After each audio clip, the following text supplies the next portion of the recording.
they use different social communication media as like Signal or WhatsApp. I cannot say much about it, but overall, that's the major, I would say, communication uh, a part of obviously military communication that we are not going to discuss over here. Different, if we speak about different social media that young generation in Ukraine is using. I mean, obviously, that's are the globally popular Instagram, uh, Twitter, TikTok, and some other like Facebook or something, or like there is no surprise over here. Ukrainians did not invent yet any local social media, and I believe for a good reason because they don't need. As soon as the current available social medias are really covering the need and the purpose of communication so far and so on. I hope I answered your question, Chris. I'm going to help Chris along a little bit. Chris, I don't think most people think of who they're going to reach because most people don't do marketing, right? Most people just kind of live their lives, so they don't think of what do I do to reach someone? What? No, you just do your stuff, and then what happens happens. So In Twitter, for instance, probably 90% of the use usage is just simple shit posting, and Ukrainian speaking part of Twitter is just daily shit post on everything, and then obviously comes the NAFO thing where Ukrainians are taking significant part as well, united with with people from other countries in kicking Russian asses, pronouncing nonsense. exactly right, and that paired with NAFO very nicely once NAFO formed. Right, uh, Chris, there was something else that you asked, and I've completely forgot. There was something you asked of me to start with, that I forgot what it was. No, it's okay, Doman. It's okay. Thank you for that, War Doggo. Yeah, it was interesting what you said, Doman. What I was going to say to you, right, is that okay? It's English speaking, but one thing's for absolute certain, right? The Ukrainians developed a market in America for high tech anyway, right? Basically, right? And they did it somehow, and they did it with a view, and at one point there were certainly Ukrainians sat in Ukraine thinking, how do I reach people that will hire us as software developers? That we don't need to go into it, Doman, right? But I'm just thinking that was the case, definitely, right? Um, and um, and maybe there weren't many people thinking about how to reach non-English speaking markets, if you see what I mean. So to that extent, I agree with you. You're right, and of course, there are only certain people that are, marketers and lead generators and stuff like that as well. So, It was about anyway, hashtags. I I don't. know you recalled, Chris. It was about hashtags. Hashtags only work as much Yeah, as people use them. If you're going to have a French version of a hashtag next to an English version of a hashtag, but there's no usage of the French version in French language Twitter, it's not going to help anything, is it? Because it's only helpful if there's a push initially. But if it doesn't grow organically, or if you don't give it a very strong kick to start with, it doesn't really make a difference. As to coders and so on, right? Different people will just use whatever languages they're comfortable in. So if you have a Ukrainian who speaks English, they're more likely to use English. If you have one who is fluent in German, they're more likely to go the German route, right? So that's not. I mean, you can say statistically that it's a national tendency depending on what is more widely spoken, but beyond that, it's going to go whatever they're familiar with first. So the order of events, I'd argue, is the other way around. Anyway, enough of my ramblings. Johannes, good morning. Morning. Yeah, I just wanted to chime in regarding Machno. You said it's arcane history and nobody Okay, knows you about do. it, or very few people do. Uh, yeah, but not only I. I just it's what I just wanted to say is if you talk to anarchists, you usually get not even a handful of whenever you ask, well, is there any example in history where anarchism has actually worked? And then you get, yeah, maybe just two fingers of a hand, which is the Spanish Republic and the Makhnovshina. So basically that's it, and that's one of the at least for anarchists, for anybody who's also interested in the history of anarchism, that's one of the two major examples they always give for when in history it actually worked. Um, I'm also not that sure that Makhno would not have identified as Ukrainian or would have rejected the Ukrainian flag. I mean, if you talk to anarchists, Ukrainian anarchists today, I mean, they are all kind of in favor of the Ukraine's armed resistance, and many are fighting in the armed forces. So I'm not really sure that. I mean, he certainly wouldn't have identified as Russian. But I'm not sure that rejecting the state as your prime form of organization also means rejecting national identity. It's a speculation, but I'm not so sure about that. Um, and the other thing I wanted to say about renaming cities in Ukraine, I think that the region where that has been most prevalent in Soviet times was actually Crimea, because of course there you had many. I mean, I'm not really sure. I don't know. I forgot the examples. My Ukrainian tutor gave me some examples which I've forgotten. But I mean, those were both basically names of Tatar origin or Turkic origin, which all have been replaced by Slavic Soviet style place names, and I think there are many such examples. And which I'm not sure whether Ukraine will probably revert that. I think the best known place which has preserved its Turkic name would be Bakhchisarai, and I think the name Jankoya is also, I mean, must have Turkic roots. And maybe the last thing I wanted to say about names is that Russians, I mean, they have this yeah, they have now like expended, I don't know, 100,000 lives on Bakhmut. And I think one thing that they want to do with Bakhmut is to rename it back to Artyomovsk, which is the Soviet name.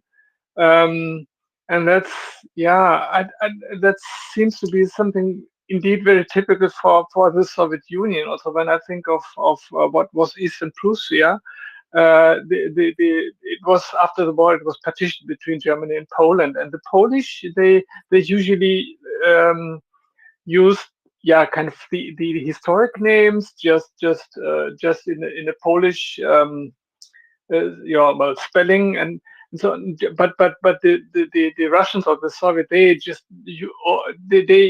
renamed everything to standard stock Soviet names, like they renamed Tilsit to Sovietsk, and things like that, and then like Svietlaya, and those typical Russian places that you find a dime a dozen. So there are many such examples, and I guess they are most prevalent when the original language of that place was non-Slavic. And it's interesting what you said about Severe and Pivnic and Polnoc. It's just to mention that Pivnic and Polnoc, they actually mean midnight. Now, I think that's also quite a frequent way how to describe North in at least a number of Slavic languages, but I guess also in other languages. So, Johannes, my thought about Makhno and Ukrainian flags would be that he would recognize it. He would recognize them as symbols of something that he had fought against, kind of. At least I know that most of his campaigns were against the whites, but I would have thought that the yellow and blue symbols at the time right? It's something that he fought against in 1918, at least somewhat. So that's what I meant. I meant, not the idea, but or what it represents, but just the symbology as well, that he recognized the trizub and the blue and yellow as something different. But I might be wrong. I will admit that, it's not exactly my strong suit when it comes to history. I know it somewhat well. I know it better than most, I guess. But the details of his campaigns is something that I am not necessarily up to snuff on. Johannes? Yeah, I also don't know about the history of the flag and its connotation, so maybe one of them knows more about that. We're digging ourselves a hole, aren't we? Then, John, morning. Morning. So I have a slightly different topic, if that's okay. So this is not proof now, that is a possibility. I saw that the Swedish, Försvarets materielverk, the material purchase the defense ministry agency that does procurement for the military. Exactly, that's the one. Thank you. Okay, so they put an order to the value of 3 billion SEK, which is 300 million euros. But it sounds bigger in SEK. Yeah, exactly. For ammunition to Carl Gustav, the grenade, recoilless grenade gun or whatever. And I did a quick calculation, and that turns out to be like 60,000 whatever munitions for that gun. I don't think we need that. It's quite a lot. So I wonder if this is where now Ukraine is using that deal to actually purchase things via FME. I think that's very likely. I think that's eminently likely. Obviously, Ukraine has been using Carl Gustav shells rather well, or guns rather well. So I'm definitely a fan of that. Then, John, there's very many different kinds of munitions there, aren't there? There's quite a few, yeah. I think there's like 5 or 6. It's heat, some kind of a few. There's illumination, and there's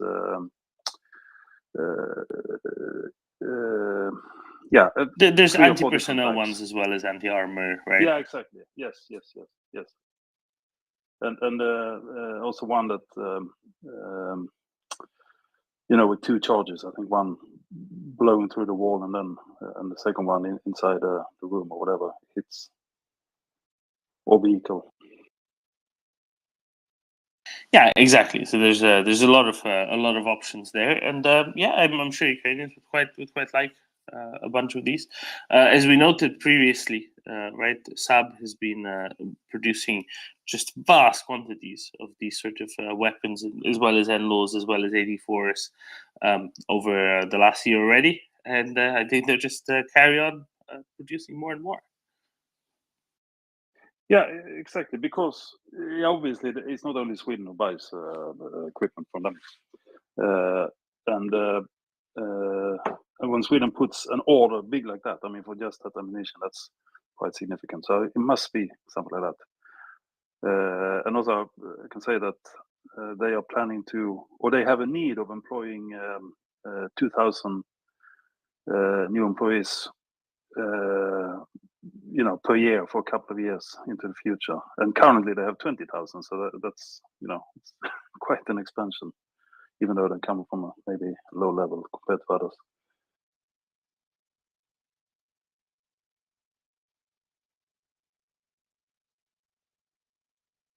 Yeah, Saab, but definitely not an architect's car.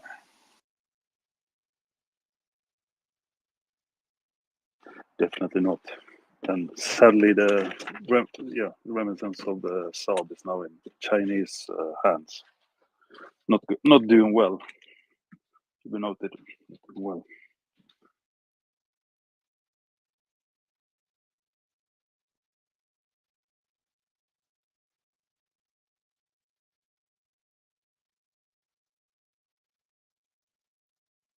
Do you want some numbers, Doman? Because I've got some good I numbers hear today. that they've been busy yesterday. It would seem so. I shall just bring them back up. We have. I'm going to find them. Oh, flipping horror. There they are. We have 540 liquidated personnel. We have 15 tanks. 15. 12 armoured personnel vehicles. Those two numbers seem to have increased rather a lot over the last 24 hours. Maybe some Karl Gustavs took them out. You never know. 27 artillery systems. 2 anti-aircraft war systems. 6 UAVs, 10 cruise missiles. 28 vehicles and fuel tanks. I thought that would cheer you up greatly. And 7 special equipment. So, good times. Good numbers there. 7. 7, yes. No, very good. Excellent. And 27 howitzers is. It isn't good times to be a Russian artillery piece in occupied territories. I'll tell you that much. They're doing a fantastic job with dispensing with them. There's a little bit of a pause, and now they're just straight back on it. Those well into double digits numbers. In the course of the month of May, over 500, maybe some 550 howitzers of the Russian occupational forces have been destroyed. That is, you could start listing Western European countries, and it takes you a while. You're listing a number of large countries before you get to the number 550 howitzers. Especially now, as many have given quite a few of them to Ukraine. No, but it takes you quite a while. You need to, for example, Sweden. You need to list Sweden 20 times over before you get anywhere close, right, then, John? Yeah. How about 48? I think you had 24. I don't think. Yeah, but you have some in storage as well. Had. Yeah, maybe. Right now you're down to 24, 24, right? So in order to get to 500 something, you need to do that 20 times over before you're anywhere close.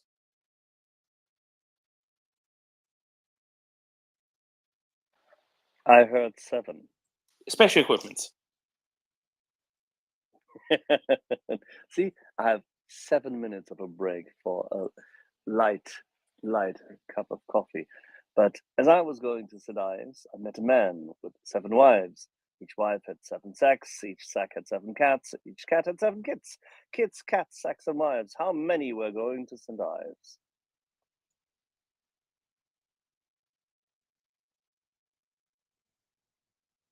Let's 7?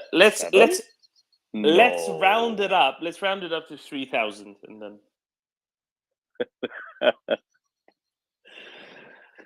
Yeah.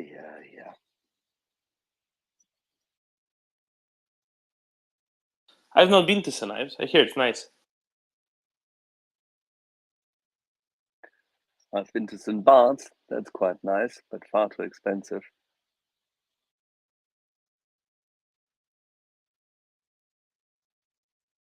I was hoping for Ming to say something along the lines of, "Oh, I've sailed there. It's lovely," or something like that. But alas.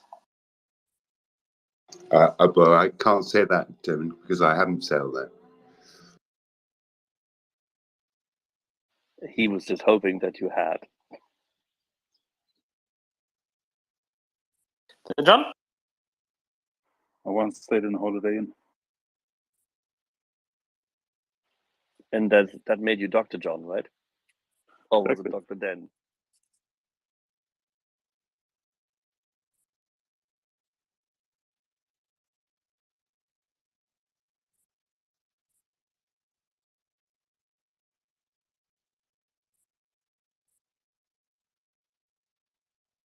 So there's something awfully interesting that has been going on top of things that are on the report. On other reports, there have been apparently Ukrainian shellings or drone strikes in Kaluga, in Bryansk, in Smolensk, in Belgorod, in Krasnodar, in Kursk. It's very good, isn't it? They're very spreading it out.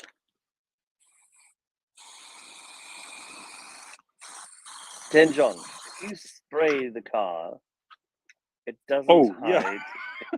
Sorry. It doesn't hide the rust.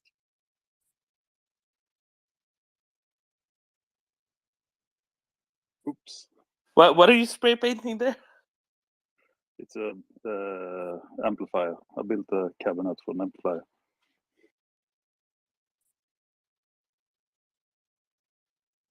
But can I, because you mentioned Kaluga, I can say I've been there. I haven't sailed there, but I've been there actually. We delivered a freezer for a small factory supposed to make chips for McDonald's.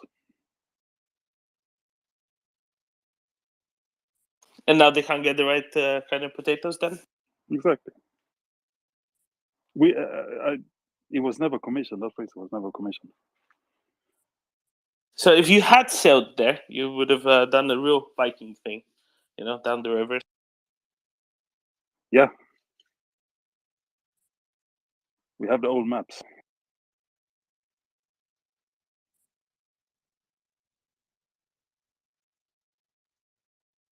So do the Russians.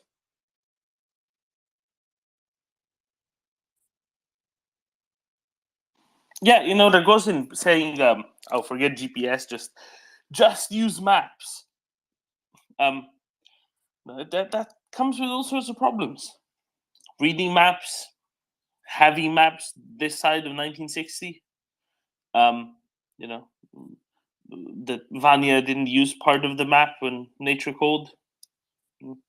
Maybe the relevant part of the map. All sorts of problems, really. Not to mention that you need to know how to do it as well. It's not trivial. Well, it is in a way, but it's. I mean, I suppose they're not trained.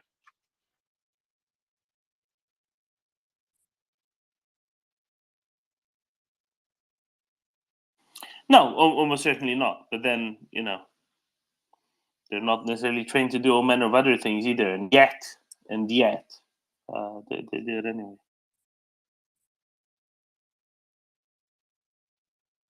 Okay, I have a question from an astute listener, and I don't know how to answer this either.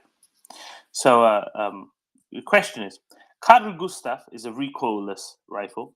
An 84 is a single-use recoilless smooth-bore gun, and an RPG-7 is a rocket-propelled gun or rocket-propelled grenade. What's the difference between them?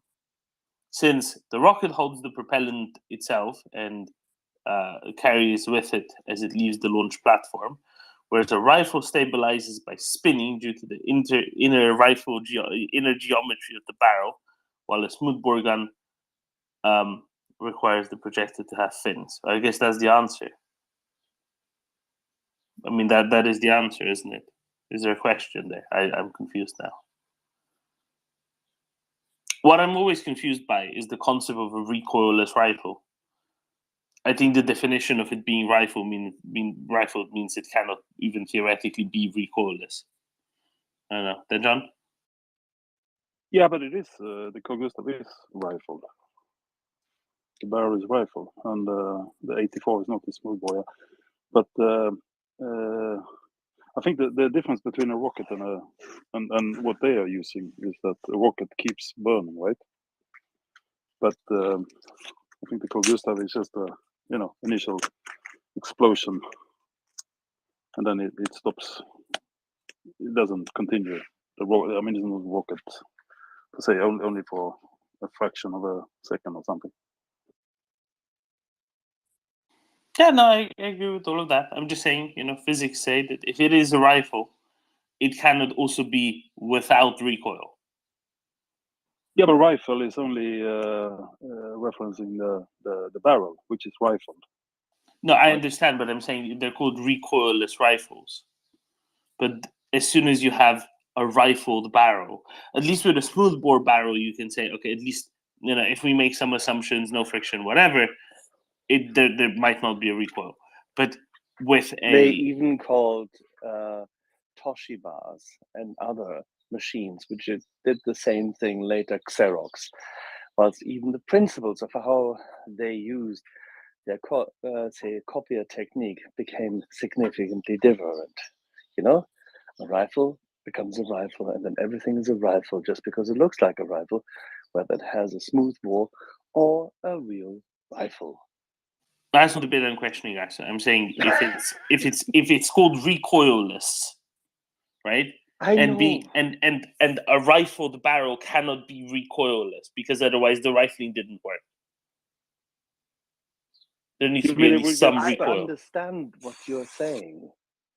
I'm telling you that sometimes the looks of things maketh the name. So should we call it groovy instead? Because there's grooves.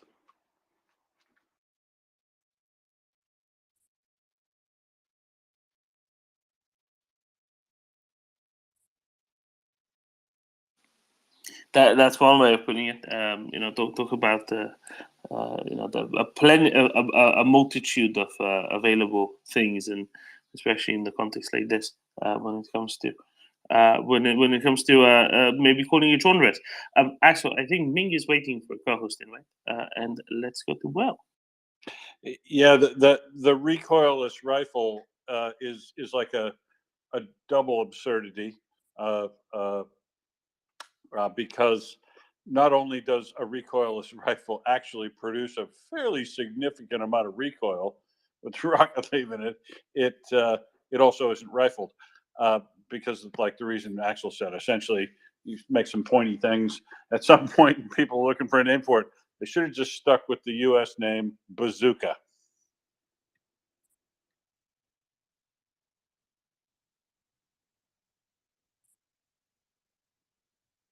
Because that kind of also makes the noise, bazooka when it hits. But we are Swedish. We have to be a little bit different. Yes, you have what Will is right, of course. Then you, as the Swedes, have no such thing as onomatopoeia. Meaning? Right.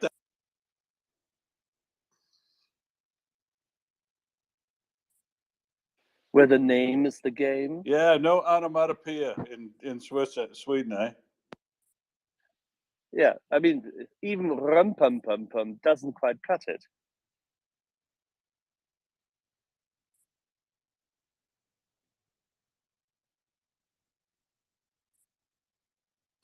Daniel, how do you respond to such accusations?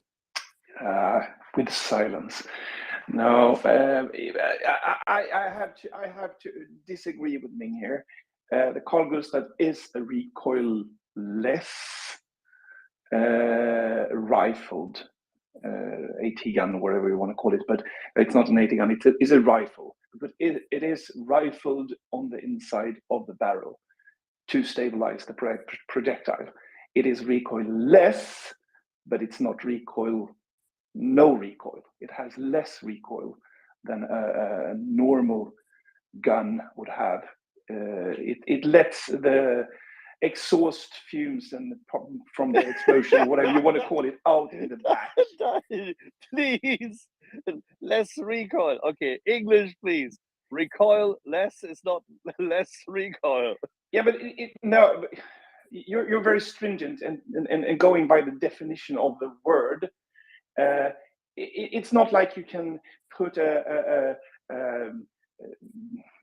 glass of beer on top of a Carl Gustaf and then everything will stay on it when you shoot. But it's still that's a leopard, mate. That's a leopard. Yeah. You can do that while you run the leopard, but I doubt you could shoot the cannon with it and still have the beer there. But I mean, it's very much less recoil than if you would have the end of it stuffed as you have in a normal cannon. You wouldn't be able to hold that in that case. So it's less recoil. Maybe they should call it that, but still, it's still a rifle because it is rifled inside. In contrary to the 84, which is smooth bored, I wouldn't call it board since it's actually basically a fiberglass tube. and because of that, you need to have fins to stabilize the projectile. So it's actually sort of right. I can agree with you. Yes, recoilless would mean that it's no recoil at all. I'm sure the US Patent Office didn't like the term recoilless. Yeah, maybe. I don't think they care that much, to be honest. But yeah, but the thing is that a lot of people call the AT4 a rocket propelled grenade launcher, which it's absolutely not. So yeah, it's just a question of order, and for my peace of mind, we can call it whatever we want. We can call it a banana gun or an IKEA gun or whatever, but still, I needed to have that out there. Good, but the real question as to the onomatopoeia you haven't answered. So, and with that, my coffee break is coming to an end. Thank you very much. No, don't go. I have a German question. Okay, I'll pour myself a second cup. Shoot. Just a quickie. You have a German question. Herr Thiel hat eine deutsche Frage. Oder hat er eine deutsche Frage? Okay. Oder eine Frage über die Deutsche? Yeah. Okay, so why is it that back in World War II, they had a thing called a Panzerfaust and a Panzerschreck, yet the weapon that is now the Panzerfaust 3 actually looks more like a Panzerschreck? And Panzerschreck's a far better name, because doesn't that mean like scares the shit out of armor?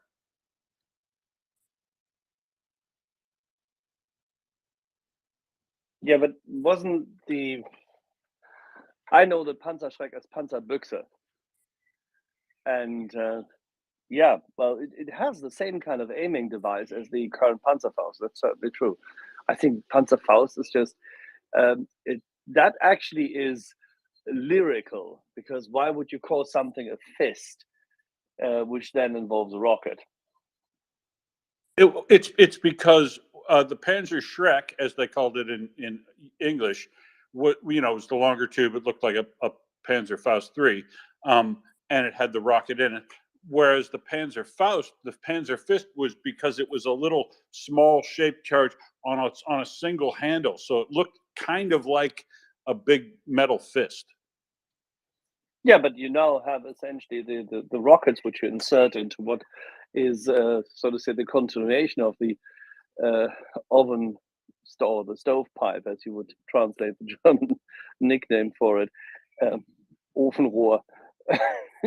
You have now something which is reusable but also guidable in the same fashion as the Panzerschreck would have been. Right, and that's I think it's more a design. Why they didn't stick with Panzerschreck. Yeah, I think Panzerschreck also really doesn't sound well. That's why I said it's more a lyrical thing and a marketing thing. Panzerschreck really doesn't sound well, at least in German. Scared the shit out of It's the not big Yanks when they heard it in the M4s. It's not big, green, and ugly.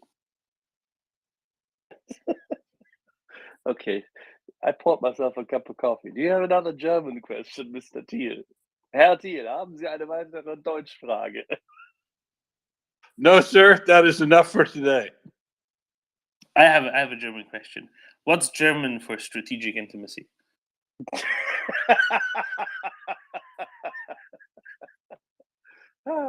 Anschluss. No, I think this is we would not translate it, but we would comment on the one purporting it, and that would be Französisch fehlgeleitet oder Welsch fehlgeleitet. Wow, way to take French the intimacy out of the word intimacy. Yeah, exactly, because there's no such thing. It's completely misguided and misdirected to talk about intimacy when it comes to the point of, in this instance, geostrategic concerns between between two countries or multiple countries. It is the single biggest word failure which you could come up with. But then again, he is French after all.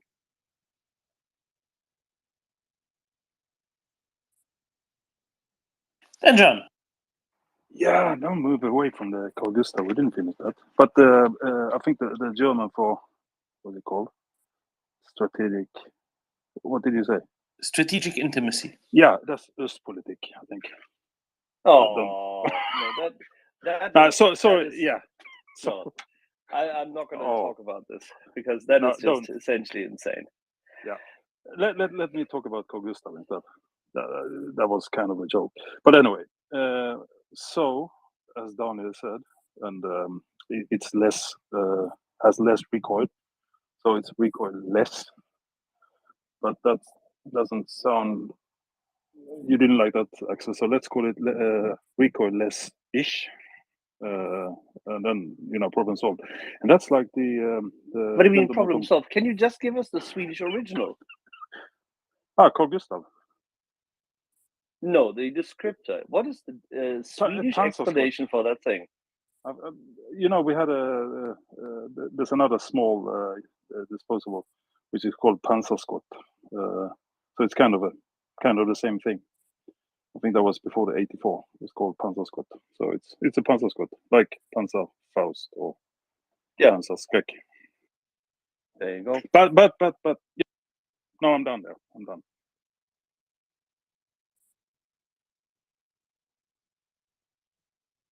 Daniel? Yeah, the 84 is the Panzerskott. The Carl Gustav is granatgevär. And gevär is borrowed from German, so yeah, I know. That's fine. Let's discuss if it's a gevär or not. Now this is getting into the weeds. let's put it this way: we are happily leasing this word to you for €1. Or 10.3 Swedish krona. But I still have Östmark. Would that go?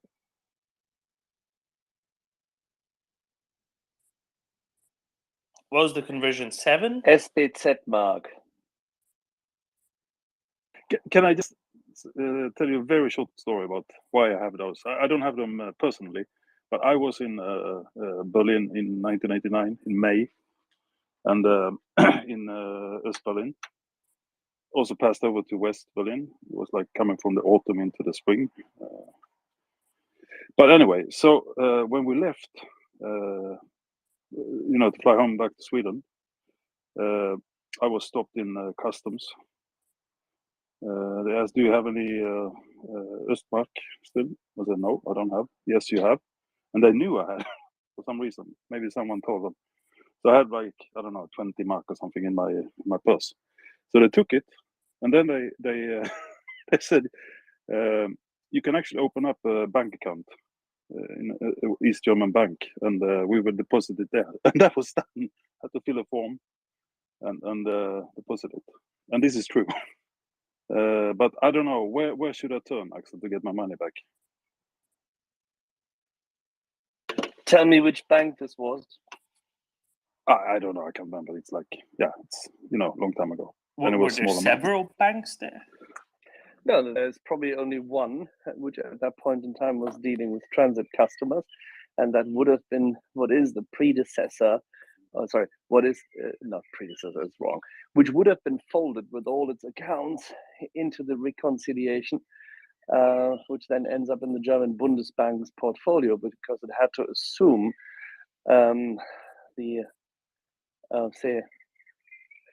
the reconciliation of Comic-Con accounts as well as foreign currency accounts, take them over from what is then the Ministry of Finance of the Soviet-occupied zone. Yeah, you might actually have the equivalent of that in notional euro today. I mean, therefore half. In an account still registered with you as an orphan account with your name at the German Bundesbank. That is technically possible. If you send me a DM, we can go hunting for it if that is of any memory value for it. I mean, not for the money, but for the hell of it. Yes, let's do that. Because we have so much time. No, but this is funny stuff, so let's do this. And it's not difficult to find out. So I just checked, right? So he had 20 Ostmarks. So that's it was a 1 to 5 exchange rate, so that's 4 Deutschmarks, and then it was 2 Deutschmarks to the euro. So It would be that's 2 a factor euros. of 10. So it's 2 euros, or 20 Swedish krona. No, but the official exchange rate at the time was 1 for 1. What are you talking about? Plus compound interest. This was called mandatory conversion, Zwangsumtausch. You could be looking at a whole cup of coffee there. I actually just found out that I didn't have enough espresso with me in the garden, so I made tea. This is all your fault, Wilhelm Thiel. Guilty as charged. Okay, you have me for another 10 minutes because I'm waiting for the bloody tea, and then I have to go. I know you're all looking forward to it, but please.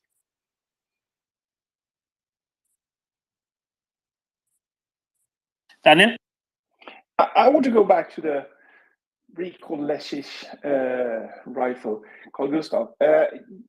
It's been some time since I studied physics, but you said that if it's a rifle, you would get a recoil. I'm not really sure about that, because the rifles and the friction you get from that would make the weapon go in the direction of the projectile.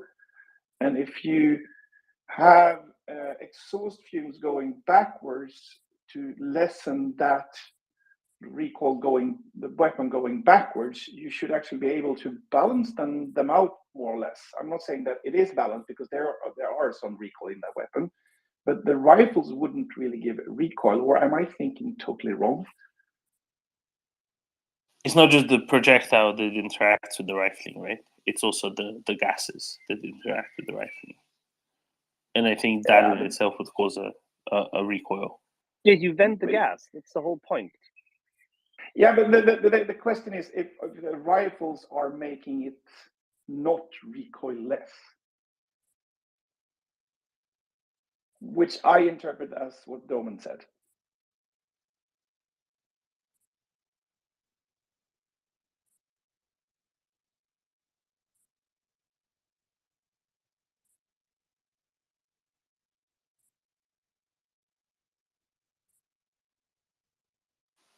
Then done? Yeah, so now I think it can reach like 1,000 meters or something, isn't it, Daniel? That's the... I don't have it in my head. Yeah, but something like that. Number of 800 or something. Yeah, it's something like that. It depends a little bit on. So now if you plug it and you actually make it not recoilless but having a recoil, that would significantly increase the capacity, wouldn't it? Is that something we should try? I wouldn't like to hold it if you did that, to be honest. And I don't think that the barrel would take the pressure, so you would have an exploding recoil rifle. Then it wouldn't be much of a weapon, would it? We could plug them and then give them to the Russians. That's an idea. Yeah, but they mess it up anyway. You saw the guy with I think it was an 84. Didn't hold it properly. Hold it like he was carrying a plank or something.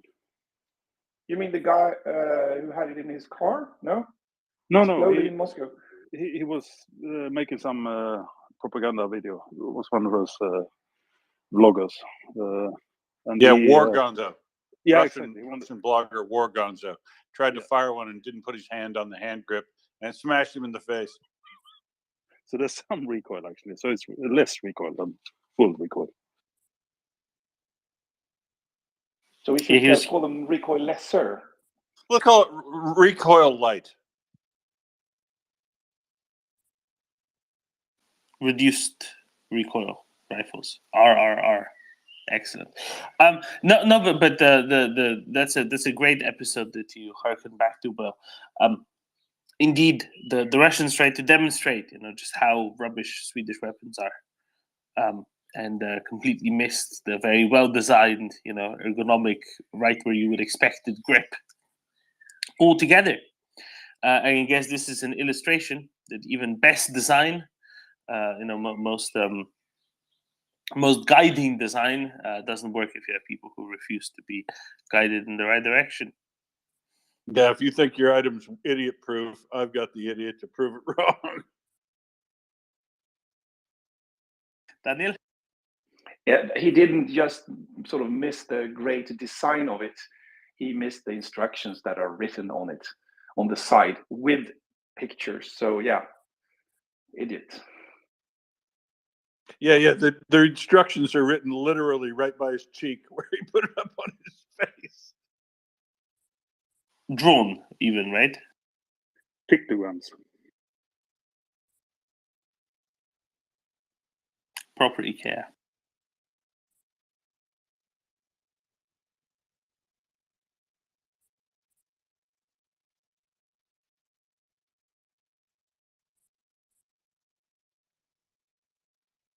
And this is what I made a whole can of tea for.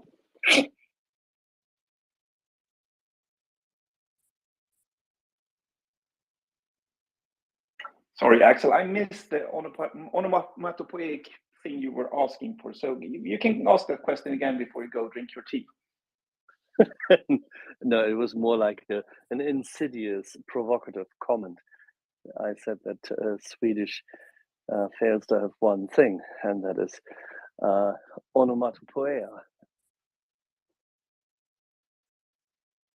You mean like generally in the language?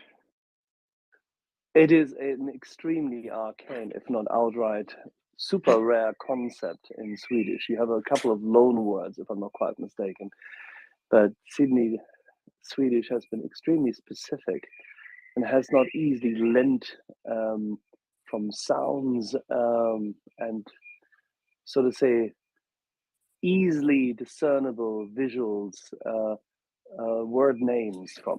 But there you go. Or have you?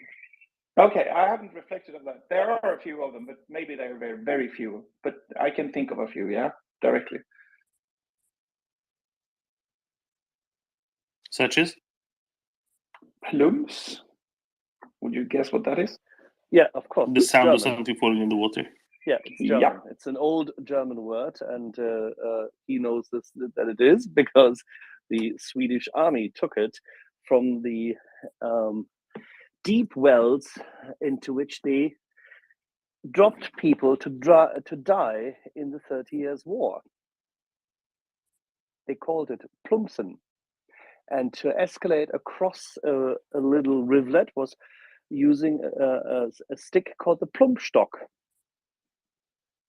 And both of which can be easily found in documentation about the behavior of the Swedish armed forces under Gustav Adolf in northern Germany. Thank you very much. So plums. We solved this one. What else? Oh, now when you put me towards the wall, I have hard to find them. I just remember being a kid learning the word onomatopoeic, and my father had a lot of examples. But now that you say it, I don't really remember all of them. But you need to. You need to tell your children. I have different challenges with my kids, I would say.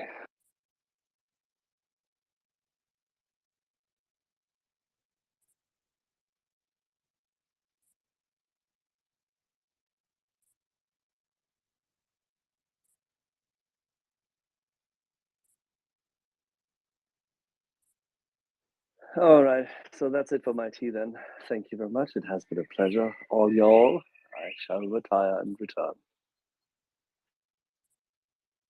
At last, we can engage with strategic intimacy.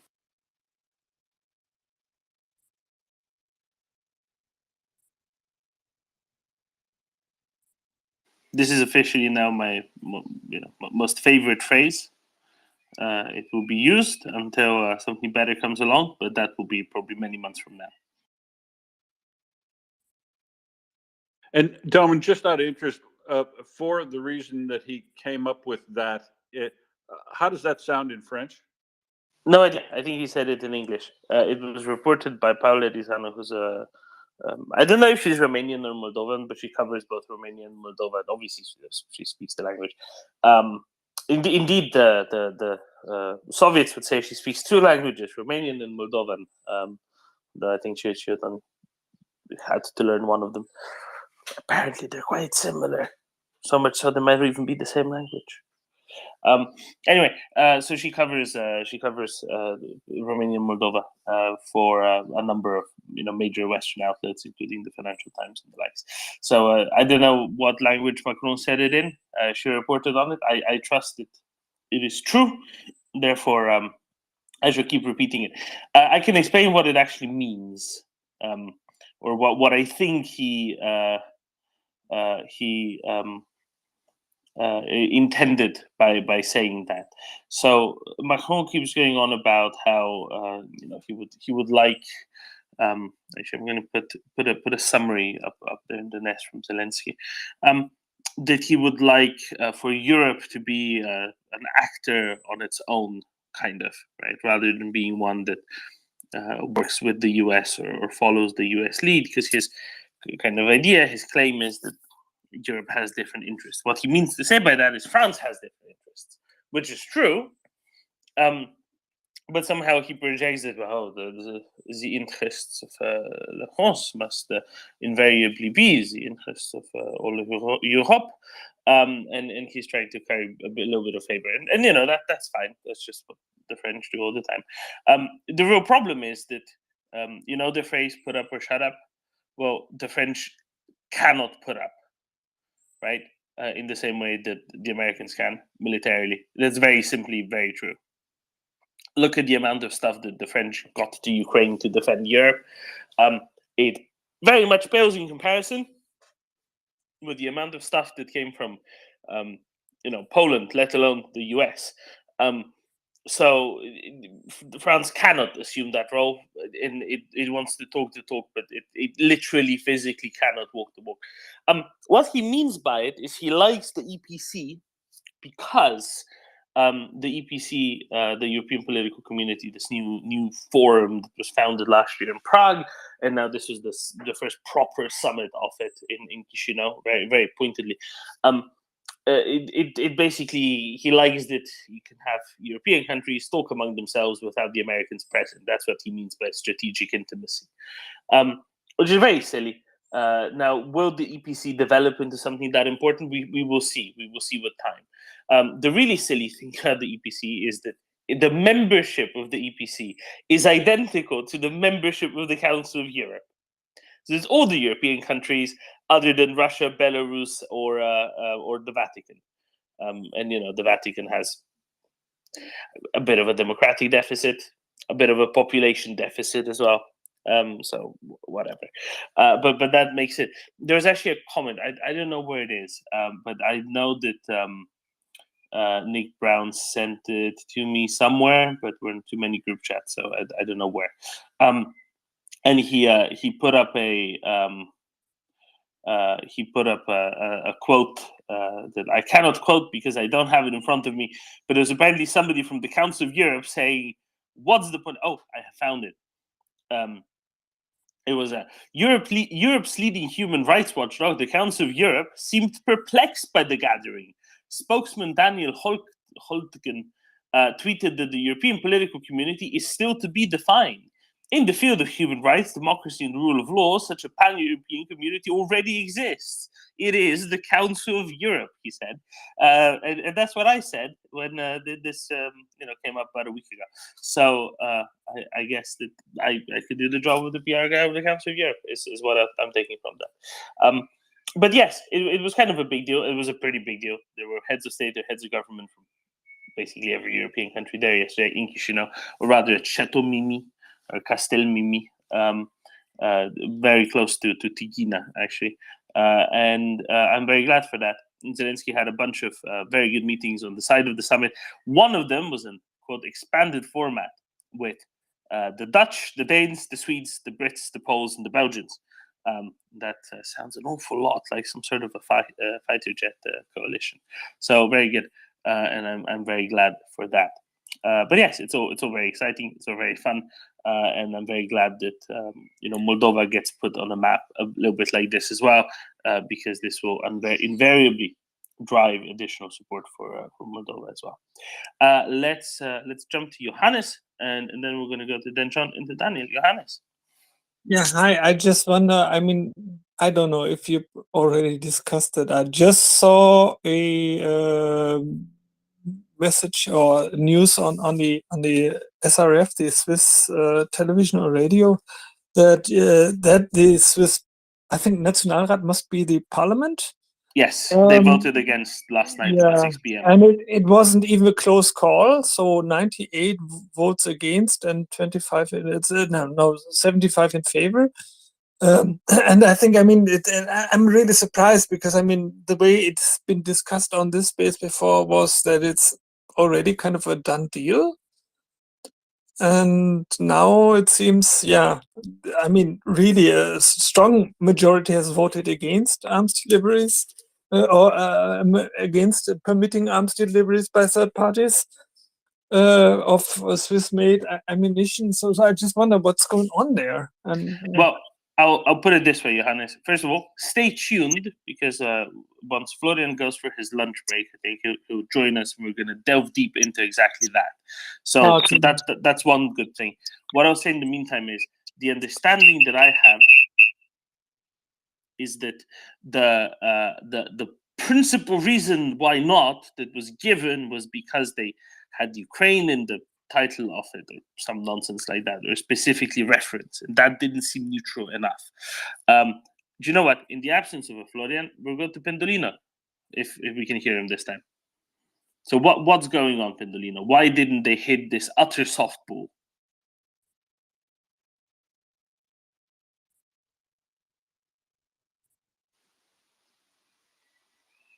Pendolino?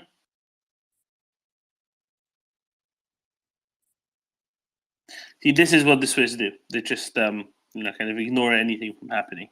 They show up at a meeting. They're, well, I didn't hear anything. I didn't say anything. So do we have an indicative time when Florian might be there? And because I just can't keep listening all the time. Lunchtime. You should know what that is in Switzerland. Oh, Pendolino, are you with us now? If yes, please shoot. Fire it well.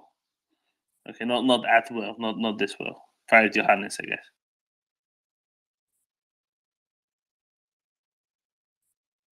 Can somebody else rouse Pendolino? Because I don't think he can hear me. Just tell him to go ahead.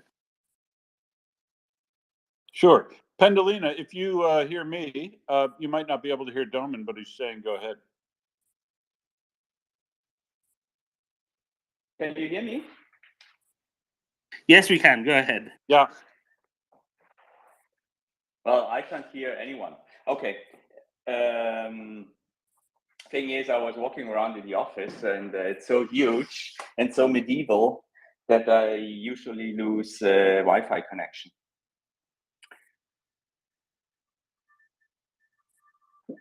You might want to, if you can't hear us, you might want to recycle. The reason why Switzerland's vote fell through is because the deal that was on the table is irrelevant for the support things that are currently in discussion. So first of all, the deal regarding the Leopard 2s is not tied to the vote yesterday. So the Leopard 2 deal would only require the federal parliament to retire 25 Leopard 2 from the Swiss army structure. And then the federal council can sell them to Germany. And this is more or less already done and will be done because the majority is there. And secondly, the Leopard 1 deal with the Leopard 1s in Italy is also not affected by the parliamentary vote today because the parliamentary vote was about Swiss arms delivery and re-export guidelines. And the thing about the Leopard 1s in Italy are that they were never Swiss arms. They were only purchased by Swiss companies, state-owned company, unfortunately. I don't know why they did it. Freight Monkey and Florian already commented on that. And they are the hindrance to more or less sell them to Germany that they can later go to Ukraine is only based on a federal government ordinance, not in a federal law by the parliament. And therefore, it can be changed by the government within a millisecond. So if the government is pressured by European countries, the government can do it. No parliamentary vote necessary for the Leopard 1 deal. And what was on the table yesterday regarding the indirect arms delivery, it's just a huge fuck up because the constraints were so tight that it would allow only more or less like the release of 7 Piranhas and 2,000 rounds for the Gepard, which means nothing. So the Swiss arms industry needs a way better deal, and therefore they going an extra round for it. That's more or less the summary about the situation in Switzerland. Thank you, Bindolina. I'm going to drop you to listening because I know that you can't hear any of us unless you now tell me otherwise. Yeah, you can't, can you? Okay. So with that, thank you, Bindolina, for explaining that. That's the one thing that's missing there is also there's a bunch of people being very limited in their scope of what they want to understand and what they want to do. But it was a really easy solvable. That last bit I wasn't aware of that you just brought up, that they want amendments in the better deal anyway. And if that's the case, that's pretty good then anyway. So maybe that's for the best.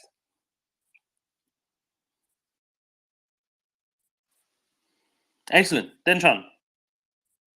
Yeah, I think you misspoke before about this the lineup at the EPC. That's what it's called, right? European Political Council. Yes. Yeah. Oh, you see, I know something. But because you said you forgot an N. You said there were 3 states missing. It was Russia, Belarus, and then you didn't say Vatican. You said something without that N. I said the Vatican. Yes, I know. I'm sorry. Yeah, it's Vatican with the N. It's very important.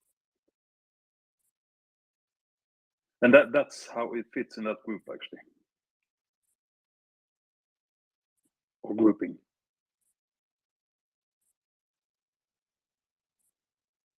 Oh my, very well. Daniel. Yeah, we'll just want to go shortly back to the strategical intimacy. I got sort of, when you talked about Macron and France, I got this sort of tragic, comical picture in my head. I haven't really thought about it before, but if you look at sort of the leadership roles in Europe, it's a little bit of a farce, because you have the French, who wants to be the leader of Europe, basically, and they don't really have the means to put up with sort of what they need to do, and no one is really listening to them. You have like Germany, that everyone is looking to lead, but they're really not. They're like dragging everyone, used to at least, sort of breaking everyone up, and then when they realize they couldn't do it, they follow with everyone and just wait for them next time to do that. But everyone wants them to lead, but they don't. And you have Britain, that has sort of itself put it on side with Europe and not really looking to lead, but they're doing a lot of good things, but they are just doing it because they're doing it, not to lead. So they're not sort of getting anyone with them in that. And then you have like Poland trying to lead, but no one is listening to them that much, and I don't know how much they can lead. So it's a sort of, and everyone else is looking from the sides. So it's sort of dysfunctional.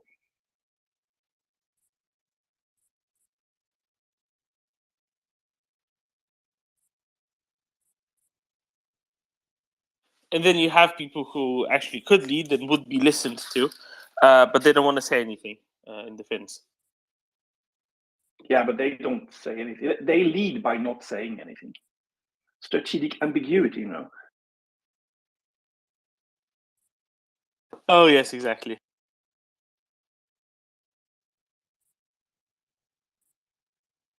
But they are also an important part of the ammunition for the 84. Make it, fly straight.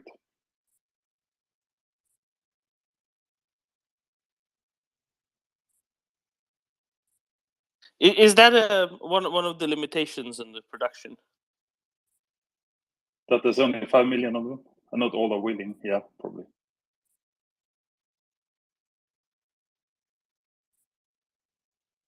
Maybe that's why the population is so low, because they keep being. Maybe they should do as they are saying that the Russians should do, that work in the arms industry on their free time.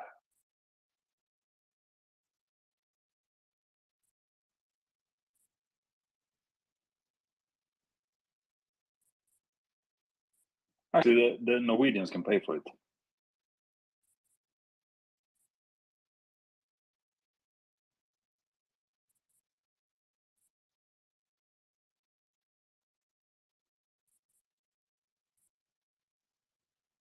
Oh my! Oh my!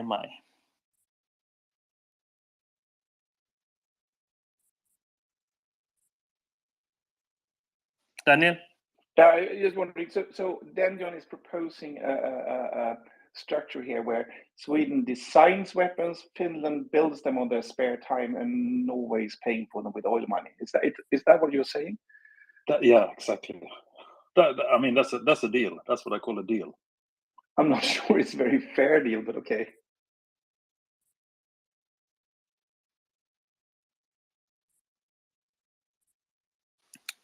But Saab has ramped up the production quite well, haven't they? So I mean, I'm not really sure what we are complaining about.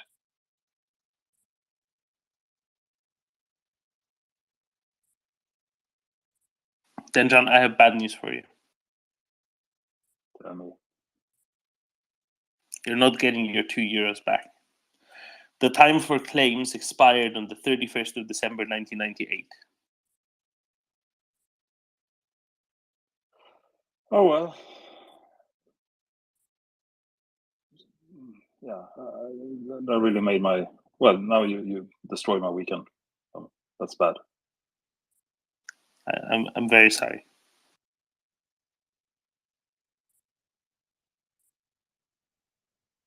Anyway, Ming, do you have anything which you would like to open up? Otherwise, I might be opening up some stuff about alternate formations of the Russian military. Alternate formations of the Russian military. Yes. What sort of strategically intimate ones? No, well, maybe that's up to them. It's as long as they all do it within themselves and consent to it, that's fine. It's one of the things I love about French. The language is just so melodramatic always. It's it's one of my earliest languages, and the very first school I went to in Norway was a French school, and I'm so familiar with it. But I don't know, maybe it's my Anglo-Saxon kind of mind. It just always sounds so ridiculously melodramatic all the time. We can talk, if you want, Doman, about the shenanigans in the Irish High Court yesterday. Let's talk about the shenanigans in the Irish High Court. Let's have a nice palate cleanser, and then we'll do the nastier stuff later. All sorts of fun going on in the Irish High Court, where the local Russian leasing company is in all sorts of trouble. It's a familiar aircraft leasing company to us all, since it's the state transport leasing company of Russia, 100% state-owned.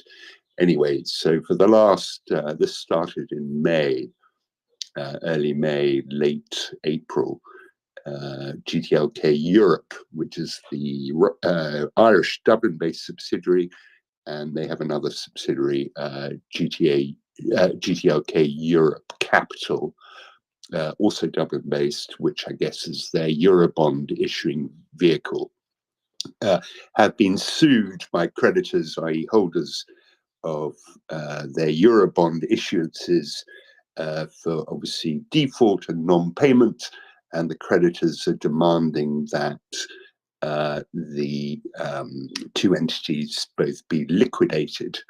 The interesting thing about this is that their total assets are somewhere in the region of $4.5 billion, So in Irish corporate history, this would be the largest liquidation ever. So that's one of the things the Irish are kind of generally quite impressed by in the overall reporting. Now, GTLK have been arguing, initially they argued that they're not insolvent.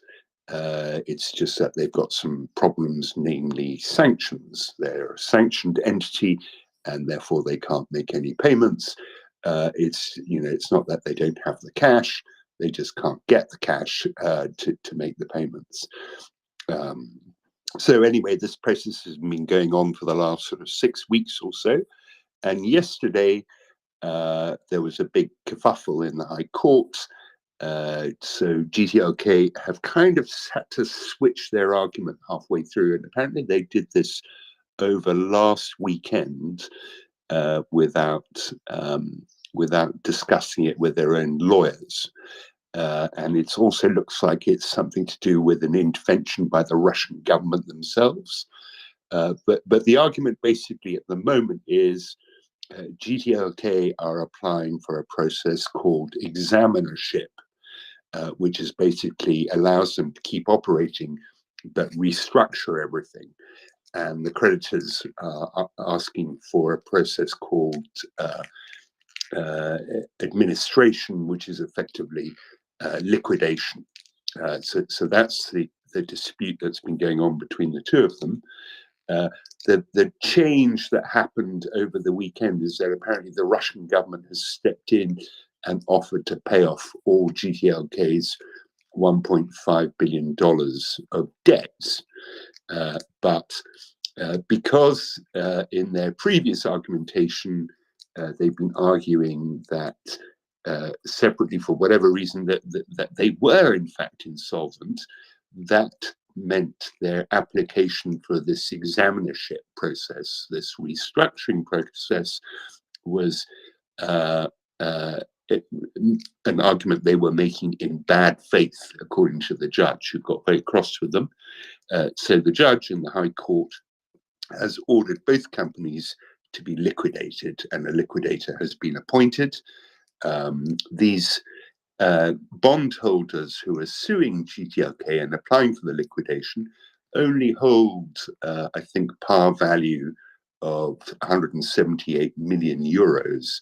So with the 3.5 billion there, less the 1.5 billion in debt, that leaves some kind of 2 billion in assets that are going to be liquidated here in Ireland. Now, I'd imagine there is also going to be an appeal process, probably going up to the Court of Appeals and then Supreme Court here in Ireland.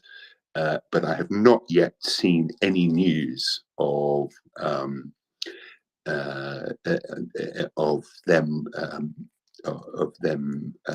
filing an appeal against this decision to liquidate both companies. It is interesting that the Kremlin seems to have intervened and offered to pay off the debts, because you sort of get the impression that when the full-scale invasion kicked off, they didn't really think through the issues too much. And okay, we know all the stories about. They're going to win in 3 days. In 3 days, and then nobody would, and then they'd sort everything out afterwards. But in some senses, as this whole war has dragged on, you get the impression that they didn't really care about their losses outside of Russia. But the fact that they're stepping in and saying, no, we'll cough up the 1.5 billion, sort of indicates to me they do actually care, and that these things really do hurt them. So, it's very interesting the way it plays out. I have in front of me the GTLK fleet. So what are we talking about in terms of aircraft? Let's see. So the ones, let's forget about all the ones in Russia itself, right? So there are lots of our favorite Sukhoi superjets and Lep 410s and whatnot, and all those things. But they have, they have quite a, well, we came across the 2 Lion Air 737-900s yesterday. And I think we can work out now exactly why they didn't try and sell those aircraft as opposed to bring them back to Russia, which is what they did. So they have brought those two back to Russia. If they sold them, it would go into the liquidation pot, right? Yes, exactly. That money would have been snagged, and so they brought them back to try and protect those assets, I guess. And they'll probably do some weird, totally illegal transfer of the aircraft to the Russian parent entity, away from the Irish courts, I imagine. There's a whole bunch of 737-800s at Russia Airlines. There is another, some Airbus A321s at Yamal, some CRJ-200s, again at Yamal. They have a really nice 777-200 at Emirates. I wonder how that one's going to pan out. I don't know where these guys are, but they've got some brand new Airbus A220s, the former Bombardier aircraft. What was it called? The C series, with Air Manas. Are they in? Where are they? Tajikistan, Uzbekistan, somewhere like that. Kyrgyzstan, I think. Kyrgyzstan, right. And then a bunch of A319s at EasyJet, more Yama, Royal Jordanian, Air Senegal, Smart Links Latvia, and then a whole bunch of aircraft at Aeroflot, Silkway Express, Sun Express, GetJet, S7, whole bunch of stuff at S7, Qatar, A330s at Qatar. So, there's a really rich list of aircraft there, really valuable aircraft, ripe for the picking. Now, I, of course, have been trying hard to get the Ukrainian government involved in this process, but have so far been unsuccessful, because I am sure that they could get a judgment in their favor in the Irish courts in this liquidation process, given that we're talking about effectively Russian state assets. But I'll keep trying on that front, and if I get anywhere, I'll let you know. So how much would you say that they have that's outside of Russia? It's about 35 aircraft. And then much more inside of Russia, right? And then a whole bunch, but the ones inside Russia have a lot less value because of the two issues. Well, either they're rubbish Russian or former Soviet bloc stuff, or because like the superjets, or because even the young 777s they have at Aeroflot, which I happen to know have no debt against them. They just paid cash for those. They will have the problem regarding invalid certificates of airworthiness and then maintenance attached to that. But I'd imagine the young 777s, they're only about 3 years old, would actually still have a lot of value in them, even if you were just to park them out. So yeah, no, I mean we're talking $3.5 billion worth of aircraft that the Russians are going to have to, one way or another, end up probably walking away from. And all the kit in Russia itself, well, we'll have to wait until the ultimate resolution of the war, but I'm pretty sure that's not going in their favor either. So what's going to happen next, especially with the fleet that they have outside of Russia? With Qatar or whomever else. I don't really think that Manas Air or whatever they call this is the relevant one here, right? But what are they? Planes that they have in Qatar, for example. What's going to happen with us? Well, nothing, because as far as Qatar is concerned, they have what's called, under the lease agreement, they have what's called quiet enjoyment. So they have the right to not have their operations interfered with, provided that they are not in default on their leases. and I'd imagine that they aren't. So they will keep flying, but the liquidator will look to sell the aircraft with the leases attached. So at some point, Qatar will have to sign a document that amends their lease that effectively says, your new lessor is this party, and you have to pay your monthly lease rents into this bank account.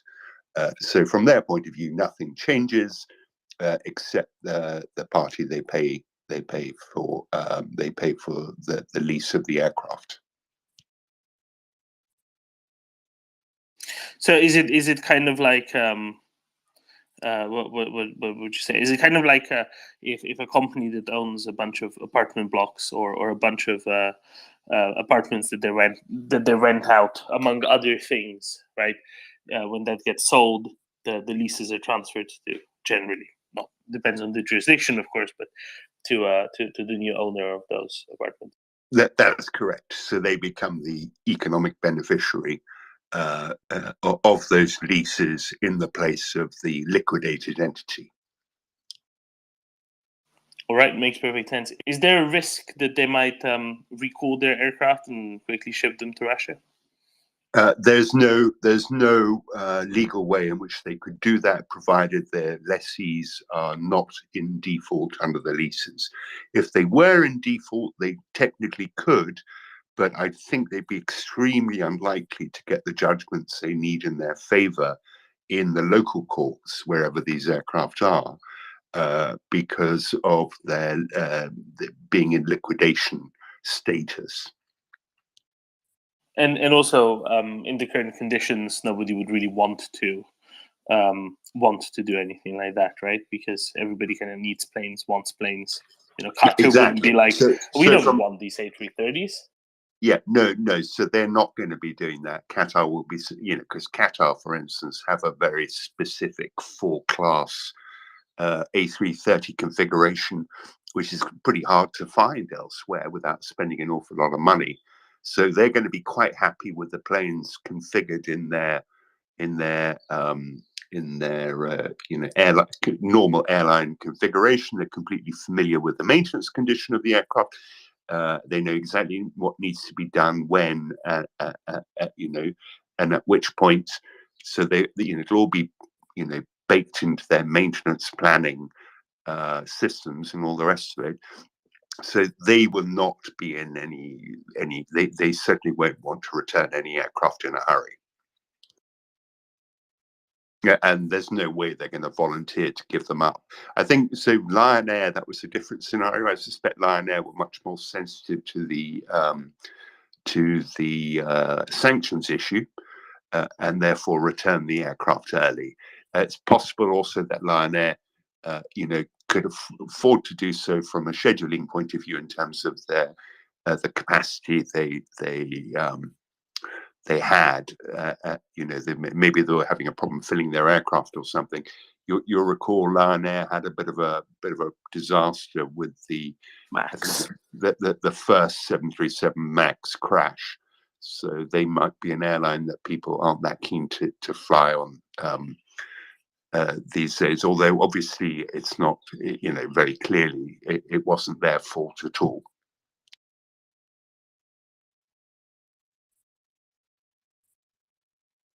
Wait, were they with the Max, or was this Vijay at the Max? No, so Lion Air there were two 737 Max crashes. The first one was in Lion Indonesia. Sorry. So Was no, there was just the other one one. was Ethiopia, right? Yeah, that's right. So the first one was Lion Air, and then the second one was I think it was like 6 weeks, 2 months later, in Ethiopia, Ethiopian Airlines. So those were the two crashes that grounded the 737 Maxes. And any airline that has a crash, irrespective of the cause, and here clearly the cause was a Boeing issue, they tend to get a bit of negative publicity, and airlines, passengers get nervous about flying with them.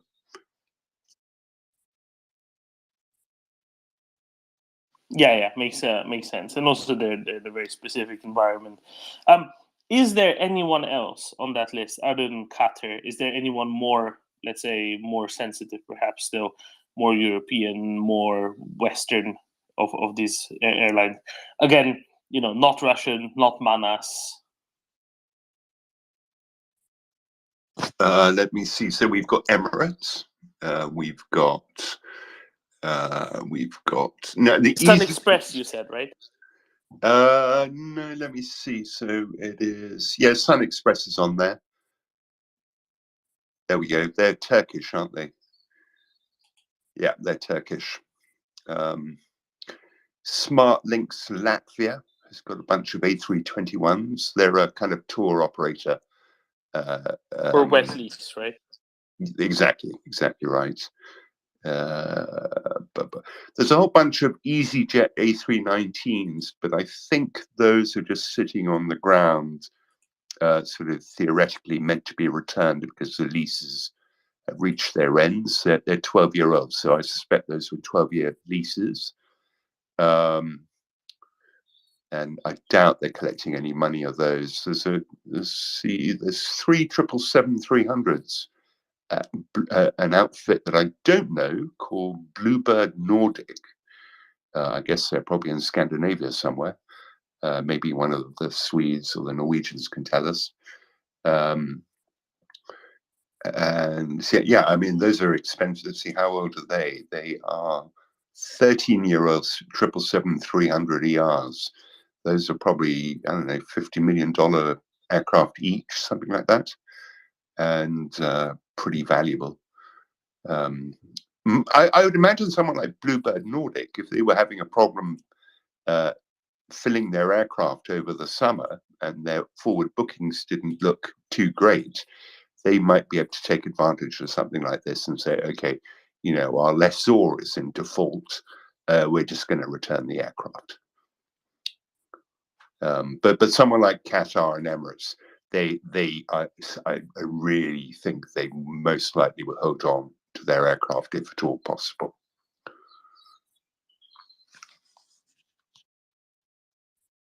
Sun Express, is that the one that's the joint venture between Turkish and Lufthansa? Is that Pegasus? I think that's the one. I think it's the Lufthansa and Turkish joint venture. Oh, I can take a look. Hold on, give me a sec.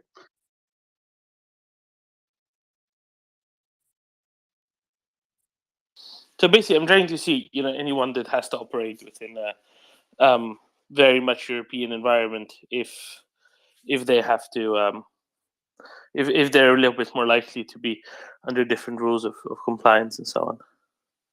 Yeah, no. So Sun Express is a joint venture between Turkish Airlines and Lufthansa. Okay, so they might have to operate in a different environment, right? Regulatory, and might be particularly interested of getting out of this, the GTOK, whatever they're called, mess. Well, look, I mean, an airline like that, they're going into their high summer season. This is not the time to return. Oh no, they don't want to get rid of planes, Yeah. but they might be, pressuring, saying, "Hey, can we move this along? We need these planes, but the company leasing them out isn't exactly reputable, etc." Yeah, they could be doing that. The other thing, of course, someone like that could be doing is, it's one thing for the liquidator to sell the aircraft with leases attached to other leasing companies, which is obviously something that it is highly likely to happen.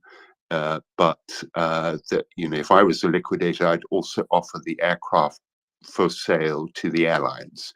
So I would go to them and say, look, guys, you might be able to get a really good price if you bid on this aircraft and you just buy it out. You buy it out of the lease. That way, you just get to keep your aircraft, and you don't have to do anything silly like, sign lease novation agreements and all those sort of boring things that airlines hate doing because the lessor has changed.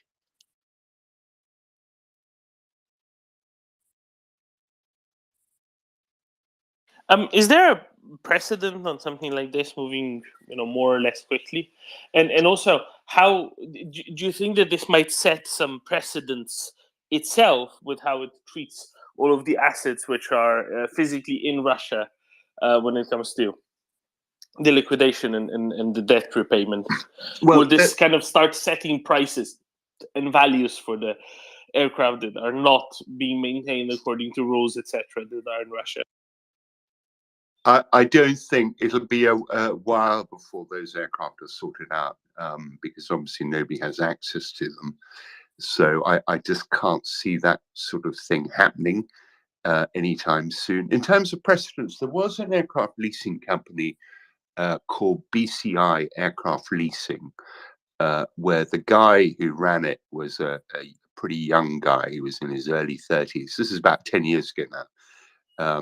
And it turned out that he was getting deals by sort of paying bribes all over the place.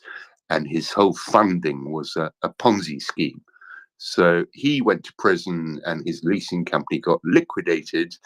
And obviously other leasing companies stepped in and bought his aircraft on lease to other airlines at a pretty steep discount because of the the legal risk attached to them. So basically the discount was meant to be a reflection of that. But the big difference, there's two big differences here between BCI and GTLK, is that one, that there's the whole sanctions piece of this. The whole process of liquidating this thing is going to have to be not just approved by the court and the examiner, but also by the Irish Central Bank each step of the way. So it's going to be quite an unwieldy process. And then the other element is that so many of the assets are in a jurisdiction where they can't be reached. So that's another big piece of the question mark over this, for which, as far as I know, there are no precedents in either scenario. Both the sanctions and the fact that the assets are beyond reach at the moment anyway.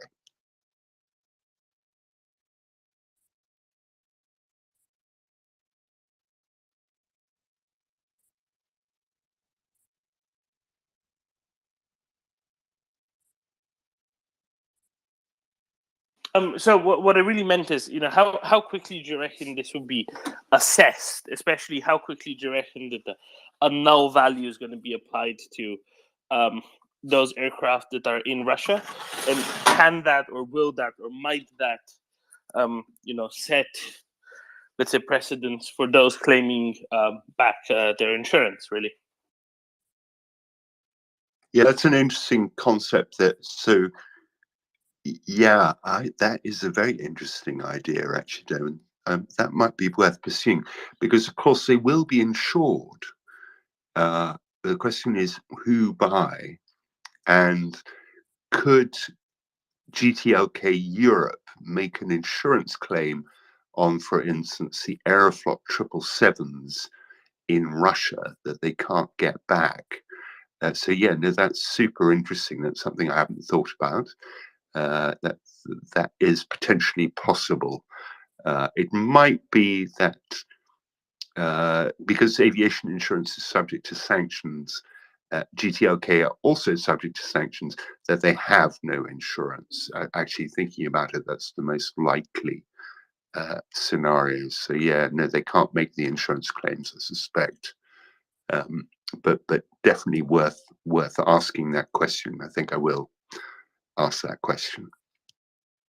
But the whole process, I think, is going to take, just dealing with the non-Russian stuff, so the stuff outside of Russia, that process, I think, will take about 6 months, something like that. And what I meant here is, it's not the GTLK Europe making the claim, right? It's the liquidator, the person running the liquidation making the claim, or the person running the liquidation eventually having to say, well, this has a value of 0, and whether that assessment then gets propagated through. Yeah, no, so that will be something that the liquidator will be doing pretty early. I'm pretty. You're right. He probably will attach a value of 0 to the Russian assets, because he can't do anything about them.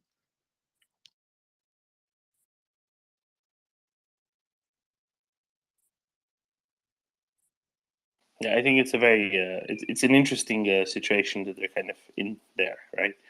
So quite interesting.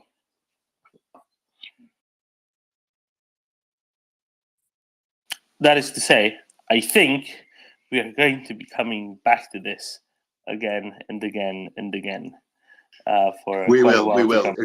It'll be providing us with plenty of material to discuss on the space going forward. I'm sure of that, Damon. Exactly.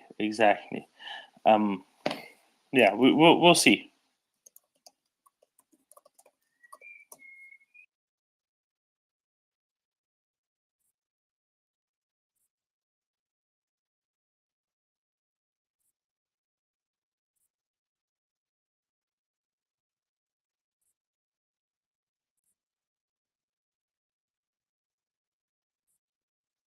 Right.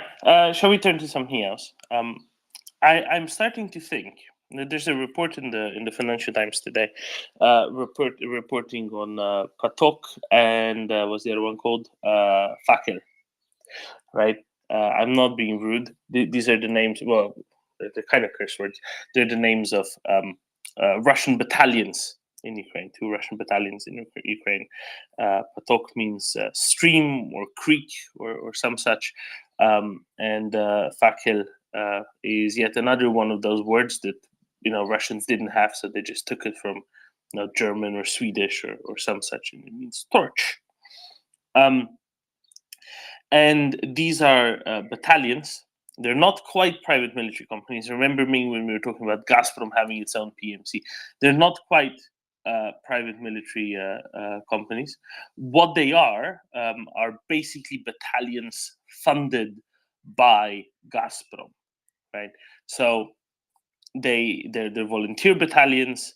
They're not quite PMCs. They're kind of partially paid by the state, partially paid by in this case a state-owned company.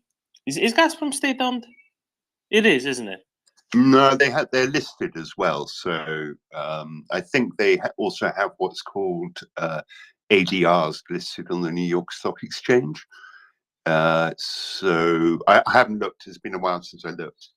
But I will go and there is obviously a probably big state shareholding, along with probably some kind of golden share type arrangement, which gives the state ultimate control.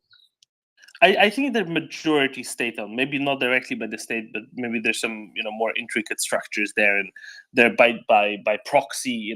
Other fully state-owned companies might own bits and some other bits and some other bits, and all together it makes for 100 for 50 plus 1 or whatever. But I think it's technically close enough to being called a state-controlled company at least.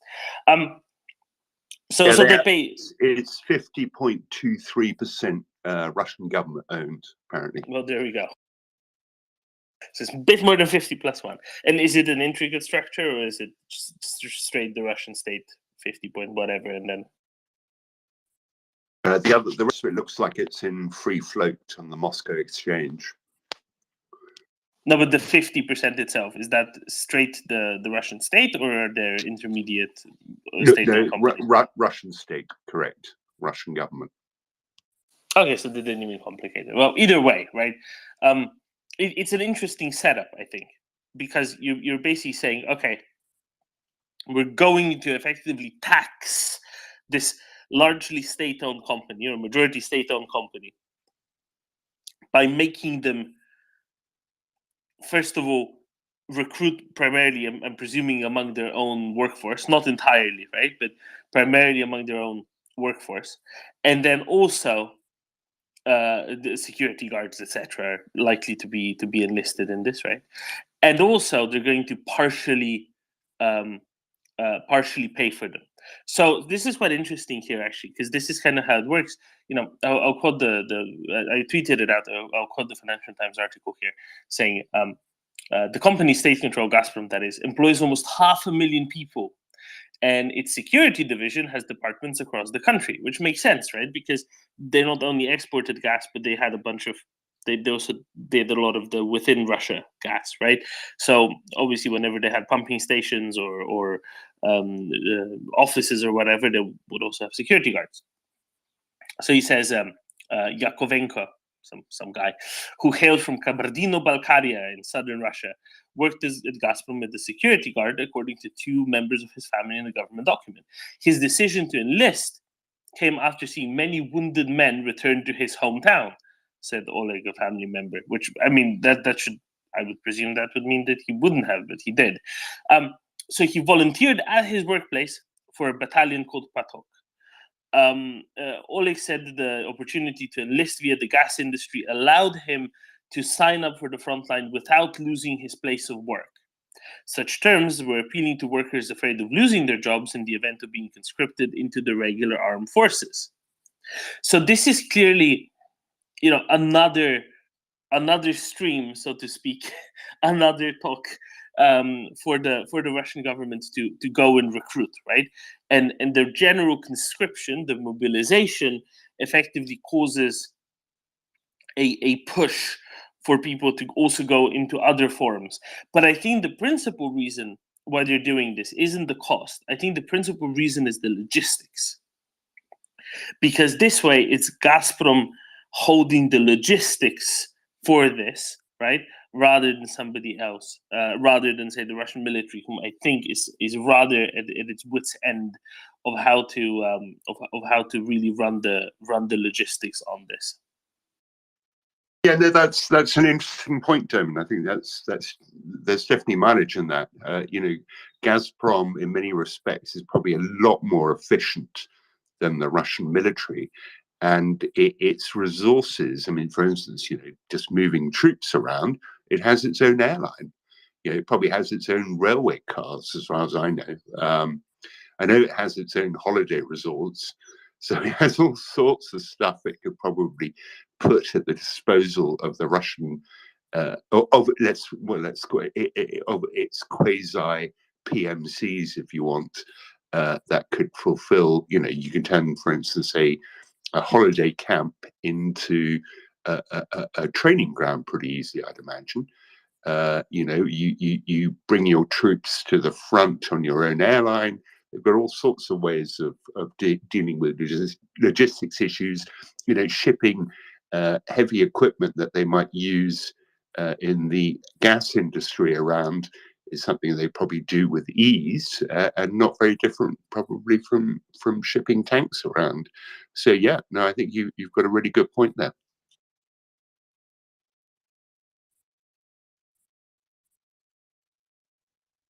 Yeah, and I think it just makes it easier for them to increase the volumes of people, right? First of all, they add actual volunteers as opposed to conscripts, so they can or mobilize men, so maybe motivation levels are a little bit higher, because they kind of feel like they've cheated the system as well, and I think that maybe helps their personal motivation to fight maybe a little bit better than they would otherwise. But also, I think quite crucially here, it offloads the logistics onto someone else, right? Which I think is quite interesting. And that someone else is potentially much better at it than the military themselves. Right, because the military themselves function on being internally corrupt.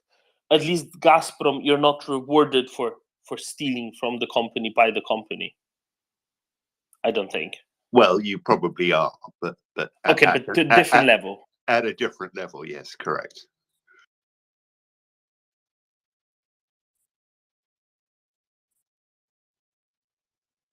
So yeah, that's quite interesting. And also, they get paid more than regular contract soldiers, let alone mobilized men, because they basically get the state salary plus they get one from Gazprom as well.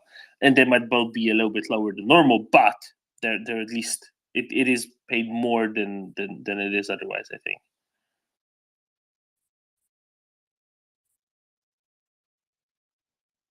And the funny thing is, their logistics are run for by Gazprom, but obviously Gazprom doesn't have lots of assault rifles, right? So where do they buy the assault rifles from? I would presume a lot of them they buy from, corrupt army colonels from somewhere else. So they're really just rerouting the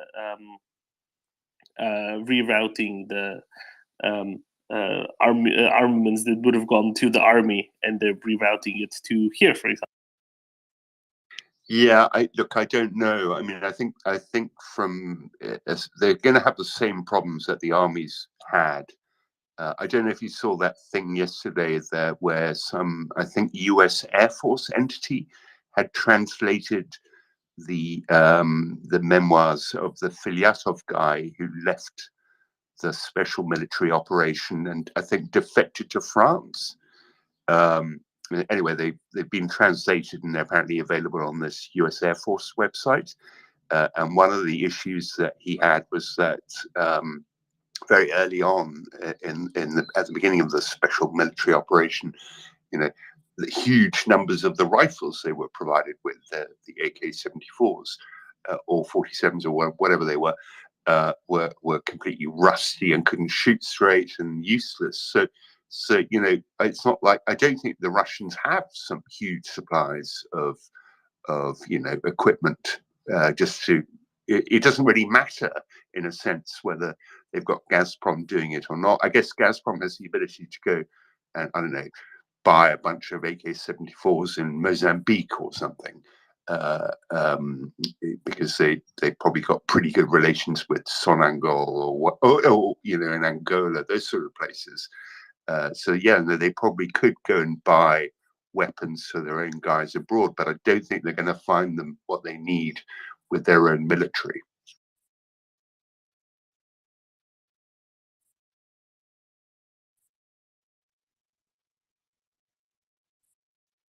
I mean, we've seen plenty of cases where, Russian logistics colonels were selling off equipment destined for the army, and that equipment ended up being bought by Russian volunteer fundraisers to then be given to the army. Completely absurd. only the Russians could pull that one off.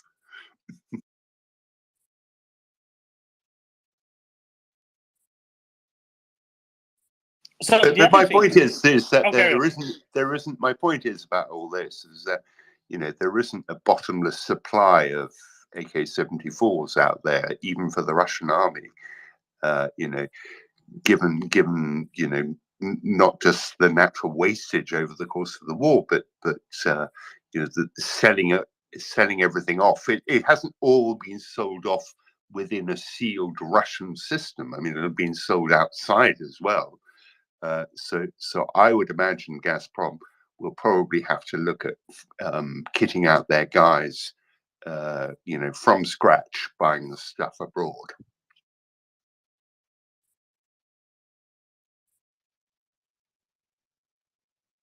So what the other stuff that I think is quite interesting here is that they're looking at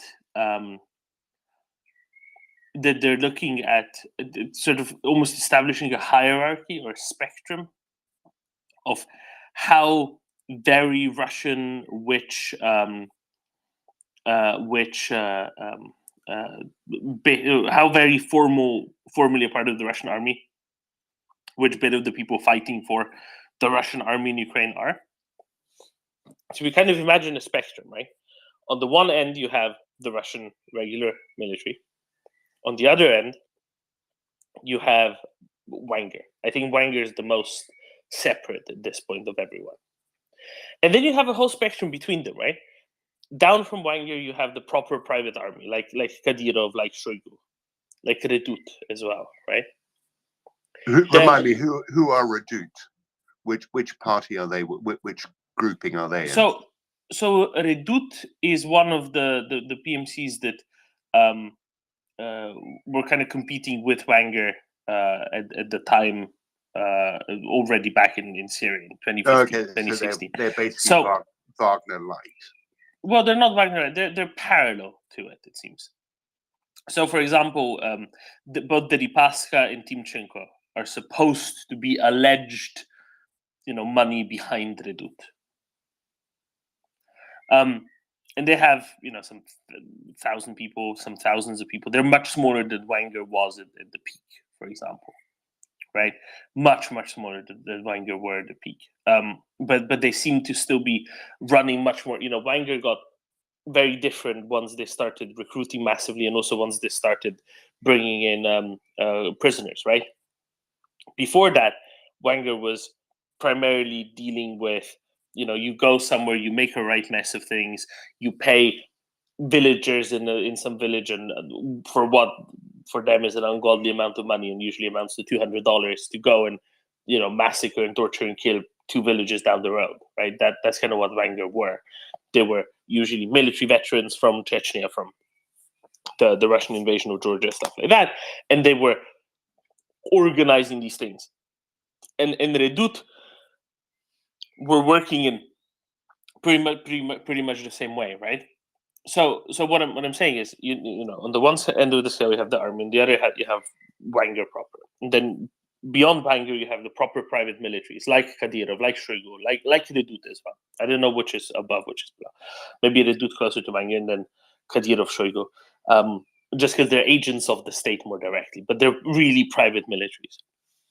And then the next step beyond that, you go to like Aksionov, whom I don't really know what he's doing. And then you have the sort of private company sponsored outfits like Patok, like Fakir. And then you have the really ideological volunteer battalions, right? Like various Bars battalions, maybe. And then you have the regional units they're funded by a regional government of an oblast of a republic, and then beyond that you have the finally eventually you get to the Russian military proper, right? So it's an interesting spectrum. Now they're all fighting for the same cause right now. They're all fighting for the destruction of Ukraine, the genocide of Ukrainians, the imperial cause of Russia. The interesting question is what happens later, right? What happens once Russia is defeated and you have all of these very split allegiances, let's say? Is this a case of Putin being clever and saying very much divide and conquer? And therefore, if people are so split, then even the military can't do a proper coup because there are so many branches, right? And so many different allegiances. Or is this going to come and bite someone eventually because it's going to further promote the balkanization of a country? And also it's going to promote oligarchs' interests being represented with individual oligarchs' interests being represented by weapons. Before you answer, I'll also say apparently Patok got forced into Redout. So Redout apparently expanded quite considerably because a bunch of different ones of these company-sponsored ones were all sent to basically be run and be governed by Redout. So it seems like logistics provided by the company and then military leadership by Redout, which I think is very, very interesting. Very interesting indeed. And that's kind of, almost, and that's not a good thing. It's like they're learning, right? It's like they're learning and they're saying, we are... we're doing it better now, and Redout taking care of the military side of things, and then Gazprom taking care of the other side of things. What do you think, Ming? That is interesting because my view on the proliferation of these kind of PMCs and or quasi PMCs is that this isn't Putin. This isn't Putin doing a kind of rule by divide, keeping competing parties sort of vying for his attention and therefore keeping them all down. I think these PMCs are more like insurance policies for various interest groups in the event that the whole thing falls apart somewhere down the road. And they're useful at the moment politically in that they make the people backing them look like they're, supporting the efforts in Ukraine. But I suspect those people are really thinking, right, well, look, if it really comes down to it, I've got my own little group here that can, I don't know, potentially even guard my dacha if things get out of hand.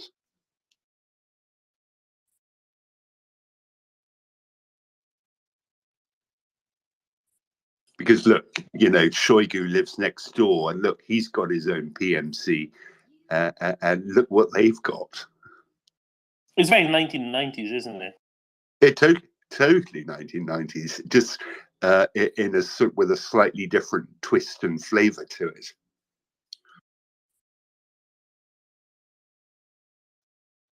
There's a very, very, very good book I bought when I was in Moscow.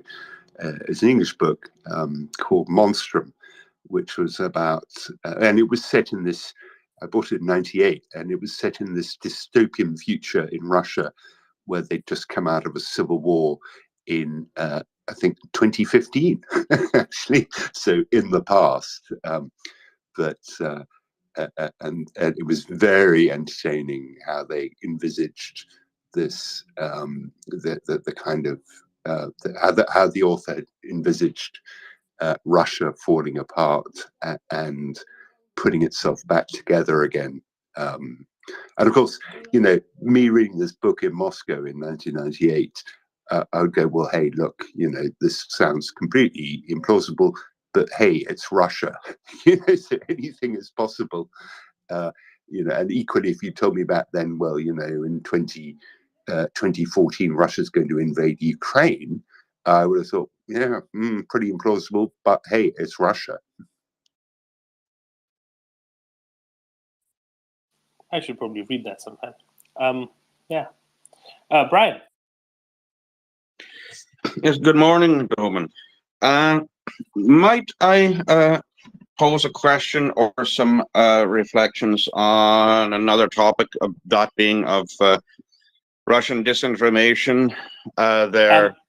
Brian, let's go to Daniel first in that case, if you want to comment on these PMCs and so on, and then we can very happily go to that. Daniel? Yeah, thank you. I was just thinking, a lot of people say about Russia that you don't see this division.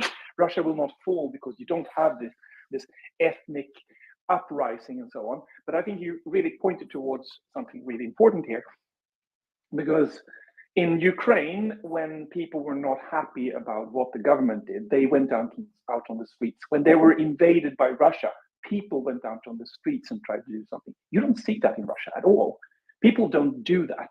It's a little bit, we had a discussion about if Russia and Belarus and so on, it's a little bit like in the medieval times. If Viktor Lukashenko is going to Russia for sort of a medieval hostage situation, or Roman hostage situation. And it's not 100% like medieval times, but there's a lot of similarities, I think. And one of the things is that during medieval times, though you would have these peasants' uproars and stuff like that, you didn't have this national sense. You didn't rally around that you were a nation. It was kings and their sort of lords under them that had power struggles. And I think we're seeing the similar thing in Russia. It's not about if the people will rise up. It is about if you will have enough conflict within the leadership, and if they will have enough power bases. And pre-Ukraine invasion, there was sort of a coherent army that could prevent this. But now they have destroyed the army, and they have built up all these PMCs. I actually see that it's much more likely because of that. Do you agree with me? I do, for sure, right? And because we know that a balkanization doesn't have to happen across or along any sort of ethnic lines. I think that's kind of the assumption that's wrong. It can happen because of warlord interest, basically, and that's exactly what's being, I think, set up here. Through these Potok, Fakel, etc. Ming, what do you think? It very much feels like just random fiefdoms, right? And very much like, instead of it being led from organized crime towards companies, it's just the companies that realize, well, the best way to do this is to act like organized, and then organized, and then organized, and then a little bit crime, because that's our way for real survival here. Yeah, I agree with you totally, German. I mean, it's just it's a variation on the theme of Krisha, the roof. And, you know, in this day and age, the roof that you need in Russia is potentially an armed military one. Yeah, instead of paying protection money, you literally just pay to have your own army. And like it's funny, right? They basically said, hey, you're a security guard here. Why don't you take a much bigger gun and shoot at some tanks? And then you will be, you know, if you survive, you will be an even better security guard / shooter at tanks for us. Why would we pay protection money to someone else? Why don't we organize our own, you know, actual protection?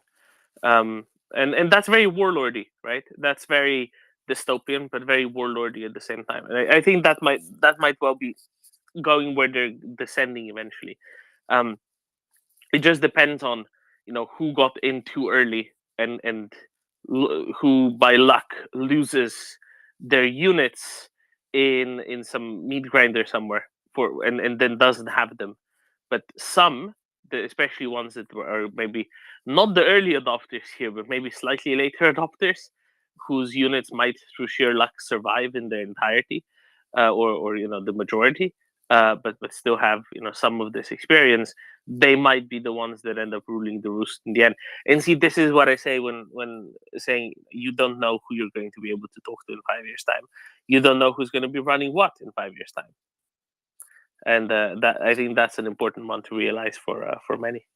Me and Daniel, have any more thoughts on this? Please share them now, and then we can go to talk this info.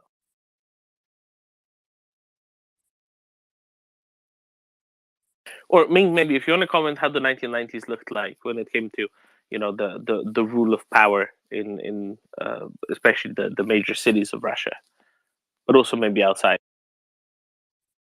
Well, I mean, it was, well, in the early days, it was wildly chaotic. I mean, I had these two friends who I'd made who were actually, they were students at some technical university in St. Petersburg, where they were studying how to make missiles launch from submarines.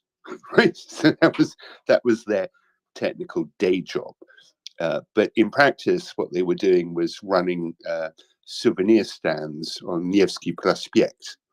And I'd go and, you know, I'd obviously, you wander around St. Petersburg, you're always going to end up on Nevsky Prospect. So I'd go and say hi to them. Sasha and Sasha, they were called. Actually, they were both Jewish, but really nice kids, bright, clever. And when I'd go and see them, you know, there'd be some heavy guy collecting the protection money, and then he, you know, they'd have to give him some money, and then some other guy from some other group would then come up to collect his protection money too, and Sasha and Sasha would pay him a bit too. And I said, well, why do you do that? Surely you only need one protection guy. And he goes, yeah, no, they haven't quite worked it out between them. So we're just not taking any chances, you know, whose spot we're selling these souvenirs on.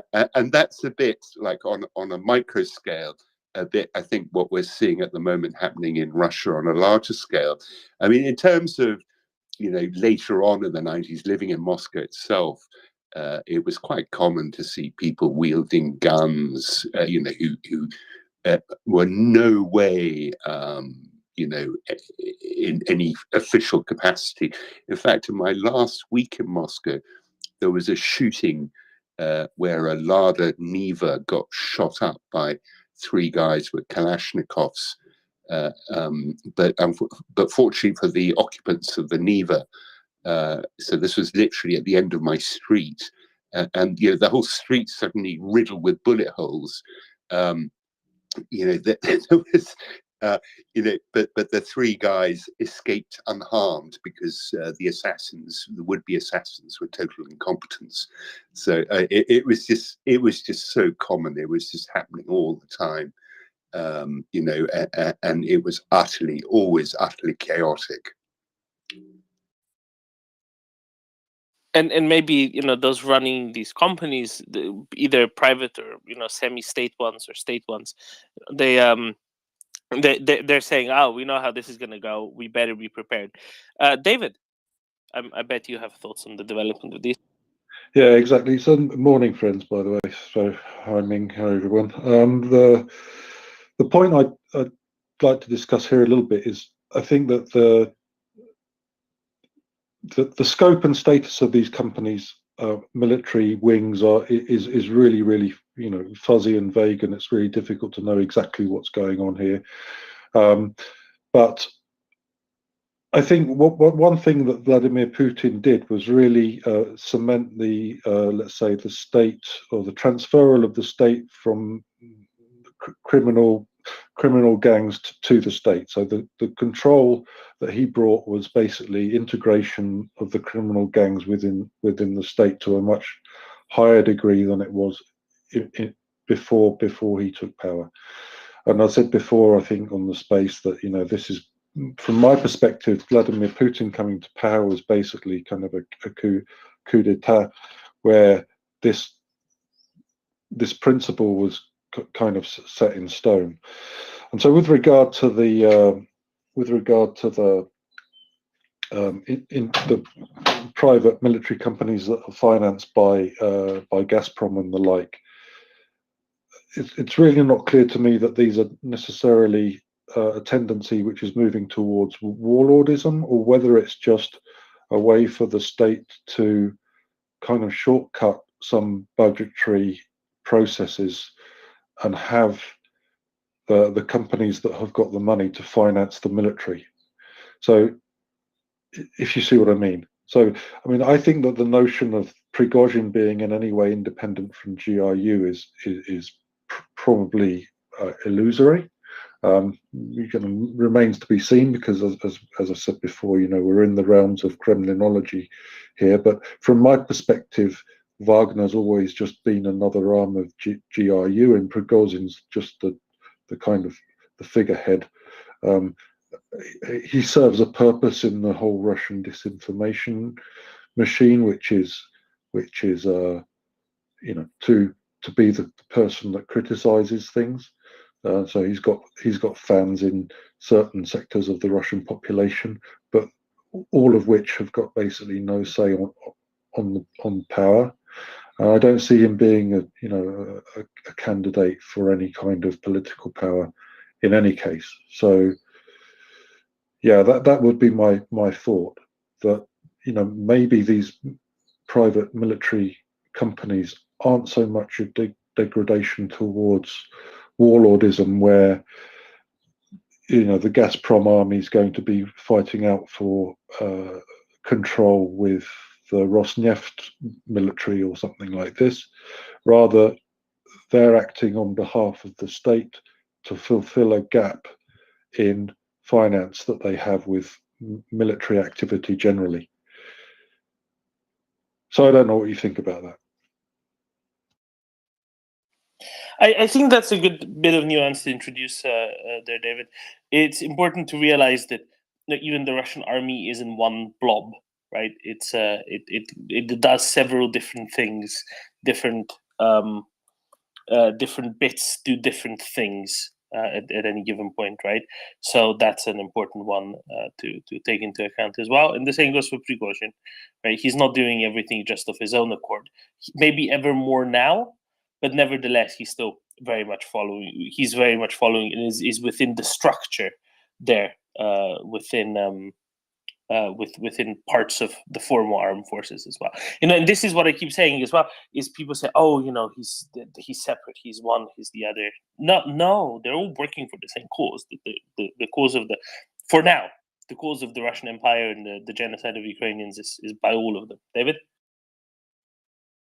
Yeah, exactly. So I think it's this is something that's really, really hard to get your head around if you've not kind of been in the middle of it somehow. This is just the way the machine works, and the machine is still working. So I think the notion of imminent state collapse is misguided, because what we see as kind of chaotic warlords fighting between each other, it's not really like that. I don't think anyway. I think it's much more coordinated, and all of these people have their role in the I think Axel calls it kabuki, but I would call it storylines for daytime television, more or less. That's kind of what's going on here, from my perspective. Oh, 100%. Yeah, it's a question of what's happening now and then what might emerge later, and I think it's a comparison of all of the different bits and pieces here. Yeah, 100%. It's interesting. It's interesting though, and it's kind of it's interesting as well, because you see the divergent motivations working together. So on the one hand, you have the motivation of the state to get more soldiers, right, and that kind of pushes from one end. On the other hand, you have the motivation of the company to kind of secure itself in the standing now to the state, right, David? Right, this is why Gazprom might be motivated to do something like this, and then also in the standing later on, it's good to be prepared. Maybe it's not a bad idea, David. Yeah, I don't know. Like I say, I'm not really sure what side of that stream we're on, if you see what I mean. It could just be that Gazprom and these other companies are getting tooled up, because aside from the fact that they're kind of contributing in a more way to what you would normally consider to be the military budget, they're also concerned about, and not just Gazprom, but the state generally is concerned that they need military force in order to force people to carry on working in some of these places. So turning much more of the, let's say, getting stuff out of the ground job into more or less labor camp kind of work. And maybe I'm thinking too far ahead there, but that seems a more likely direction to me. But maybe it's just me. Thank you, David. Right, Brian, you've been very patient. Please go ahead with whatever you had. I just really wanted to close this one out, because it's going to be cropping up, so it's good to have thoughts out. Thank you very much, Roman. In preface to my question, is regarding Russian disinformation. Who is their intended target? Is it for a domestic audience? And if it's intended to muddy the waters internationally, say among the electorate of Western democracies, what do they hope to accomplish by it? Depends on which one. Every message has a different target. Every set of messages has a different target. So I wouldn't say disinformation has one target collectively. No, different bits have different targets. So there's the domestic propaganda, which does one thing. There's the foreign-facing propaganda that does another. So the domestic propaganda is there to keep people, not to panic, I guess, calm and carry on, whatever. And then the foreign-facing propaganda is to affect reactions of other countries. So it really depends on which is which. I think David Bailey might have more to add to this. Yeah, so sorry for jumping in again on this topic, but from my perspective, it's an interesting topic, right? So and pretty fascinating. So from my perspective, who the disinformation is aimed at is very interesting. So there's the internal audience, and in the internal audience, you end up with basically a very interesting demographic who this disinformation appears to be aimed at, and that's basically women between the ages of 40 and 60 who stay at home and look after children, or look after the family. And the reason that I'm saying that is because these are the only people that have any sway in terms of forming public opinion in Russia. Basically, it's an overstatement of the situation, but basically you've got the young let's say, streetwise IT engineers working in Moscow have all left. They're in Georgia or Kazakhstan or somewhere in the West, already working, earning a nice living in a sensible place. Then you have people who are completely dependent on the state anyway. So the oligarchs and the Siloviki, completely dependent on the state. You don't have to worry about their opinion altogether. Then there's the kind of the rest. There are the alcoholic son-in-laws who are despised anyway by the women aged between 40 and 60 who stay at home. So basically, you're left with this body of people who watch afternoon television, and they're the main opinion forming strand in society, from my perspective, and that's basically the audience for all of the disinformation, and they swallow it completely because largely, they grew up at the tail end of the Soviet Union or even the good period of the Soviet Union from their perspective, which is kind of the Khrushchev, Brezhnev era. Have fond memories, think Vladimir Putin's fantastic, and so this is all aimed at them, would be my comment. Thank you very much. The reason why I say that is yesterday or late last night, I had a vigorous argument on Facebook. God help me, will I never let that go on Facebook, that when I was profiling the work of Timothy Snyder, The Bloodlands, and making comments on its relevance for the current geopolitical situation. And I got a response from a friend of mine back home in Canada, a childhood friend of mine, who appears to have fallen completely into the viper's pit of the talking points of Russian disinformation and how everything can somehow be blamed on NATO, and maybe Putin was trying to be reasonable. And I was as diplomatic as I could be, but it was clear that I was getting nowhere. And I've had these arguments with others, but when someone that is that close to me, it is extremely distressing to see.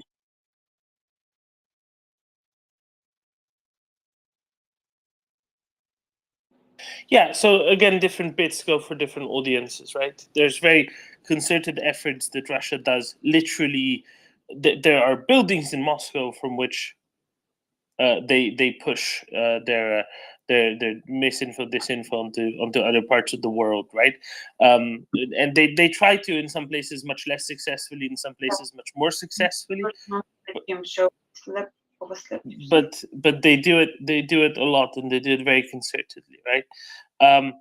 So there's different tranches aimed at different audiences.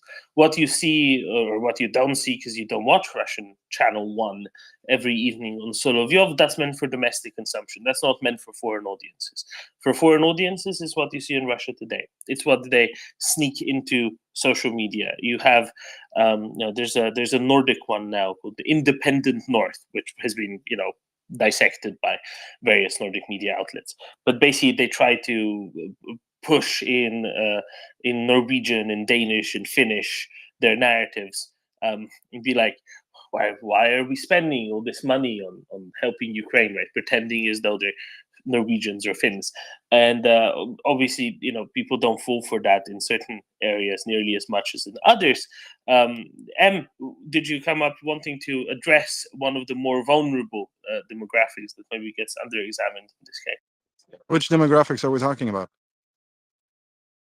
Oh, well, Brian was asking, Russian disinformation, who's it really aimed at? And I was trying to break it down, saying, different bits are aimed at different people. Some are aimed at Russians, some are aimed at, are in different languages, aimed at different people groups. And I broke down the European context a little bit, but I had a hunch, and maybe you were coming up because you wanted to address how Russians affect the social media landscape, perhaps in the Arabic-speaking world. Yeah, sure. I'll start with Egypt because it's a very straightforward example. So Russia Today in the Arabic focuses on almost everything happening in Egypt. And whenever they report on a story, they kind of make it a little bit conspirational in a way. And sometimes they report downright lies, fabrications, things that have never happened. And then they get picked up by other Egyptian online news outlets that just copy what Russia Today had just published and republish it on their websites. And then that gets republished to Facebook and gets republished to Twitter and makes its way to TikTok and Instagram and so on and so forth. Until a few days later, it gets completely debunked.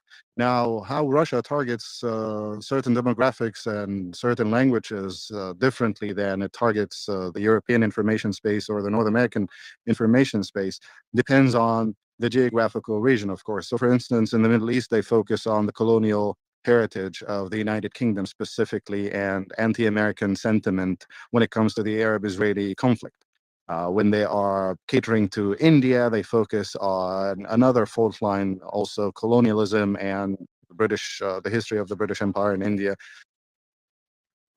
and their relationships with Pakistan and how the U.S. government, through its intelligence services, worked with the Pakistanis to prop up the Mujahideen in Afghanistan, and so on and so forth. So it finds a grievance, and then it flames that grievance in order to keep the old animosities alive, to keep the anti-American and the anti-Western sentiment on the rise, in order to make sure that any move taken by the international community or the US government or the United Kingdom's government or the European Union or European countries is not welcome in those regions, or at least met with skepticism and whataboutism and cynical comparisons to their past mistakes and their past interventions or whatnot. That's pretty much the idea.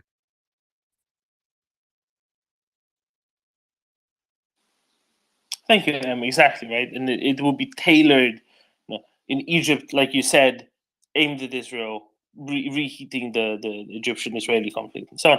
In Norway, it's not, right. In Norway, it's going to be based on something completely different, on the special relationship between Russia and Norway with the northern border and the Arctic and the fisheries, and they're not going to be bringing up that because they know it doesn't play. And so, Brian, the answer to you is, depending on what you're seeing it probably for a reason, or at least you're more likely to see the stuff particularly aimed at whatever demographic you're a part of. Thank you very much, Roman. Because the person involved, shall we say, has become personally, emotionally disenfranchised or disillusioned with domestic Canadian politics in general, and it just sort of feeds into the same conspiratorial mix.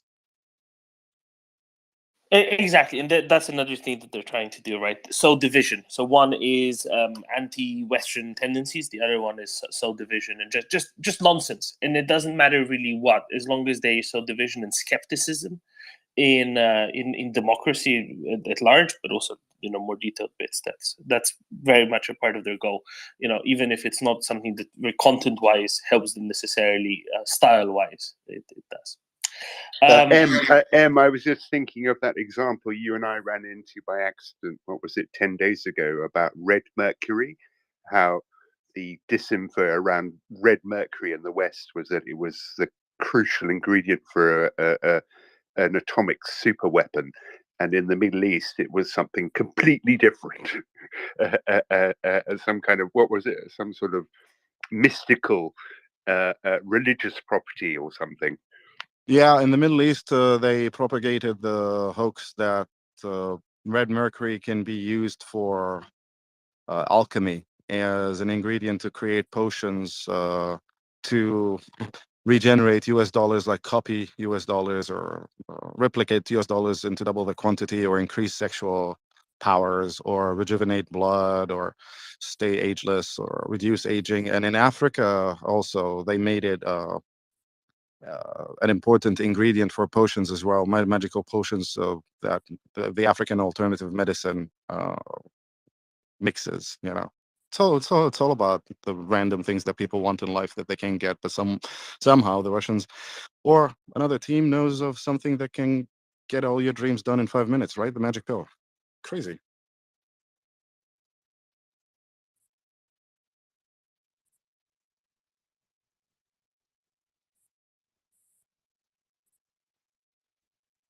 Alchemy. Yeah. Nale, what are you now called? Sauna Man. Go ahead. Yeah, thanks, Domen, and hello, friends. Just trying to desperately promote my culture, but I also find this this Russian propaganda usually has a very aggressive tone, at least in spoken form. If you go to a Vatnik space, it's all about who is screaming the loudest, pretty much.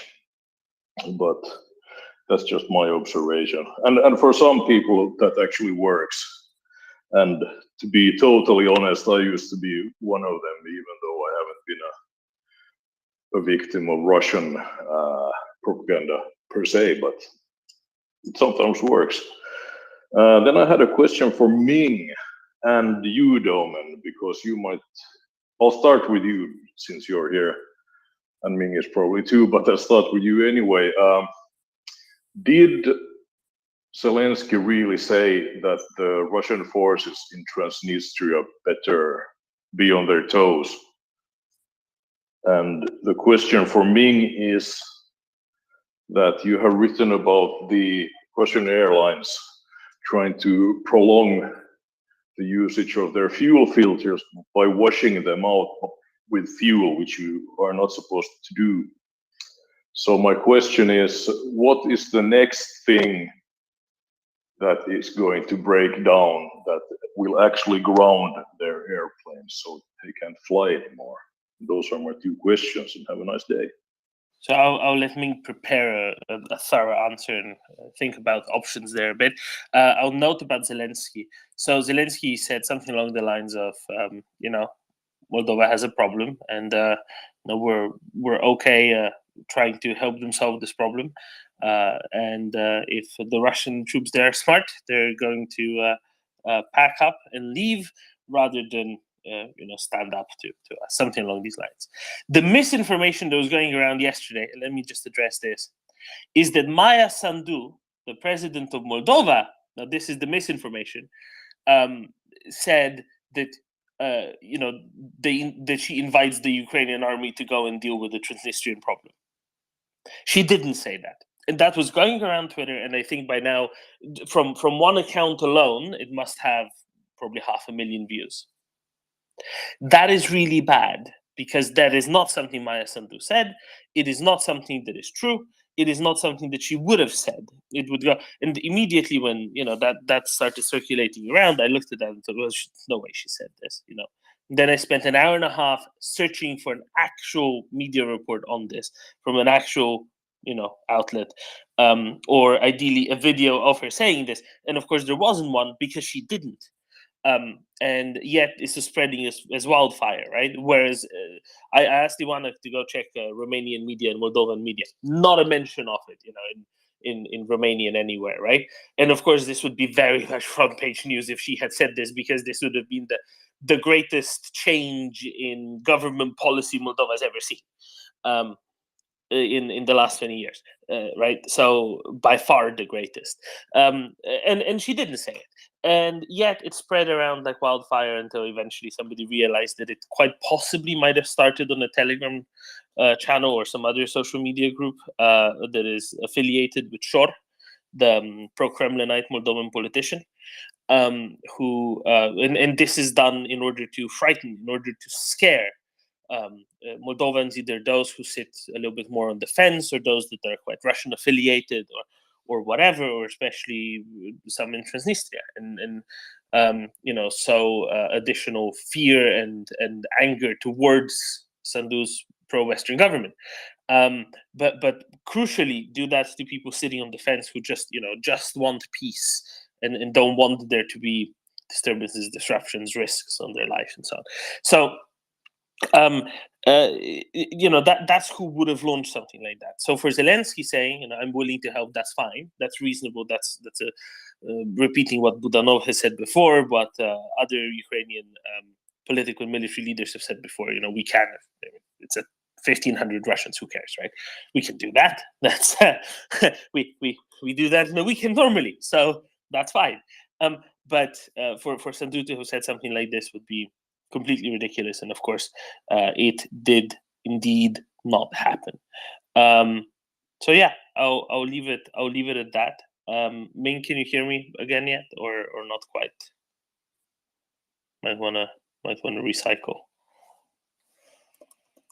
Because then we can get to the planes for you, Nale, very, very gladly. So I think Ming needs to leave and come back. So it's really, it is quite interesting. Nale, do you have any more questions for me while we wait for Ming to leave and come back?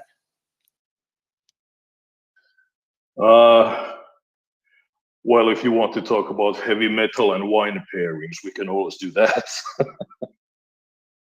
Yeah, heavy metal doesn't go really well with wine. And as someone who likes both, I can say, generally not an additive sort of move. What I would suggest is if you go with something that's more structure focused rather than flavor focused, that might be helpful. But not too high in acidity. So actually, what could work pretty well would be, a moderate acidity orange wine, perhaps something from Sicily, maybe also something from northeast Italy. I think that could work quite well because it's more texture focused. Or maybe a very nice muscadet, a fancy muscadet, not like a regular muscadet. What do you reckon, Nale?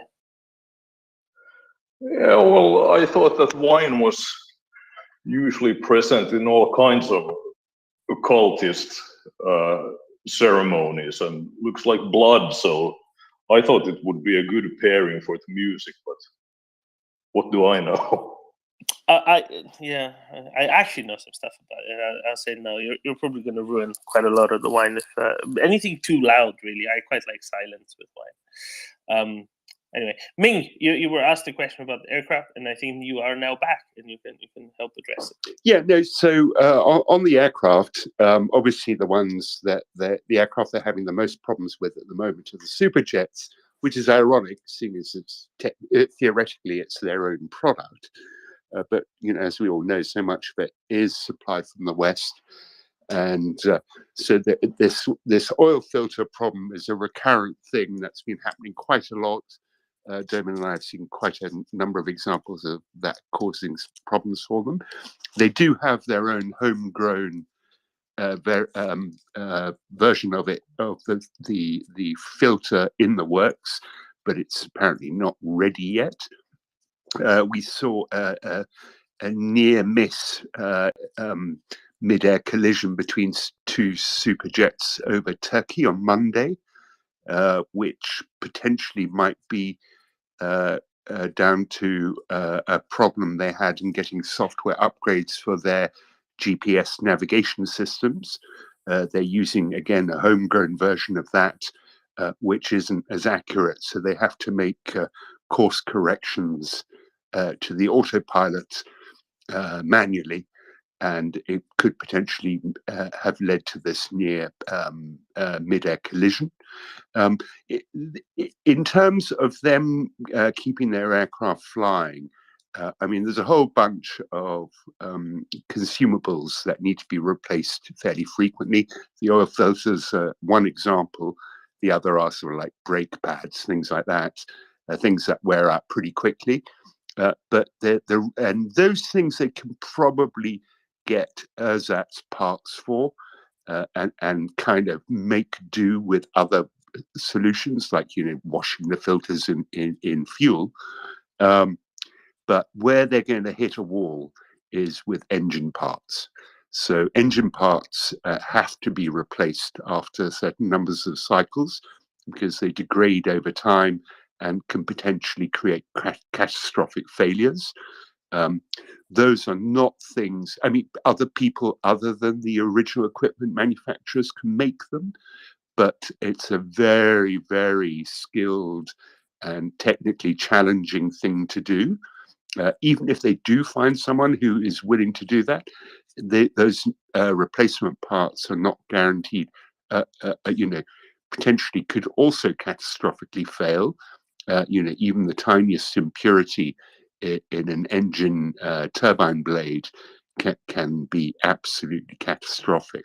So I think it's engine parts that will ultimately put their fleet on the ground more or less in the next probably 6 to 12 months, thereabouts.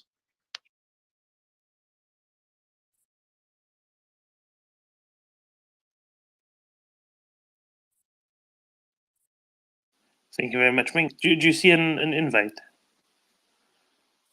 Not yet, no. No. Okay, I thought you would have. Okay, David. Good morning, David. Yes. Good morning to you. I saw your message. You're the thing, David. Let's switch the. There's the buzz. Oh, is there? There's a buzz on this as well, is there? Yes. Oh. You see here a buzz now? Now it's fine. Is there a buzz? Just a little bit, but much better. Has it gone? Now it's gone. Is there a buzz? Yes, very slight. Is it gone? I think so. Okay, well, it's on charge, right? So anyway, I've taken it off charge for the time being. But there will be nothing I can do later. But yes, but I saw your message. David, do you want to? There's some news in the world. This isn't very Yes, there Ukraine, is, isn't it? But it's very interesting. It's interesting, isn't it? Yes. Do you want to tell the story? I don't know the story that well. I think you've read it much better than I have. I know the story that on Lago Maggiore, there was a boat with people on it. And then the people were no longer on the boat and instead were in the water all around the boat. And I think the boat was upside down. And it so happens that these people seem to all be intelligence operatives from Israel and Italy and possibly some other countries who are allegedly celebrating a birthday when on a lake they capsized the boat and several of them drowned, or at least some of them drowned. Yeah, and that's very suspicious when you have a bunch of people who are Secret Service operatives, not like the U.S. Secret Service, but like actual, intelligence and shady stuff. Yes. So 4 people drowned. One Israeli, 2 Italian, and a Russian. Could it be a Russian Israeli though? I mean, there's lots of Israelis with Russian passports. No, they were discussed as Russian, as in, and it was the wife of the boat of the captain, who apparently was a friend of, right? So she was. I mean, maybe, but you would expect at this point they might be saying she was an Israeli, as opposed to, if you're an Israeli Russian, you're an Israeli, aren't you? As opposed to a Russian Israeli. Do you not think? Yeah, probably would be. But I also think, you know what, if it's Mossad agents, they have all sorts of passports all at the same time, don't they? They may well do, but I thought it was interesting because it was reported as a Russian, right? So I guess because this is in the press, someone's spoken to someone and someone has said, yes, she's a Russian, right? So maybe they do have different passports and the rest of it, but it's very interesting, right? Because the story, so I found out that the boat is 52 feet, Doman, 52-foot boat, described as a houseboat. And then, but it's quite a fantastical story. They talk about, yes, a thunderstorm, which was described as a hurricane or a whirlwind, erupted on the lake, right? And I thought that's really interesting, right? Because it's not really an area well known for water spouts and certainly hurricanes. Do you think that area is known for hurricanes, Doman? Water spouts, it is. I've seen a video of a water spout on an Italian lake. Yeah. Okay. Right. So you say it's well known for them. Well known would mean No. I've seen it once. Once I have heard of such event. Yes. And you heard of it, or did you see it?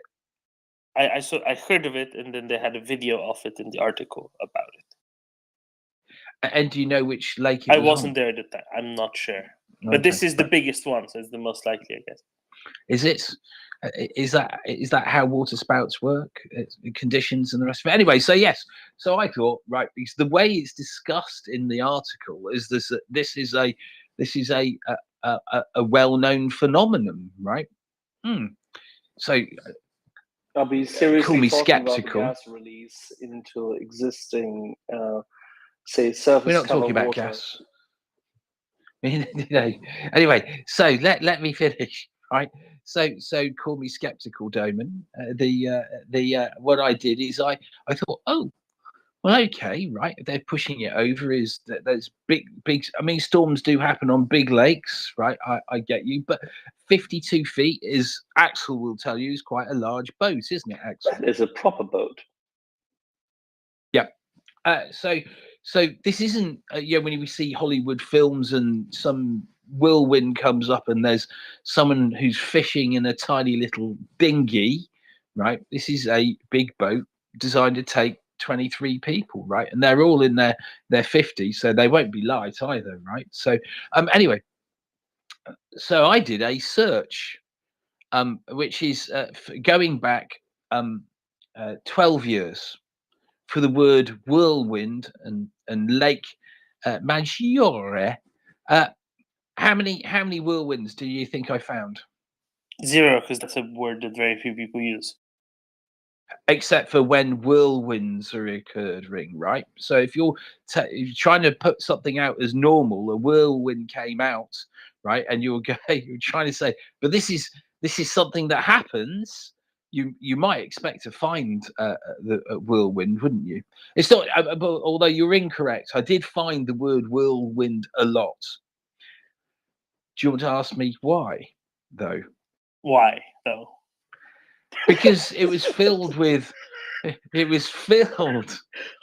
with stories of people went on a whirlwind romance and a whirlwind tour of Lake Maggiore, as opposed to the whirlwind that devastated the village. Yes. Apparently there was a whirlwind once. At some time it damaged a tree in 2006. That's all I can find. So no boat sinking of whirlwinds, no mini hurricanes. And what I did is I thought, oh, well, okay, let's look at the weather. So apparently, so they did have, I mean, there was on the 27th, so I think it was the 27th when this accident happened, they had 12.7 millimeters of rain, Doman. Is that a lot?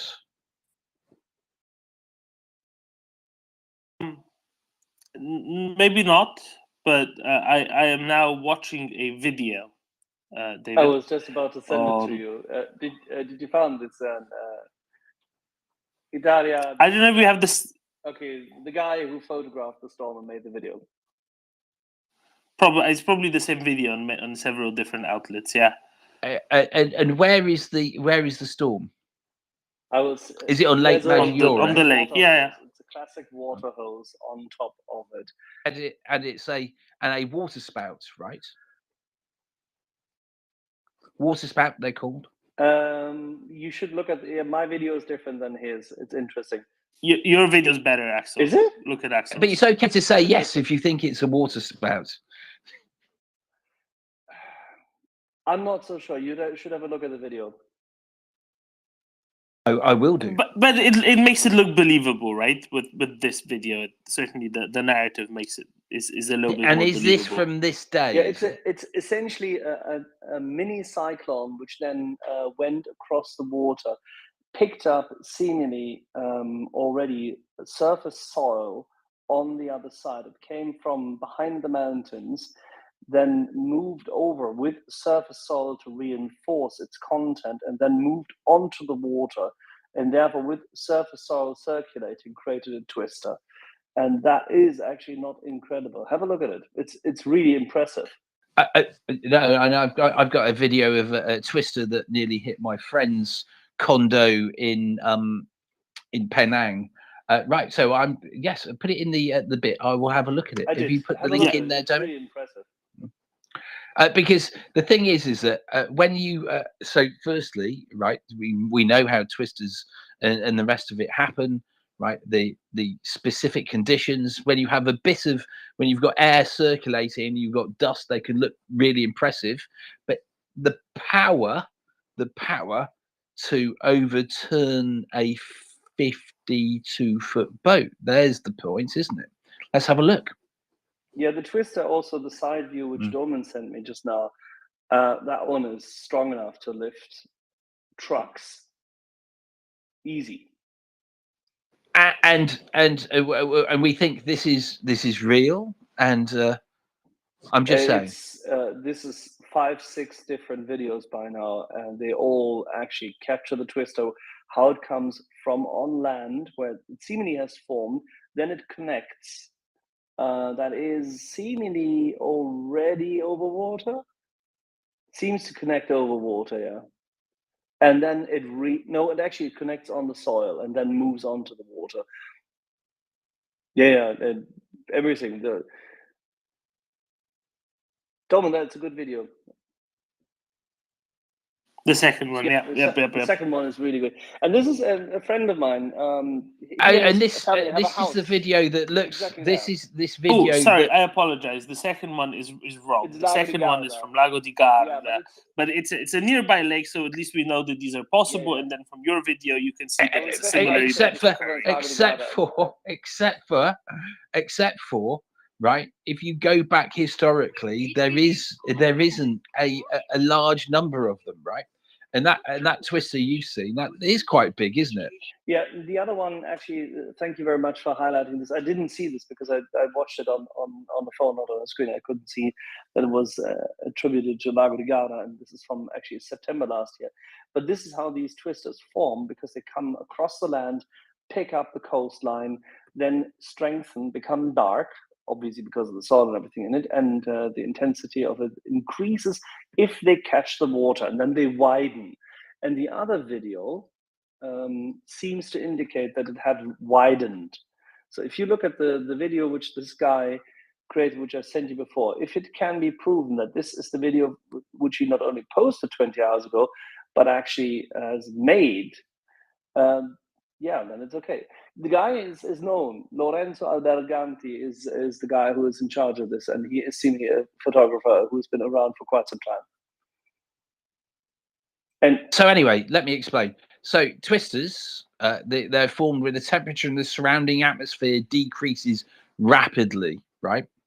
And there's the point. And it's the temperature differential that makes these things really quite powerful. It's the reason why climate change and we call it global warming, or the warming of the water that makes a big difference and increases the power, right, of these things. Now, sometimes when you hit something, say it hits the water as it's come from the land, where you might have a very warm temperature, right, which would be giving the conditions for the twister. When it hits something colder, it may just, in actual fact, remove that temperature differential, so it might just disappear.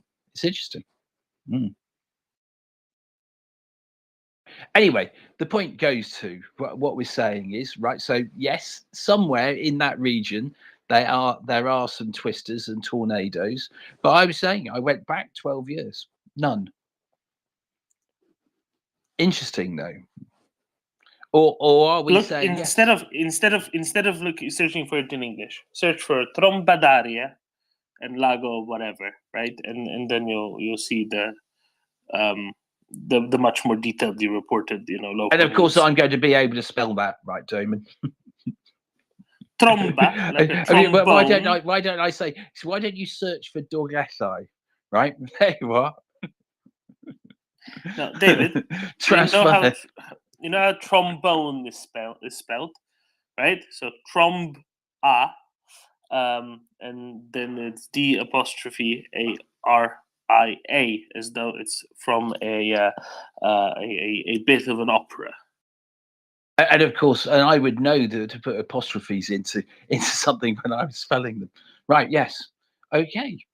Air horn, tromdaria. Tromba d'aria. It says, I'm seeing something. It says in English, air horn.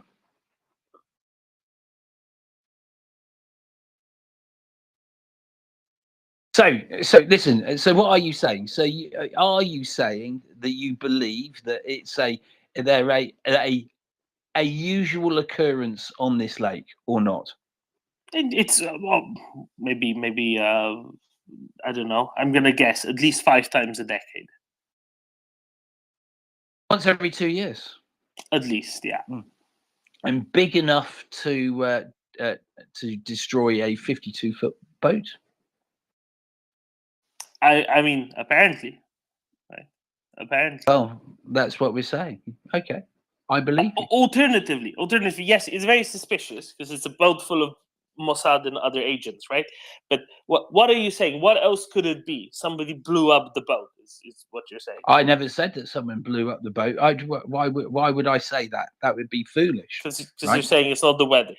Well, I'm just saying this is very interesting, and it isn't just bombs that. Why would you say that the boat had been blown up? Because that would be really simple. The boat has sunk, hasn't it? It's capsized, right? Something's happened, right? Or they've claimed it's capsized, right? So why would a boat sink? There's the question. It doesn't just have to be someone has blown it up. Because you have a little hole in it, couldn't it? Someone forgot to put their pinky finger in there and stop the water. Everyone, they ran to one side, right? In a comedy, and that comedy that went really badly wrong, and it flipped over.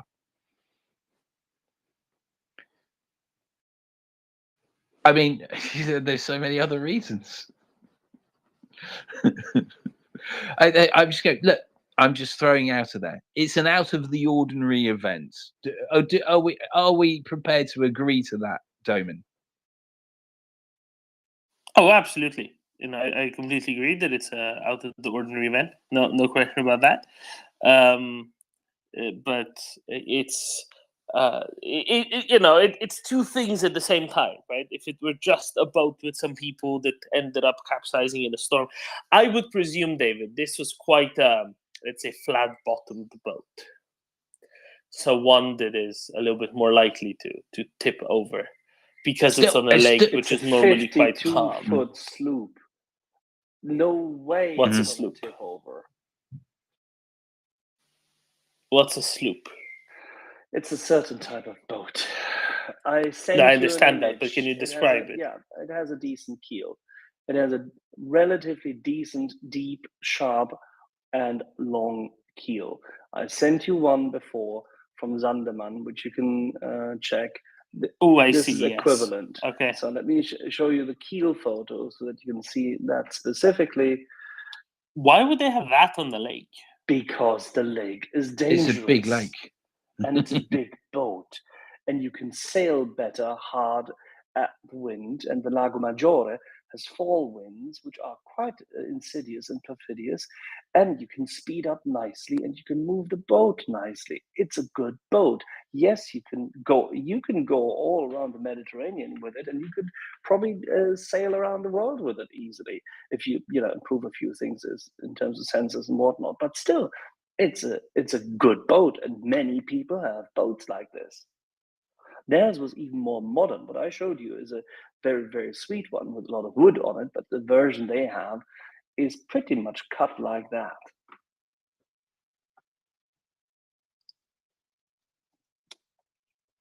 When Ming is back, you could ask him. That's a decent sloop. Is it as good as Sloop John B? Oh, God. Now you have to slurp up the mess you made on the sloop.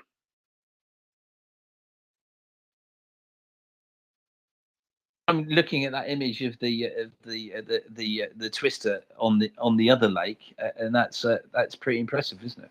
Yeah, and they have this there, and rare as it is, it has happened, and the reports go back. And a friend of mine, whose family has a house at the Lago di Garda and some kind of a little cabin at the Lago Maggiore.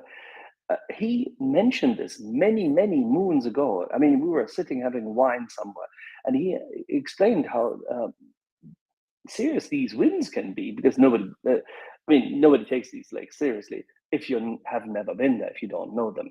Lakes can be absolutely insidious, and the way the Lago Maggiore is formed is very conducive to that because of this narrow strait. So if the forewind comes and would be like what we just discussed, a twister forming from one of the say lower entrances onto the lake, as it seems to have been the case from the video which you have with the stop motion kind of camera. The guy, I mean, condensed essentially whatever is the video for how long, probably about 30 minutes or something into that little video.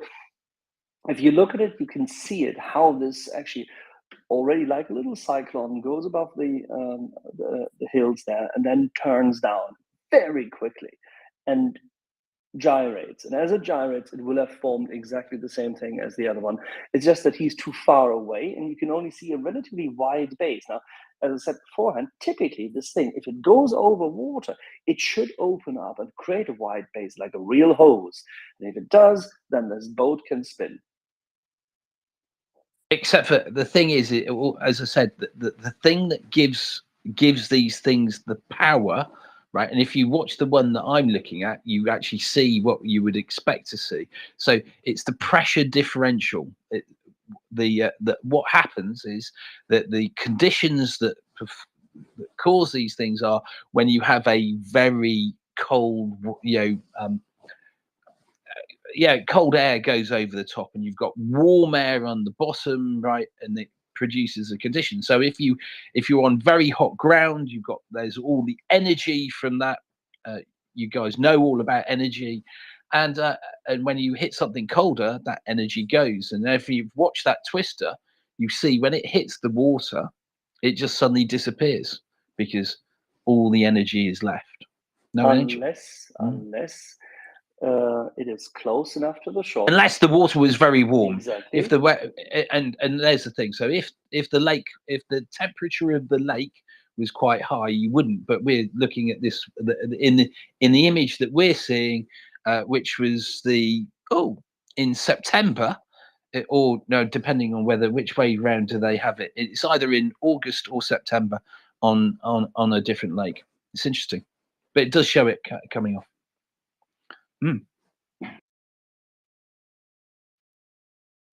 It's impressive, though, isn't it? Very impressive. And the thing to remember is they are very, very high speeds in those. But is that actual twister? Do you think it's more than? Do you think that's 50 feet? I don't. Maybe not. Look at this one. It would certainly do damage to something, though, wouldn't you? Photo which we have from it, carved out of that video. That is impressive. That is a pretty wide. It's very far away. It's a pretty wide base. It comes off from the land onto the lake, and then it hits, and it's wide enough.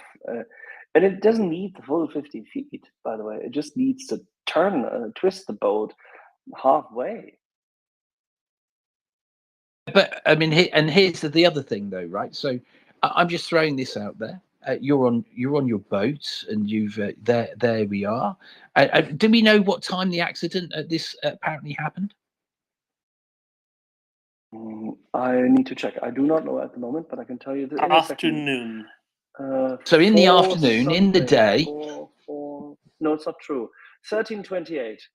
At 4 something, he reports it, but 13:28 is supposedly the time.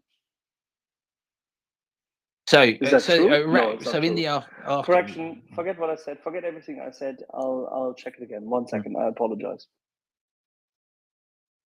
But anyway, so if you watch the video all the way through, you see what happens when it hits something that's colder, right? All the energy leaves from it, right? And this is one of the reasons why the tornadoes, etc., twisters in places like Oklahoma and Texas are going to get worse and worse, is because as the land temperature gets hotter, it means they'll become more powerful.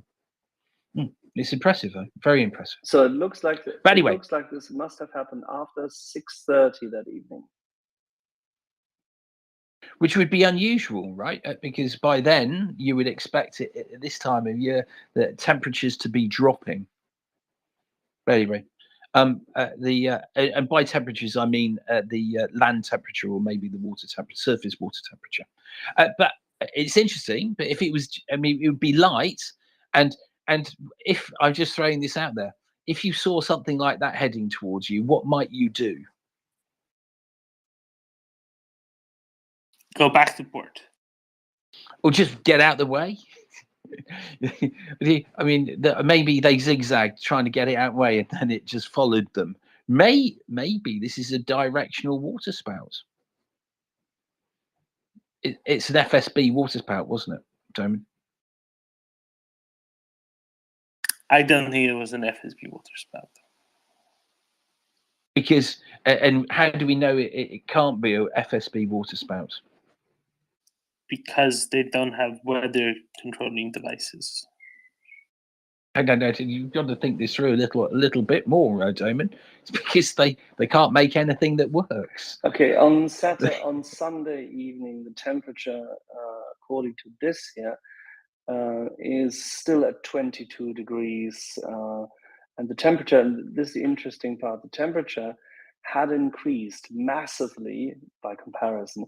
From Friday to Saturday, it was still between 15 and 15.5 degrees at the Lago Maggiore, and then it went up on Sunday significantly during the day to 22 degrees, and as a spike. This, by the way, is taken in as a part of the concern that it has happened because on land, surrounding it, the temperature was significantly higher. And what was the water temperature? I don't have that yet. So you need the surface water temperature because as soon as it hits that colder bit, all the energy disappears. Hence why when you look at the other big one, I can tell you what it is today. Today it's 19 degrees, the water temperature. Yeah, it warmed up. Okay, so yes, and that would be a bit of a temperature change, right? You would be removing energy out of that thing. Hence, I go back to when you look at that twister, you see it when it goes over the water, it just basically disappears. So, not saying it's impossible. But it would mean that wherever they were over the temperature above would have to be incredibly cold. But anyway, look, but if you were, I'm just throwing this out there, if you were to stage an accident, right, that involved a water twister, then you'd certainly want it to be in a place where you could go, look, recently, look, we had we had a water spout a bit like this to help sell that story, right? Yeah, I don't think that anyone has managed to actually time this to that twister. This thing is unique. I mean, it hasn't happened there for a few years in this format. And the guy who was the photographer is seemingly a meteorology expert and part of the, whatever that is, the civil guarda of the lake. And that's why he was there with a boat and his camera, because he seemingly is also a very, very decent professional photographer. So, and they were on the lake at that point in time, photographing, actually running it with their camera. You should have a look. It's really impressive. Well, I am watching it. That's why I'm talking about it. I think it's I've never, and I work for the Meteorological Society, by the way, right? So I've never seen the whole process of when it's joining together. It's really very, very impressive.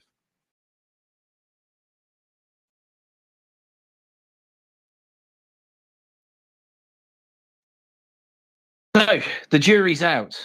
It's just you suspicious. can even see, by the way, David, if I may say so, you can even see this in at 35 seconds on the video. You can even see another boat traveled in that direction. By the way. I'm still looking at the other one of the tornado on the different lake because it's very impressive. I will look at the other link as well now. So I believe the lesson here is, when inclement weather approaches, don't go pleasure sailing. The real question is, the fun question is, and Axel, maybe you want to speculate on this. Why were there a bunch of Mossad agents celebrating a birthday with a bunch of Italian intelligence service and a agents? Russian?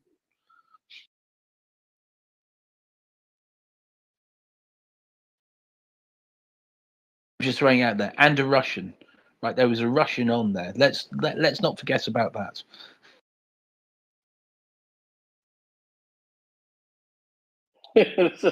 What do you want me to say other than I don't know?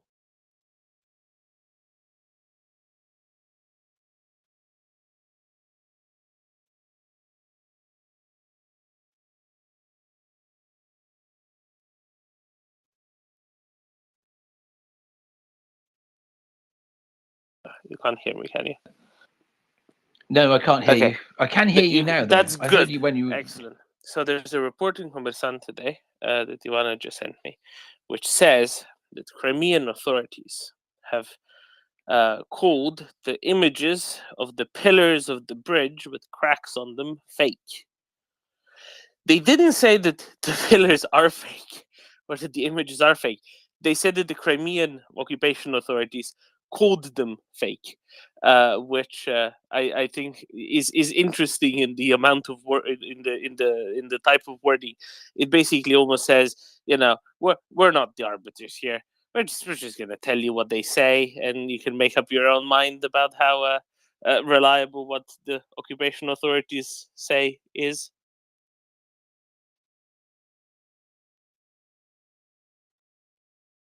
They're just saying. So someone said they were fake. There we are.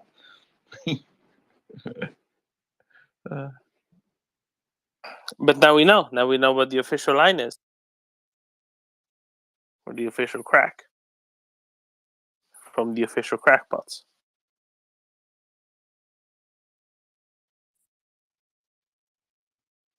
No, okay. Hunter, good morning. Good morning, gentlemen.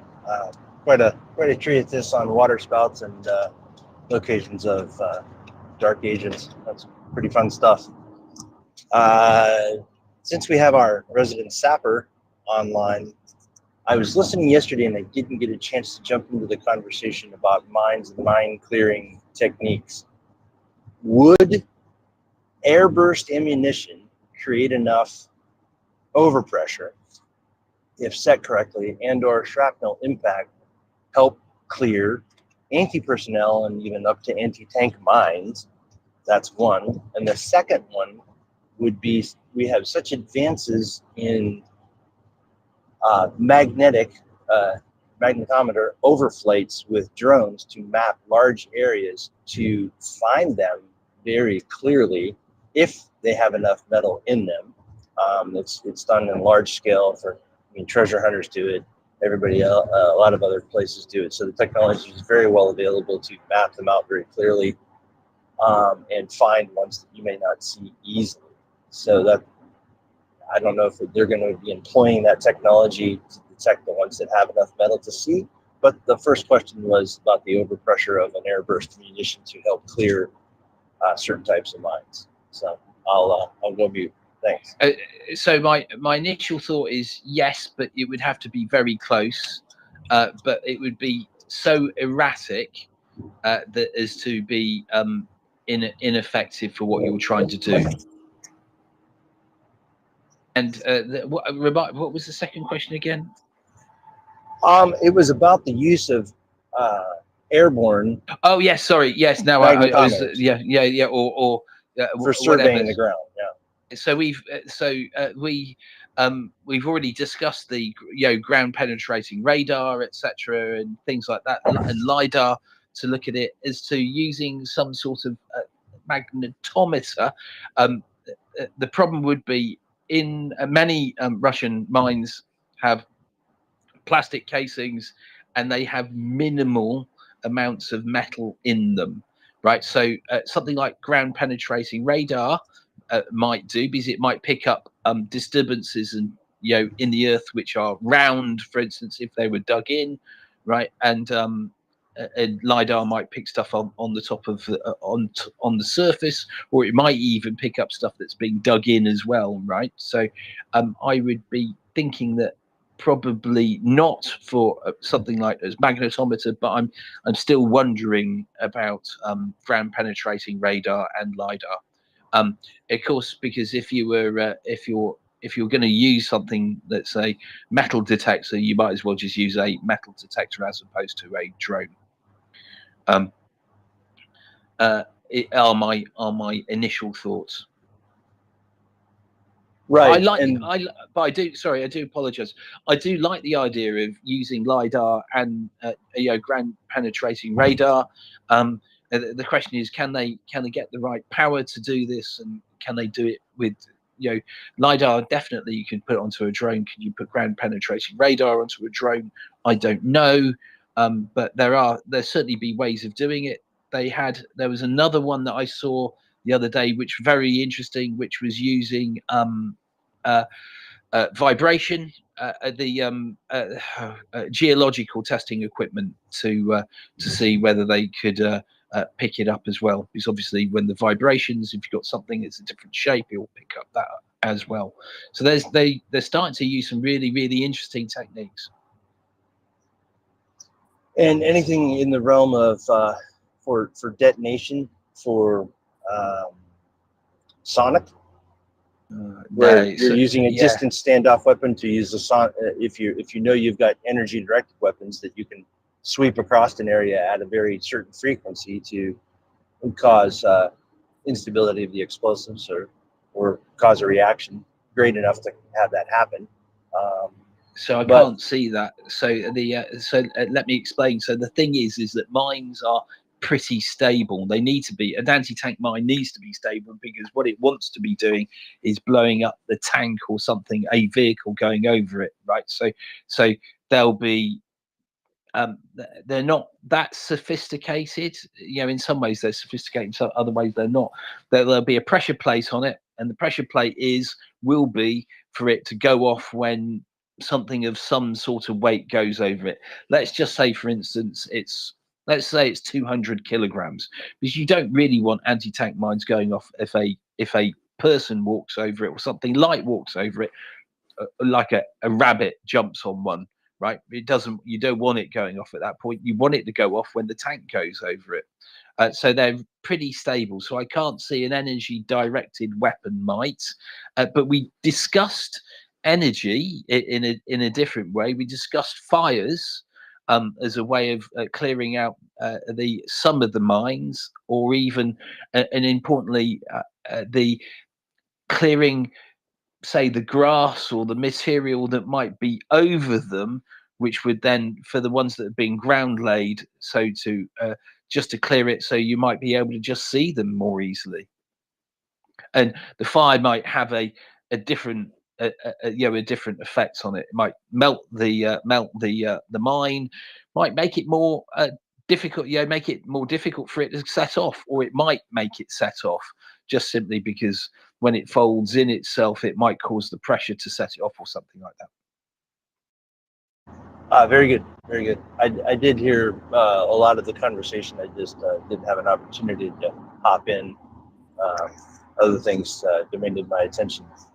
But it's very interesting to see what technologies they come up with to clear that very valuable soil in an expedited but safe manner.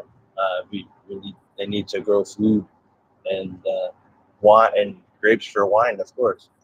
Yeah, no, I mean, it's what, no, that's fine. So it's what Axel and I were talking about, because this land is very valuable, right? This farming land. This isn't a part of, say, the Namib desert or something that, it's just desert and very few people are there. This is a intensively farmed. Many of these places are intensively farmed, and they have a large value to them, and as a result, right, and the value isn't just to the farmer who's doing it. The value is to the world, because, right, if you remove 10% of a supply of something from the world, then that's going to cause supply and demand things everywhere. I think they will have very many more innovative ways of doing this. And one thing I forgot to say as well, of course, with the fire aspect, for instance, if there was a crack in the mine casing or something like that, and it's hot enough, it could just cause the explosives in it to just go on fire itself, because it burns with a bit of a fierce heat. Indeed. Going back, I did hear some of the. I think I left the conversation when you put Axel on the hook for give me a value per hectare kind of thing, or and I'm still waiting for that value from him as well. You know. Oh dear, I've now thrown Axel under the bus. Sorry.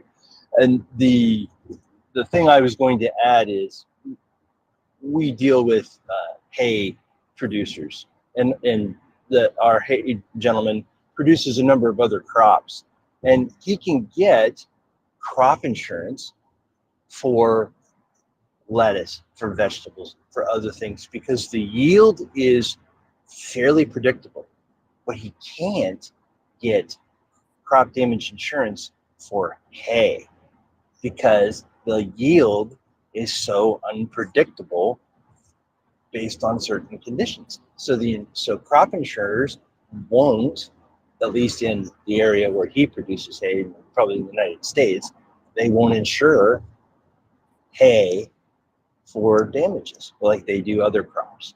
So very interesting point. And presumably lettuces aren't at risk of going on fire at the same point that hay is, right? Yeah, we don't use crop insurance. Right, in Europe. right. It's just not prevalent. There's no such markets available to do this on a proper level. And I don't know how the farm subsidy, if they're subsidized there as much as they are here. It's not really in my wheelhouse at all. Probably yours, but yeah, the subsidies and crop insurance, it's a big thing here. Just look at ethanol. Wow, there you go. Is it 5 a.m. in the morning for you? I'm just looking at the time. What was that? 7 a.m. 7 a.m. All right. 6:53. 06:53.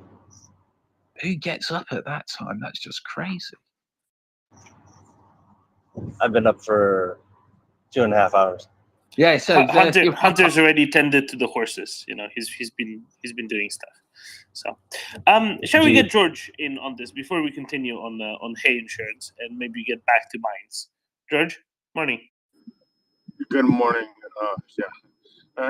Guess who's up, Axel? From 5 o'clock in the morning. Yours truly. Anyway, the thing about mines is you do have a little. It's a significant race against time, and what that means is over time, even those little hand popper mines, the butterfly mines. What's going to happen is they work themselves into the ground, right? As the seasons freezing, thawing, whatever have you, the ground shifts, things go deeper, they break to the surface, whatever, and it just makes it more difficult. And the more, especially in areas that are not well traveled, as grass grows and dies, blah, blah, blah. So what happens is eventually after a few seasons, those things get pretty much buried. And then, obviously they're no longer on the surface where you can easily spot them. The good thing is that unlike other areas of the world, right, because of what you guys have been talking about, that the land is valuable for its, crop potential, and the fact that a lot of it is farmland, it won't be left alone for 10 years before someone demines it. That's the only positive here, is that there will be a concerted, global effort, I'm sure, to get, especially a lot of the places that are going to be liberated, demined. They're not going to stay around for 10, 15, 20 years. No, you'll see a lot of did at the broken Western Front. plows. You'll see a lot of broken plows and exploding tractors. Well, hopefully not. I mean, look, David could tell you, it doesn't take that much to engineer, to build a flail, right? To be able to beat the hell out of the ground, to get these things to explode. the thing is that, once they do explode, you've got all that residue and things like that, and that field might not be something you want to plant that year. But it won't take that long to, and we're seeing that Ukrainians are engineering things like that. It's just that it's going to be, can we get enough people in country to do this? It's going to be, the forests are going to be the biggest problem.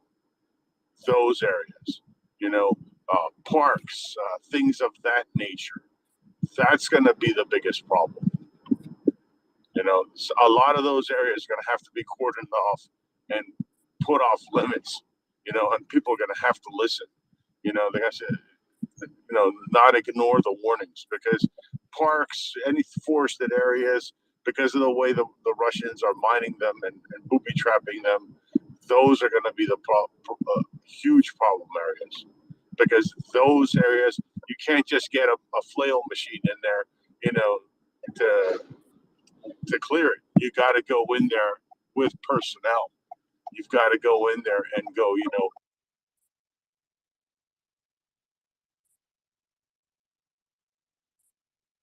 I think we lost George, didn't we? Damien, can I add Please. to this a little bit? Okay, right. So yeah, I'm in agreement. Oh, he's back. Carry on, David. Thank you. Right. We Axel and I talked about this quite a bit the other day, right? So they're right. So there are lots of things they can do. In fact, did you see the homemade roller one of the farmers made? Yes. At the moment, my microphone button isn't working very well, so I'm just going to keep it on. I can hear you. Carry on. Yeah, I will stay silent when someone talks. So that's actually pretty smart, right? I would make some changes to it. I would make it much bigger, right, and longer and further away from the thing that was pushing it. But it's pretty smart, because guess what? Rubber's flexible, isn't it? If you've got it on and you've got on a what's the word?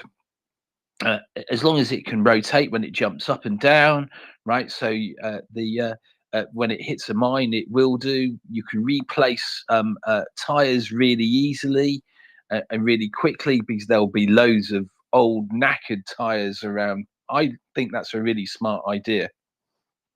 Stuff like that will make a difference, and getting them done. As to what George was saying, it's the areas, those field lines, they've got their sort of 20-meter bits of where they've got the trees. They're going to be the big problem. As George was saying, I can't help but think, because of the risk to life in these places, that they just may have to go, you know what, they'll have to get some sort of machine in it, whatever it is, and cut the trees down, pull them out, and flail the whole area, right? Or whatever they have to do, and then just replant, because of the risk to life, because there are so many mines. So there'll be a destruction to a part of the environment, but that may have to be a cost they'll have to bear, just to make sure that the areas are safe, because so many mines everywhere. It's a bit tragic, really, but obviously, if you do it right, there's some things, there'll be some in the, things that you won't be able to solve, but things like the local animals, if you did it along one tree line, for instance, and then you marked off the other tree line, and you did it a year later or something, then that might help. But I suspect that they're going to have to take some decisions about their environment.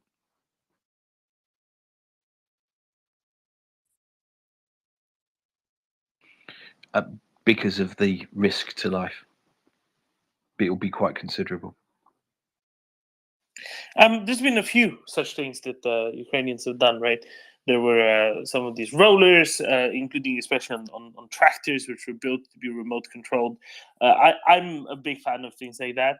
There was also one or two with with like a BMP armor on it, sort of salvage scrap Russian metal, right?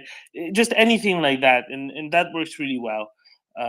It's a really good start. Is it perfect? No, but at least it gets rid of a lot of it, and it's much better than not going through with approaches like this. I just wanted to really, highlight both the ability, the ingenuity, the determination to put the fields back into use as soon as possible, and also the engineering skill and the bodging skill must be very Dominic. endearing to the Brits. Yeah, George, carry on. Earlier you were cutting off a bit. Yeah, sorry. No, really good. One of the things that like David and you just reiterated, if they can get the big flat areas done, right? Like the farmland, and now the thing is, like I said, those tree lines, those things, if they can be then just left for the professionals, then that helps, right? Because then if the farmland are done quickly, you can plant them. It's those tree lines and things like that. Those are going to be like the sticky wicket, as the Brits would like to say, and that should be left to the professionals, because there's going to be a mixture of mines there in those tree lines and booby traps, and that will take time. But at least the professionals may.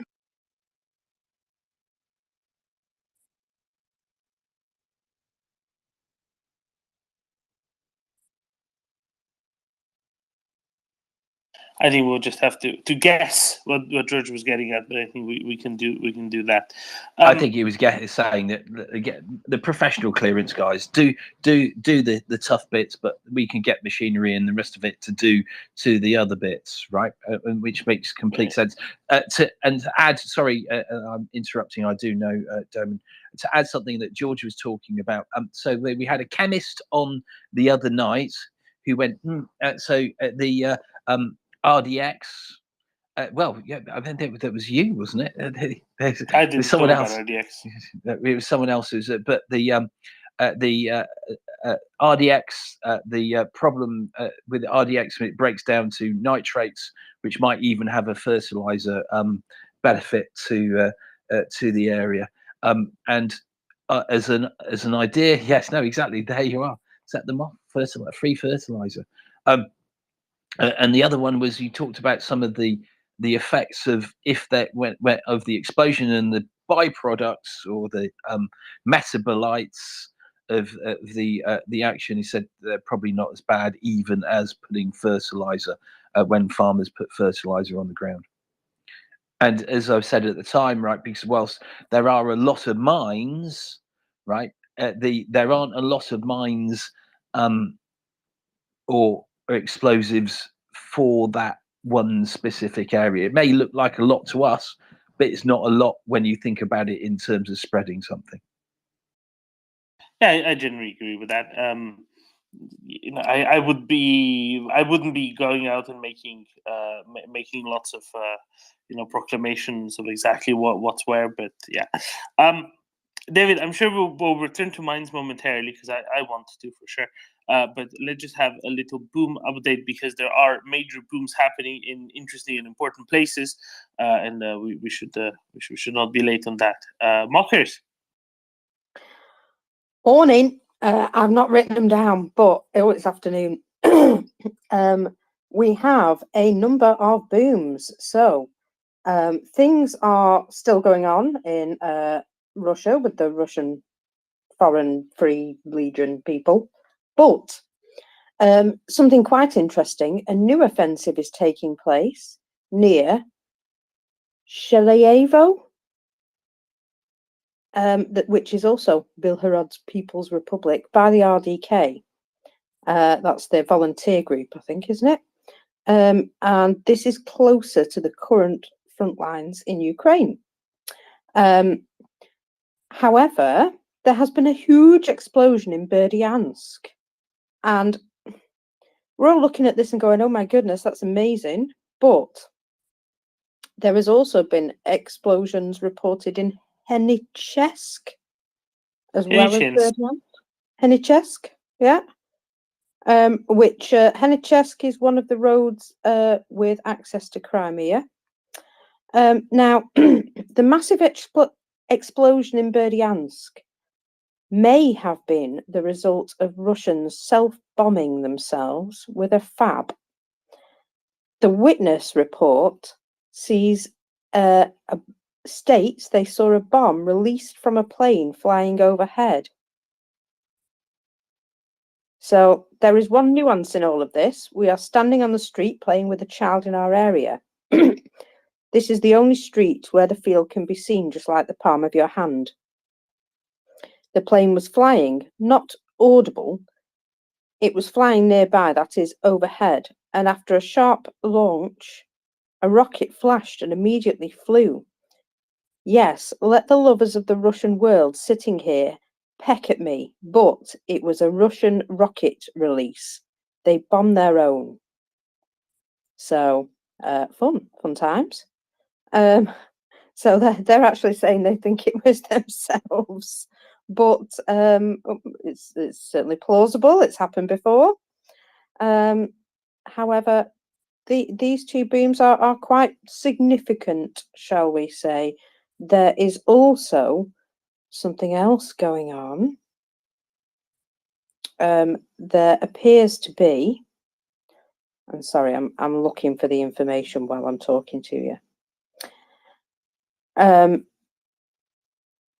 it's not that one. Ah, lost it. There it is. There appears to be also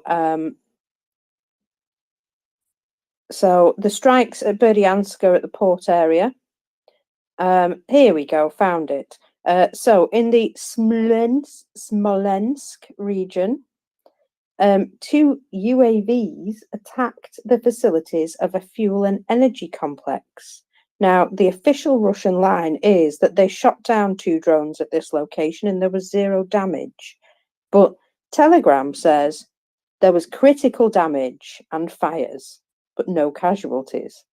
So make your own decisions from that. The Bilharod People's Republic, their excursion appears to be growing, and that they appear to be 2 groups, the Free Russian Legion and the Volunteer Corps, and they're sort of heading into different areas with the intention of meeting up, as far as I can tell. They seem to know exactly where each other are. So yeah, interesting stuff going on. Lots of booms today. David. Let me just add context to this real quick, just for people's situational awareness. Henichensk is on the eastern side of the access to Crimea, right? If you think of how Crimea joins up with the rest of Ukraine. On the western side, you have Armyansk, Krasnoperekopsk. On the eastern side, you have Henichensk. And that is the furthest away place in occupied part of Kherson Oblast from the front line. And that is where the capital of occupied Kherson Oblast was moved to after Russians evacuated from the city of Kherson. Now, you would think that Henichensk, therefore, is some big metropolis. It is not. There's about 15,000 people live there in peacetime. It's just the furthest away from where the Ukrainians are. That's why the Russians set up occupational authority there. They did it because it's outside of HIMARS range. It's about 130 kilometers from the front lines, 140, something like that. So it's nice when there are booms there. All right, that's it for the essay. David.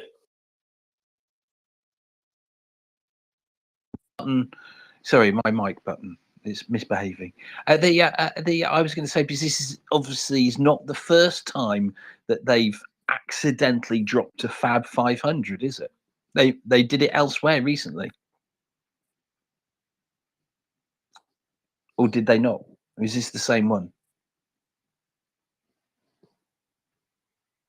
No, they have dropped Fab rockets on themselves. In fact, I believe it was Nova Kakhovka, the most recent one. Yeah, Kakhovka. So the thing that I'm confused at is because they called it a Fab rocket, but Fabs are dumb bombs, as far as I'm aware. Correct. sometimes observers are not best at using the correct terminology, so I wouldn't think too much of that. Okay, but anyway, it's not the first time they've dropped off. You would think that they would. Belgorod, remember? Yes, it is. You would think that they would attach these things to the bottoms of an aircraft a little bit better, wouldn't you? Or else we should encourage them to fly over larger Russian cities. Like, just fly over that place. And let's not forget, they do that quite a bit. And yeah, it is how it is. So Kakhovka yesterday, Berdyansk seemingly today. Did they? So for Berdyansk, they said it was from a Russian plane, right? Mockers, not any chance. For any chance, there was no such comment. Belgorod previously, it could a lot of it have to do with the wings, a wing assembly attached to the fab bombs, because they might make them too heavy for the things that are holding them for the hard point on the plane. Mockers? Yeah, I was just going to add, somebody has DM'd me and suggested that it could be an attempted air-to-air intercept of a Ukrainian missile coming in. So that might have been something that had happened. With an explosion like that, that's a bigger explosion than an air defense missile would provide. Indeed. But it was just something to add. Carry on.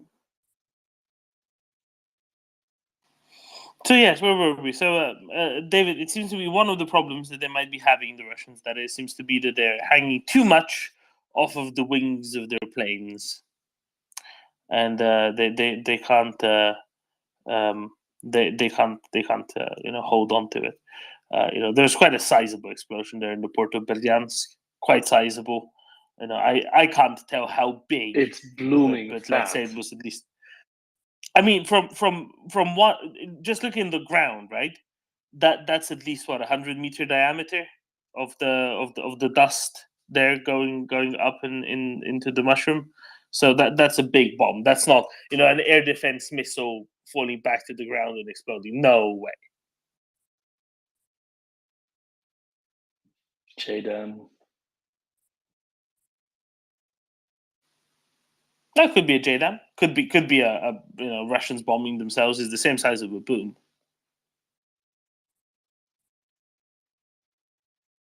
Yeah, I mean, if they lost, we really can't discount. I mean, what's more likely? Ukrainians dropping a JDAM 120 kilometers behind the front lines, or Russians dropping a bomb on themselves?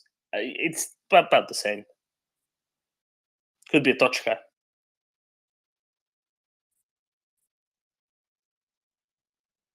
Yeah, they have a lot of Tochka use still left. Distance-wise, that works. Size-wise, Explosion size-wise, it works. You'd probably use Target-wise, it works. Yeah, you would probably use it. Right, because if you know that hitting anywhere in the port is useful, sending a Tochka to the port of Berdyansk and it's teeming with Russians and Russian equipment, if you hit one bit or another bit, all of it is a good result. So yeah, there must have been something very nice which they wanted to hit.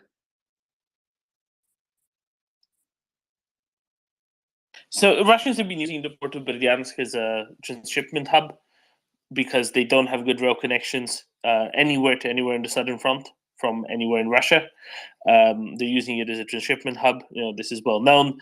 They're ferrying stuff in from Rostov-na-Don, from Yeisk, from wherever else. They put it on ferries. They bring it to Berdyansk. They offload it. Ferries might be an overstatement. Anything that floats, including bulk carriers, including landing ships from the Black Sea Fleet, and then supplied by trucks from there up to Melitopol, Tokmak, Palokh, wherever. So it's it makes great sense hitting them there at the port of the transshipment facility, because that's where just concentrations of Russian staff What else do we and know personnel. about the explosion? Did anything else explode, or was it just that?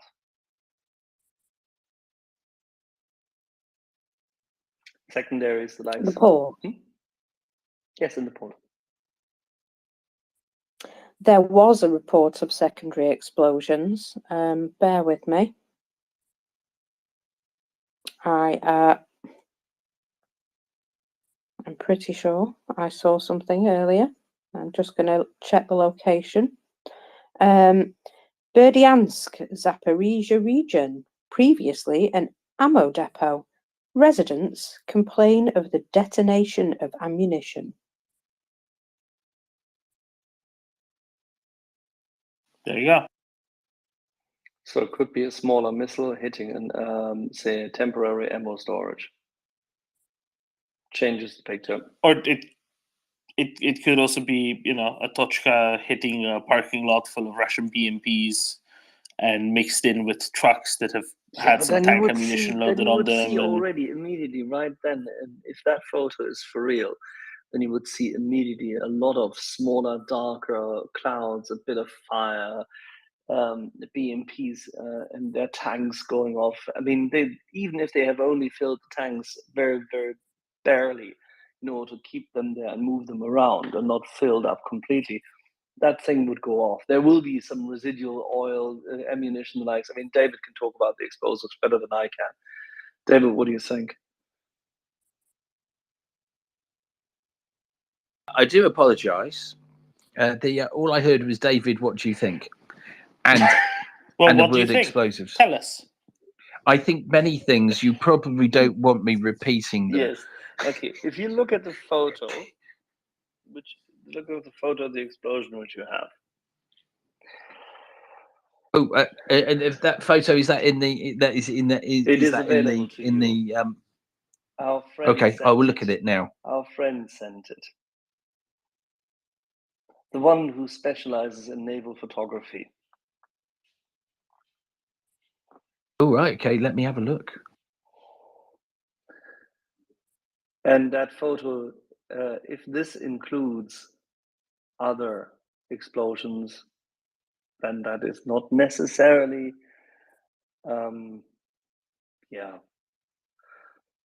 it doesn't look to me as if there was a lot of oil in it, as if there was a lot of fuel in it. It doesn't look like anything like it.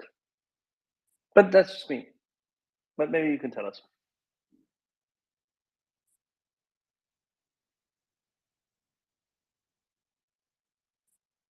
Right, I need to have a look at that. Because, let's check the measurements. 160. I'm looking at the photo. 160 by 160 is what he says. Is the ground where this may or is likely to have hit.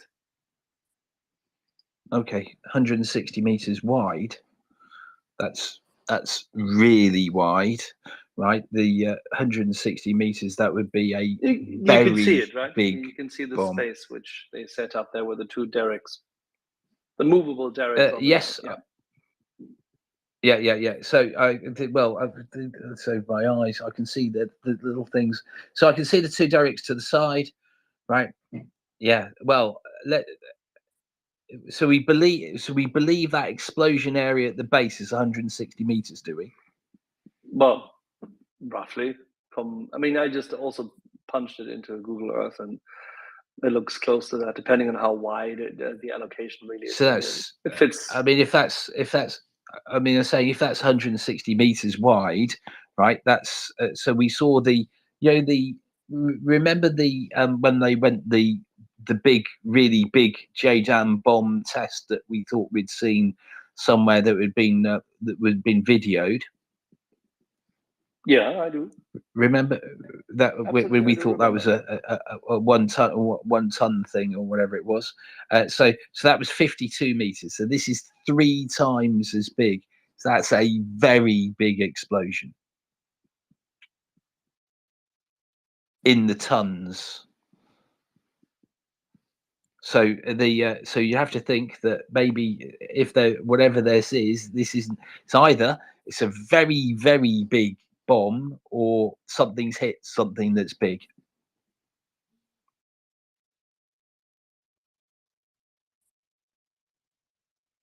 Do we have any video of it?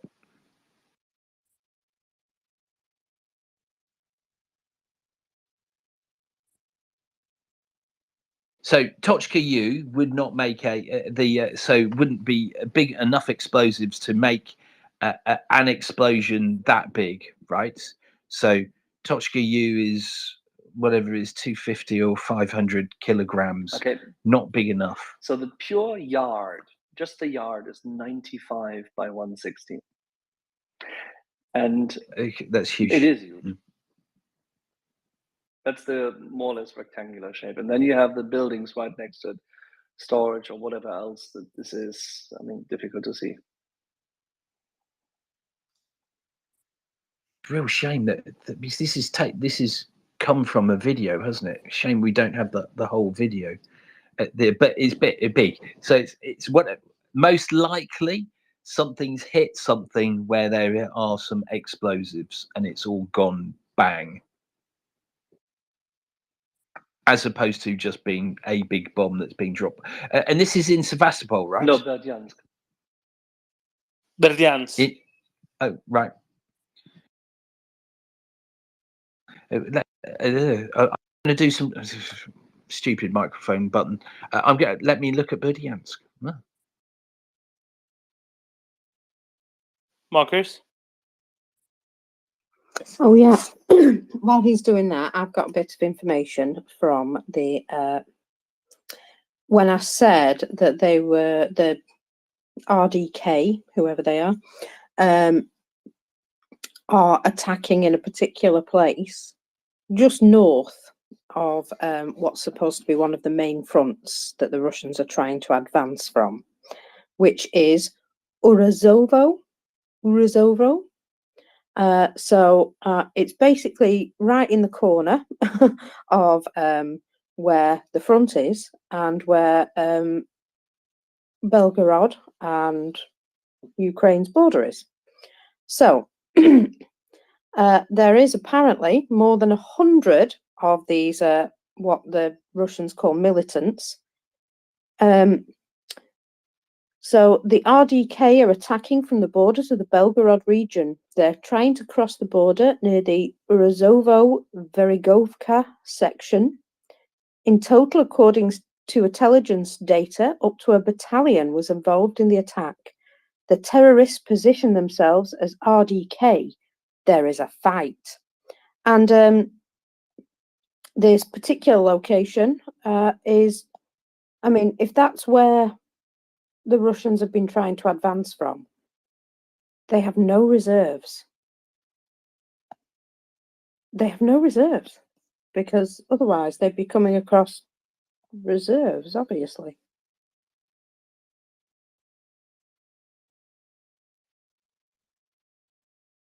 I mean, it's literally just behind the front line. So that's a really good place to for these Russians to go into Russia as well.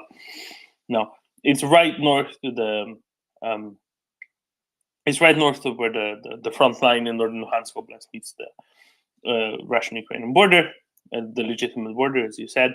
So yeah, makes perfect sense. Really makes perfect sense. And it really tests sort of Russians' organization, defenses in the area. Wonderful place to go attack.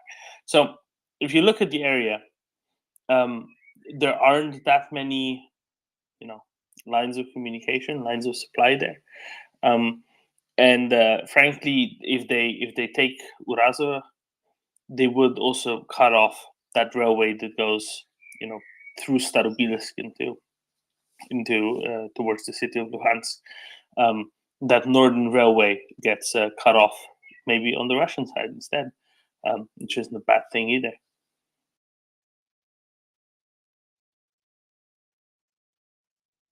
Have you seen the leaflets for the referendum in the Belgrade People's Republic?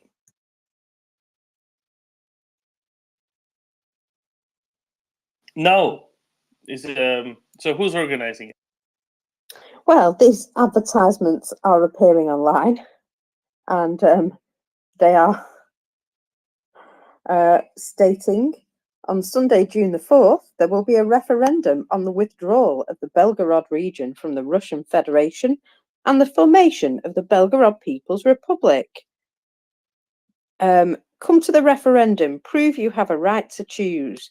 The referendum will be held on Cathedral Square from 8 a.m. to 10 p.m. So there you go. I think that's it's the way forward for them, I think.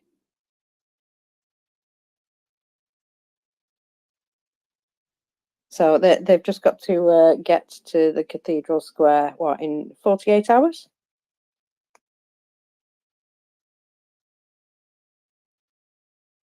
I don't know exactly where that is, whether that's in Belgorod proper. Yeah, that would be the city of Belgorod. Well, good, I guess. It means, what can we say?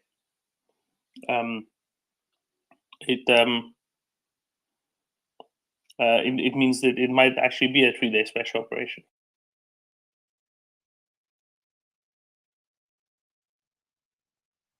Well, they're certainly planning ahead, and I think that's worth doing. Let's face it, the people in Belgorod are probably getting a bit fed up of their own army keep coming and firing things at them.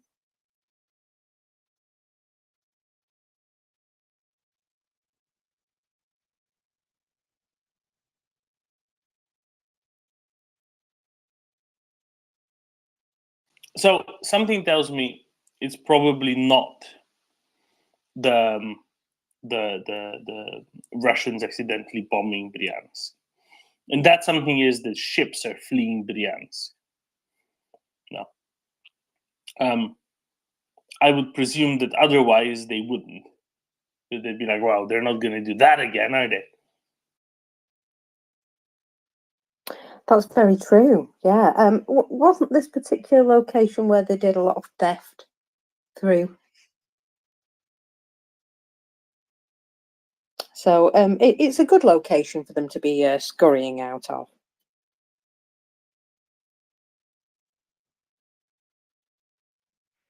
Can we just highlight that Olaf Scholz yesterday managed to yet again put a foot in his mouth?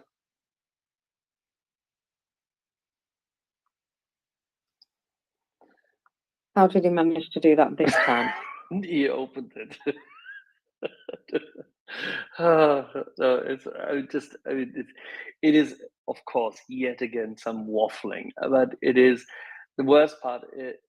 I mean, if you're German, you understand how he words it and why he words it, but at the same time, if you consider how this is perceived, it's terrible. Let me just give this to you. So he said yesterday in the evening, and he said it in an interview, and he didn't clarify it yet, but it has to be clarified.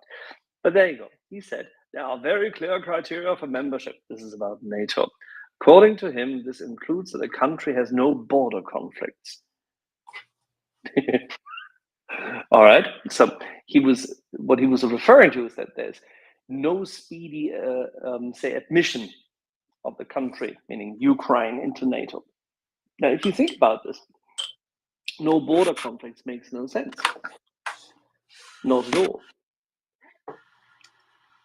Lily, you have a hot mic. Sorry. All right, so that makes no real sense because the border conflict will always be there in Ukraine because Russia will want to challenge the borders and they will want to provoke. This is exactly what they try to do all the time. Now, let me think. Finland technically still has today a border conflict with Russia. So does Norway. Estonia still has well-laid claims on the Peipsi Lake. There is an unclarified portion of land for Lithuania.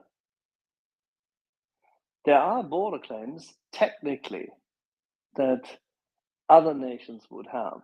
There's also a dispute and a discussion about the use of the Black Sea. and not just by Ukraine versus Russia.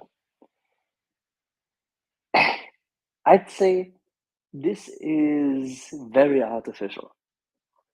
And sending this signal yesterday, when during the day, a vast array of nations very strongly asserted that there must be a clear path.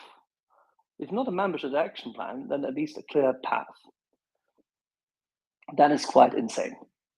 I think this is not smart, but it's very typical Olaf Scholz, and it's yet again reverting back to form.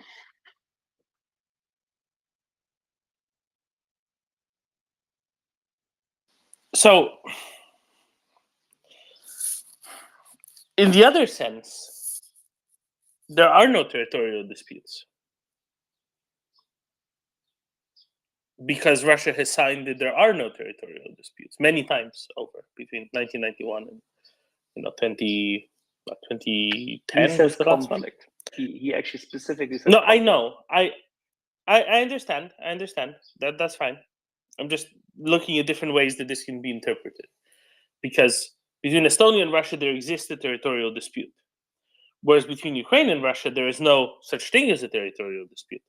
I mean, there is since 2014 because Russia invaded and so on, but there is no proper territorial dispute because it had previously been assured by Russia and Ukraine that this is the border period. So, in a sense, it could be interpreted that his statement is that, well, Ukraine is well ready for NATO because there are no territorial disputes involving Ukraine at all. And we have even cases of countries with territorial disputes joining NATO. So clearly there should be no problem. Yeah, it's astonishing that he doesn't remember Greece, right?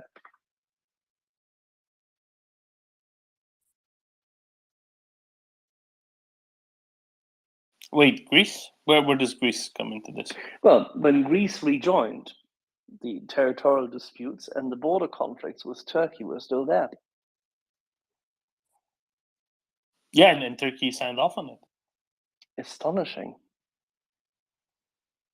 Turkey can sign off on it, but Olaf Scholz can't. Ay, ay, ay. Admittedly, it's a bit different, right? Because Turkey signed off on it, and the alleged disputes are with Turkey. The disputes are with Turkey. So Olaf wants Russia to sign off. We have no border dispute. Yeah, they already have, so it's fine. I think indeed Putin himself has. I know, but I think it's such a weak statement. It is so utterly weak. And then he goes further, and when asked 3 times to clarify, said, "Oh, there could still be different possibilities for how this develops." It is just.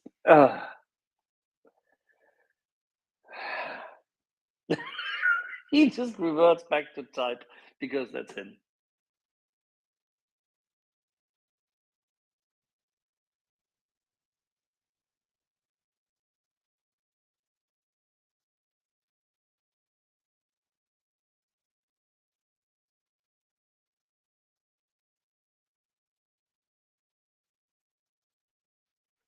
I do have a better statement from Ben Wallace, if you would like. Did he use the phrase strategic intimacy? He didn't. No, Oh. funnily enough, he wasn't feeling that way inclined. So he's referring to the real possibility that Ukraine should successfully retake Crimea this year, as the Russian forces will run out of equipment. His statement: "What we've seen on the battlefield is that if you punch the Russian forces in the wrong place, they'll collapse."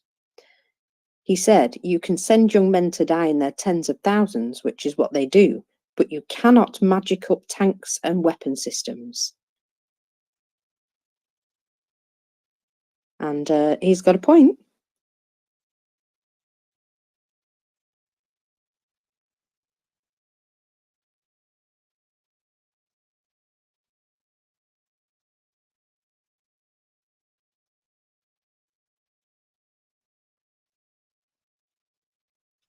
Hello? Yes, you can't magic up tanks or weapon systems. I concur. Sorry, I was ever so slightly distracted. No worries. I've also got some other information which is quite interesting. This was details of, well, what's going on in Russian ranks from a captured Russian officer near Vuhledar. For example, on the 1st of March, they sent 100 people to assault Vuhledar and only 16 returned. On March the 5th, only 3 Russians returned from the assault on Vuhledar. Basically, losses are 80% plus in that particular area of the battle. We've always said that's where they send them to get rid of them, isn't it? No, it's Avdiivka.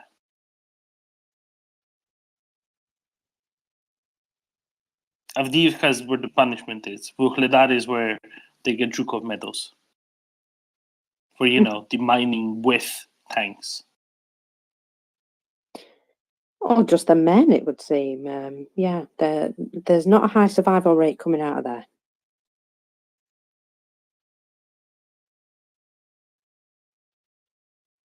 No, but it is higher than at Avdiivka in that it, you know, is non-zero. Were they a part of the naval infantry? These guys they were talking about, I don't know. No, it doesn't say who they were. Unfortunately, I can't read his Russian scribble. But it doesn't look good. Doesn't look great for them. That's that's, you know, mathematics that you can't argue with, really, isn't it?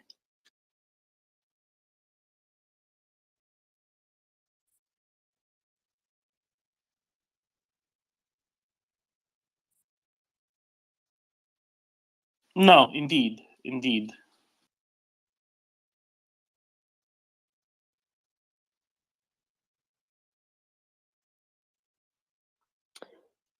So I do have a few things that I have bookmarked this morning. Let me give you a little thread of what the guys from the Legion Freedom of Russia have been doing. So first thing this morning, they posted a picture of their tank with a flag of Free Russia in the village of Novotavolzhanka near Shebekino, with the statement, "Good morning from the motherland, we continue our struggle." They posted up fragments of battles between the Freedom of Russia Legion and the Russian Federation fighters in the same village of Novaya Tavolzhanka. And then they published a morning statement. So we have active battles on the outskirts of the village, New Tavolzhanka. Unfortunately, there are wounded legionnaires, but freedom is won with blood. All the wounded have already been taken to hospital. The troops of the regime, just like under Graveron, do not reckon with the civilian population. Artillery fire covers any points where they detect the movement. And near Tavolzhanka, the enemy destroyed a Renault car with civilians, mistaking it for a car of a sabotage group. At least 2 civilians were killed, and this is a direct consequence of the unprofessionalism of Putin's army. We strongly recommend that civilians remain in hiding places and wait for the end of hostilities in your area. We will bring home the world. Russia will be free. So they reported that. And then there was an arrival in the area of Maslova Pristan, west of Shebekino.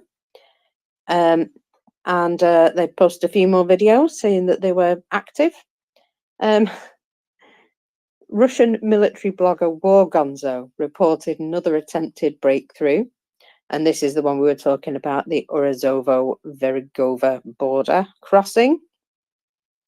So in both Kozinka in the Belgorod region and Sushany in the Bryansk region, it is reported that there is heavy shelling.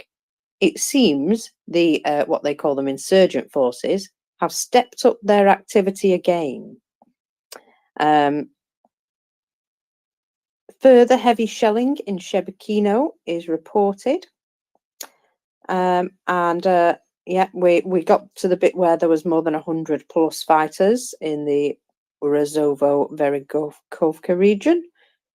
And then shortly after, there was a video released of the Freedom of Russia Legion showing footage of them having hit a Russian Federation troop concentration in Shebekino area.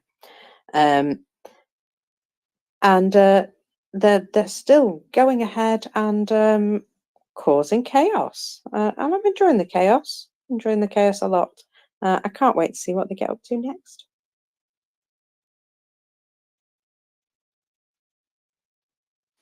Chaos is good. Anything that is, bringing things up like that. Always a fan of that. Right. Speaking of nonsense, there was a. Actually, no. Let's address the previous point, because I got a message from a listener, which is very salient, right? What we were talking about earlier with border disputes. Then we can go to nonsense. Border disputes, territorial disputes, border wars, etc. So the listener says very rightly, if this border dispute formulation is a valid interpretation of NATO statutes, it would mean that any country in the world would have a veto to anybody else joining NATO. Just claim a part of their country. What Russia is doing is an attempted annexation. Is there a thing about this in the NATO statutes? There isn't really a thing about this in NATO rules. NATO rules are very straightforward. Everything is decided more or less unanimously. That's kind of how it works, and anything can be, overridden by unanimity. So there isn't really anything about that. It's more a question of, will this be? Is this something that is enough to discourage someone who's already kind of on the fence from actually going through and doing it? That's really the point there. And yes, exactly.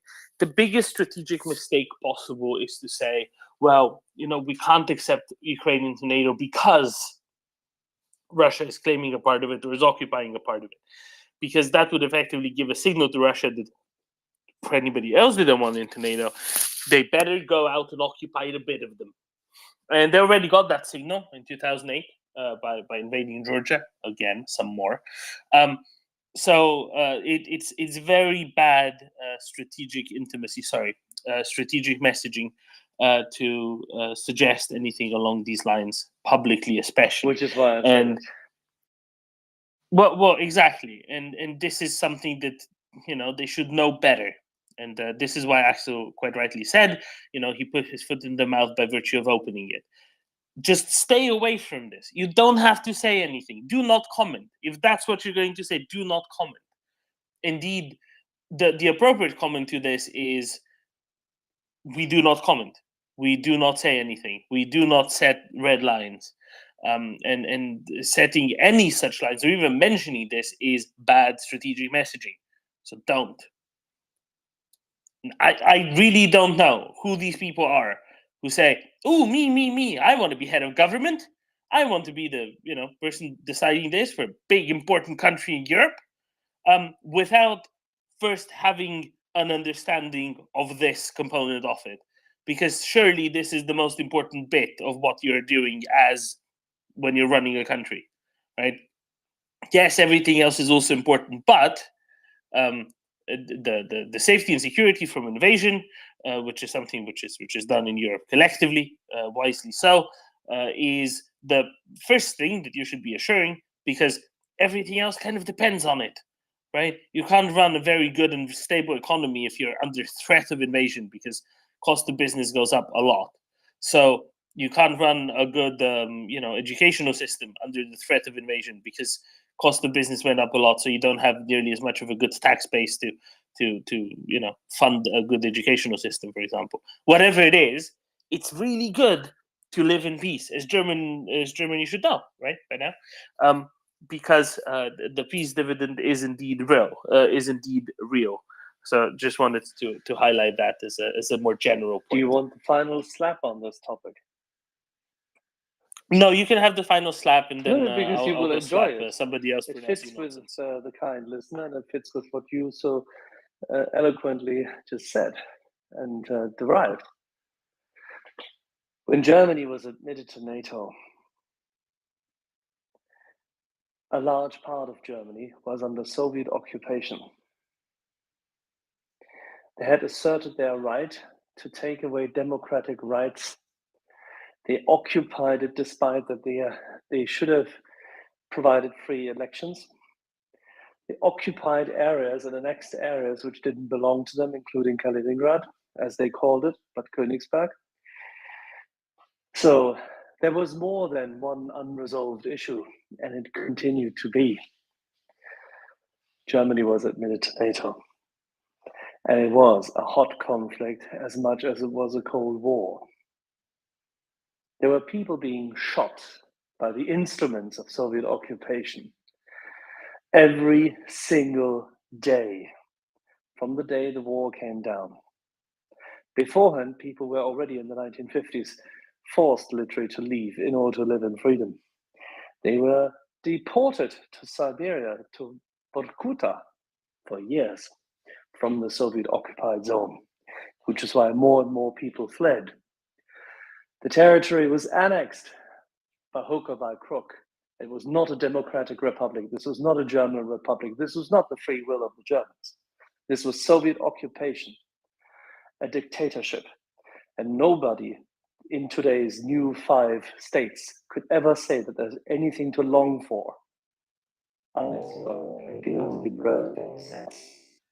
It's stupid to make that argument, but it's no surprise that the guy who went 9 times into the Soviet-occupied zone to collude, cooperate, plan, and try to incite then the German trade unions and his own parties, meaning the youth formation of the SPD, the Young Socialists, as well as the SPD proper, to go against the stationing of the Pershing II and create general strikes and unrest.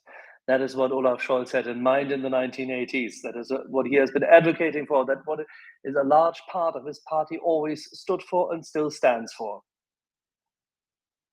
So there's historic continuity for them to act against the interest of freedom. They are very unwillingly coming around. They revert to type. They are not to be trusted. Vaterlandslose Gesellen is what we call them. Men without a fatherland.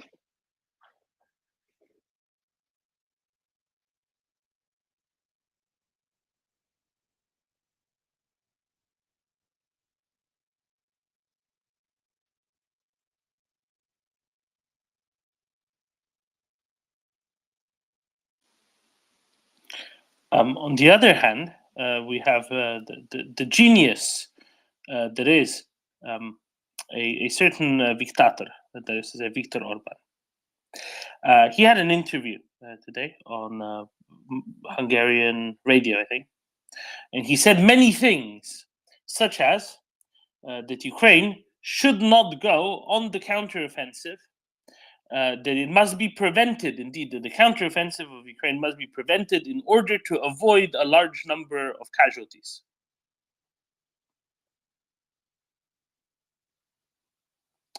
He said he pronounced much more nonsense beyond that.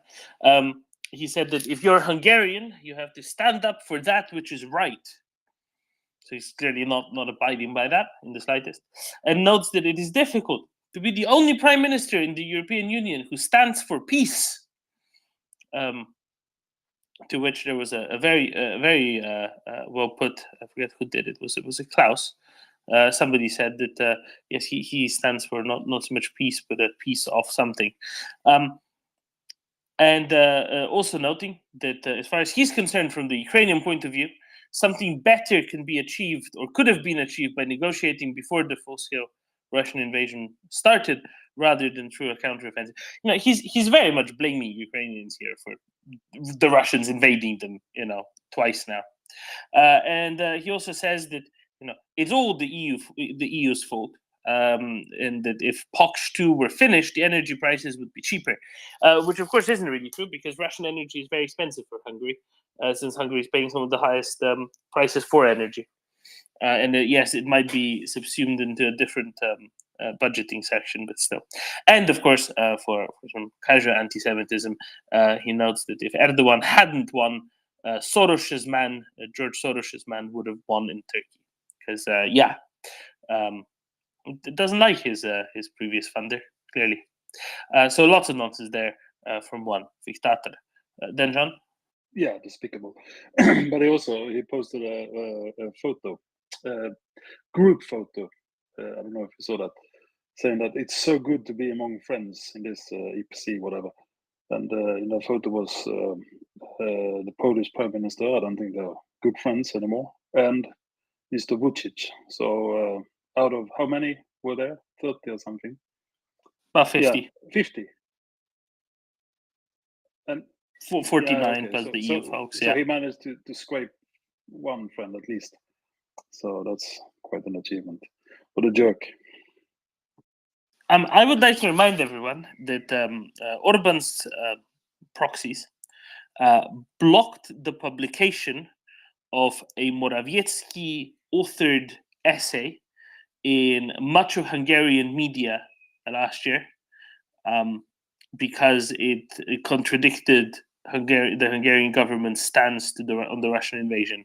And Morawiecki ended up publishing it in a very, very, very small opposition paper, because none of the mainline media in Hungary would touch it, because it spoke against the Hungarian government, despite this being from the Polish Prime Minister, whom, as you noted, he called a friend.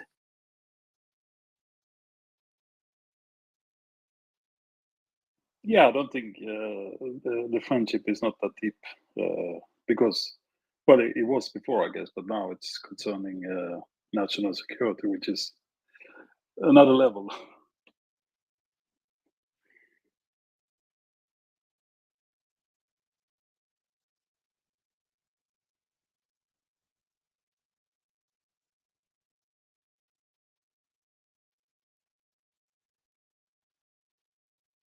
No, exactly, and only right that this is highlighted, and that this is made absolutely, eminently, thoroughly clear that his behavior is completely unbecoming.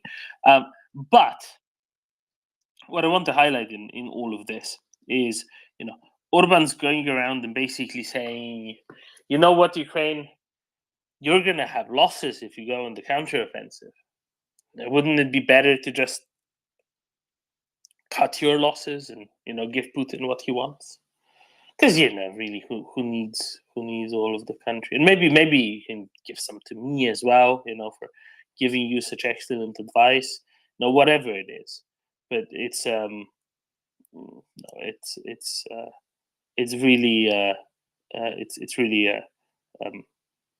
really frustrating to have someone, especially one running a country that had suffered from the Soviet occupation and had been reinvaded by the Soviets, to have attitudes like that, and then frankly blaming everybody else around them.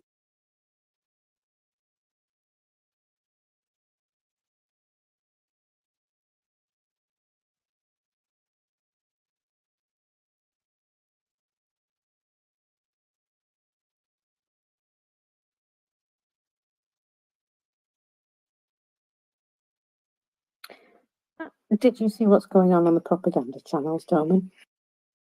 Do you want to tell everyone? Yes. So there's a new theory on the Russian propaganda channels that the reason Russian people are getting poorer is because the Russian central bank's assets have been frozen by the West. Not that we've been siphoning your money for eons. But this is the new message that they're sending out, that the West want their population to suffer. No more than you do, mate. No more than you do. So each rocket attack costs Russia millions of dollars. But of course, they're never going to mention that, are they? Poor Russian billionaires. That's all I can say. What a flipping shame for them.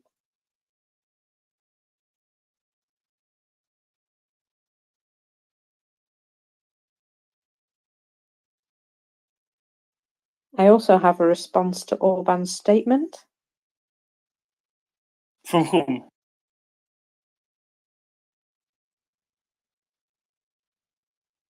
The Ukrainian Foreign Ministry. Did they tell him to stick it somewhere? Well, the Ukrainian Foreign Ministry reminded Orban that the experience of 2014 to 2022 showed that in war with Russia, one cannot just stop shooting. At the same time, we have taken note of Orban's statement that it is difficult for him to be the only Prime Minister in the EU that stands for peace. To alleviate this situation, we urge him to finally start acting. For example, perhaps to condemn Russian aggression, to demand that Moscow withdraw their troops, to join measures of international isolation of Russia, and not to undermine the unity in the EU, added the spokesman Nikolenko.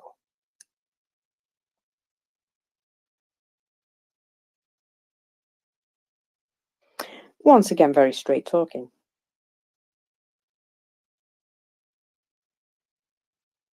Indeed, and I'm being asked, would the fact, not the Pax 2, the second block of the Pax nuclear power plant, which is under construction by Rosatom, not be a good enough reason for Hungary to stand with Russia, seeing that it's primarily being financed by a loan from Russia?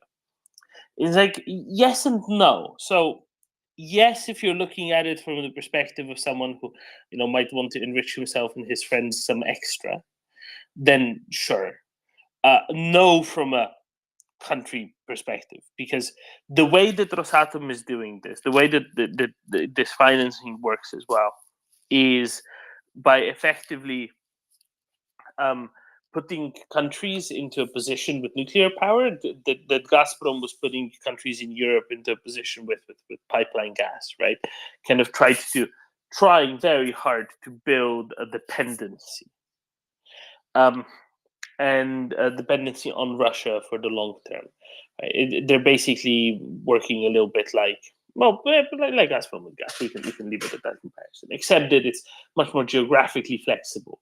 So not just countries nearby like Hungary, Slovakia, but also countries very far away like South Africa. They can all be approached by this approach, and that's why Russians like doing it. So if you're looking at it from a country perspective, you're basically signing away your future to the Russians, and you're signing away a whole lot of energy dependency on the Russians on top of the massive energy dependency that Hungary already had on Russia and refuses to get rid of.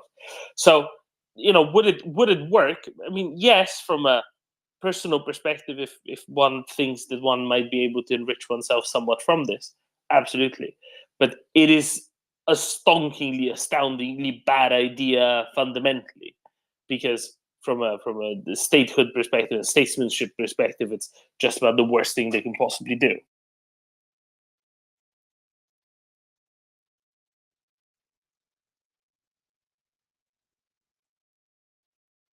What's that phrase again, Doman? Strategic intimacy. No, no. We're so thankful that they're so stupid. Something along those lines.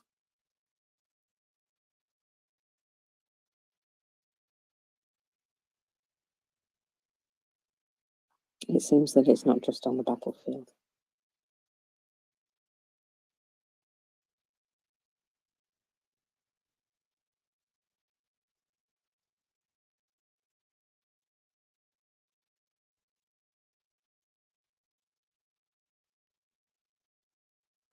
Would you like to hear another tale of woe? I would love to hear another tale of woe. A video has emerged of, relatives and injured soldiers from the Donetsk People's Republic, appealing to, guess who? Putin himself, appealing to Putin for assistance.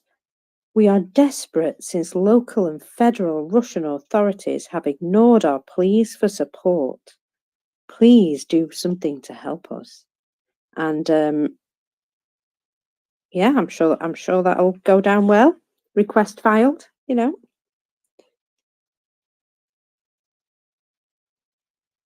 Then John? Yeah, pathetic, isn't it? But anyway, regarding the Rosatom, how will the blackmailing work? Is that around the fuel, or how is it set up? I mean, how will they control it in the future? Because I don't have a clue how it's set up, the deal.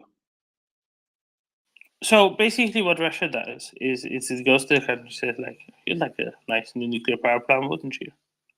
Well, we will come and we will build you one, and we will pay for it. But once it's built, we will operate it, and we will do everything. We will provide the fuel. You sign this away for decades and decades and decades. We will provide the fuel. We will operate it. We will do all the maintenance, and you will have to start paying the loan that we gave you for us to construct the power plant. And that's pretty much how. I mean, I think it's pretty obvious that, right? You're basically saying, I am entering into a 50-year pipeline gas deal with Russia. And it's a loan that never gets paid, basically, or a loan that doesn't get paid for many decades. And therefore, in any country that's going to enforce contract law, the government's kind of stuck with it then forever as well. So there's both practical and simply contractual legal aspects to it. Yeah, so basically they're not transferring the know-how how to operate it. So even if they nationalized it, they would be kind of depending on the Russians. Yeah, and in different ones they do it slightly differently depending on how good an agreement they come.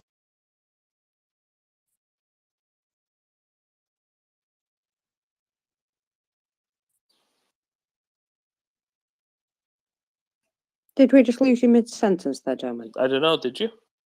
Yes. Okay, well, make them dependent forever and ever on us. That's the mod.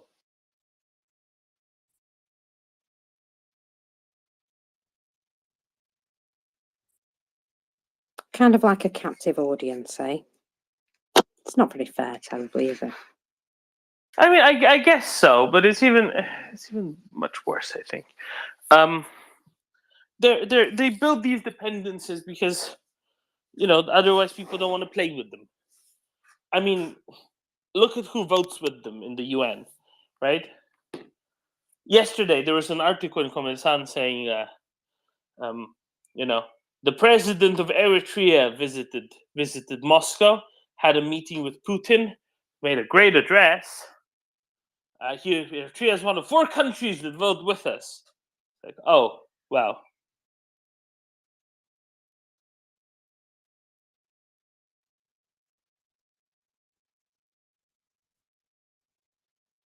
And they had the Taliban in St. Petersburg as well for the whatever. There was some St. Petersburg Economic Forum exactly, last year in that's the June, one, yeah. yes. So yeah, doing great. No, but it really says something when you're like, ooh, President of Eritrea visited. And then the article goes and explains all the ways that Eritrea used to be dependent on the Soviet Union and is now dependent on Russia for. And they're like, oh, that's why they talk to you. Because you're the only one that will give them weapons. That's why they talk to you.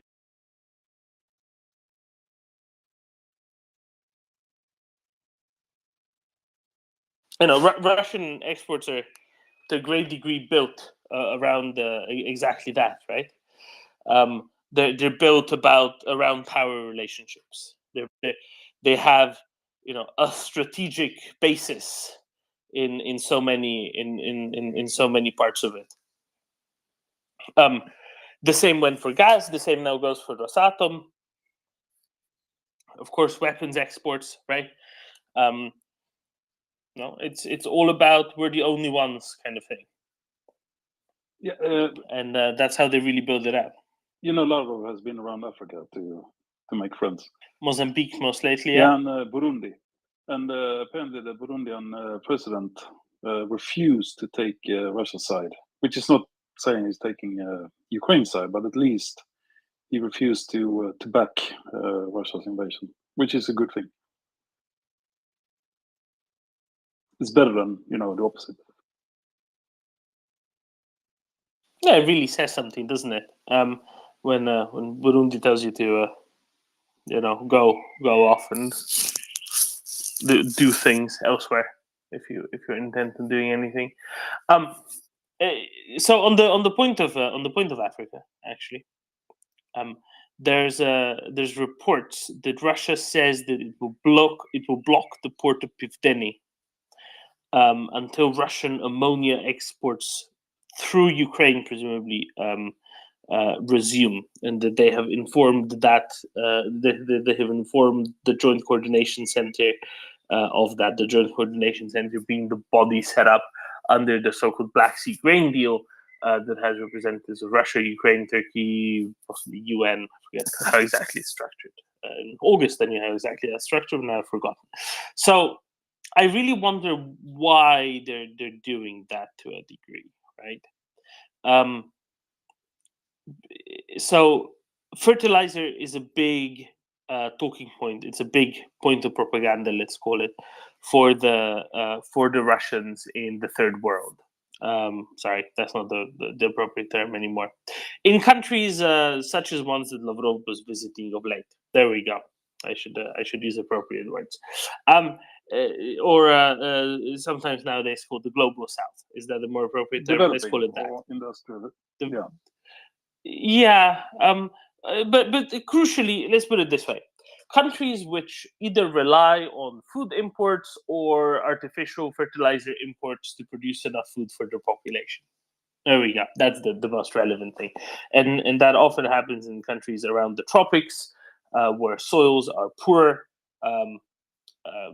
for reasons, you know, just less fertile.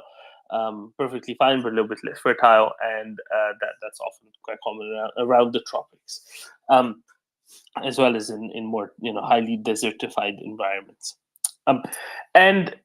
So this is something that the Russians keep going on and on about. You know, how dare Ukraine prevent them exporting ammonia through Odessa? There's a pipeline that goes from Russia, an ammonia pipeline. It goes from Russia, enters Ukraine around Kharkiv, I think, and then crosses all of Ukraine and ends up in Odessa, in the port of Odessa, and that's something that you funnel straight into tankers and then go on from there. And that pipeline has not been operational for quite some time, and this is what the Russians always bring up whenever there's something to do with the grain deal. They always bring this one up because this one is very important, important for it, right? Or important for them. Now, I wonder why they keep bringing up this particular point all of the time. Yeah, put a poll up. You know, is it because they like using it for propaganda aimed at third countries? Is it because there's an actual real economic need for Russia here somewhere? And I could kind of believe that there's a real economic need for them here, because it's something that's difficult to transfer otherwise. You need a whole lot of trains. Building a new pipeline is hard. They need a whole lot of trains to transport anything like the same volume of ammonia in tankers and trains to any other port. And also, I'm thinking that might be somewhere where they've been directing more of their production, more of their natural gas, because natural gas is used in ammonia production. It's also a very energy consumptive thing, and maybe they're literally running out of space to stock it and store it somewhere, because you can't just put it in the pool, right? Because you don't want that in the air. So that's my other thought. I don't think it's really true. I think that's the least likely one, even though it's currently leading in the poll, which I'm very confused at. Another option is that they want Ukraine to open it, and this is something we discussed last year, because they want to cause some sort of a false flag or maybe a chemical disaster right? If they bomb the pipeline while it's active, then blame the Ukrainians for it, but Ukraine then has to deal with the cleanup. Or maybe is it just a lack of inventiveness? Maybe they just, kind of, it was something that they were told no during the initial negotiations, that now they're just keep bringing it up and insisting on it ever since. Whatever it is, I'm very curious what's going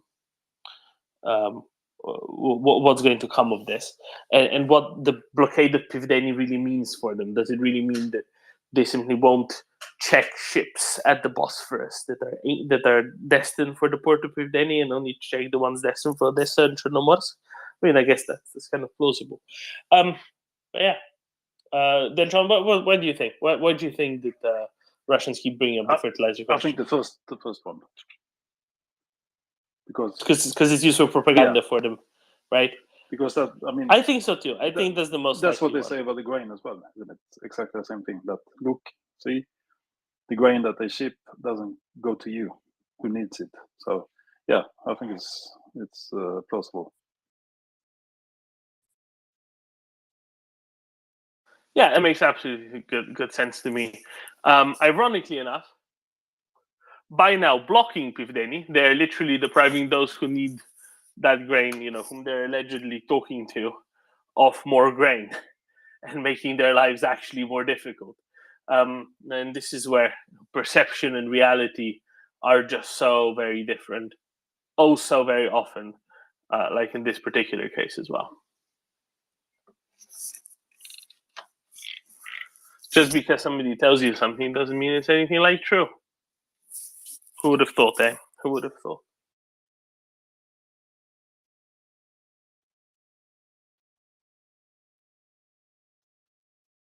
I mean, the real aims are very obvious, very clear, right? The real aims are prevent Ukraine from having a sustainable economy at any level as much as they can, make it as difficult as they can for Ukraine to subsist and sustain. But also they don't care about anybody else anyway. Anybody feeling the fallout from this, they don't particularly care for anyway. Because I think they probably could have figured out a way to export fertilizer if they really wanted to, some other way. But I don't think they particularly really care. Yeah, isn't that the second race, Dom? I mean, you have the race, the military race, who will win, and we, I think all of us here have a good understanding for that. But then you have the economic race as well. Who will tank the economy first and not being able to fight them around, at least, because they are suffering from the sanctions badly.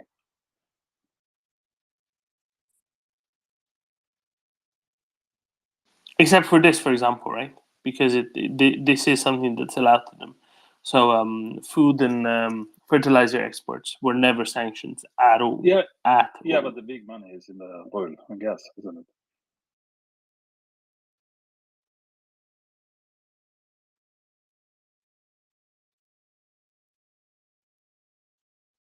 That is where the big money is, right? And yesterday we went into some details with Trade Monkey about how they're trying to bypass and what they do, and what those helping them do to bypass the oil ones, especially, right? Gas is more iffy. The price is much lower now than it was before. Not nearly as relevant, I guess, as it was before. So that's pretty considerable as well.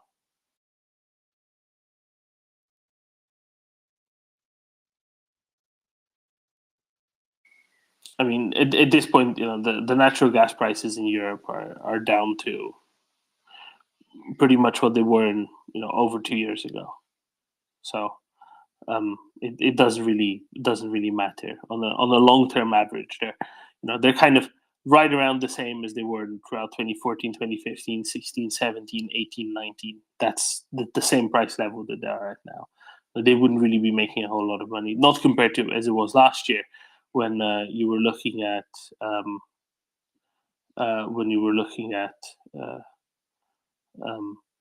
10 times, even much more than 10 times for a short period prices compared to now. But that's a little bit double-edged, isn't it? That the prices are low, because that will not drive the consumers to shift from natural gas to something else, which would be preferable.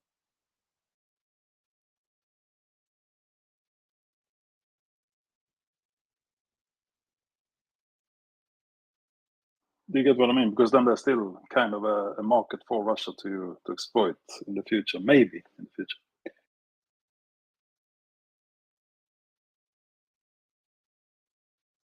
I think at some level there always will be, something of a market. It is just a question of what the scale of that is, and also how many are willing to buy from it. No, that's the biggest question.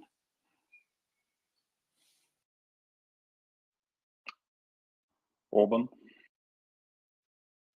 Well, there you go. That's one example of such, right? A very good example, I think. It's how can I put this? And there's a question here. The forever question: is the price cap, the oil price cap, too high? It's a great question. I would argue that it's too high for two reasons. First reason is it just is set too high. It just should be set lower regardless. It should be set, at or below what the Russian break-even point is on average. So it should be more like $30, not $60. But the other reason why I think the price cap should be lowered massively is because then the what do you call it? The motivations, the incentives will all be well aligned. So the reason why the price cap is kind of a clever idea is because the buyer, the purchaser, it is in their interest for the price to be as low as possible, right? That includes India, includes China, includes whatever business within those countries. For all of those, the lowest price, the lower the price, the better. The thing now is, the difference between the price cap and the real and the actual going rate isn't that big, and they kind of end up somewhere in the middle, and the buyer pays a little bit more than the price cap but gets a shared supply, and maybe a shared greater supply than they would otherwise. Now, if the price cap was a third of what the going rate for the oil was, the negotiating position of the buyer to get stuff much cheaper would be much stronger. And that would be really beneficial to them, because then they could refine stuff and sell it on at a massive profit, right? Which isn't great, but still better than that money going to Russia. And it would eat far more into their margins. So the oil that they would be exporting legitimately would be much cheaper. The oil that they would be exporting illegitimately, be past the price cap, could also be much, much, much cheaper. And the margins for Russia would be much lower. In the short run, this might lead to monetary losses for Russia if they end up, on average, selling below cost. In the long run, it would end up with Russia actually shutting down some of their production facilities, never to be reopened again. And that would be, in the long run, possibly a very good solution for the rest of the world as well. So that, I think, makes it pretty interesting and pretty good.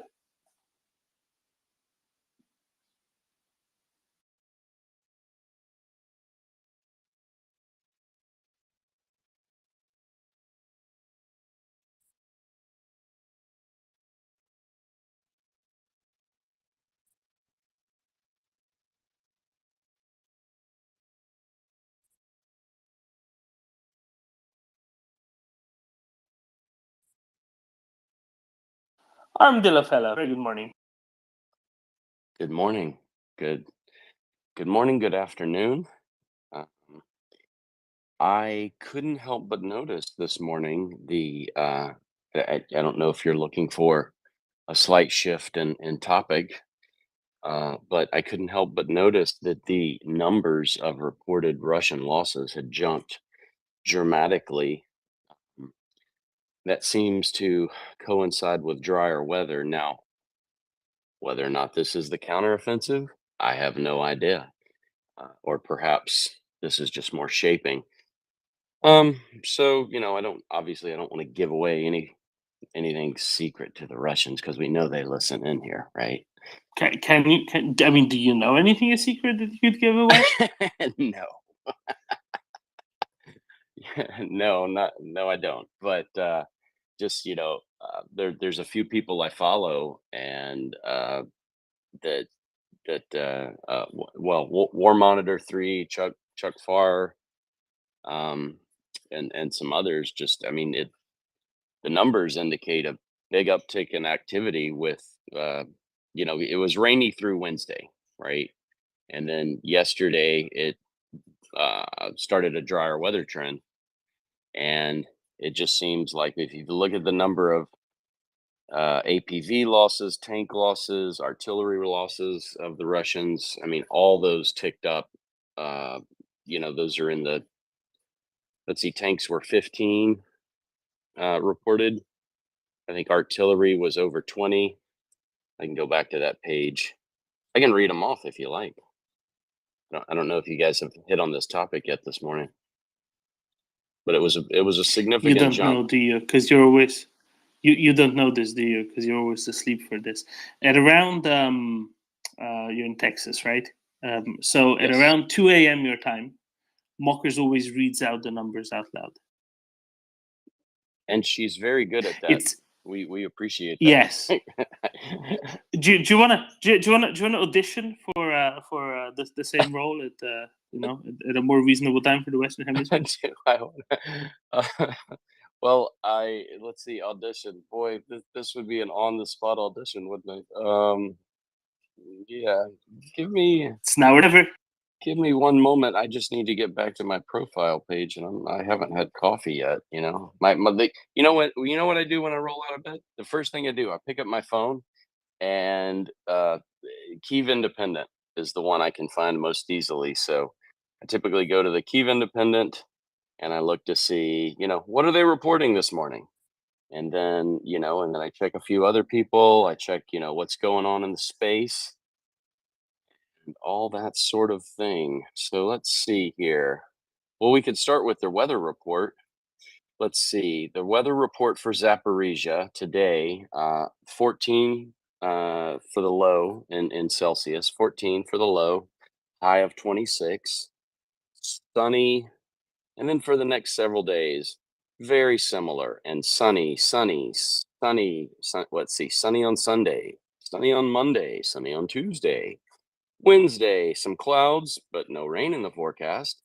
Thursday, sunny. Friday, sunny. I mean, it just looks like excellent campaign weather, offensive campaign weather. And so the numbers going along with that, Russia's losses as of 2nd June. I have to read that sort of in the international format. Okay. We go up 540 troops, bringing the total to 208,910. So 208,910. APVs, an increase of 12 APVs on Thursday. So Thursday reported on Friday. So that's how I look at it, right? 28 vehicles and fuel tanks, bringing the number of those to 6,267. 15 tanks, bringing that number to 3,819. 27 artillery systems, bringing that number to 3,501. And not so many UAVs, 6 were reported to be destroyed. So that brings that number to 3,137. 2 anti-aircraft systems. Whoops, I skipped one. 10 cruise missiles were taken down, bringing that to 1,117 total cruise missile losses. And you don't have to.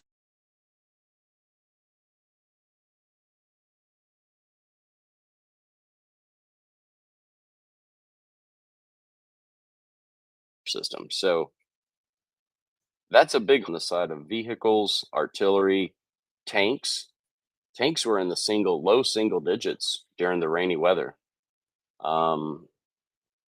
Yeah, so I had a big smile on my face when I saw these numbers. So that's my take on it. That's all I know.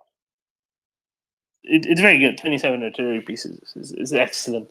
Russia lost over 500 in the month of May, by far the most of any month. Let me see if I can. There we go. By far the most of any month. I just need to change this. Where's the graph? I'll find it. By far the most of any month thus far, and that's really good, obviously. So if you look at the Russian howitzers in the month of May, they lost 553. The second highest month ever was October last year, 333. So you're looking at 220 more, right? That's massive. You're looking massive. That is massive increase, right? And remember what was happening in October 22? In October 22, you had Ukrainians breaching lines. Exactly, they were taking territory. They were liberating territory rather, and they got to where the artillery was actually parked. They were there physically, right? They could destroy it at short range, or they could capture it. They could do whatever, but it wasn't like now when all of this is counter battery fire, right? Ukrainians aren't physically, Ukrainians aren't getting within RPG range of Russian artillery pieces, right? They're not. They're doing all of this destruction at 20-kilometer plus range. So that's a huge deal, and I think a lot of that is actually a consequence of quite a big shipment of counter-battery radars from various sources, including the US, critically the US, but also Norway, for example, sent a bunch of counter-battery radars and so on. And I think the employment of those, plus the better employment of drones, in no small part through the greater destruction of jamming equipment that falls under special equipment, right? That makes a huge difference. So the 3 highest months for the destruction of special equipment were the past 3 months. In 99 in May, 66 in March, 63 in April. That is fantastic. The 4th highest month, but just for context, the 4th highest month was February this year at 30, and then after that is September last year 27 and October last year 23. Okay, and now it's been double or triple the previous record each of the last 3 months. So, huge differences in quantities destroyed. Now, is all of that jammers? No, of course not. There's radars in there. There's engineering equipment in there. There's bridging equipment in there. It's going to be a mix. But I can assure you that more jamming equipment was taken out in the last 3 months than in any, in any month or any 3 months ever previously as well. Removing those means drones can fly better. How is counter-battery radar work done nowadays in Ukraine? Is it done the same way as it was done in the 1970s? No, of course not, right? Because in the 1970s, you literally just looked, you literally just got a radar picture of where the artillery shell went, and you said, aha, it goes there, and then it's here, and then it's there, and then it's there. Okay, we can calculate the rest of the parabola. We can figure out where it was shot from, right? That's how counter-battery radar used to work. And depending on how good your computer is, you could be more or less precise, whatever. Great. Now we have really good computers, but they don't just do that, right? They say, aha, counter-battery radar says artillery firing from there. Let's take a drone. Let's fly a drone so it can see what's going on there. And then they can see if the artillery piece is actually in place, if it's stationary. Is it moving? Is it moving somewhere specific? And they track it and they hunt it. And we've seen a bunch of videos from Ukrainian drones doing exactly that, hunting for these artillery pieces. That's why the numbers are so high. It's layering equipment and using it wisely and using it well. I praise Ukrainians for doing something inventive and well. And who shows up? Thanos, welcome. Join us to counter battery radars. Well, it's always fun when we get to talk radars and counter battery. A ship I helped work on the design team with was the first U.S. Navy ship that actually had a counter battery system. That was the Sumwalt class DDG-1000. On the unclassified level, what I can tell you is that besides having excellent counter battery radars that were good at mapping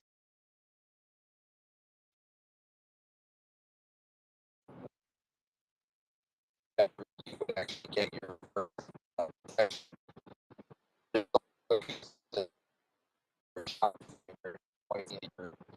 I find that is used to triangulate.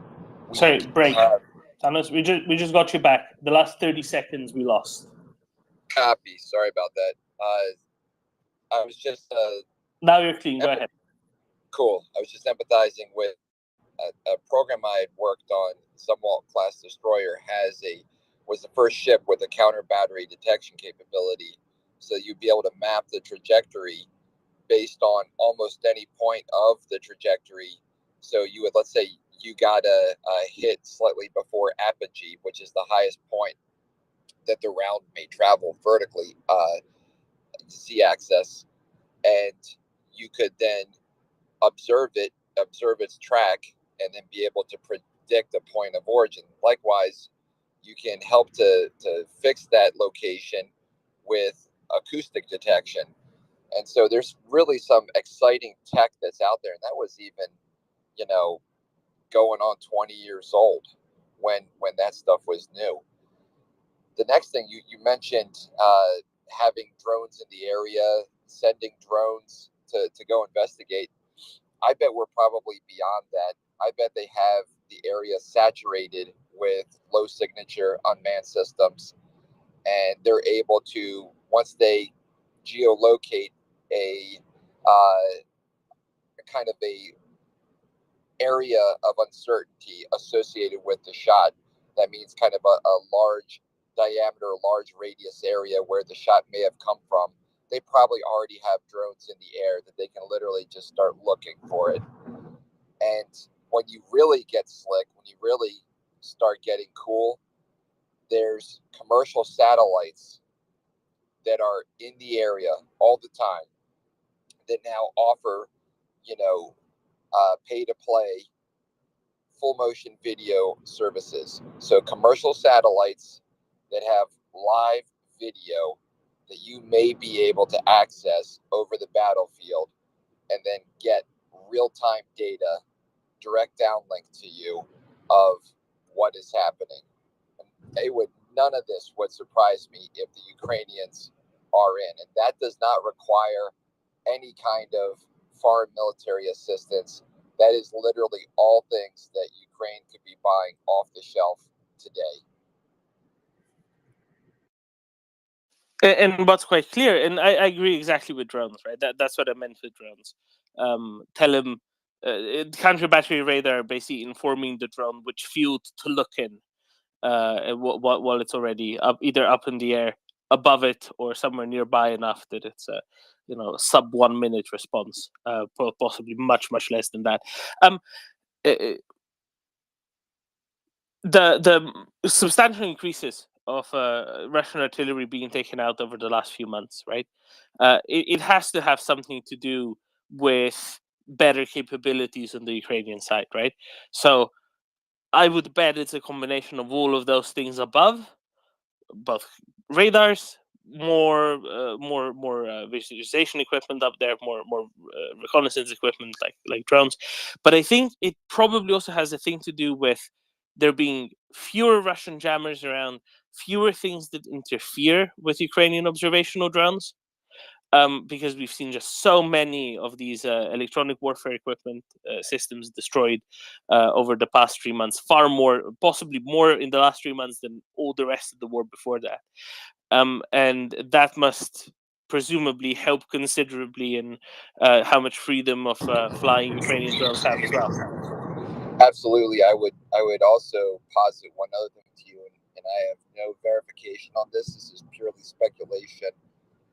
I would intuit from what is going on that the Ukrainians are probably also a lot closer in some aspects. They may have special operations teams with 81 millimeter mortars nearby, and they're able to receive a fire mission from spotters and immediately just take out those targets of opportunity.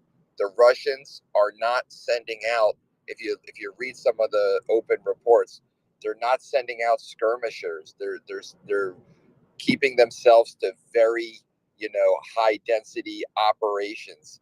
And so Ukrainian special operations forces almost have free reign to be all over the area and get behind these guys and get around them and flank them. And so if the Russians are not maintaining good security, if they're not sending out skirmishers to try to suck out the Ukrainians and identify them, because really they just don't have the skill set. I mean, think about who they're sending into combat. Basically, they're fighting human wave tactics. So if the Ukrainians are able to send highly trained soft teams or highly trained small unit light infantry mortar teams out there, and you get an encrypted comm that gives you a fire mission, you can take out an artillery piece that could be several calibers greater than yours with a couple well-placed shots. Exactly, and on top of that, we've seen the technological implementation. Right, we've literally seen multi-million-dollar jamming equipment of the Russians, which is specifically meant to jam GPS and to jam radio frequency communications, being taken out by a GPS-guided Excalibur shell or a HIMARS Gimler, and being observed by a drone throughout that provided the targeting for it from the first place. That's just a sweet irony. It's hysterical irony, but it all gets down to they don't have the maintenance procedures in place. They don't have the spares. There is a finite number of hours that you can operate these systems before you have to take them down and perform either preventative or corrective maintenance. These things, they all have moving parts. They're electrical, they're electronic, their boards need to be cleaned, all sorts of issues like that. They have power generators. If they're using dirty gas, shocker, they might be getting dirty electricity. You need to have a nice clean load. I mean, there's plenty of guys on the space all the time who can talk about what happens if you have unstable power, and the Russians are famous for that. And so, yeah, you're going to break your equipment. It's not that the Russian equipment is bad design. They have historically had very good engineers. It's just that, unlike the Kalashnikov, which was designed to be operated by idiots, it's kind of hard to make an electronic warfare system and design it to be operated by idiots.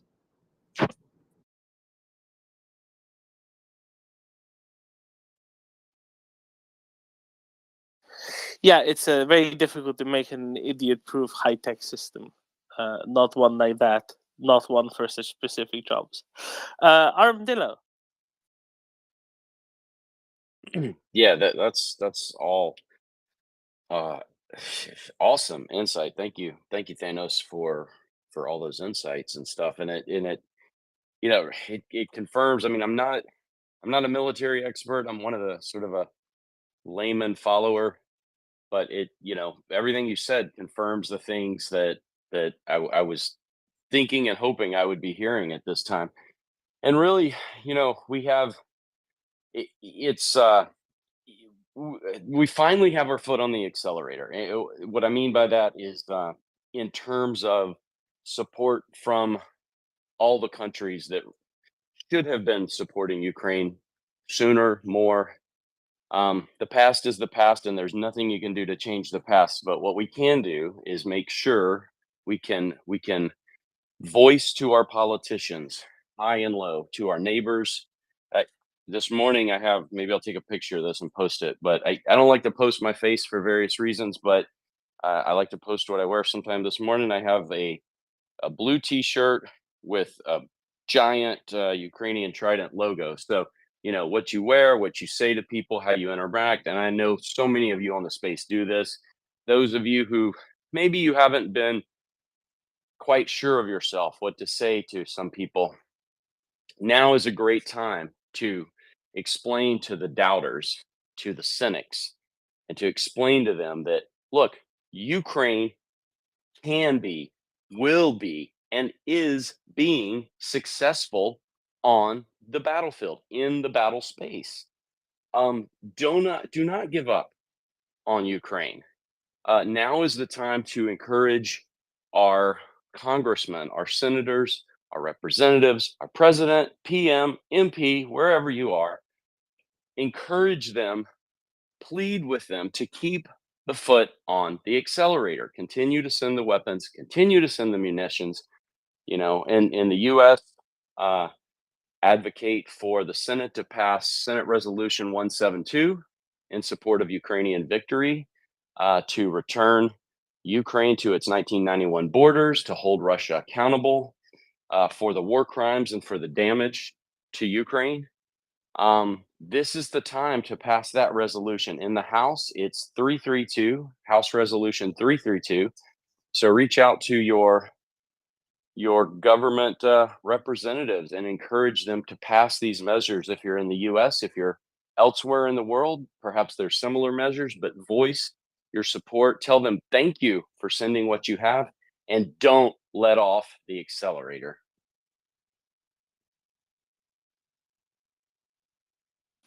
Thank you very much, Armed Dillo. Yeah, indeed, and you know, it's only once the realization came that, hey, no, Ukrainians aren't just gonna fall over and stop fighting the Russians, and once the realization came that, yeah, they can actually learn to use Western equipment. This isn't beyond their timelines or capabilities. That first M777s got there, and then Caesars and HIMARS, and now they're operating some of the some of the most complicated ground-based equipment there is, in the form of Patriots and some other clever things that might or might not be well publicized, right? And they're doing a very good job of it all. So, as you said, put the foot on the accelerator and accelerate the Russians out of Ukraine, or or else, really, for the Russians. Not this isn't a threat to anybody else. Just the Russians who don't realize that the best option is to just leave and go home. I know it's dreary because going home means going to Russia, but still, let's maximize that as much as possible. Thanos, I'm kind of curious, how much, just on a very high level, very general, would you say, how much of a benefit is it to Western weapons systems development to get the feedback from this war that Ukraine has to fight against Russia? Yeah, it's a good question. So, it like all things, it depends, right? So we test against a series of parameters. We set threshold and objective values. We test to see how things fit into a system of systems. One-on-one, which is basically how the value of what we get from this. So, for example, it's been very illuminating for some of our anti-tank guided munitions. Like, okay, cool. This is how well they perform. This is how strong, Russian metallurgy actually is. And then, a Russian tank gets captured, it gets exploited. You get to identify vulnerabilities. Can you still hear me? Loud and clear. All right, cool. So when it comes to actually using some of our weapon systems, I don't know that we're learning a lot more about their capabilities. I think what we're seeing is novel concepts. And I kind of talked about this yesterday. We're seeing different ways to employ things in disadvantaged positions. And that's always important, because the U.S., the way of war has, for the past probably over 100 years, been to fight from an advantaged position. And you get used to that. And you're not always going to have that. There's going to be times, especially if we're fighting in the Pacific, even if fighting in Europe, where some of our units are going to be disadvantaged. And being able to see, how you can employ these Western weapons, which were conceived to fight from an advantaged position, how you can still use them from a disadvantaged position is extremely helpful. Further, and I've said this before, I still think that the largest contribution of the Ukrainians right now for modern warfare, especially for NATO and other countries, has been how to approach your thinking, your analysis, and your assessments. And it's that design thinking that has enabled the Ukrainians to be so dynamic, flexible, adaptable, and to quickly assess and exploit opportunities that many larger armies, technically more capable on paper, would struggle with because of their bureaucratic processes. So I think there's a ton of great intel, more than I originally thought, has come out of the battlefield. We've learned more about how to employ weapons. We've learned how to employ, modern weapons from disadvantaged positions. But again, their biggest contribution has been in the design thinking field, and I hope that's something that is captured, and that when when we have the opportunity, we bring these folks back to our war colleges to teach some courses on how they went about their assessments and then exploited opportunity.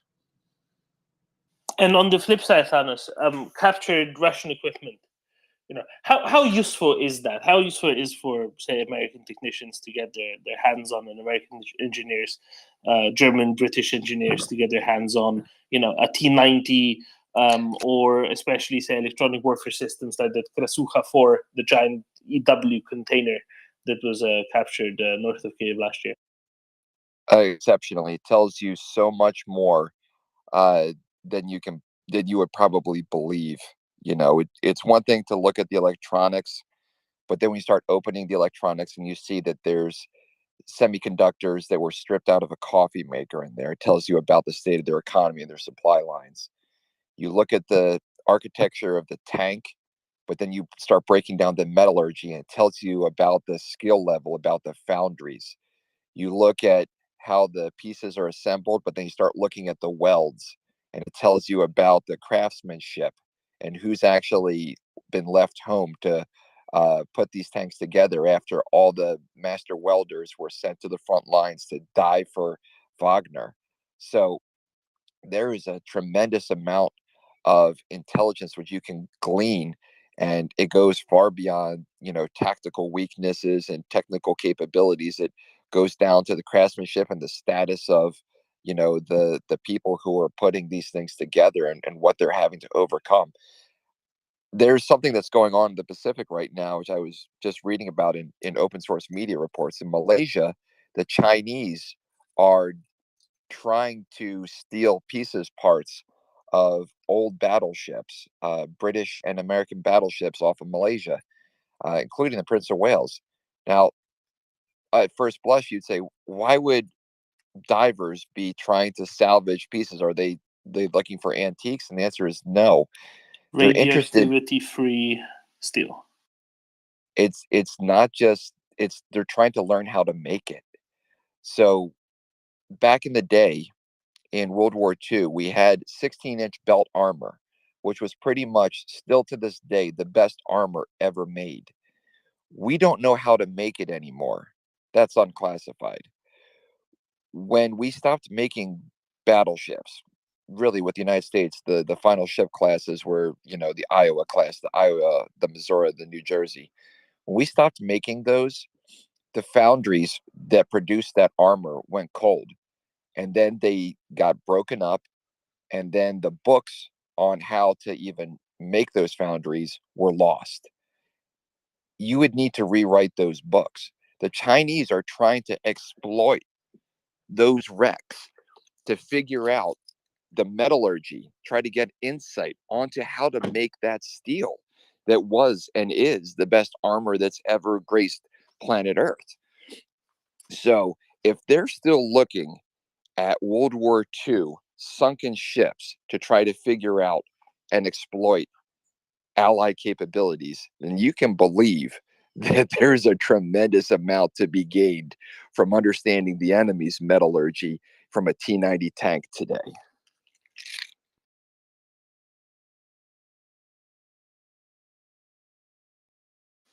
And by the way, that's amazing. I didn't know that at all. But I will say one thing: they did get impounded in a Malaysian port afterwards. The Chinese vessel that was doing that, illegal salvage operation that also brought about a lot of consternation, because it's not just a ship at the bottom of the ocean; it's also the grave of many servicemen. Yeah.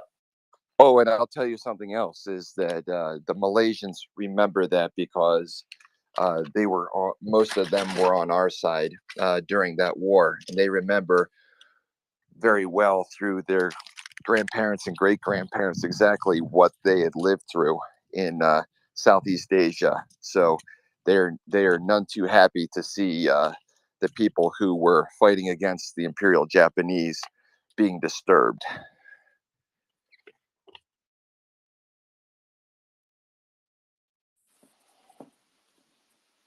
Thank you, Thanos. Very interesting. War Machine, go ahead. Thank you, Domen, for giving me the chance to speak. Hello, everyone.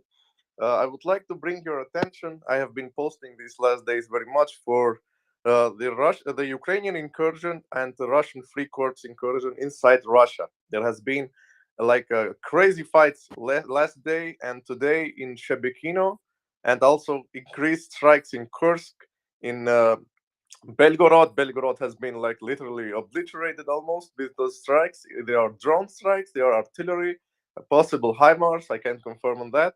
So there has been, like I say, a new phase inside Russia, because the fighting is ongoing in a village near Shebekino. It's captured by our forces, and the fighting rages on. So I don't think how far will they go. Is it just a border incursion? Will they try to take Belgorod or anything like that? But as for now, there are Ukrainian and Russian separatists inside Russia. So this is very new, and we haven't seen it till now.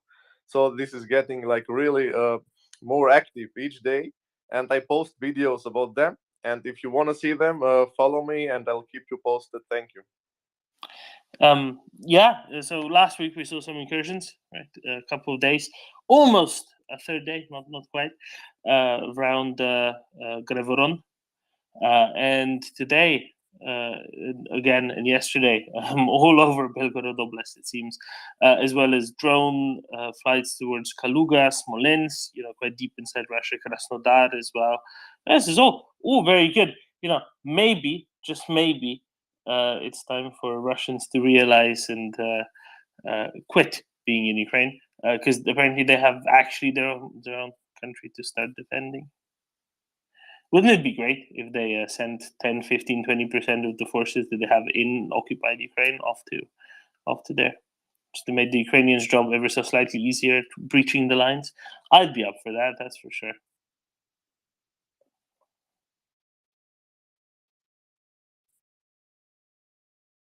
Armadillo.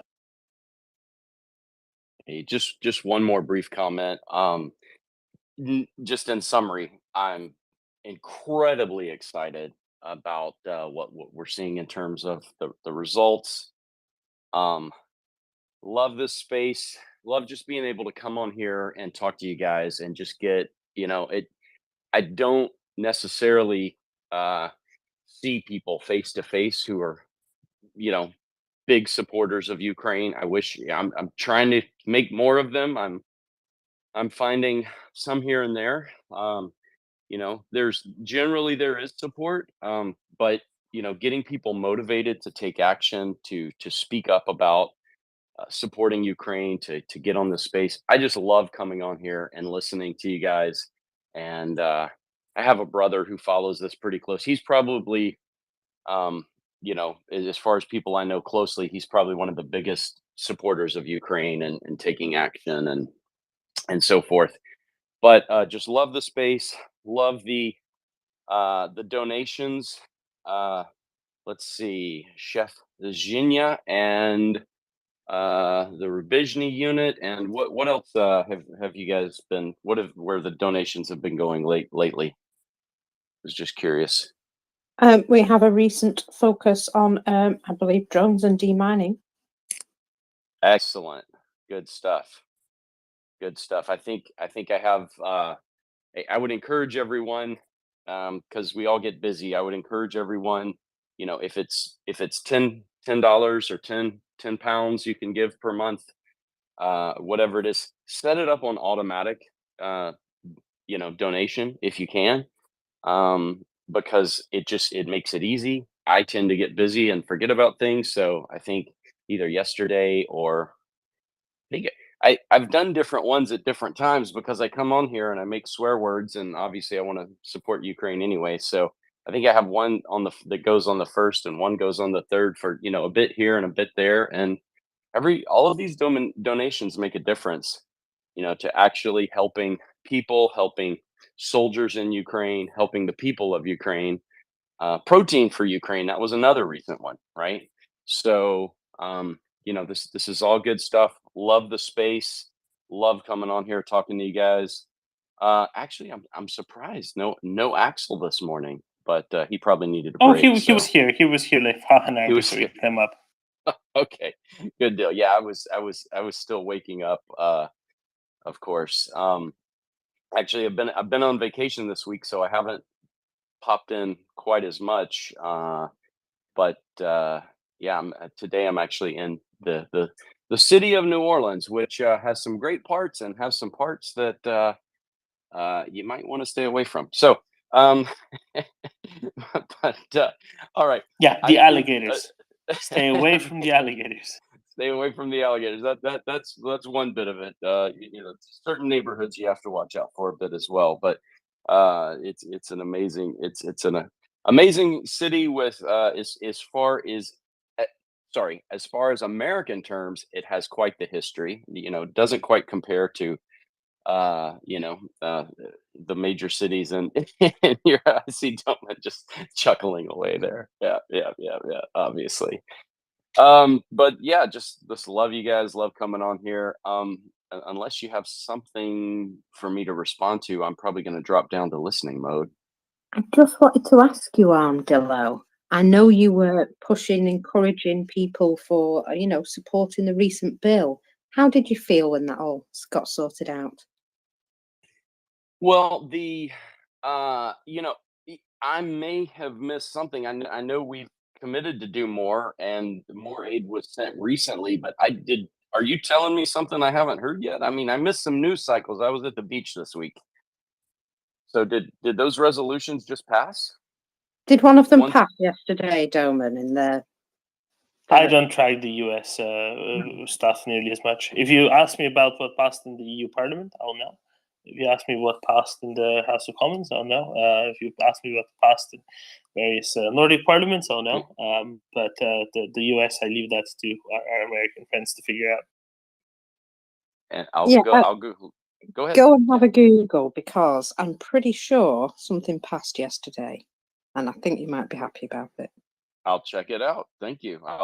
You know what? I'll direct message Angry Ants because I guarantee he'll know. All right. Thanks, guys. No worries. Thank you, Armadillo. And yeah, stay away from alligators unless you have a man pads. And in that case, apparently that's the way to get rid of alligators. The Ukrainians say anyway. Doesn't need to be a stinger, and an eagle eye is usually good enough. In Florida, they give you a set distance. Apparently, they can run like 60 miles an hour over a certain distance. So you have to be standing that distance plus 1 meter away in order to be sure that you can get away from them. Excellent advice. Yes, I was told that by a tour guide at the space station.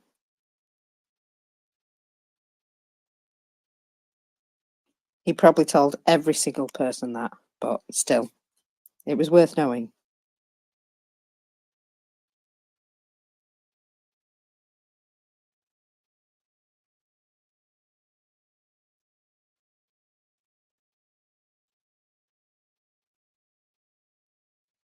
So I have a little something, Doman, which I just tucked away. Yes, I did. I remembered. Excellent. And here it is. So remember these videos from these poor conscripts that sort of they were all the rage at one point, and then they sort of died down a bit. Well, we've got a new one here, and well, these guys appear to have been particularly badly treated. I'll be honest. So these are mobilized from the Khanty-Mansi Autonomous Okrug, Russia. They recorded a video message about situation in the 1307th Regiment, where after the change of commander, the military began to be treated like cannon fodder. Here's what they say. So, this service is in the 8th month. We have been on the territory of this special military operation for the 4th month now. In early May, a local who hails from Ukraine was appointed commander of the battalion. Previously, he had commanded near Crimea and lost a whole regiment there. Seems like a trustworthy guy, doesn't he? So, the new commander cancelled the rotation. We stopped being able to have facilities for washing. We could not shop for groceries. All the cars we have are broken and we are not even allowed to stop to fix them. We repeatedly asked for food and water on the radio. The commander said, "Go suck my big toe." Yeah, I'm going to put that in there. They put sticks in the wheels of everything we do. In addition to the machine gun and bulletproof vest, we are not provided with anything. Not a single humanitarian aid has reached us. It is sold by our command. During this time, all this time, we have received 4 cans of condensed milk. Seems healthy diet, doesn't it? So further, we were removed from our positions and sent forward to dig in the forest field. We were told the next day you will be replaced by contractors. While we were there, we came under mortar fire and enemy attack. 16 hours lying in a ditch with tank and artillery working on us. After that, we were deceived into new positions. The commander brought people to the point of no communication and said, "You are now under the control of a PMC," after which he left. Once a platoon commander was hit in the leg by a shell, and it tore off the leg. The battalion commander just ran away and didn't provide any help. There was no evacuation for several days. We couldn't pull our wounded from the battlefield. When we started complaining about lack of thermal images and walkie-talkies, threats began to come in. If you continue with these complaints, the division commander will come and shoot the complainers. If that does not work, he will deploy a battery and simply smash your position. We are being thrown to the slaughter. We are given to understand we are the cannon fodder. And with our lives, tasks will be accomplished. We cannot refuse to carry out tasks, but without support, we cannot do it. So they're still happy to fight. They just they realise that their commanders are terrible. This reminds me actually of a video I watched when I had the time earlier. And this was one of these, it's a young Ukrainian lad who dubs English over the, the journalist that regularly interviews POWs. Yes, goodness, I forgot his name. Yes, carry on. He's got a really recognisable face anyway, you know what I mean. Slightly chunky and always a bit sarcastic.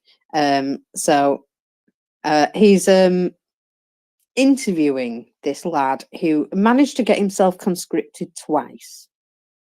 So he was in one of the first groups that entered Ukraine from the Chernobyl area. And when they were withdrawn from that area after being thoroughly depleted, they lost most of their equipment and at least 20% of their men, he says. And there were 70 of them to start with. So I think he lost quite a few more. So when they arrived back in Belarus, they were told that they were going to be formed up in a different direction to go in from the sort of eastern border instead. So their equipment was gathered up, including stuff that was broken, and it was all transported along with them to an area of Russia. He doesn't really know where. So when it came to going back in, they were ordered to go back in, and they had a different commander at this point who was quite a decent guy. And they went to him and they said, we really don't want to go back. We refuse. And it was nearly the entire company.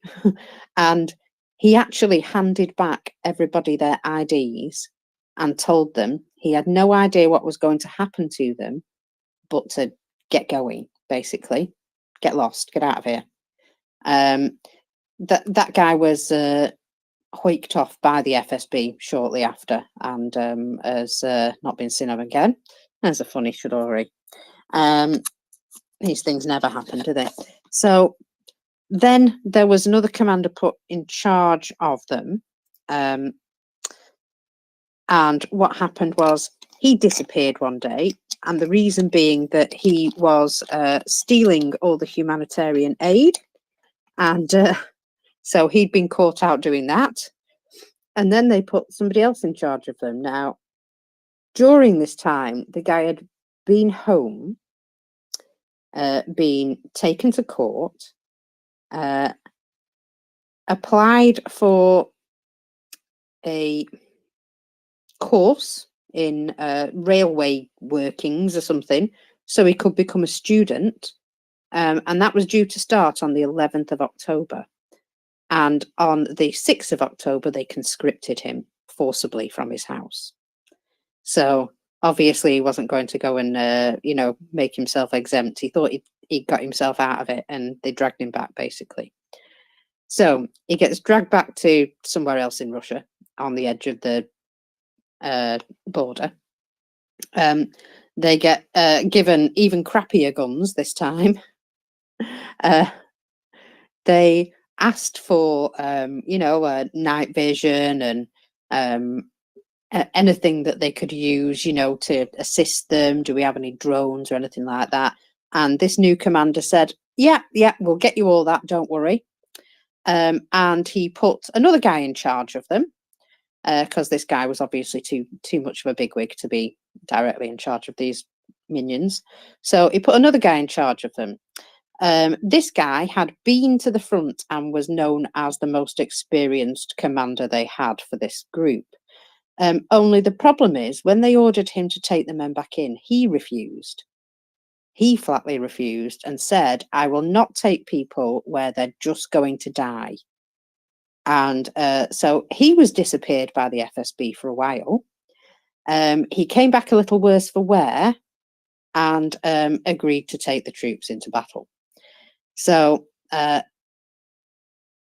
that point, they walked straight into a small town which had been deoccupied of persons, what they call liberated. The only food they were given, they had to scavenge from the houses. And they were put in a position with a machine gun to fire at Ukrainian forces, only they never saw the Ukrainian forces because all they saw was artillery landing closer and closer to them, and no Ukrainian forces in sight. They didn't have anybody who had a drone or anything like that to assist them with what they were supposed to be doing. They couldn't move forward because of the artillery. So in the end, his whole unit hid in the basement. There was a lot of crashing and banging during that time. And a couple of days later, after hiding in the basement, they heard voices saying, put your guns down and come on out. And of course, they were captured by Ukrainians. It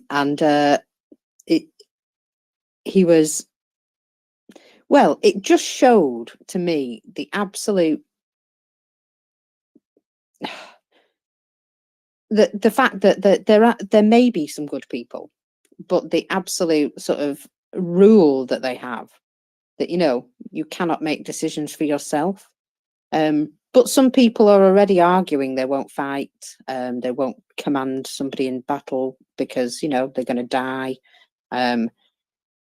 There are some people who are starting to speak up. Obviously, that officer, whoever he was, who took a beating and then went back and led his troops, he obviously received enough incentive to change his mind. But we see people starting to just decide to, leave. And it has been happening quite a lot, especially with the prisoner conscripts. They seem to be able to figure out how to get out of there. Funny that. So anyway, there you go, Doman. I've talked enough.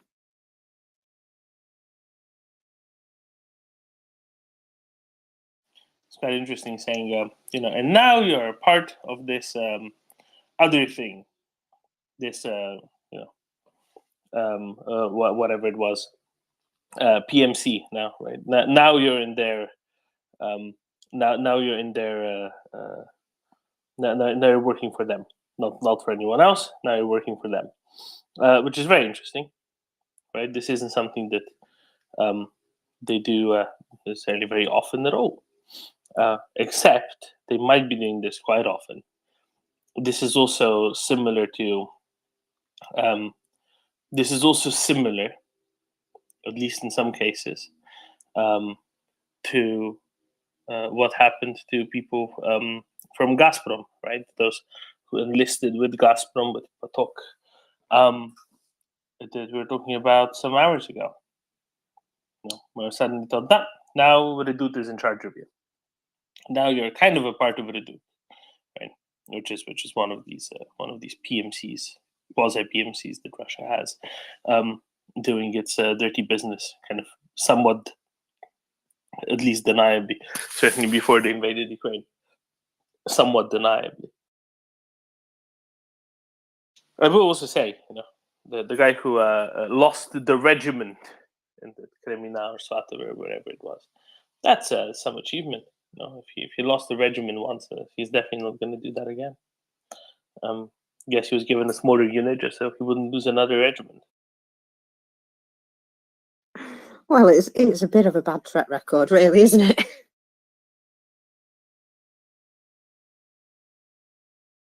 There you go. War Rosen? Yeah. Hello again. There has been today a new flare-up on the Shebekin of Belgorod area. I posted new videos so that even the Russian Free Corps have deployed tanks inside Russia. I don't know if they captured them or they brought from Ukraine, but it's getting serious. Even helicopters are striking the Russian army inside their own land. And it's getting interesting, guys. I know it's also funny to think of what Putin did, but also now the town of Shebekino starts to look like Bakhmut. I posted the new videos, and I will ask you guys to check them, and also follow me for more news on that. And it's starting to look like Bakhmut. Really, there is heavy fighting inside Russia in that city. And okay, Warren, can you please just stop advertising yourself? Because it's very, I don't know. No, it's odd. not advertisement. I don't sell you anything. I don't make any money on anything. I just post news on a specific Russian Free Corps. So I'm trying to spread the word, nothing more. Thank you. No, that's fine, but when you say please follow me, that sort of stuff, if everybody who comes up and says please follow me, you want more news on it that. It would look really, really weird. No, you misunderstood. I said follow me if you want more news on that. I didn't say you have to, or I'm dying for someone to follow me. I said if you want news on specific thing, follow me. That's thank you. There we go. Hopefully it's the hind that they captured yesterday, allegedly captured yesterday, at least, that they're putting to good use. We had a chat yesterday about whether they'll be able to have people there who can fly them, or whether they'll just truck them back to Ukraine or some such. And apparently, hey, if they can fly them already, so much for the bet. Lily. Oh, good morning, everyone. Good afternoon. I just want one quick clarification, half listening. I apologize. Mocker, Stomin, PMC. So those that are, in Shoigu or Gazprom, what have you. PMC we have seen them fighting for the Russian cause. The Russian meaning the Muscovites. Can you clarify that? Did you say already? Okay, thank you. So yes, so PMC just stands for private military company. The ironic thing is that there's no such thing really legal in Russia. So they're kind of breaking their own laws, which is fine because in laws are only relevant for as long as you don't cross someone in an appropriately powerful position of power, right? That's all that really matters when it comes to what law is in Russia and what isn't. But there's a number of them. So PMCs are ones like Wagner, or Redout. Those are ones that the Kremlin has been using in previous, let's say, projects of theirs, usually consisting primarily of Russian veterans of the Russian invasions of Georgia, wars in Chechnya. And their job usually was to go in quite small numbers to a location in another country, be it Syria, be it maybe Mali, Central African Republic, bring weapons, bring reasonable amounts of money, and recruit among locals in that area to go conduct massacres, tortures, mass rapes, the usual things that Russians like to do when they try to destabilize a country, in a village nearby, in some other village nearby. That's how they kind of usually operated. They were also part of the initial invasions of Ukraine, especially the east of Ukraine. For Crimea, they didn't really need them, and they were also part of that. So they tended to be composed primarily of Russian veterans and sort of ideologically afflicted people, let's say. Right, so there's that. There's other ones, like Shoigu's own kind of army, like Kadyrovites. They're not considered PMCs. They have special dispensation from the Russian Ministry of Defense to have a military unit of sorts directly under their command. They kind of function like PMCs, but they're a little bit more above board in the sense that there is nothing actually banning them, nothing illegal about them. But at the same time, that's probably just primarily because it's such an odd formation, right? It is such a very odd formation of the within a country, and that's why they're, I guess, technically not a PMC. Whereas the ones like Gazprom, what they are it's interesting. They're Russian army units, which are financed in part by a private company. Usually, the company takes care of a lot of things, including logistics, including recruiting, including at least a part of their salary. It depends on which one works exactly how a little bit, and so they're less separate than, for example, Wagner is, right? So if you imagine kind of on a spectrum, on the one end you have the Russian army, some regular unit. On the other end you have Wagner, right? The spectrum kind of goes like this. You start with the likes of Wagner, Redout, right? PMCs, quasi PMCs that can come out of the GRU, for example, or some such organization within the Russian military. Then beyond that, you have those private armies of Kadyrov, of Shoigu. Then you have the likes of Aksionov, who kind of has a private military company, but isn't exactly clear what it is. And then you get to the likes of Potok, the likes of Fakel, the ones run by Gazprom. After that, you get to sort of volunteer, either ideological or regional volunteers, various BARS units, as well as ones that are organized by the head of an oblast, the head of a republic, right? For example, Bashkortostan, Tatarstan have organized such units where part of the salary is from the state, part of the salary comes from the oblast. They also take up some of the responsibilities for building them out. This is a little bit more formal because it comes from from within an arm of the government, even if it is a local regional government instead of the central government, and then eventually you have the Russian regular army. It's a patchwork, let's say. It's a patchwork. Hope that explains it, Lily. It's a very curious system because it is so indeed ridiculous. Thank you so much for that, Doman. I do know about the PMCs for a while, but of course, everyone here, we all learn every time we hear something again. The correct facts, the facts, right? There are no wrong facts. It's a fact. Okay. So I'm curious, now that Putin, Shoigu, they need more bodies that can, kill people, kill Ukrainians. So do they then have sort of the ace in the hand to tell Gazprom, listen, there's no threat to you. We're going to take our military that you've been co-sponsoring for your own protection.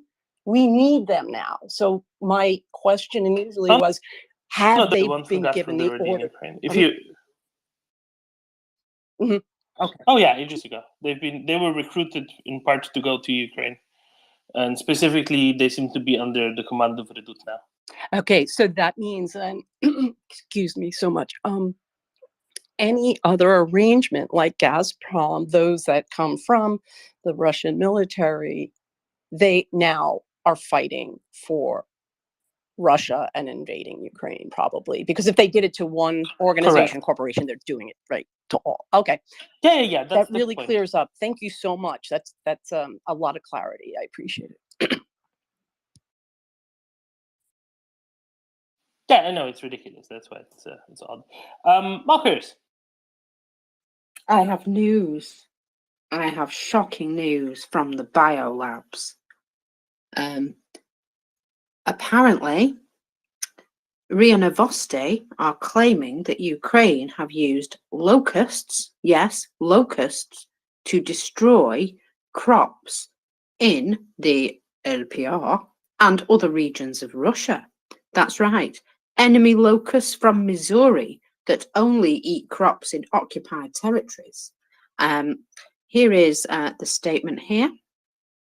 Russian propaganda has said that Ukrainian military bred locusts from the United States in a hangar in Luhansk, from where the insects went out on foot and attacked crops in the Luhansk region in Russia. The propagandist showed a letter from 2019 in which a Ukrainian brigade was allegedly asked to provide escort of goods from a Washington Research University in Missouri to territory of the Luhansk Regional Fish Factory. This university, according to the Russian media, was engaged in breeding of combat insects and conducted experiments on locusts in the sapper business. So it's all going fine in Russia. They're not insane at all. In the sapper business. Where's the sapper when you need him? Okay, so let's do this. You can't make this shite up. Marcus, please say this again. Can you please say it again? They said what? That a fish. They say that the letter proves that a Ukrainian brigade was allegedly asked to provide escort of goods from the Washington Research University in Missouri to the territory of Luhansk Regional Fish Factory. I know it's shocking. So locusts fed with fish meal? I have no idea. But this university, according to Russian media, was shockingly engaged in the breeding of combat insects and conducted experiments on locusts in the sapper business. Doman? Whatever that may be. Doman, we now know where the Russian combat aviation is from. They're spraying the fields of the occupied territories in order to get rid of the biolab modified. I would like them to expand into the details here. So, how do you make locusts know where the line of control is? It's. I don't know. Maybe they wear little helmets with, like, you know, a visual. They're connected by link 16, Domin. I was gonna say, because all the GPS jamming that the Russians are doing, surely, maybe that's why. Maybe that's why they're not trying to jam Ukrainian drones; they're trying to jam the locust GPS receivers. Oh, so this is locust swarm jamming, and the Russian propaganda took this out of the Bible. Jesus. I would like to know how many of these propagandists have seen a locust, a real one, in real life in Russia. I'm going to suggest not many. Oh, this is so beautiful. I mean, you remember last year in March when this trope of the biolabs, which had been around the year before, was still rolled out, and then the Chinese proposed and promoted this like heavy, as if every single Chinese news outlet had nothing better to do than support this. And then we had a few rather strange individuals in the West signing up for this. I mean, that is the level of insanity and conspiracy theory and lack of scientific understanding and good old common sense. I mean, I don't even know what to say. Can you read this again? Marcus, please. It is that unbelievable, isn't it? 3 is a charm. Read that one sentence again, please. The last one. Then the one with the university, because my brain shuts off in the middle of it. I need to hear it to the end. The university, according to Russian media, of course, was engaged in the breeding of combat insects and conducted experiments on locusts in the sapper business. Is that the bit you really needed? The combat insects already do it for me, and then come locusts in the sapper business.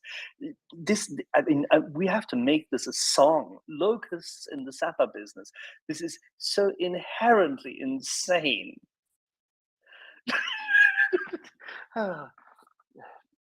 You know how much I have to give our friend Gunny and David to drink so that they come up with a song for that.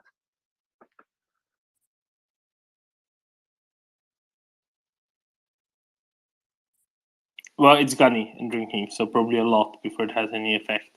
But on a very serious point, so these locusts, do they separate them out between bridging locusts, demining locusts, trench digging locusts? You know, how does this work exactly? That's a good point. Or do they kind of do all of it? And what kind of? I just think some of them are explosive. I think that's what it is. So some of them just eat your crops selectively, obviously, and some of them are explosive. Okay, so they are essentially harakiri kind of, kamikaze locusts. That makes sense. Most locusts get hoisted by wings, and these one by petards. True.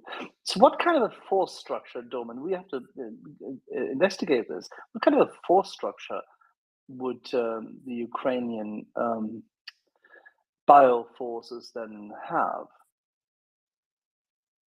Or would these be locust partisans because they've infiltrated enemy-occupied territory? Flock, swarm, host? Yeah, probably.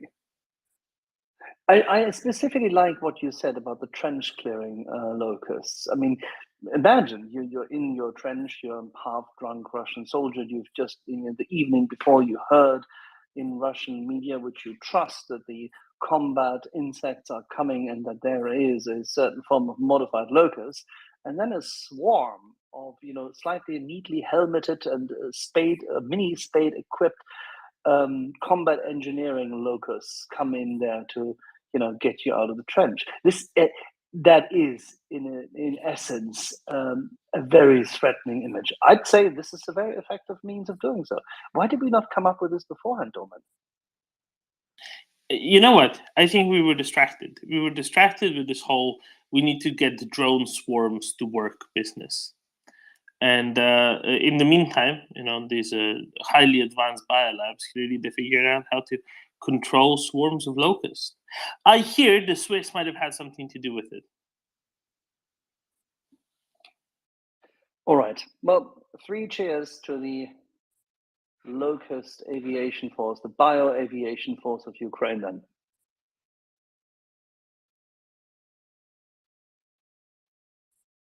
See that I'm not kidding. There's a research lab at a Swiss university that actually is kind of figuring out how swarming behavior in locusts works.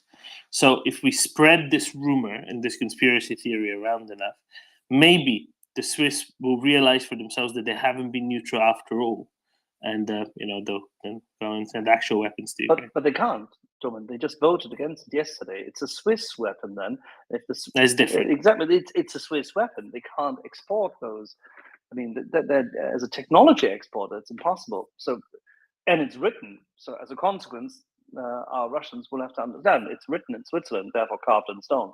It's like, the tooth gold and the Russian,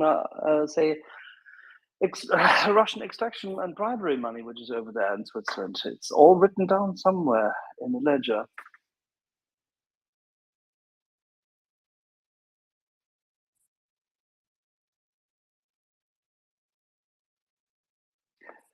Mokas, please read it again.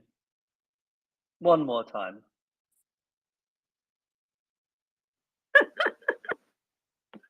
You just found it too funny, don't you? Too good. It has this nice meandering quality, and it starts out slow, and then come these 2 sentences which just rattle my brain.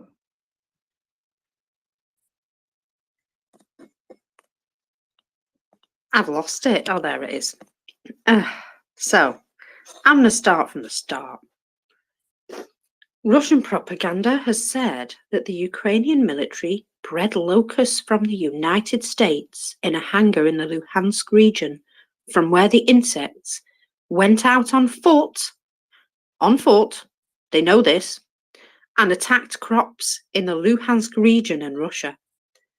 The propagandists showed a 2019 letter in which a Ukrainian brigade was allegedly asked to provide escorts of goods from the Washington Research University in Missouri to the territory of the Luhansk Regional Fish Factory. Because that's exactly where you breed locusts, of course. This university, according to the Russian media, was engaged in the breeding of combat insects. Combat insects, amazing. And conducted experiments on locusts in the sapper business. It's utterly bonkers. It is epic. But I now know who we have to ask about this. That's what I thought about the whole time. Who could we ask about this? This is naval aviation. It's a fish factory. It's about the Oskil River and the likes, and this is where they did this. We need to ask Hop. This definitely is a question for Hop. No question. I mean, hands down.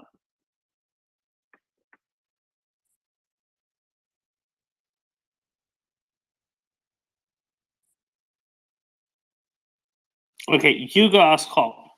I'll go find where the Rybizavod is. Rybizavod, whatever. See, I need to figure out how to spell it. And you find the fish factory, and I'll find Hop. Then we go. You find Hop. I'll find the fish factory. Mockers can go to hands. See, division of labor, like the locusts. I will know they needed a whole brigade to escort them. So I wonder how many locusts per Ukrainian soldier. Lily, please let us know what you think of this shocking discovery.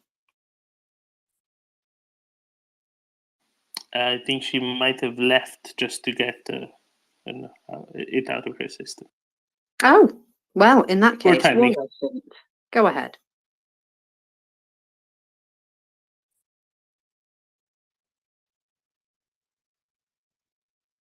Warosint, can you hear? Yes. I wanted actually to ask and also to bring it this topic. Why is NATO not providing Ukraine, for example, they have American drones, Reaper drones that can strike very deep inside, for example, Crimea and even Donetsk and Luhansk. And also they have I will say like a huge stock of also older jets like F-15 and also F-16. Also, the A-10 Warthog drone fighter plane can be given to Ukraine, and they have huge stocks even of German Tornado fighter planes, which is a very good plane. Despite that it has been developed in the 80s, it still does the job pretty good, and it's sitting in some storage or somewhere else, and they can be brought back to combat. And also, together with the newest jets like F-16s, they can really boost the Ukrainian Air Force. And I haven't seen them doing that. So, what's your opinion on that?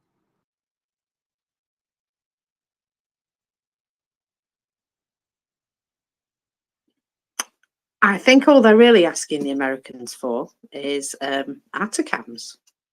I think that's all they're really asking them for. They do have a development of their own long-range drones, I believe. Go ahead, Tom. Well, so with the drones, the reasons aren't necessarily very good.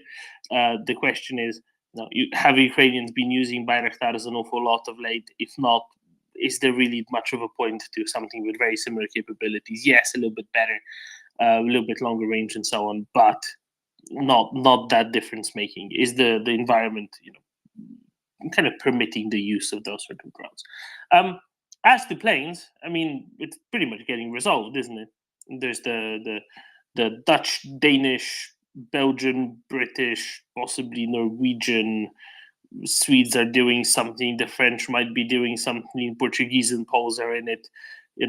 Fighter jet coalition. Now it just needs to be expanded to go from F-16s to also include the Eurofighters. Right? That's really the goal here. So it's kind of ticking along. It's just going to take a while now, but sometime in the autumn, before the end of the year, I for one fully expect to see F-16s flying for Ukraine above Ukrainian skies, in the Ukrainian skies. They're still talking about when the training is going to start, how that's going to be done. I understand a little bit might have already been occurring in bits and pieces in a non-concerted form, but in a way that will set them up better to work later on, to learn more quickly later on. So yeah, there's should be fine. Should be something that should be quite straightforwardly doable, manageable. What else I can say? F-15s would probably be excellent. The problem is the availability isn't there, as it is for F-16s and Eurofighters. The real flexible one should be the FA-18s. Australia has 46 in storage that they failed to sell previously. So that would be a perfect one for them to send. They've never been on an aircraft carrier. They were never exposed to salt air. They were never exposed to those stresses. So unlike the FA-18s that most of that were in the US use, they're not in bad condition like that. So that's really an excellent pathway to go down. Lily, you are back. Yes, on one light note, that you must get the NAFO fellas working with locusts in some of their imagery, because it would be over the top. That is the funny comment. The ridiculous take, which is how they've always operated. Whatever they say is opposite. So they invade Ukraine and kill people, but they call Ukrainians Nazis, or people defending them Nazis, right? All their public, or these people, this tribe that people absorb, who they control, hear locusts, right?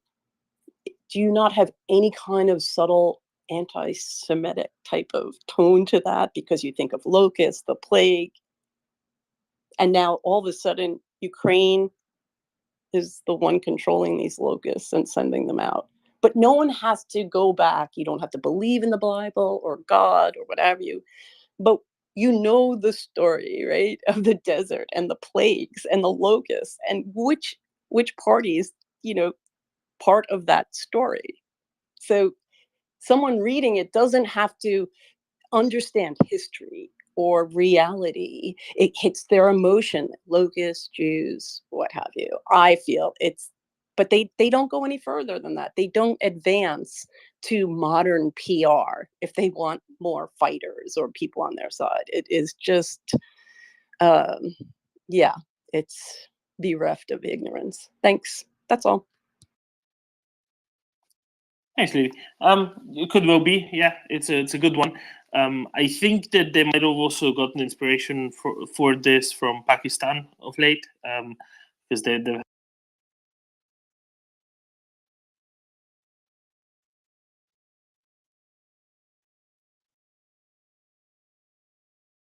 anything with the seagulls, they had to figure something that these biolabs were doing, right? So it kind of made sense as a plague of sorts. D-Bay.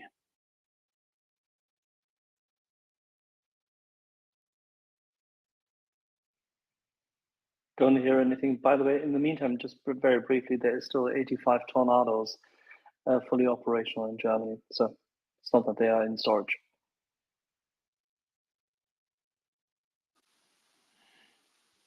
There you go. George. Hi, you mentioned F-15s. Isn't Japan getting? Doesn't Japan have 70? They're getting rid of.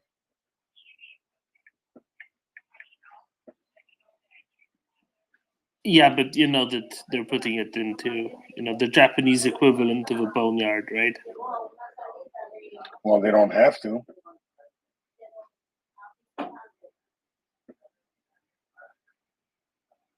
Well, the thing is, also, they're not going to send them, are they? It just isn't happening. They've already gone 17 levels beyond what they ever have before since 1945, and I really doubt that they'd go as far as to actually shipping fighter jets. Yeah, but somebody else could purchase them since they're going into a boneyard, even though they're in pristine condition. Gentlemen, someone else could purchase them, and then once they own them, then it's theirs to do what they please with it, right?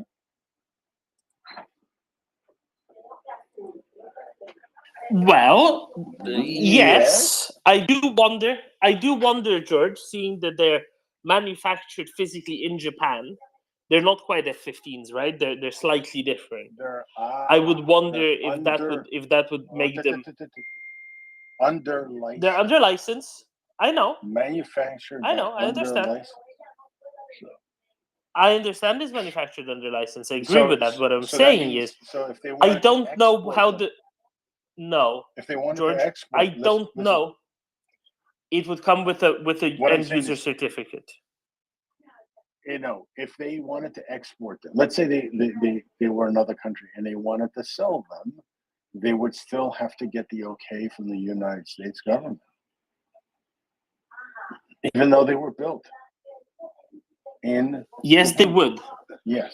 The thing is, George, I think the Japanese law about this would require them, because they're assembled in Japan, to get both re-export licenses, both the US one and the Japanese one. And if somebody else were to buy them, say a third country, what's a friendly-ish country? Say Colombia bought these F-15s.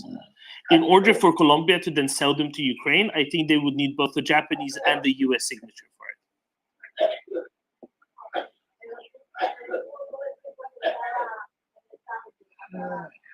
George? Yeah, I'm not sure on that.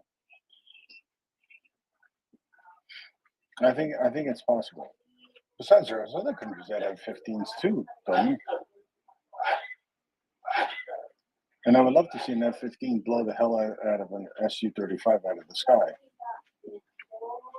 Come on. No, that I all completely agree with. I just don't think it's going to come from Japan. We have lower hanging fruit in Australia, which is ready to go. Why isn't that going? That's the real, target, I think. Great numbers, great capabilities, and would fit really well in with what Ukrainians are trying to do as well. Marcus? Oh, I'm just reporting some additional booms. So we know about Henichensk and Berdyansk, and we know that Volnova wherever that is under attack, but also, as well as the Between Belgorod Vuhledar and region. Mariupol. Thank you. Between the Belgorod region and Kursk are having a great time as well. So Kursk has joined the party, and I believe they were hit near their railway station and their airfield last night. So I wonder what's left.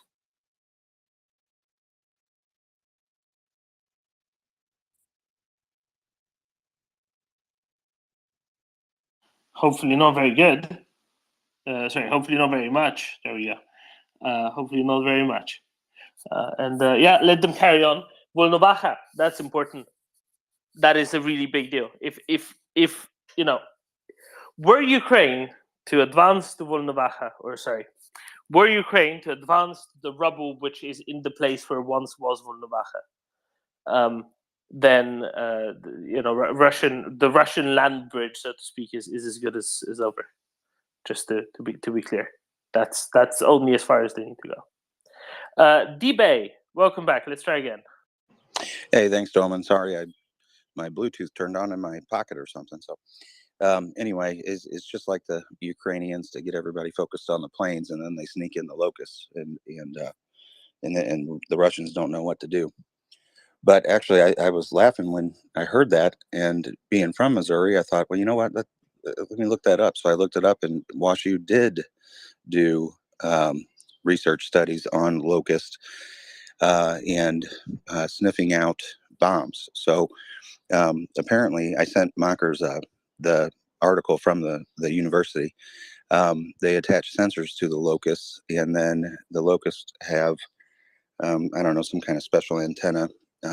Naturally, they can detect all kinds of different smells, and so the sensor would look at their brain waves to figure out what they're sensing. And apparently, it took them like 500 milliseconds to sniff out some bomb making stuff. So it is kind of half true. And then the other part is that sending it to a fish factory or a fish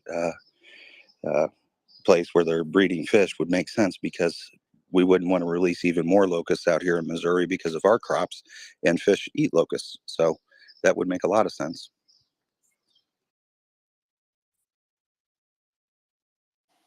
Very interesting. I like that last point. I just think it's a bit of a long distance kind of trek to take to feed some fish with them, right?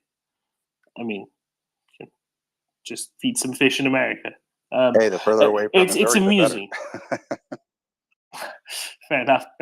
So that is interesting. So I asked dear Victoria, who is from Luhansk, to track down where this fish factory is, and she says she has no idea. She looked everywhere. She even called her mother, and there's even her mother doesn't have any idea where this fish factory is. The best I could find is that back in the 1930s, 40s, maybe 50s, one of the stops on the Luhansk tram line, or one of the lines of the Luhansk tram line, tram system, had a stop called Ribzavod.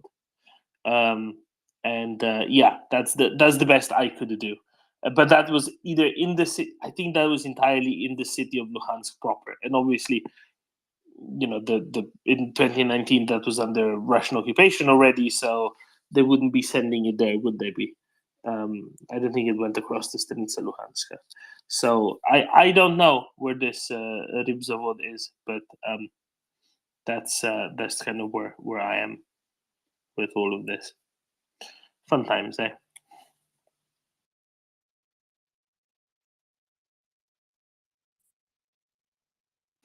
I never thought that I would be spending my time trying to find a fish factory in Luhansk Oblast, but hey, you know, so sometimes you just have to.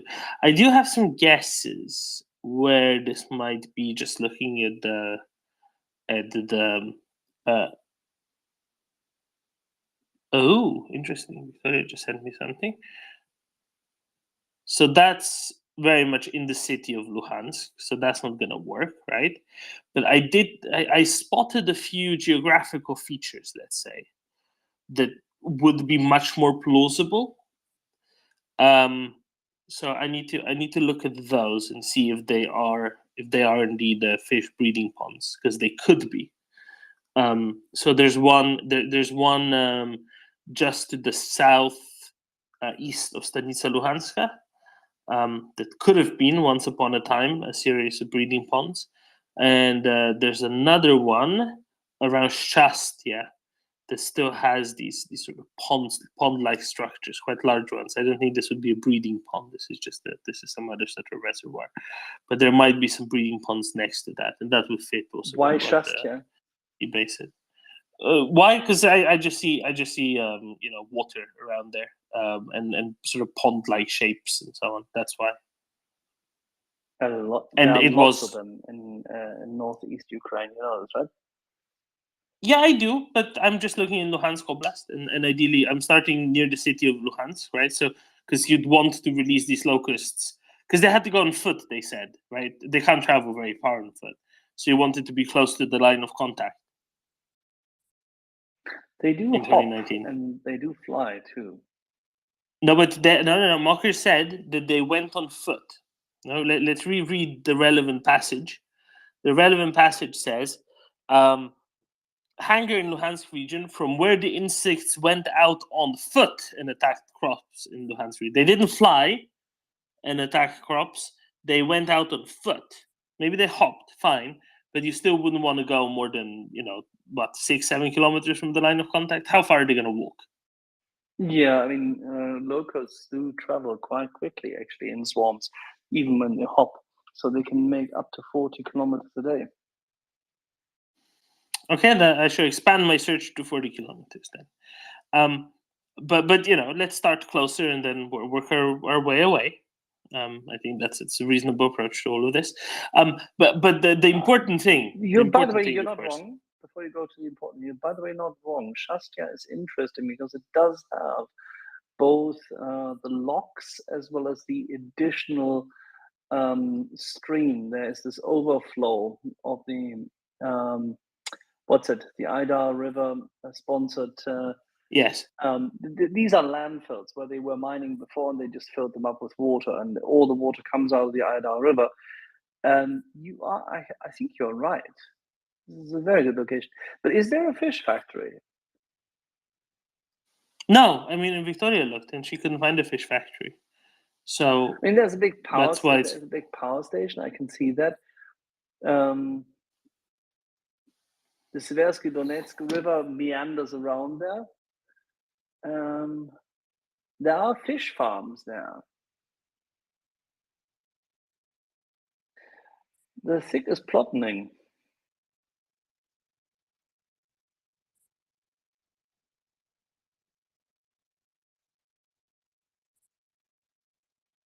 I've now went from Rybzavod to Rybokombinat, but I still don't see anything.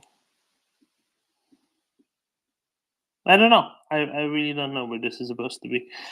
Come on, Russian propagandists spreading old propaganda. Be more detailed in your descriptions. It's easier to debunk if you're more specific.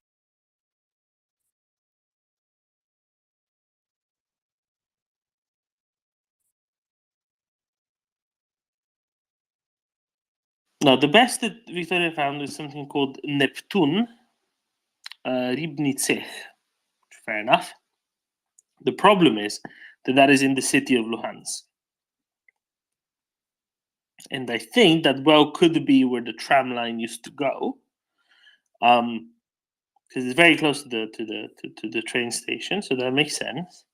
But I don't think that that's useful because it's that certainly wasn't in non-occupied territory in 2019. So that makes it useless. Luhansk Oblast had 11 meat and fish processing factories.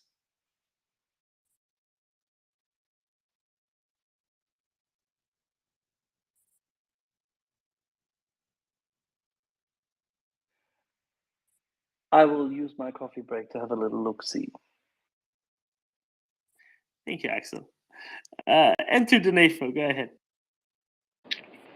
Hi, everyone. Loving the locust discussion. Just a question on that. Is there actually any reports of locust swarms ruining the crops? So is there any substance on that side? Thanks.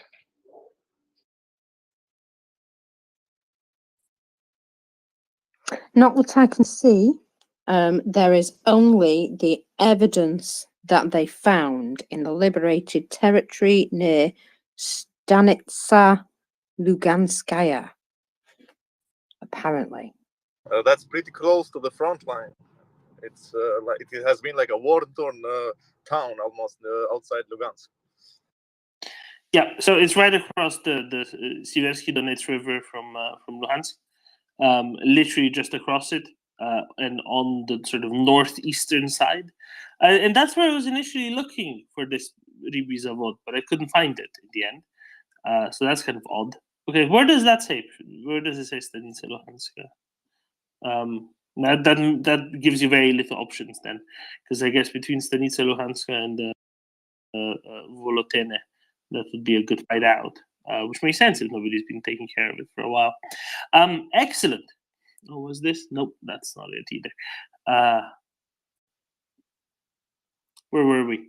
But yes, that would make at least a little bit of sense. Sometimes. Marcus, what else do we know? What else did you not tell us? I can tell you, however, that there have been locust swarms in the south of Russia in, let's say, 2012, maybe 2015, 2016, then around. So right around the Russian invasion of Ukraine, the initial Russian invasion of Ukraine. One of those years did have some locust swarms on the wheat fields in the south of Russia. So, Krasnodar Krai, that sort of area, Krasnodar, Stavropol, probably Rostov Oblast as well. So it's not, it's not something that wouldn't have been in the news. And obviously, in more recent years, Pakistan's been very heavily hit by locust swarms, right? So that kind of, at least kind of makes sense. That it would be something that they would lie about because they would have had context for, right?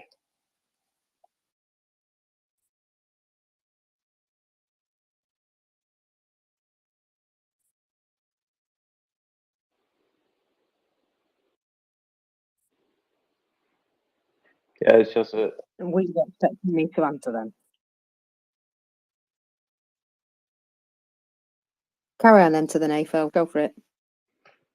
No, it's just hilarious that it's something that they feel that there is anything to gain to communicate that kind of propaganda. It's just entertainment. I'll drop down now. Thanks, everyone.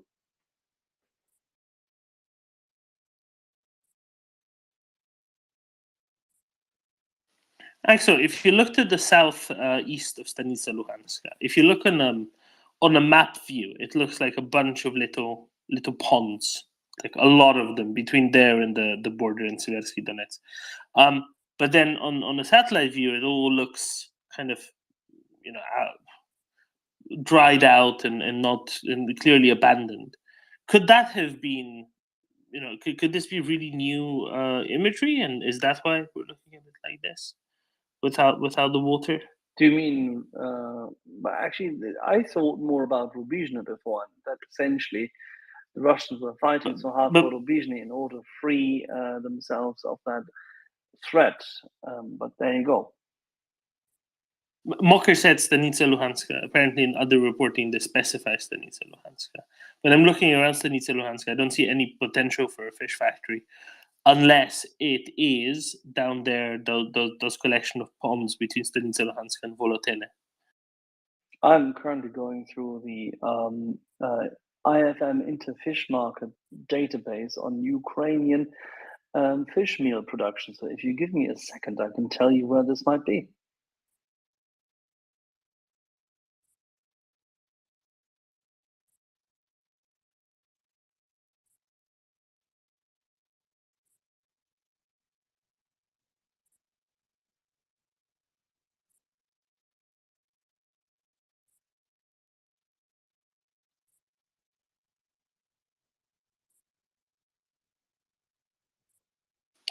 That's a brand new sentence for most people listening.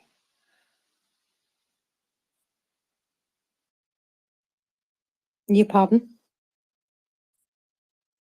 Brand new sentence. What about it? Ukrainian fish meal production.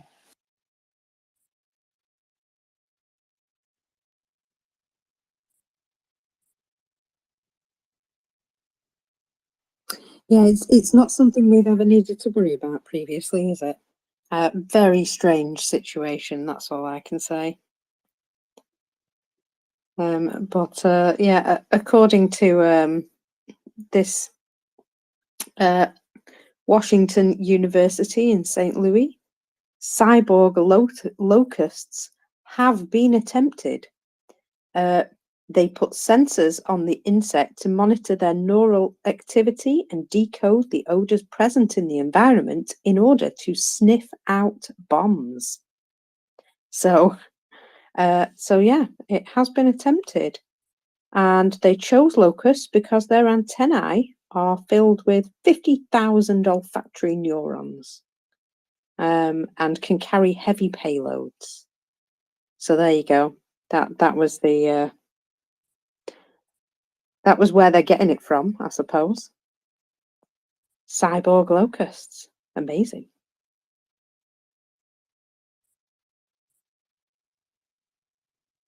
But not actually explosive.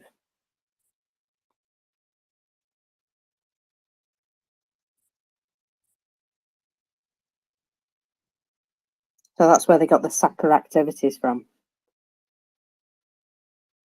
It's still ridiculous. Locusts really putting the sap in sapper. Oh dear.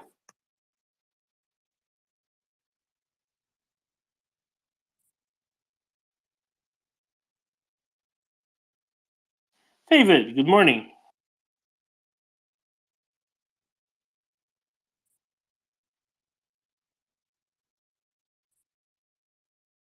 I found one entity which is based in Oman. Maybe there is an anti-Semitic angle in this as well. Not just Jewish space lasers, but now they might be actually highlighting that all of this has been done by this Missouri University. Was it Washington University in Missouri under a grant by George Soros? Almost certainly him and the lizard people. You have it. Yeah.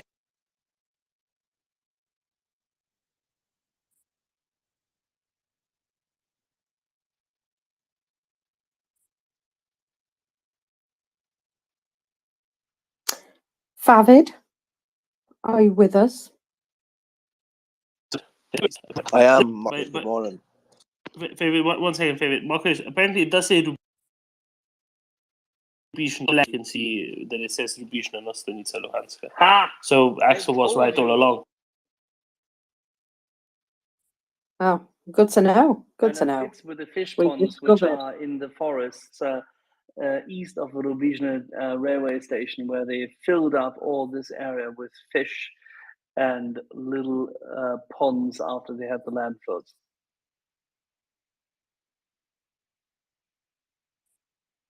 There we go. Apologies, David, but we had to figure out the narrative here, and we just have. Thanks to Victoria and Axel and Marcus and everybody working very hard at it. Definitely very, very hard indeed. Like some sort of I don't know, locust maybe. Sorry, David. I appreciate your good work and I encourage it. I'd also like to remind folks that we should try to be, well, if you're in America, if you're in America, you should try to be the American that Russian propaganda says you are. Or if you're in England, you should try and be the English person that Russian propaganda says you are. Let's see what they do. The Anglo-Saxon, David. No, I don't believe in using their nomenclature because it's trapping us in an English language that doesn't serve us well. And I would hold strong views about that as an Irish person anyway. But no, I don't think we should allow their most extreme fear mongering to be the limit. I think we should see that what they're doing is not for our benefit. What they're doing is striking fear deeper into their own people's hearts as their nation is falling around them. And so they're appearing strong that they have uncovered this Western conspiracy.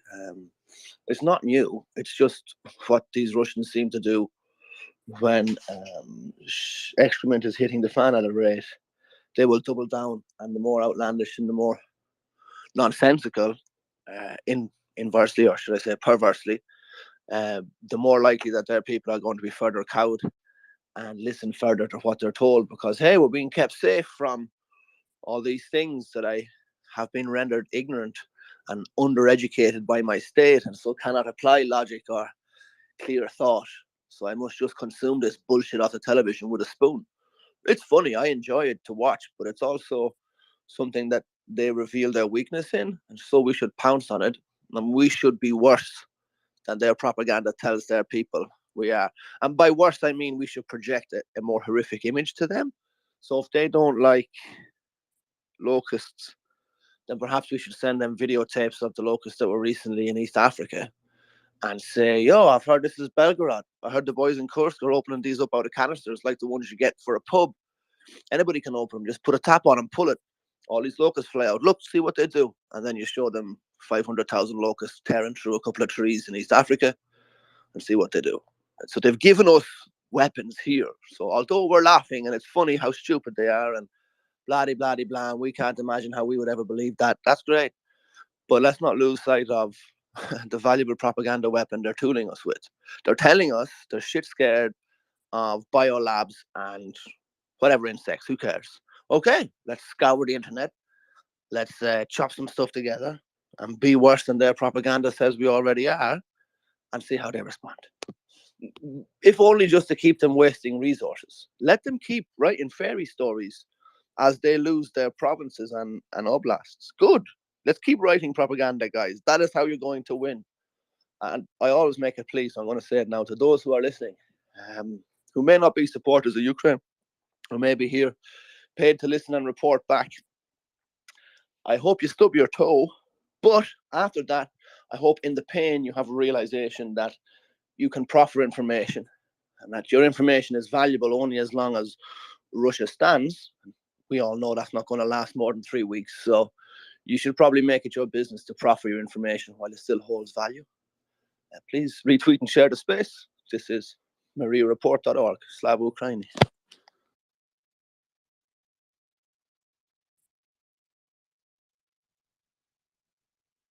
Hello, Slava. Thank you, David. Quite right. Quite right. Daniel. Hello, Doman. How the hell Belgorod People Republic was destroyed yesterday, and today the zombies are coming back? Interesting. So Shoigu said yesterday they destroyed 200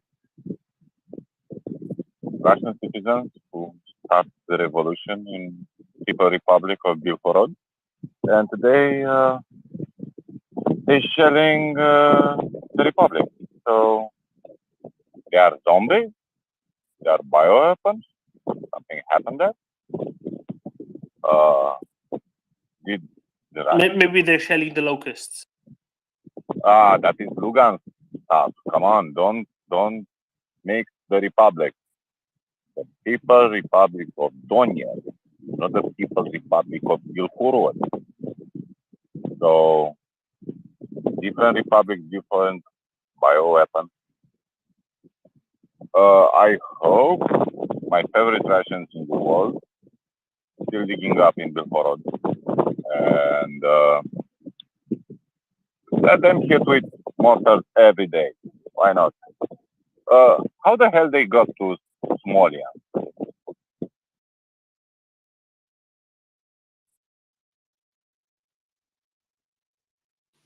I think it's all quite impressive, really. And when it's gone so far that it's making Russians actually shell their own cities, that That's something very impressive.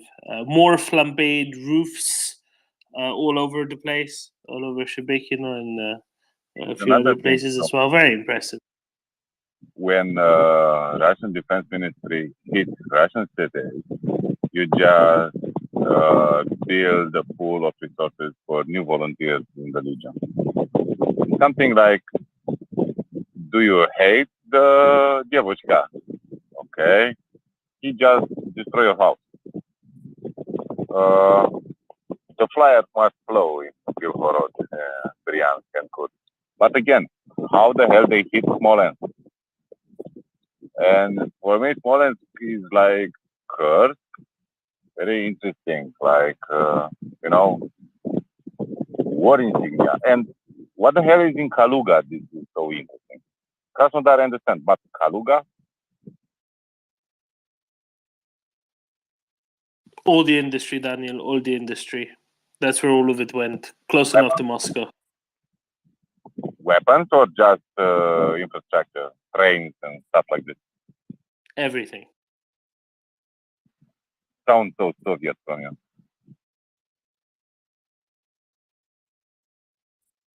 You know, they built everything in Kaluga. From they brew Lefe beer in Kaluga. They made Dacia or whatever they called it, Lada cars in Kaluga. You know, they say they made Dacia in Kaluga. They just called it Lada because the Renault parts were assembled there. They made weaponry as well, all sorts of stuff. It was longer, very much industrializing thing.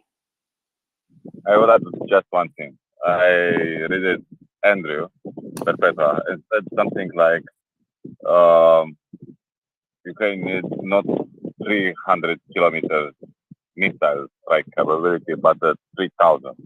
And somebody said, who will give them so long range ballistic missiles? And Andrew have a bit fun saying, nobody needs to give them anything. They will build it themselves. And I think sometimes people forget they are one of the few nations who are capable to build this stuff.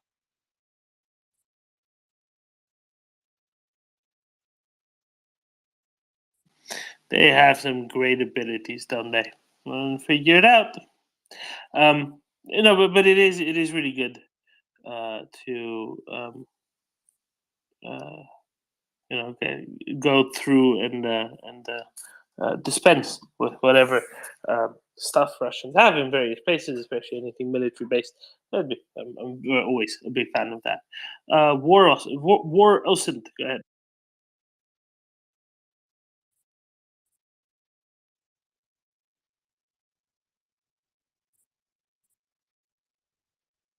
Guys, can you hear me?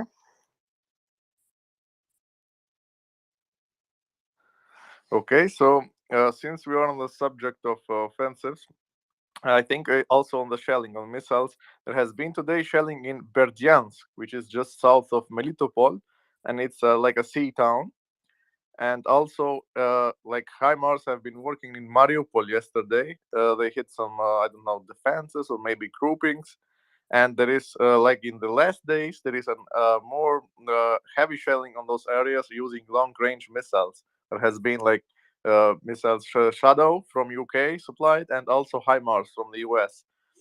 And given the fact that they are shelling these places, maybe that the offensive might be oriented towards liberating and cutting off Crimea from their land bridge. And also, if this happens, the troops in Kherson will be like in the southern part of Kherson will be like literally cut off from Donetsk, and the way to supply them is through Crimean bridge, and it's already cracking. So if a storm shadow was to hit Crimean bridge, they would literally be cut off from the rest of the Russian forces. Okay, Waroshin, you say HIMARS. What munitions did they use, and what source do you have that they struck Mariupol using HIMARS?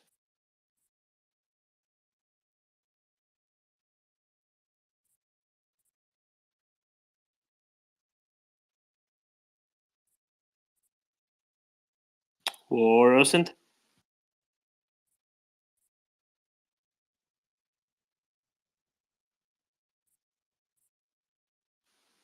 Marcus, you can hear me, right? I'm not suddenly We can gone. hear you fine. Okay, so I will ask one more time. Warosent, you said that Mariupol was hit using HIMARS. My question is, what munitions and what source do you have that they had used HIMARS specifically to hit Mariupol with?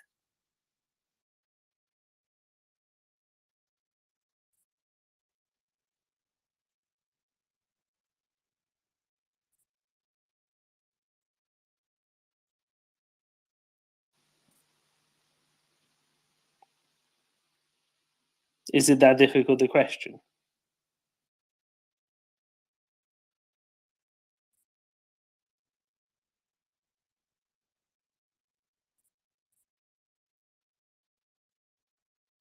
Warosent?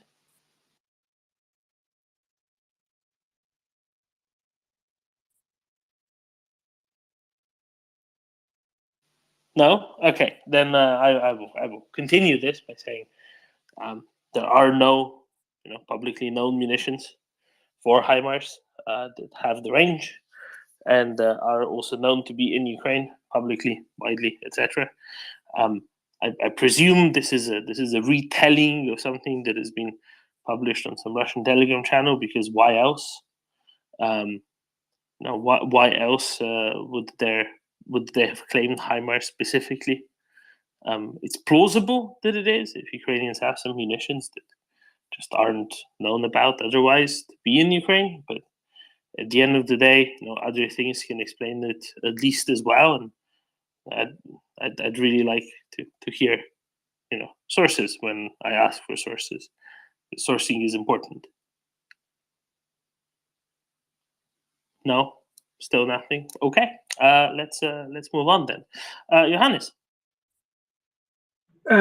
Yeah, just one point, because a while earlier, I mean, he's actually been also talking about Belgorod,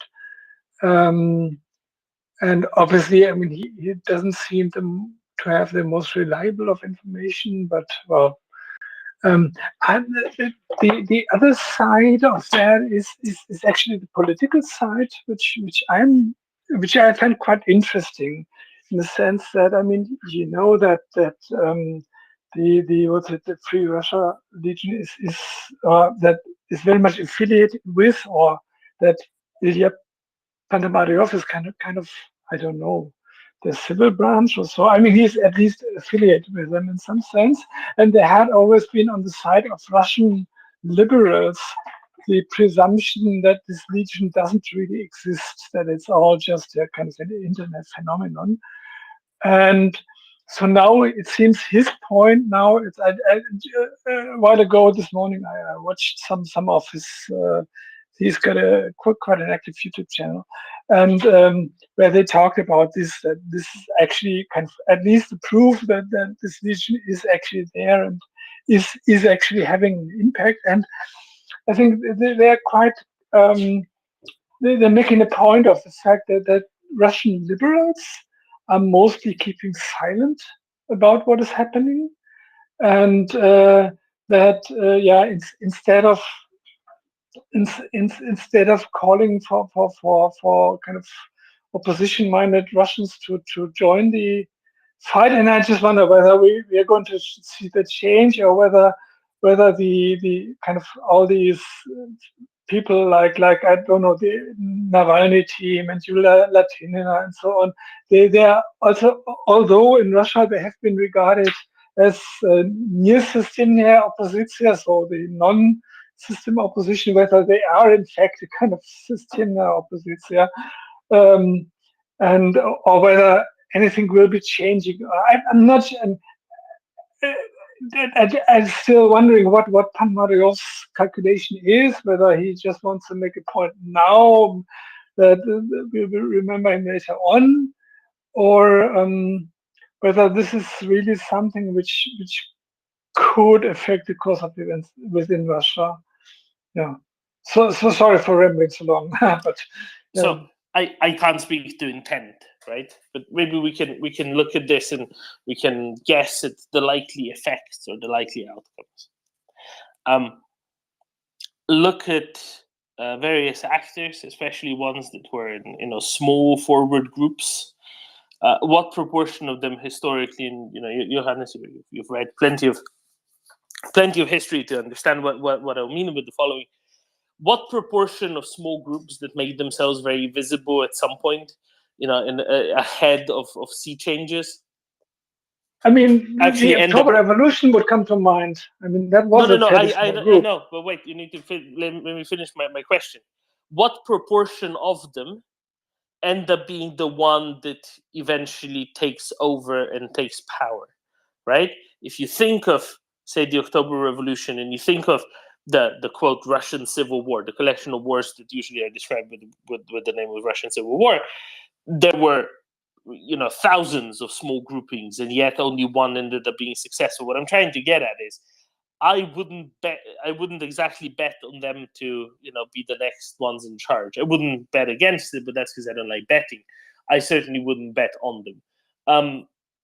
But in the short term, they can have very positive effects by both destabilizing Russia internally, because they're not they're no longer able to what can we say? Because they're no longer able to hide the reality, at least from a sizable sliver of their population in and around Belgorod. But also, Russia externally looks a lot less of a behemoth if people can just cross their border and do stuff there for days, and Russians end up shelling their own cities in response, right? So that's good. And that's good because it motivates countries in the West and saying, well, of course, then Ukrainians can go into Crimea. If they can go into Belgorod, and there isn't a conflagration, right? This is part of it. If you can have Ukraine supported forces, let's call them, raid into Belgorod Oblast, which is Russia, which everybody agrees is Russia, and there's no massive responses. Actually, there's barely any response to them. There's not an overwhelming response of tens of thousands of Russian soldiers coming to kick them out. There certainly isn't the overwhelming response that some people are very afraid of, right? Oh, but what if? So if it's not for Belgorod Oblast, which is very much core Russia, why would it be when Ukrainians get into Crimea? So that's the best evidence, and that's the biggest effect that this is having. Not to mention, of course, that Russians are reorienting their priorities a little bit more towards the defense of actual Russia, as opposed to the defense of occupied territories in Ukraine. It's all sorts of stuff like that. So, what they want to do in the long run, that's neither here nor there, because what are the chances they'll actually be successful, if you see what I mean? But the effects they can have on policy in other countries right now can be substantial. Johannes? Yeah, I just wonder. I mean, there's this shit show right now going on with Panamaryov on the one side, who's kind of the visible face of the what should I call them, insurrectionists or so. And on the other side, there are those people, the likes of like Maxim Katz and all those kind of well-known liberals, which are all either saying, well, that it's all imaginary, it's all not real, or that it's the wrong way to go. And I just wonder who's going to come out on top, or what is keeping those. Maybe those liberals are irrelevant anyway, but I feel that maybe at this time they would have the chance to make a dent if they would also say, well, now it's time really to get serious and fight the Russian government. But somehow they don't. And yeah, I just wonder whether that's going to change, but I guess it's not something that we can know at this point.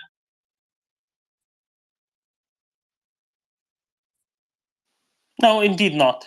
I'm not banking on Russian liberals making a difference, because thus far they haven't. But if it makes it a little bit more difficult, if there's a little bit of an effect, it makes it a little bit more difficult for Russia to continue, their war footing. That's helpful. I think the most helpful groupings would be either ones that want to separate from Russia, or are more anarchisty types rather than quote Russian liberals, because they seem much more likely to engage in sort of partisan activities, destroying railways, etc., than Russian liberals are. Russian liberals would probably I don't know, hold a tea and scones evening in a cellar in St. Petersburg, and then go home. Good job, whatever. There just doesn't seem to be much of an effect on the whole. But if it inspires some more partisan-y types, that could have an effect. David, what do you reckon?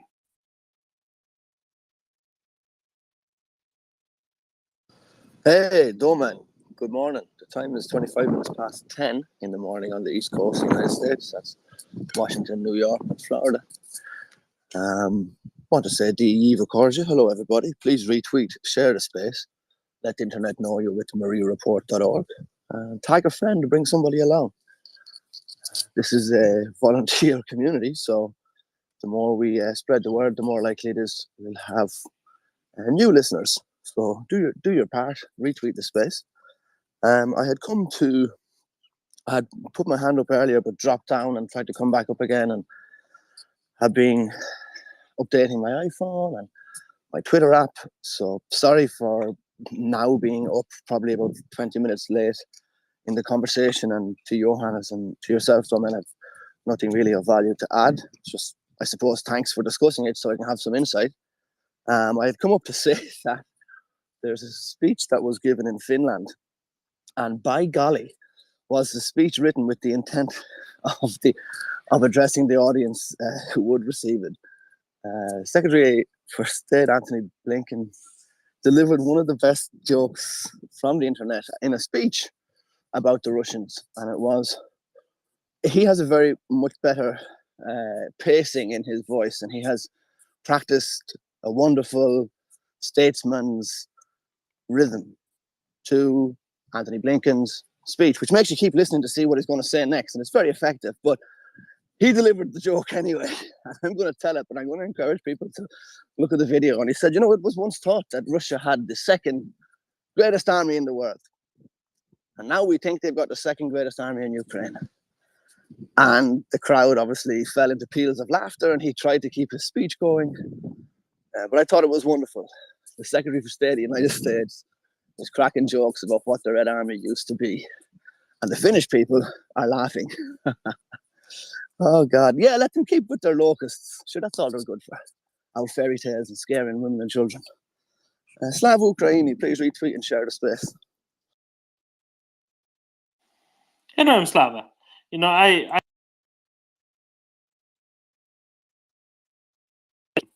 face up on one of our internet memes. Of course, he would know, if he had really studied it, that the Russian army is either the third army in Ukraine after the Ukrainian army and the tractor brigades, or if he had listened to Lukashenko, the first army in the world, because after all, in Ukraine, it is fighting and succeeding in resisting against all of NATO. So well, that's just my shit joke telling. I mistold it, but it was funny when he told it. No. He said they thought it was the second army in the world, and now it's the second army in Ukraine. I know what he said. That's the original. He said the original, but it's evolved over the 15 months.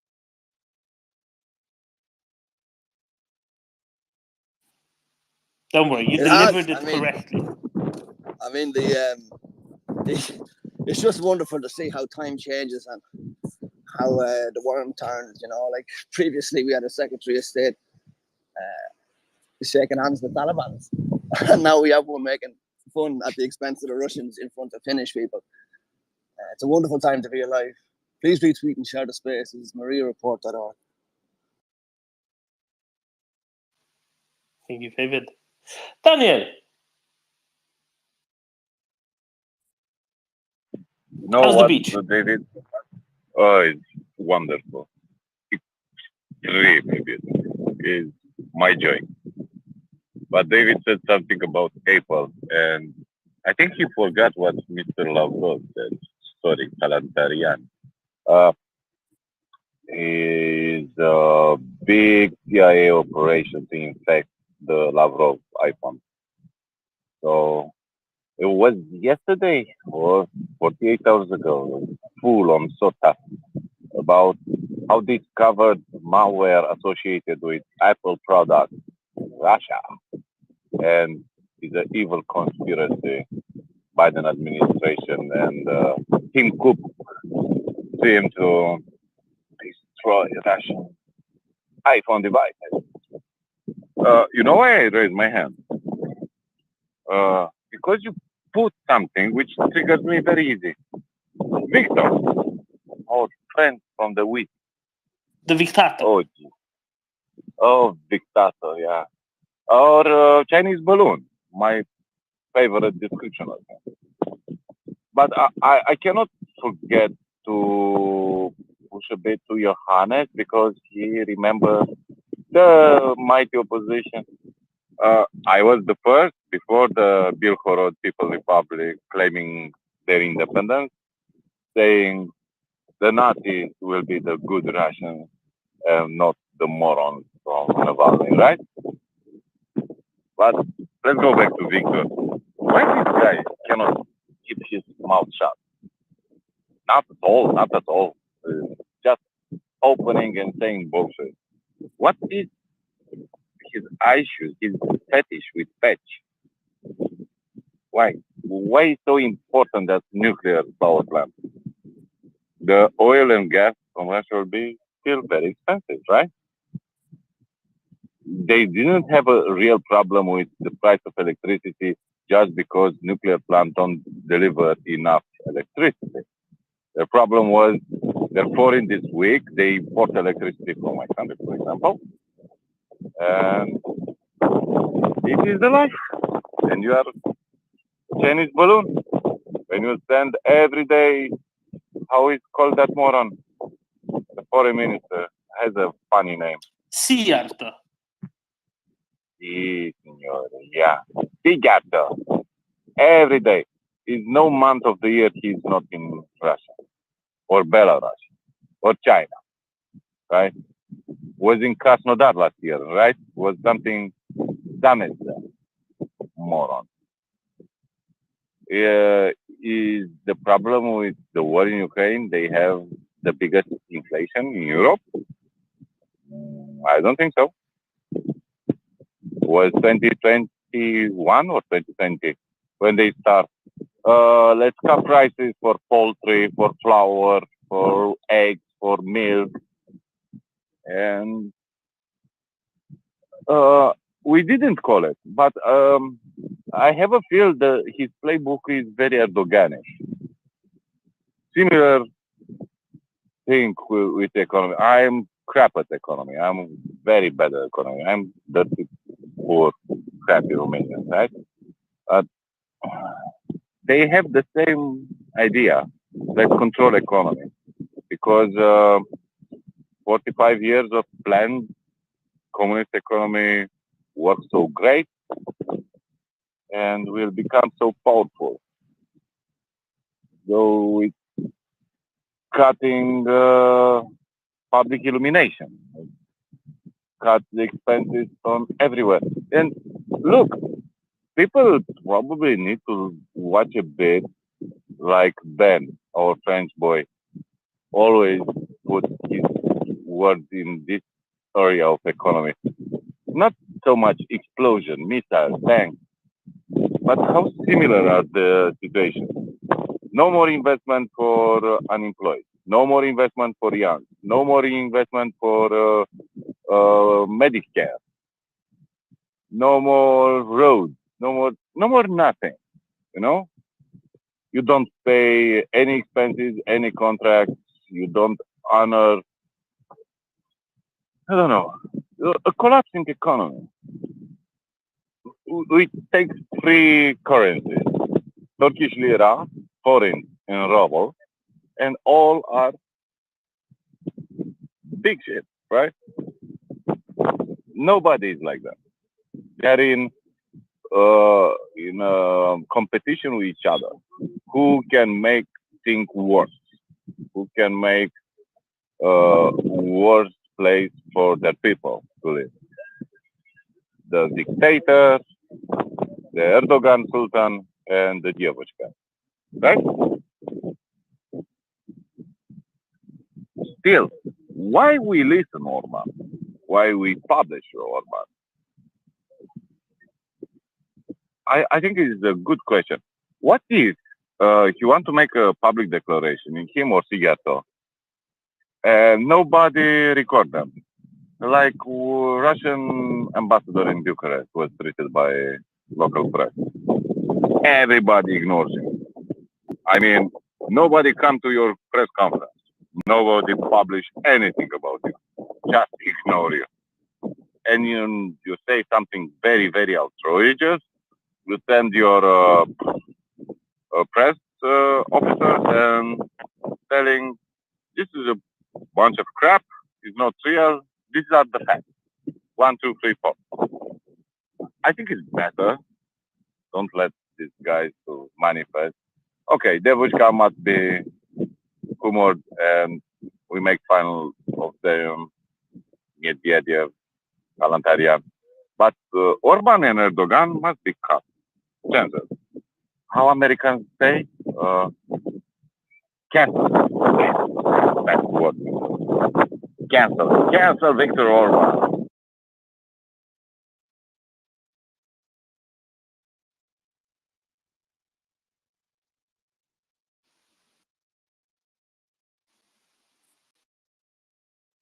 Things that you need dispensing with there in that particular space. Just oh so many.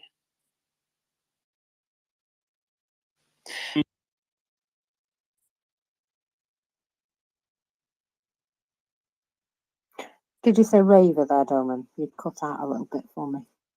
Yeah, I think my app's about to crash. It did say raver. Hey, good morning, everyone. So I'm gonna backpedal a little bit and rewind the tape back to when you had asked what was the proportion of groups that had wrote things to the end, and it's almost zero. And you know that, I know that, I think we all do. But as the spark may not be the flame, but it can definitely start one. And I think Belgorod poses a bit of a problem for Putin, and how much of a problem I don't know. I'm not qualified. But, I have a working theory that Prigozhin's rants are in themselves a psyop to suss out everybody in Russia who might be amenable to that line of thinking, given how bad the war has gone. And so he can act as a way to entrap people that Putin can't otherwise trust. But Belgorod poses a different problem because now that there's the possibility of active armed groups inside Russia, and we've seen other sabotage attacks, he's not only got to deploy military forces to try to seal the border, weaken his position in Ukraine, but I have a feeling there's a lot of Oman and FSB and other types of internal security forces heading into the area, and that's going to make things potentially problematic in places like Dagestan or other areas where we've seen sabotage attacks, because they're going to have less internal security forces on the ground, and those areas already have a certain anti-Russian vein in them. So whether or not this spark starts a fire or just causes more sparks or even just a headache, it's something that Putin's got to deal with. And the impending counteroffensive is not going to make things any better for that. It's just a confluence of events. And I would definitely love to see it grow into a revolution, but I'll settle for Putin eating 2 more Tylenol every day.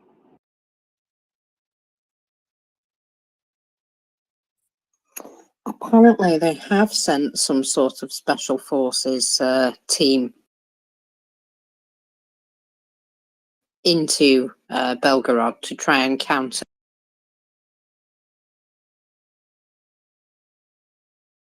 But basically, they've sent sabotage groups to a full frontal assault. So I can only imagine that they're going to have a slightly hard time. Favid, go ahead. Thanks, Marcus. Sorry, I'm trying not to sneeze here. I see Mr. Dorman is recycling. Hopefully he's able to come back up. I know since I spoke last time, a couple of people messaged me and said the same, that they had been having technology issues with connecting to MriyaReport here on Twitter. So I've sometimes give this piece of advice, so I'm going to give it again today. If it is that your phone or iPad or whatever is just not working, not letting you onto the app, Twitter, not letting you access MriyaReport when you're on Twitter, you can open MriyaReport, search for MriyaReport in YouTube, and there's a live stream there. At least you'll be able to listen in if you're stuck.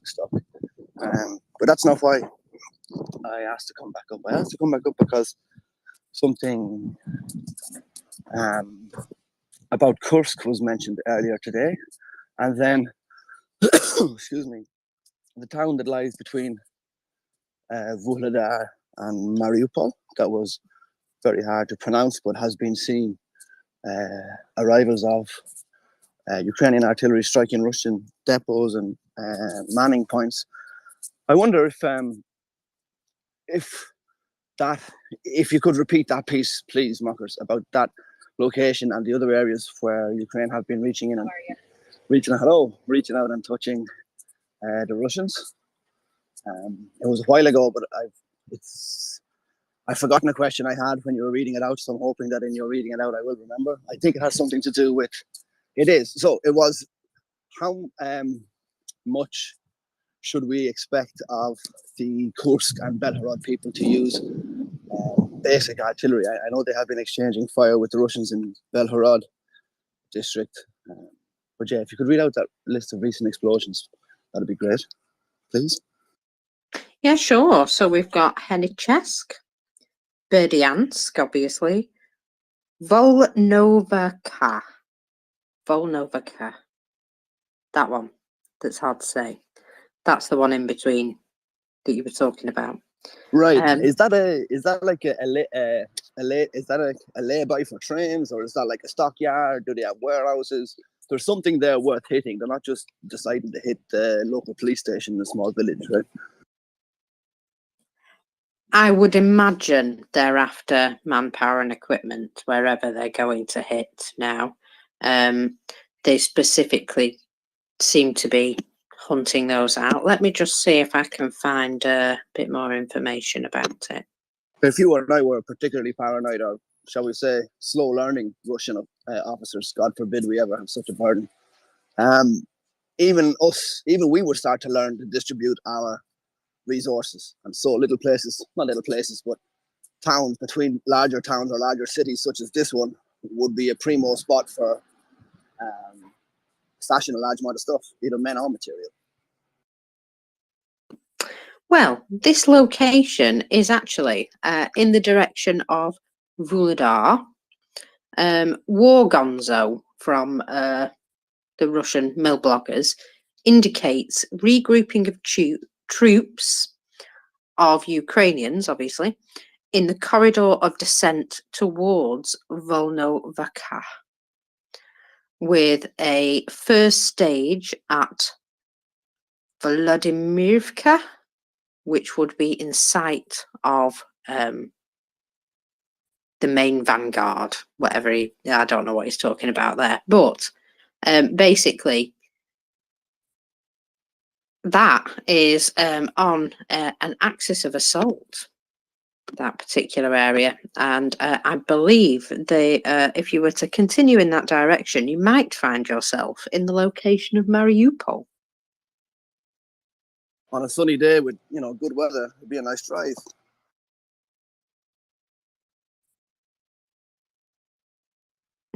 We'll have to see what they get up to. Raver. So no inside baseball from me on this because I don't know, but I can speculate that it's entirely possible that the Ukrainians let something be seen that caused the Russians to start to move to this point to set up a blocking position or assemble reserves or whatever. And then once they had presented themselves with a nice juicy target, or as a nice juicy target, the Ukrainians sent a couple of door knockers their way. And they may do this over and over again. These are basically demonstrations coupled with artillery raids, and it's designed to attrit the Russians and, one, make them lose forces and exhaust themselves, but two, eventually make them complacent, like, oh, the Ukrainians are just assembling there because they want to trick us again. We're not going to fall for it this time. We're going to stay in hiding and stay dispersed, and then the attack falls, and all of a sudden the Russians are left scrambling because they didn't take the opportunity to get ready when it presented themselves because they were worried about an artillery raid.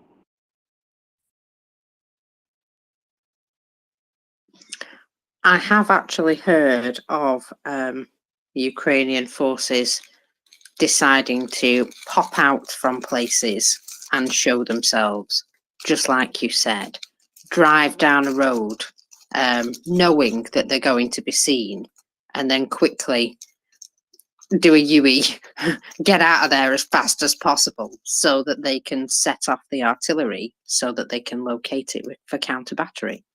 And it's mainly because they got tired of waiting for them to shoot some more at them. And they were like, oh, come on, we're in the right location now. So they just decided, you know, to give them a little wave, set them off. And yeah, as long as you're safe, go for it. Well, so it goes more than that, Mocker. So, you know, Ukraine is arresting spies all the time, but I guarantee they're not arresting all the spies they know of, because it's entirely possible they're like, oh, Ivan over there hates us. He's a traitor, but we can use him without him knowing he's being used. We're going to drive a Bradley past his house. Like, we don't know that he's there. And he's going to let the Russians know, hey, the Bradley unit's in this area. And the Russians will move forces to get ready to block in case that's the axis of the counterattack. And then Ukrainian ISR can spot them and then drop some rounds on them, and the Bradley fades away. And the Russians are left with a bunch of smoking hulks and a bunch more dead bodies because they just got tricked into massing troops and presenting a target for an artillery raid. On top of that, Raver, they have been noted to be setting up positions or digging trenches in certain areas and then just ghosting away in the night, moving stuff again. And the Russians are sort of, you know, trying to shimmy backwards and forwards to decide where the heck this blow's going to come from. And that's what they're doing. They're keeping them on their toes and keeping them exhausted, I would imagine. And considering how many sleepless nights there's been in Kyiv, I think it's fair. Favid, go ahead. Raver, go on. Sorry, go ahead, Raver. Yeah, so all of this is part of the deception battle. You know, the demonstrations, the feints, the raids, showing a card that may not really be there, that may be there, that you just don't know, so you have to react to or don't at your own peril. This is all part of the deception battle. And the fact that it's entered the phase where they're showing units and then hiding units and doing artillery raids is telling us that the main kickoff is getting close. We're into the pregame show now. The sportscasters are talking. The anthem's probably been sung. The coin toss has been made. We're just waiting for the kickoff. Just the ladies with the pom-poms at the minute, yeah?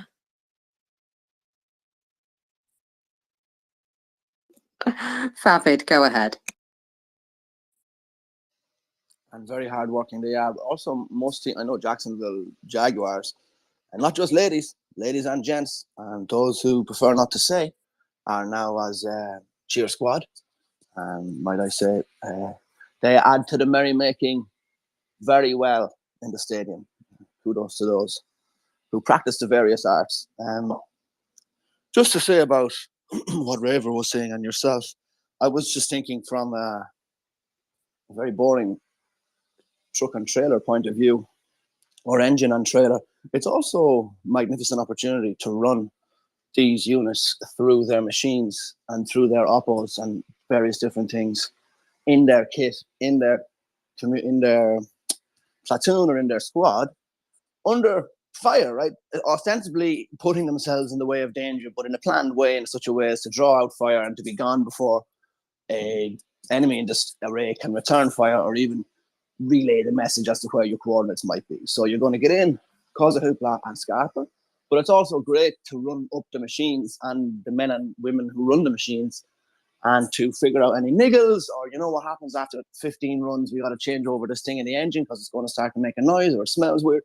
All that stuff is happening as they're learning their machines and practicing. Whereas the Russians are stuck in a cycle of trying to respond, failing to respond, trying to respond, failing to respond.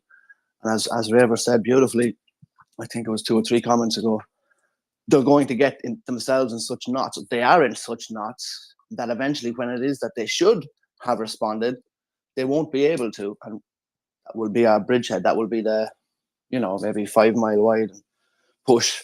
And that'll be the gap. Don't know where it's going to come, but I guess this is how you would tease one out, by wearing the other guys down and practicing up and getting yourself really, really tight with your machines and your procedures.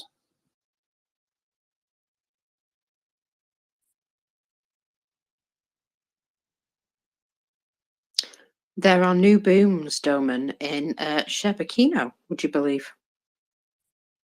No, I don't believe Russia proper. I don't believe that the place in Russia that the Russians have been bombing and shelling for the last 2 days it has any more explosions. No, that's beyond belief. You said the same about President Lula.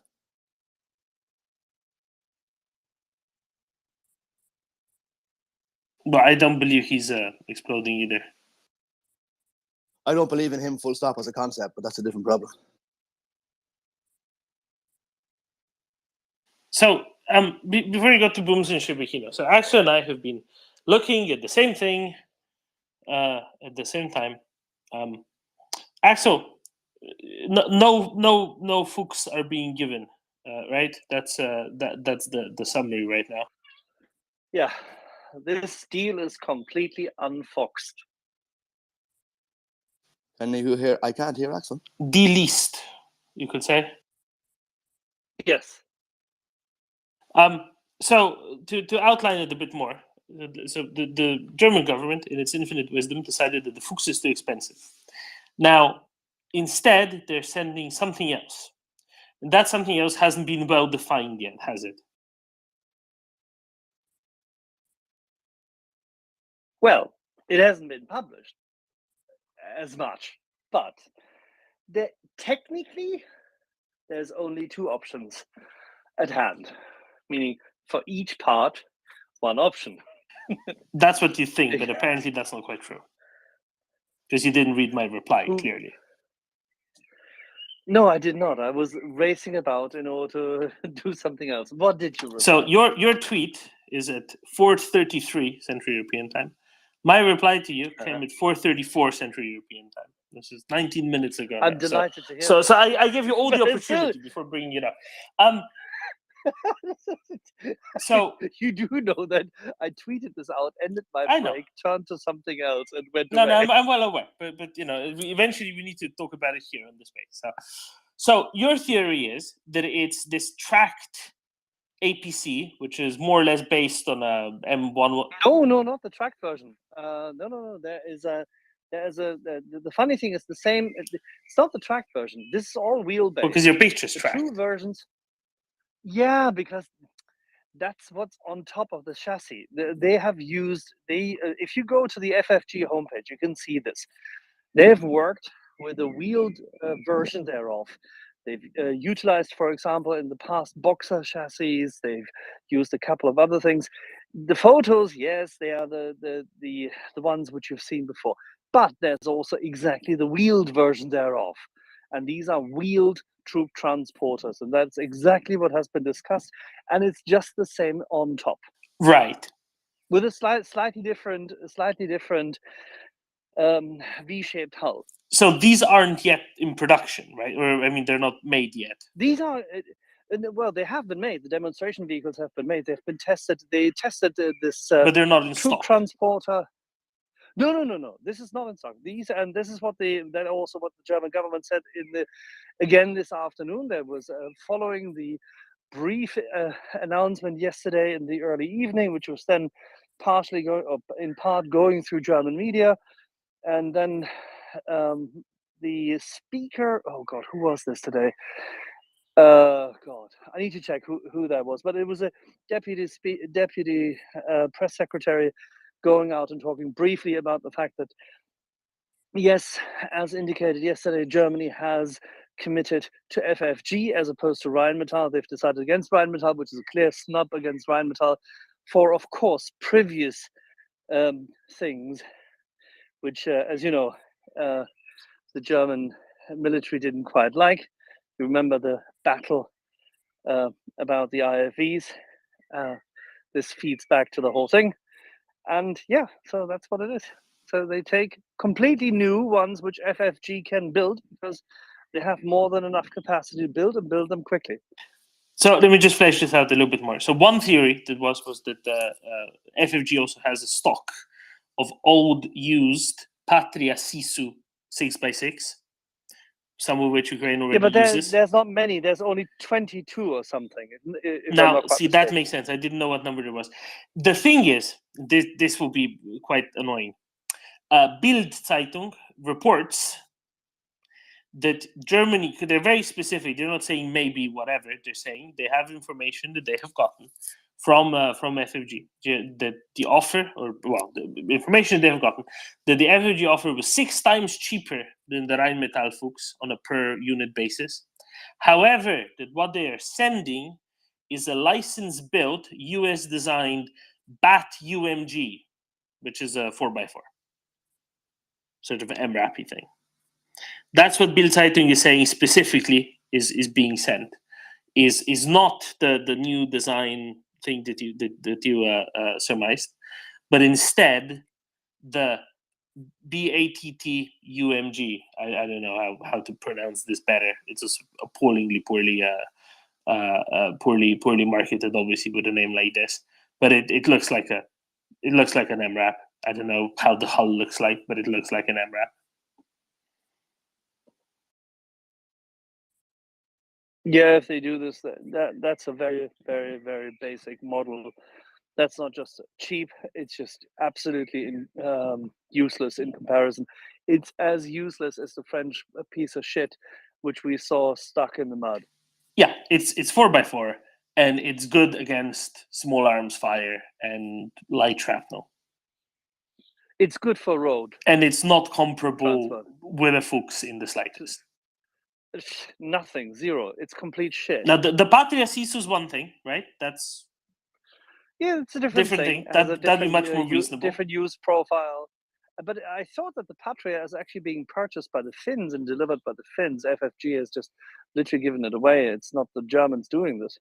So the Patria is buying a bunch of new Sisus in order to, or maybe an upgraded version, I don't know, for its own use going forward, not for Ukraine. They specifically said for their own use. Finland, whatever that use may be. Finland has previously, because they say they want to have a common armored vehicle system together with Latvia, Sweden, and Germany. So all of them apparently might be getting a bunch of these. I don't know what they'll be used for. That doesn't really matter. But crucially, Finland. Yeah, there will be an extension of the existing brigade system, which at some point in time will have a joint brigade between the various nations. Exactly, right. This is for the medium to long term and for quick deployments and so on as well. So this is separate. Finland has previously given Ukraine an unspecified number of Patria Sisus, which I think in a way are quite comparable to the Fuchs, right? It's an armored personnel carrier, which is also amphibious, which is like the Fuchs, 6x6, like the Fuchs. On a lot of these top line comparisons are quite similar. So that's why I thought it made sense. If FFG has some old Sisus lying around as well, of course that makes perfect sense for those to go to Ukraine as well, because they already use the type, etc. But if it is indeed, and Bild Zeitung reports specifically these things which are comparable to the Fuchs, they're not comparable to the Fuchs in the slightest. not at all.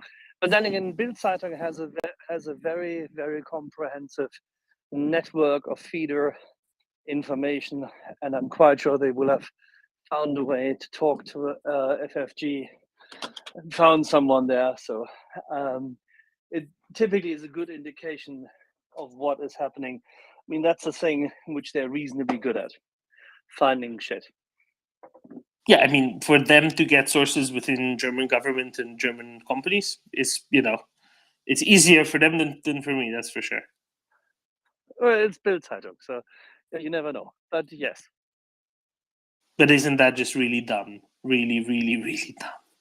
This is the worst decision. And this sounds like an epic political fuck up. This doesn't sound like Freuding, albeit that, of course, the Ukrainians have said that they have far too few APCs to commute between the second and the third echelon. So who knows? It may very well be a requirement coming from the Ukrainian armed forces to say, hey guys, we need another 250 or 300 transporters. Never underestimate logistics, and even logistics between the second and third echelon have to be protected, of course. No, I So, agree. who knows? But I think the real solution here is, Fuchs and these 4x4s. That's the real solution, not one or the other. 100%. That's the only thing that I wanted to really say to all of this is, making a decision between these two is a very silly decision to be making.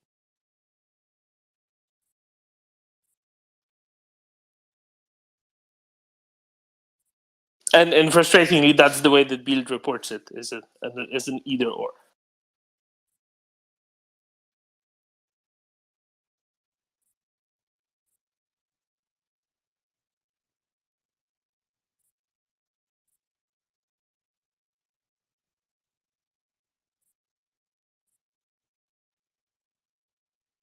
There we go. Mockers, apologies. You said you had some events in Shibikina to report, which I'm sure are more interesting than the details of what exactly German procurement got wrong because they listened to accountants instead of people who, can actually distinguish between a 6x6 and a 4x4.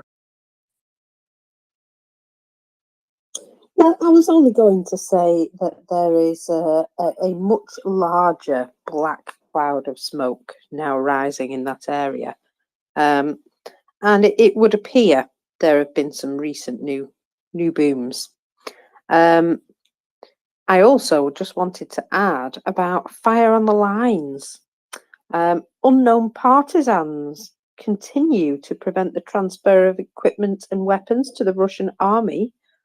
On the night of May the 31st in St. Petersburg, a relay cabinet and signalling unit was destroyed. A little earlier, they did the same in Leipzig. But in Leipzig? On May the 24th? No, in Lipetsk. Lipetsk, yes. Yeah, on May the 26th.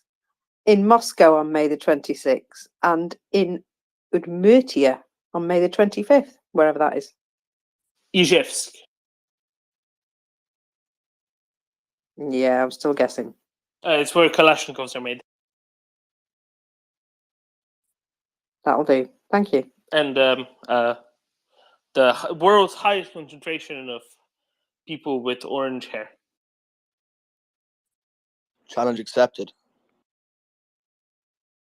Yeah, seriously, Favid really is.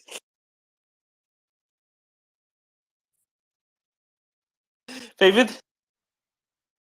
I was just hoping to steer the ship away from identifying people by physical features. Oh, God. No, just wanted to remind everybody, retweet and share the space. This is MriyaReport.org.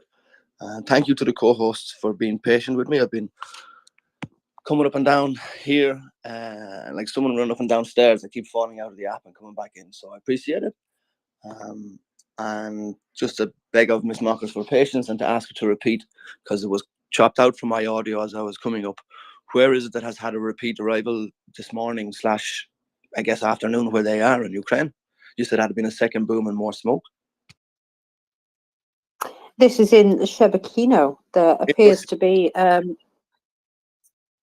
Yeah, there appears to have been some Russian special forces now deployed to the area.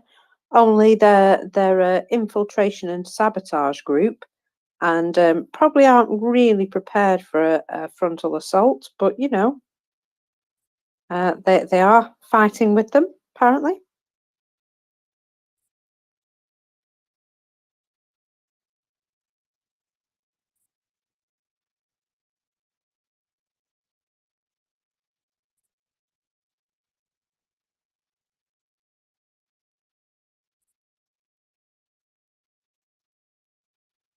Would you like to hear the latest from Russian television? Shoot. Well, they have a military expert, you know, somebody who bought those military certificates or whatever. He's called Alexei Leonkov. And he claims it was the UK that planned the drone attacks on Moscow, and once again calls for Russia to warn the UK government that it will nuke their decision-making centres in Britain. And the host, Dmitry Suslov, agreed and said Russia needs to make Britain more scared of a nuclear war. And you can imagine what Britain's response to that would be, can't you? I would say loud laughter and then sending memes of storm shadows. Yeah, Mockers, you know that that gesture that Winston Churchill was very famous for? Yeah, I was thinking something more along those lines. Yeah, That, but 180 degrees. Victory to Ukraine. That's right.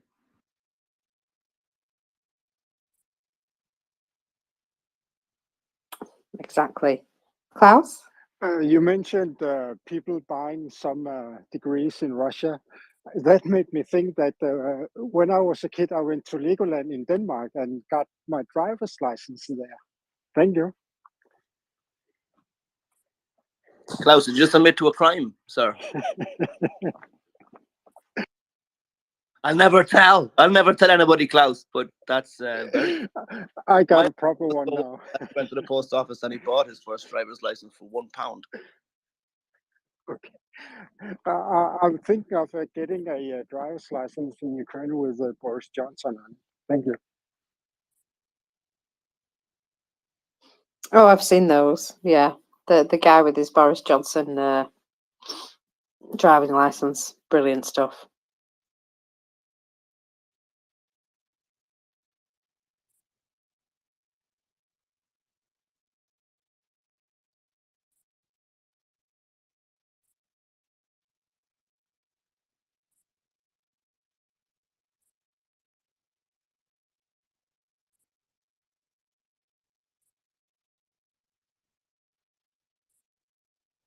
David, go ahead. Hello. Sorry, I was on a different screen. I was looking for the actual tweet. I haven't found it yet. It was about F-16s and more positive signaling from Washington, but I want to get it right before I share it out here. But it seems to me to be chiming with the general thrust and message, the theme of what Secretary Blinken was sharing or trotting out in his speech in Finland. Seems to be on that theme, but I want to find it and get it right. So I'll beg your pardon, and hopefully someone else will put their hand in the air, Law Suus, and they can ask a question or bring a point to the group as I am ferreting away. Please retweet the space, MriyaReport.org.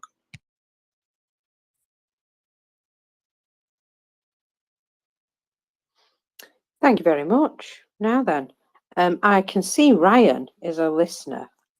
So I'm just going to say, check your messages, Ryan. Thanks.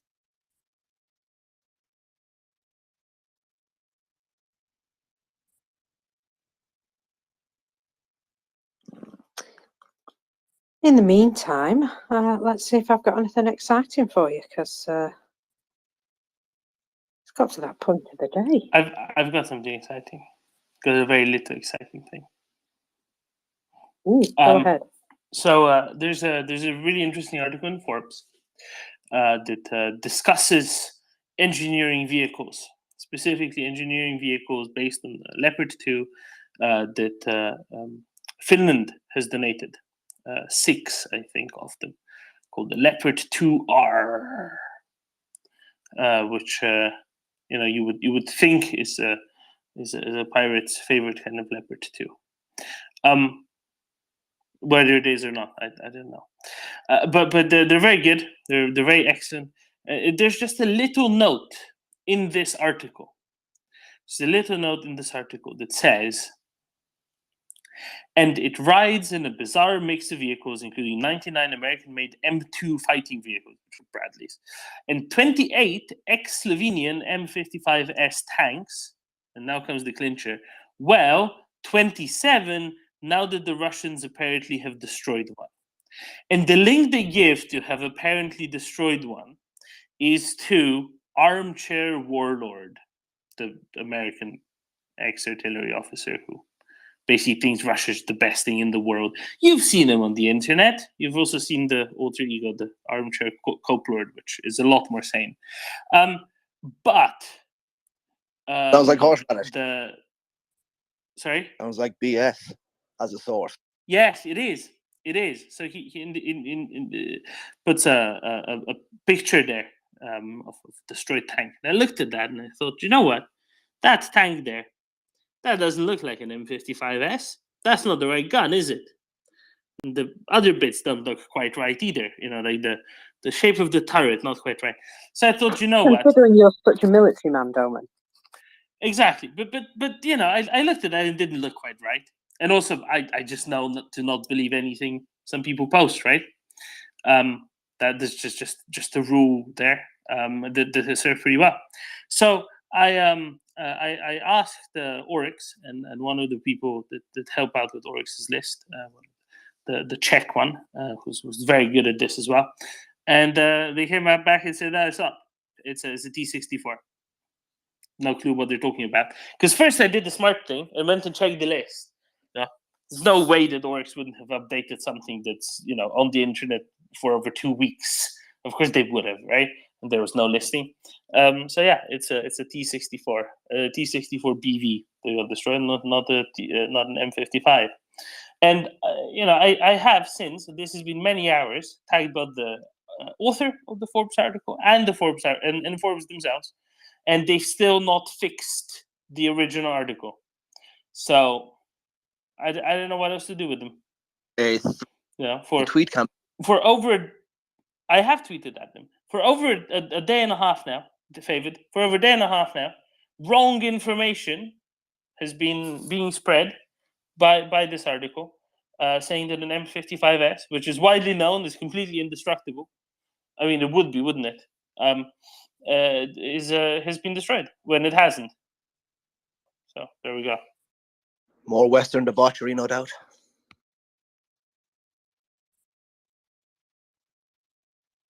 Yeah, I don't know what to do with them. Really, I really don't know.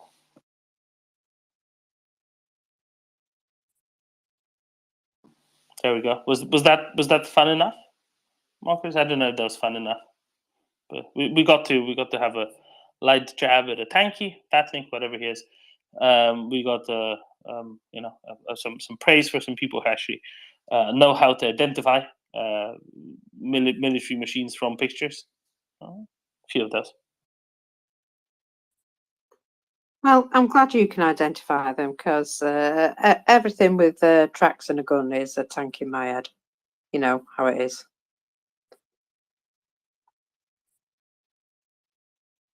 It's either a tank or it's not a tank. It's one of them. Yeah, unless it has wheels, but it's also made by Volvo, in which case it's also a tank.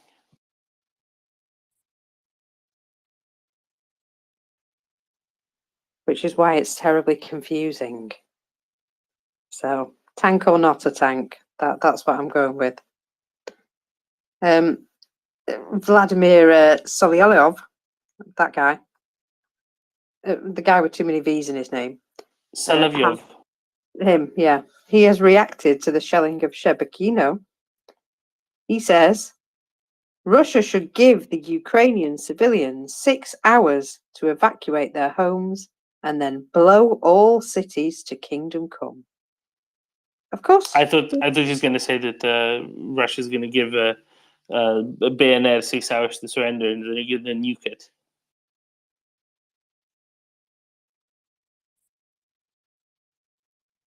No, he didn't. He didn't get the nukes out of his pocket this time. No, they're reserved for the UK anyway. They might spare one for Belgorod. Wondering when it's coming for me. Favid, go ahead. Soloviev is the one with the son who lives in London, right? So, I mean, we know it's just Punch and Judy stuff. He's not talking about nuking his son who lives in a city, right? It's not a jab at his residency. It's just to point out the absolute upside downness of what they say. I think it's pretty much a good read of how panicked they are, that they need to hold on to this comfort blanket and hold it close. You know, we're so bad. We're only just holding ourselves back from obliterating UK, because they feel so panicked. And it's marvelous to see. Honestly, it's step closer to Swan Lake.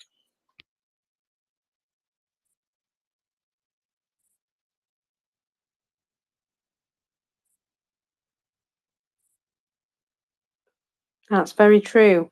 Do you think we can hear the starting of it soon? I wonder how many times they're going to have it played on their TV by hackers just to just to have a bit of fun.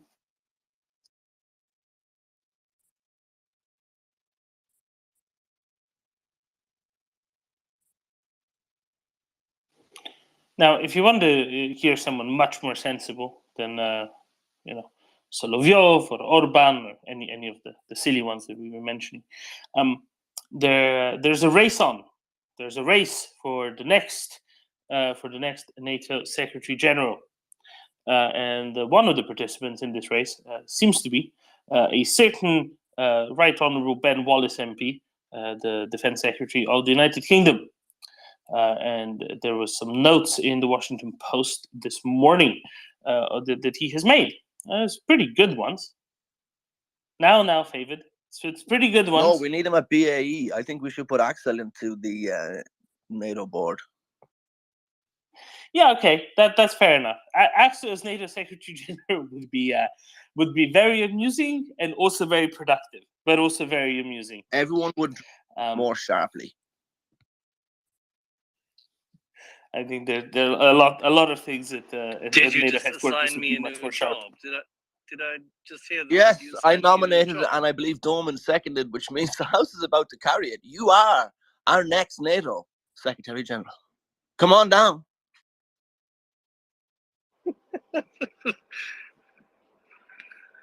It's a pleasure to serve. I think you'd really enjoy it. Well, anyway, so you have to beat out Ben Wallace for it, however, so it is how it is. He said a few things. Among them, it was a very interesting one.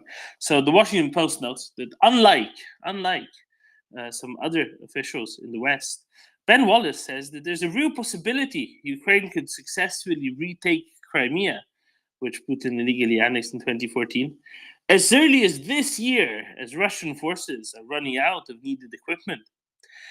Quote, what we've seen on the battlefield is that if you punch Russian forces in the wrong place, they'll actually collapse. You can send young men to die in their tens of thousands, which is what the Russians do, but you can't magic up tanks and weapon systems that they need. So, very good. And I think he'd make a wonderful option for NATO Secretary General.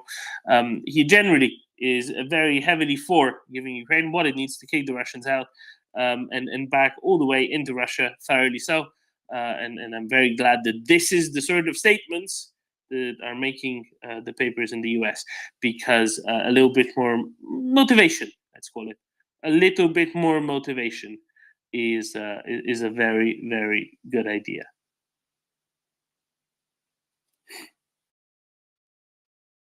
George, How can we motivate Mitsotakis so that after June 25th, 26th, whenever the election is, he goes ahead and clears out the large stocks of the Hellenic armed forces? By motivating Erdogan.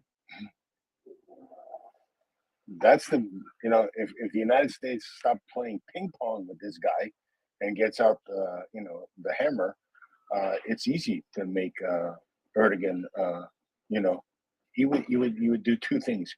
You would emasculate him in front of his own people, and the United States could easily just say, okay, we were going to send 12 F-35s, we're going to send another 12, no cost, but we want 20 F-16s from Greece. We'll swap out the 1-for-1, or maybe even 2-for-1. We'll give you, for every 2 Leopard 1 tanks, we'll give you a M1A1 SEP-3 tank, and we'll throw in 8 HIMARS with PSM missiles.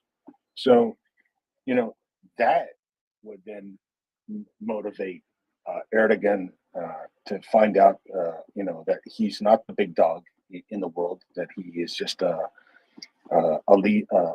wannabe dictator of a failing economy, and would force him to accept Sweden, and then Greece would be okay. We got what we need. Let's empty out the warehouses, guys. It's an easy win for the United States, and they need to stop acting like Turkey is is an ally that we can depend on, which obviously we can't. So,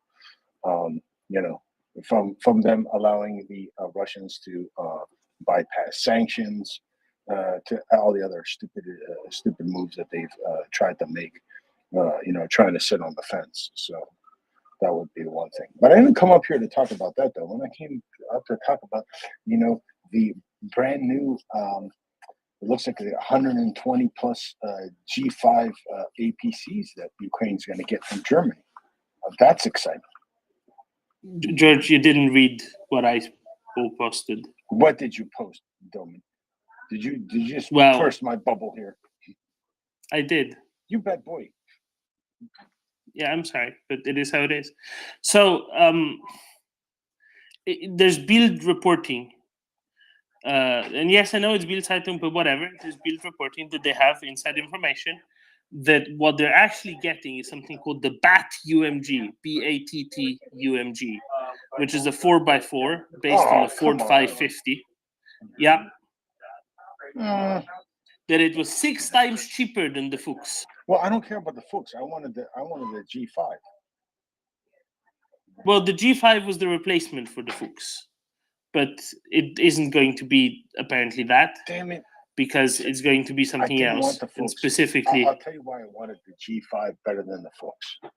Because the G5 can carry a lot of stuff. See, the G5 can carry I think it's 7.5 to 8 tons of supplies. And that's why I wanted the G5, and it's very well designed, to protect not only the cargo, whether it be human or whatever cargo it is.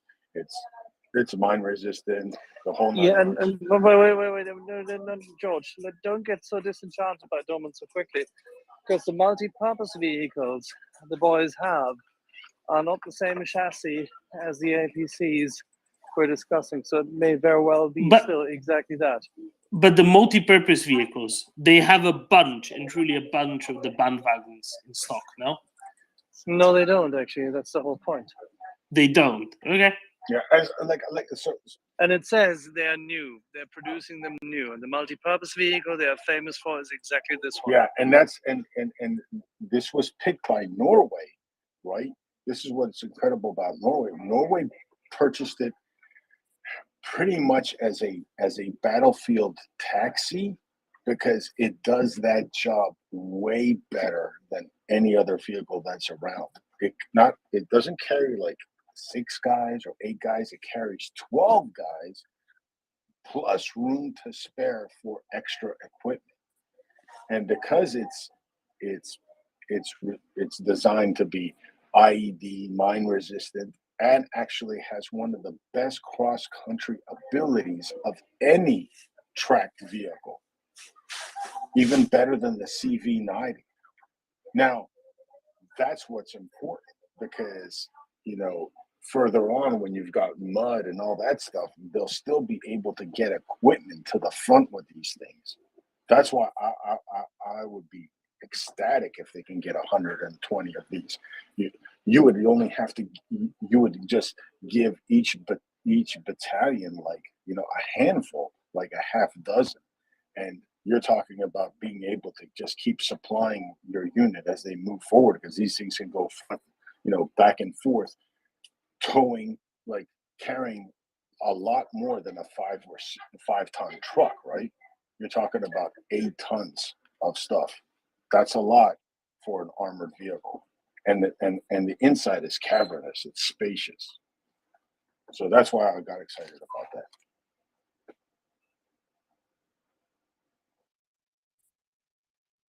Because you can fit your legs in it. What's that?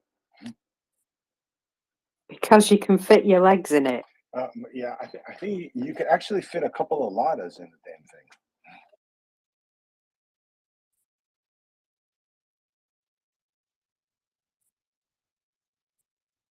No, it's a vehicle that is a perfect answer to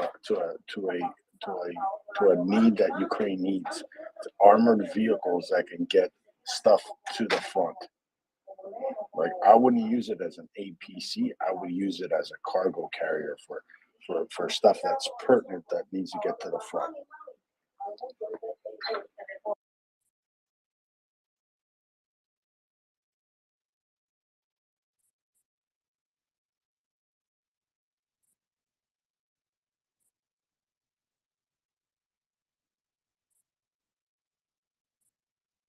No, we shall, wait and see, I guess, and then see how much we have to complain loudly and vociferously. Yes. Isn't that how it always happens, Doman? But hey, the fact that they want to send something is better than them saying that they can send something, right?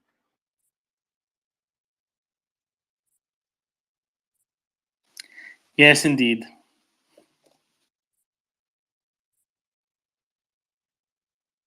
But getting back to the Greek situation, that's the thing. They need to motivate Erdogan and put him in check, so that way Mitsotakis after the 25th, 26th, yeah, there would be no reservations. There would be some movement, because the election's done.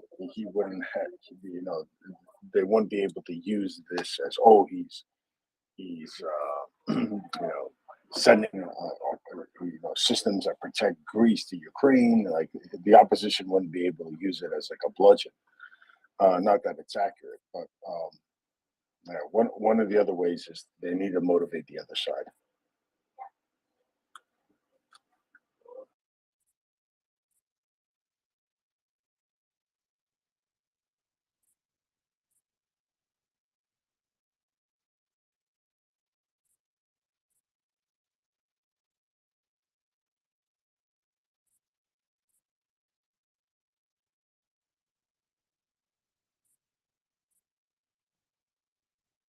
Did I break the space? No, I was It's just all your away fault. from the mic for a minute. It's all your fault, George. In other rules, it's all your fault. Well, I'm surprised the heat here in Philadelphia hasn't melted the phone. It's only going to be like 95 degrees today, so yeah. Air conditioning is going to be a must. Klaus? Axel can practice on saying Turkey when he gets promoted to Secretary of NATO. Thank you.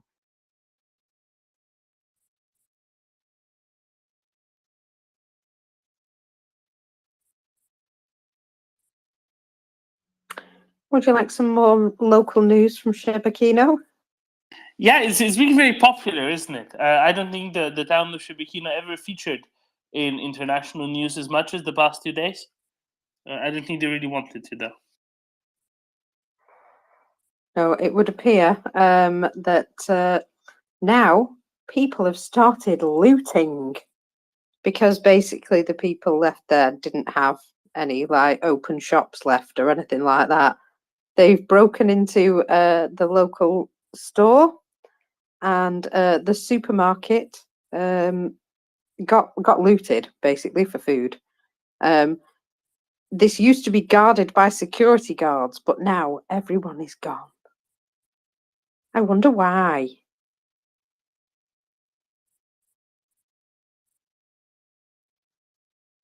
So yeah, it's all turned now to what's it called? It's all turned to chaos. Yeah. Go ahead, Favid. I just want to point something out that's perhaps a little bit of a distasteful topic, but seems to have been touched on. It seems that in the fine imperial tradition, the more well you're got in the regime, the better food you get access to. And I've noticed a lot of the senior folks in Russia tend to be what would be considered overweight, if not obese. And that a lot of the ordinary Joes seem to be kind of pallid and underweight and kind of grey looking. When you say they took the armed guards off the supermarket and the first thing the locals did was rob food, goodness gracious me. Freedom can't come quick enough for these people. Long live the Republic.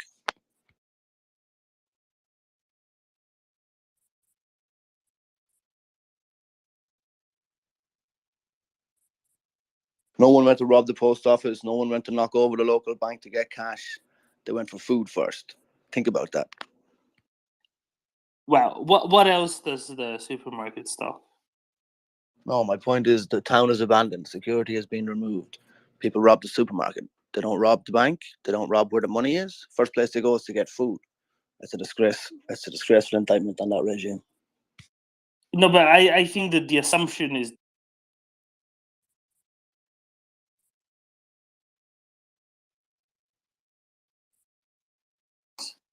The assumption is Yeah, what? you said Sorry, the mic Doman. there. Assumption, and you went blank.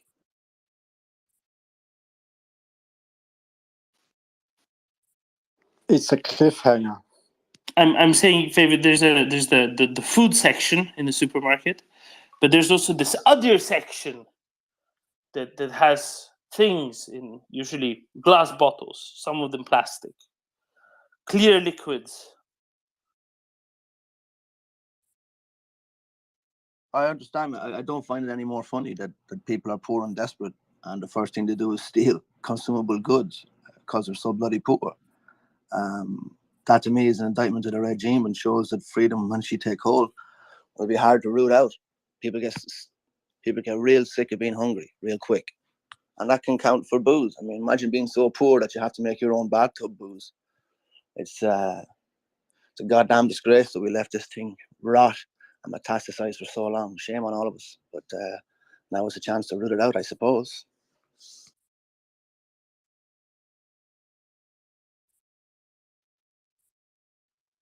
Klaus?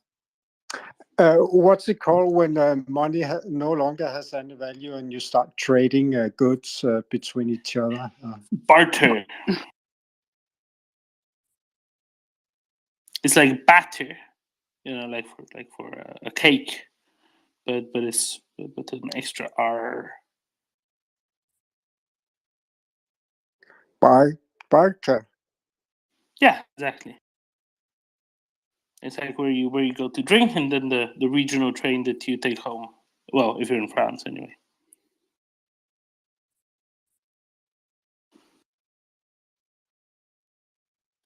Prince, good morning.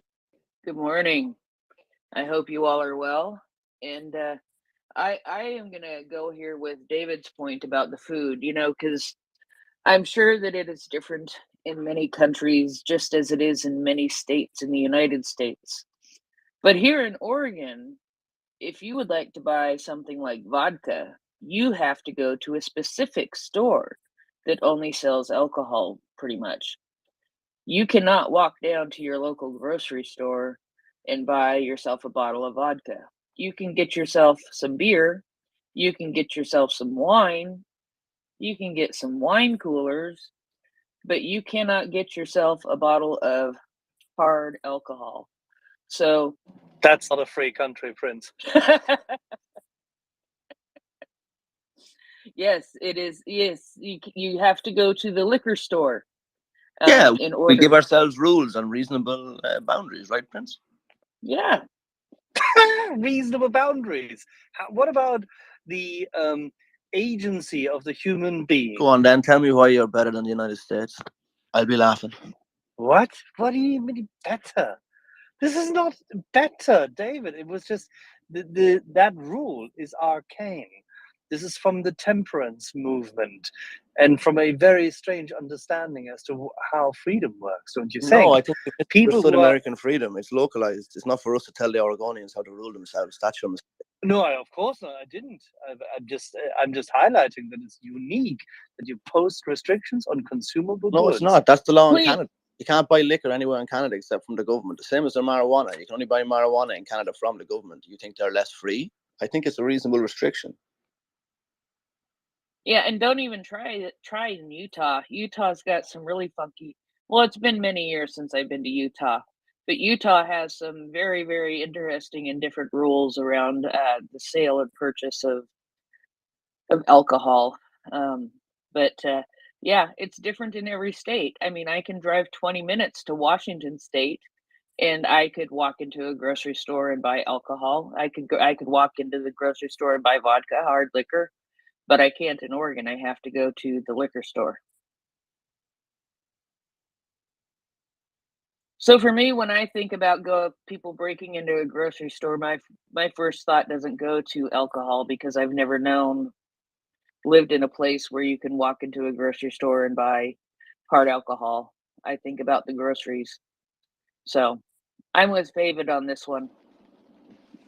Yeah, okay, but it's fine. What I'm just saying is it's a limitation of assortment, whereas at the same time, nobody, for example, could buy here or in any other European country easily liquor if he or she is not of legal age. So the restriction can be enforced in a different way, equally civilized. That's what I'm trying to lead at. It does not need a locational restriction from my point of view. It's just a matter of convenience. Oh no, I understand what you're saying. You know, it's just like I can drive up to the gas station and buy cigarettes. You know, I don't know why I couldn't drive up to the gas station and buy alcohol, but it's both of those things are treated the same. But here in Oregon, you have to go to the cannabis store to buy your cannabis, and the liquor store to buy your liquor, and the grocery store to buy your groceries and beer and wine. They've got drive-through liquor stores here in North Florida, so you can just pull up to the window and the hatch opens, and they get robbed often, so they kind of have the attorney perspex door, but you put the money in that, and the guy puts the bottle out, and you continue on your merry way. Yeah, not allowed here. But of course, we in Oregon aren't even allowed to pump our own gas, so Yeah, like New Jersey. I thought that was like a joke or something, but they were like, no, don't touch it. It's a crime. Oh, okay. Don't touch it. Okay, got it. Do not pump your own gas in the state of New Jersey. It's against the law. Or in the state of Oregon, it's still against the law. Breaking the law. I get a thrill out of it. Then, John, are you allowed to pump your own gas? Yes, we are actually. And if I don't do it, Madness, then, John. What is this? So, I mean, it's that or I'll walk. So I'll choose to pump. So regarding alcohol, yeah, Prince, you're quite spoiled there where you could buy wine in the shop, in a normal shop. You can't even buy that here. It's everything is system law. It's up to 3.5% alcohol contents you can buy in the supermarket, but everything above is in the government controlled shops, and they close 6 o'clock Monday to Friday. It's open until 1 o'clock on a Saturday. Sunday is closed. It's a little bit inconvenient, but it's and by the way, if you want to buy cannabis, you buy that in the park, in the parking outside. There's a dodgy car around the corner, but then you might serve time if you do that. So avoid if possible. Breaking the law. Exactly.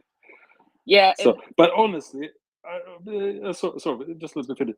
Honestly, it's a little bit inconvenient, but I'm quite impulsive. So sometimes I want to have something and I realize, shit, I'm too late. I'm not going to get it. Means I don't drink that day. So in a way, it's, you know, and I'm not the only one, I think. So I think it's actually saving some people from trouble. I mean, really addicted people. But there you go. That's the Swedish way. It's a huge problem in Ireland too. Off licenses have had to be restricted because of problem drinking, and there's it's actually a national problem, and the government is addressing it as a request for submissions at this time on how we need to not just restrict access to alcohol, because that has not proven to give the effect that we want. It hasn't reduced problem drinking, and so we're just going to have to try a different approach. More than likely, it'll be a cultural shift, like they did with seatbelts and drink driving advertisements, and the anti-smoking ads. It'll have to be a cultural approach, like education, rather than banning and prohibiting, because, like you said, that just confines the behavior to a more compact time where you have to, you know, scramble to get your drinks in, and then of course that creates almost a fetishization thing about getting drinks and all the rest. So I guess in Ireland it has been proven that the restrictions don't really work for us as for Ireland as a society, and so they're going to have a different approach. So it'll be interesting to see. But I just wanted to go back to the food thing. The reason it strikes me is because you know, 1 in 3 Irish people died or emigrated in the last famine that was in the 1800s, and it always seems to strike me that no matter who or where you are, like, what will lead people to want to kill their fellow man is starvation. No matter what, no matter who they are or where they are, starve someone out, it works. Either they die or they become criminalized. So that this has been a tool of repression of the regime is what I'm trying to point out. And it's always the big fat cats, literally big fat boys bursting out of their uniforms, bursting out of their Italian suits or their big leather jackets, big fat cats. From what? From literal creaming of the crop. They take their cream off the top. They haven't had to work for years. They can afford their private healthcare in Germany or London or Ireland or Switzerland. They just get fatter and fatter and fatter. And the people who they subjugate get thinner and thinner and thinner. And so when the government's police regime starts to slip its control into town, first thing they do is go robbing food. Jesus Christ, 2023, robbing food. That's not a country or society. That's the people who've been subjugated. And I keep saying it. As soon as you taste freedom, as soon as you have that first meal that you stole, and you can see, you know what, I might not have to steal my next meal because the people who've oppressed me have shagged off. I might join up, get myself a rifle. I might shoot myself a regime person. That's how people start to think when they've had to steal and kill and rob to eat. And they've created that condition in their country. And by God, they're going to reap that whirlwind. I just think it's something we shouldn't lose in ourselves. We shouldn't demean ourselves by taking joy in someone else's starvation, 1, and 2. If we do, then we forget to see that this is a nationwide problem. How many millions are starving? How many millions are going to see this on social media and think, you know what? I'm going to slice that guy's throat the next time he sits into his car. Boom. Just before he closes the door, he's mine. And then I'm going to go back into the shop. I'm going to rob some steak. And we're going to eat tonight. That kind of thing catches hold. Never mind politics. People are starving. And now they've seen someone else steal some food. I expect some more people to steal some food. Never mind money. They'll steal food to get weapons, or get weapons, then steal food. Like starvation motivates people, and I'm really shocked that as soon as the power slipped, they went to rob the food. God almighty. Klaus? Yeah, question to then John. You said that it opened at 1 o'clock on Saturday. Or did you say 9 o'clock? Sorry, I was on 5 screens away. They open, I think, 9 o'clock in the morning, and they close 1 or 1:30 or something. Early afternoon they close. 1 o'clock or 9? Yeah. But then, you know what I do when that happens, Klaus? Then I put myself on the train or the bus, and I travel into the beautiful city of Helsingborg, and then I take the ferry over to Denmark, and problem solved. I might do some interviews on the ferry as well as we go along. Norway have a similar system as in Sweden. It's called Vinmonopol, or the wine monopoly. So yeah, same. Yeah, the Norwegians always try to catch up. Yeah, but it takes a lot longer on the ferry. Yes.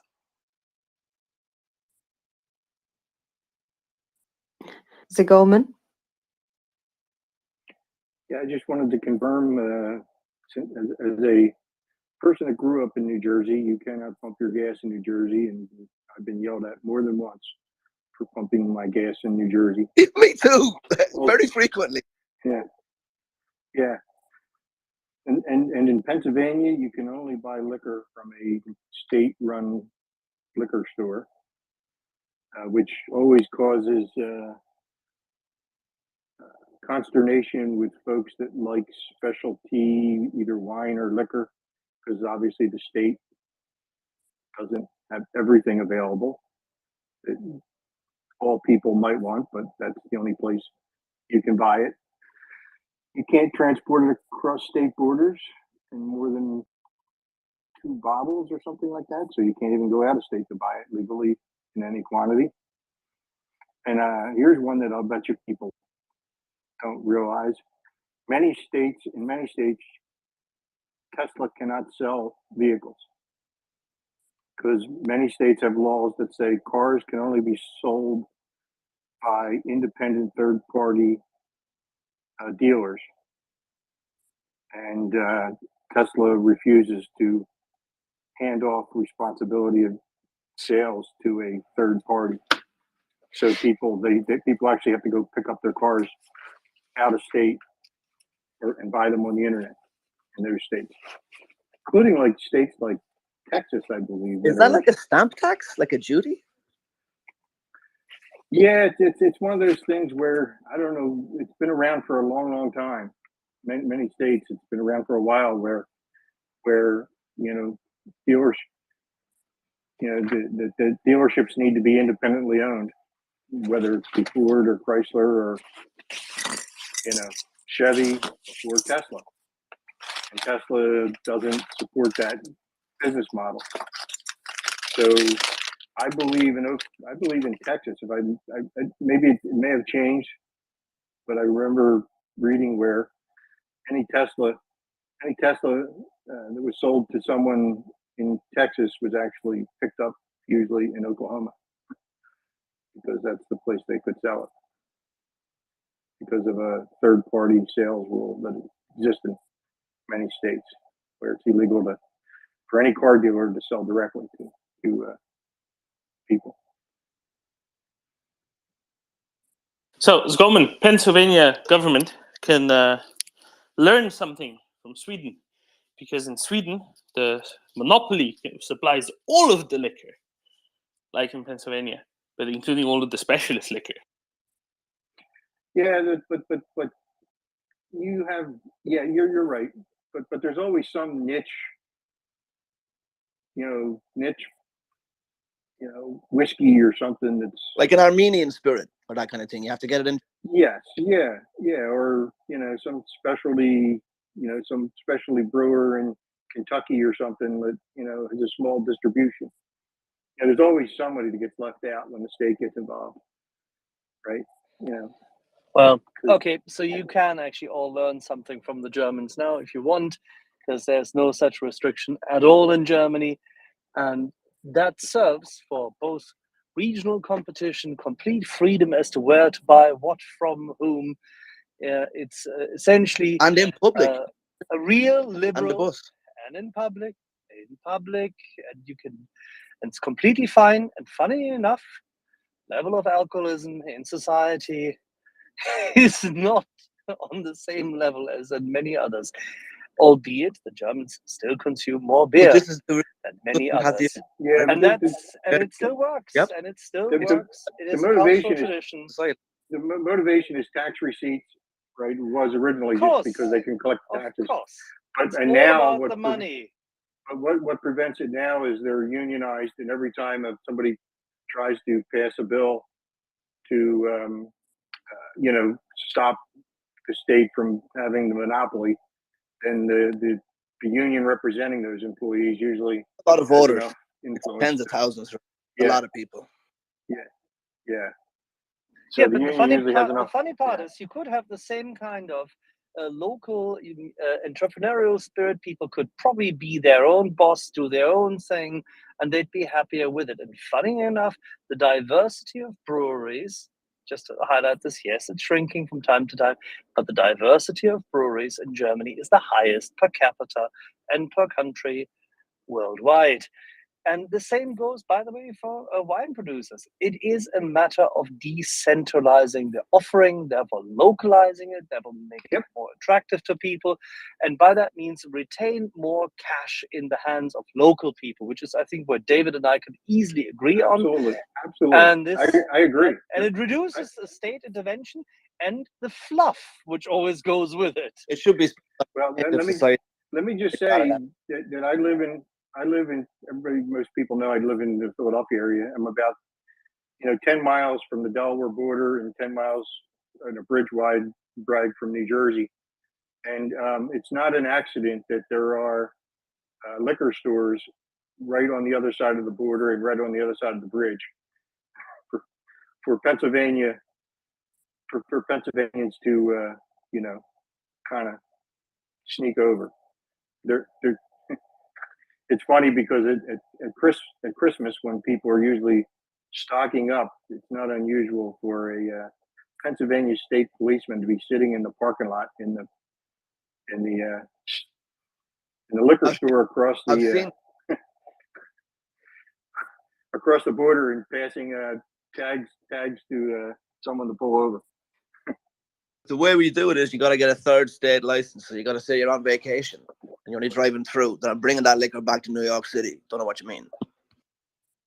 Yeah, and like I said, it's kind of funny. But I do think it does, which is a good point. It is perhaps a legacy of the prohibition, and that states were, and then that they realized, look, we're the biggest show in town.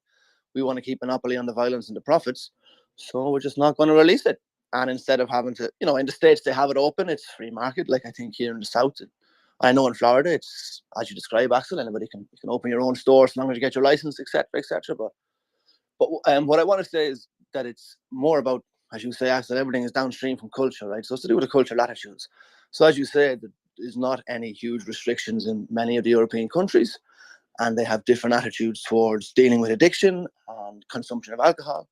And it's something that societies like Ireland, which would have an inverse approach, have historically been heavily restrictive, and in the attempt of reducing addiction and problems in society, but not having had that effect, and now waking up, and now I think luckily being part of a modernizing European kind of community, we find ourselves being able to look over at other small countries, see, well, how do you guys figure this out? This is how we do this. And that kind of cross-pollination is really helpful for small nations in Europe anyway, to be able to import ideas and learn from the executions and the rollouts that would, things that were learned from other places. I think Estonia, to bring Estonia into the mix here, Estonia are not just leading in defense, but digital defense and also digital governance. And I know Ireland have plugged into the NATO thing up in Estonia, and we are at the moment. I think the phrase is trying to harden our government services and to be able to protect the national interest or national assets in the digital sphere, which, guess what, we've been really slow to do. So we've been victim to plenty of trouble. So I think, there is definitely a role for small nations. I suppose trying to land a plane here relating to Ukraine, but I'm floundering. No, but you're right, and but I wouldn't restrict it to small nations. If you take, for example, the case of both Germany and France, Germany and France can learn a lot from the experience of both Finland as well as Estonia in regard to both cyber defense as well as civil defense systems, total defense and deterrence. There's a lot to learn. This actually, if the European Union continues on the path of not centralization but regionalization and what I would call derogation of powers, then it has the possibility to be a force for good, because not everybody has to live the same way, on the contrary, but they can learn from each other's experience, and by that means achieve a lot more. It takes confidence, right? People have to feel confidence in their national identity and not feel threatened by the other or the outside, which I think comes along with rubbing shoulders with your community neighbors. Like very much what, say for example, a microcosm would be President Zelensky popping up at Arab League state meetings and taking away any mystery. Hello, fellas. I am Zelensky. I am a person you can shake hands with. Guess what? You know, no swastika on my forehead. Ha ha. Real person. It's important that we're not living, you know, worlds of construction barriers that really aren't there necessary. And particularly what you say about Estonia, I know Finland is something that should be looked at as well. In the way in which the public sphere is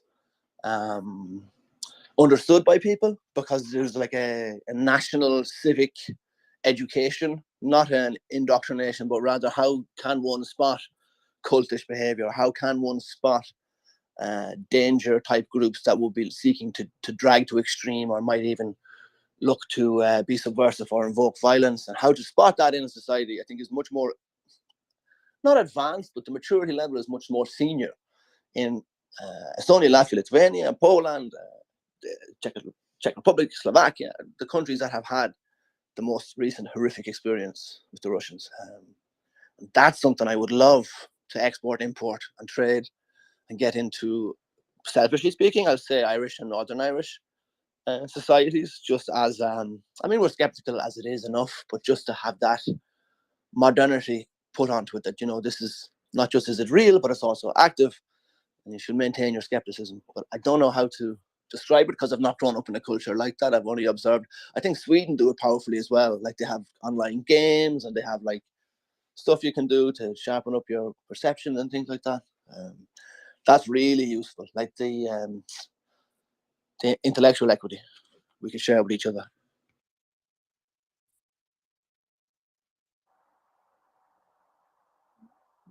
Can I jump in? Oh, go on, jump in, Dan John. Yeah, I think actually I was ahead of Domin anyway. I'm sure he agrees. So Axel, regarding the way you sell alcohol in Germany, you know what it gave you.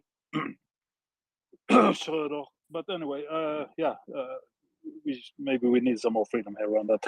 But we don't want any Schröders or those people there. And to what you said, David, actually, there are quite some in our educational system, especially on the or even on the lower levels, you know, like the primary schools and so on. The teaching puts a lot of emphasis on quoting the source, where you found the information, if it's truthful or not. You can't just state something without also quoting the source. Which is, I think it's a good thing, because that makes them realize that not everything I read on the internet is true. But that's quite recent. I didn't have it when I went to school, but now they have it, because I have children in school, so I know.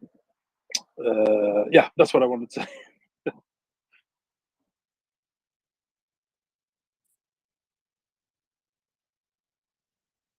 Domin? Yeah, what I want to comment on the previous conversation is one wonderful innovation that a number of countries, Germany being by far the largest one of them, but a number of mostly neighbors of Germany, have also adopted is a 2-tier drinking age, 18 for liquor, basically, and 16 for beer and wine. That's also the purchase age. So I think that's something that Axel would agree probably helps with, I don't know, bringing up people to drink culturally more likely, and also with much lesser danger to themselves in earlier years, right? And I think that's something that should be copied widely. I think it's a fantastic system. I think it's one of the teachers' responsibility, but also, promotes primarily fermented as opposed to distilled beverages.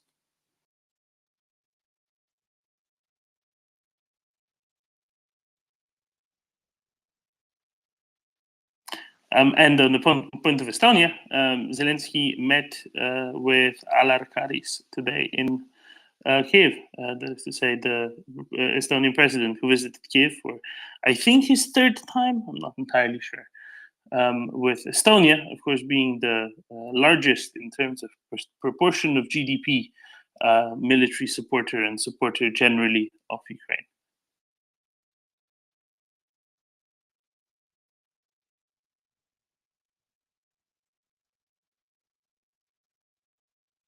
John? Yeah, thanks. So actually, you remind me there something, Roman. Because here, if you want to buy alcohol, you need to be 20. I mean, the age is 20 to buy above this 3.5%. But if you go to a club or restaurant, then the age is 18 instead. So this is differentiated, which we kind of never really understood. But maybe you can understand it. That if you're 20, you're maybe less likely to give it to someone who's 16. I don't know if that's true or not, but anyway, that's how it is.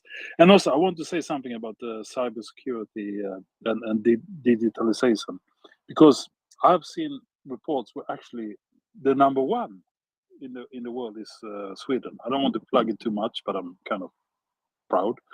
It's the most digitalized country in the world. I don't know how they measure this, but somehow it's measured. And also, there was recently a cybersecurity competition, and guess who won? It was the blue yellow. So a little plug there for Sweden. Sorry for that. But it's the same colors as Ukraine, so I think it's yeah. They would have judged mistook it and thought it was the Ukrainians, Likely.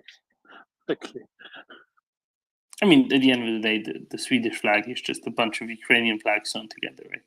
Yeah, but it's the it's a Ukrainian flag, but with a Satanist cross on it. So we're the bad ones.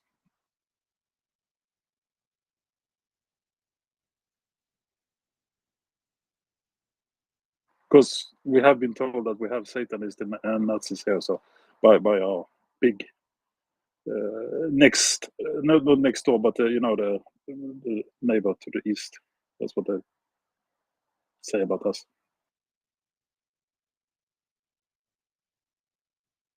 Be the Swedes that the Russian propaganda says you are, then, John. Yeah, but they should also know that we used to be the Vikings, and we still There's have no use to blood, do it. so You're terrifying red people. Yeah, let them try. Let them try.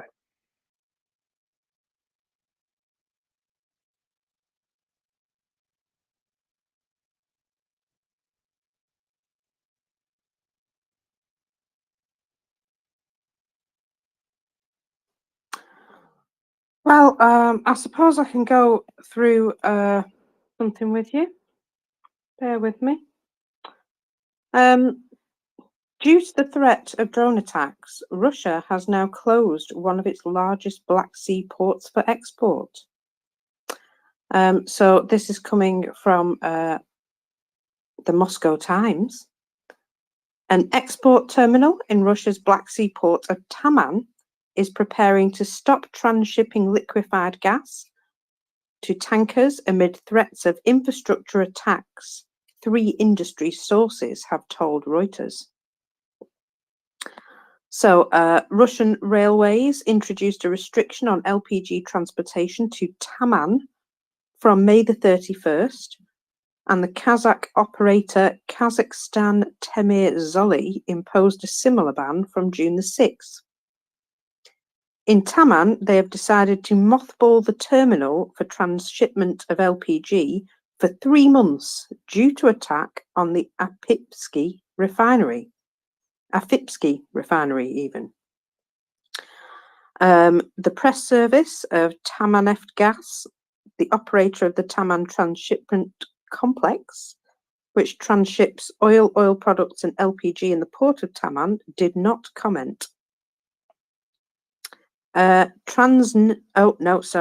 Taman-Neft-Gas is located near the Crimean Bridge on the Black Sea coast of the Krasnodar territory and has repeatedly been attacked by UAVs.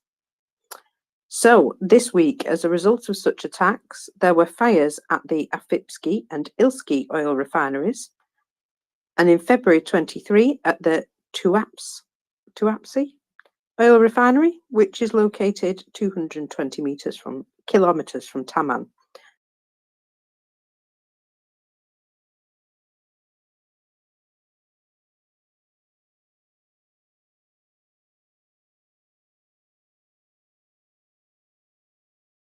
Due to the high explosiveness of liquefied. The Port Authority of Taman, the Press Service and Administration of Krasnodar Territory, and Rostransnador did not respond to a request for comment. The second source added that it was planned to suspend the transshipment without a specific period for its resumption. Conservation is planned without clear deadlines. Apparently, the main exporters have calculated their risks.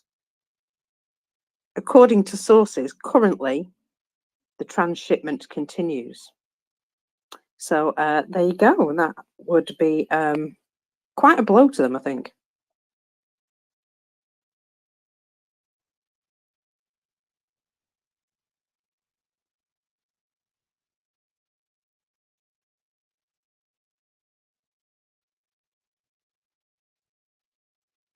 All righty. So no hands up. Everybody's completely satisfied, as it seems, Marcus. We've exhausted them. I'm not sure about everyone, but yeah, obviously. I do have some other things. There has been a lot of booms going on in the Zaporizhia region today. Berdyansk, Henichesk, both of these places received multiple booms. In Berdyansk, the area of the Mayak camp Russian air defense system was destroyed.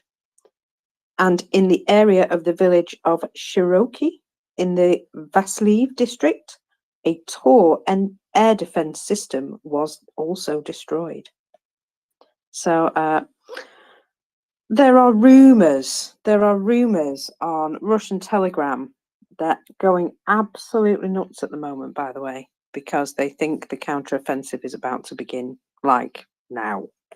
They're running around like headless chickens, just so as you know. Welcome, Tom. Was that you saying me you cut out there? Oh, I've lost sound. Can you guys hear me? Literally, as I come up to speak, I've lost sound. I'll drop down again.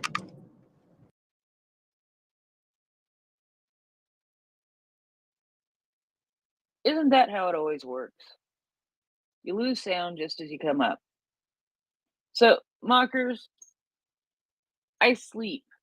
I sleep sometimes, and it is awful for my knowledge base. So I spend all day trying to catch up on what happened while I slept. So can you give me a 30-second summary of what happened while I slept? I can try. I'm not sure I can keep it within 30 seconds, though, because a lot's happened, to be absolutely fair. Let me just bring up my favourite thread maker.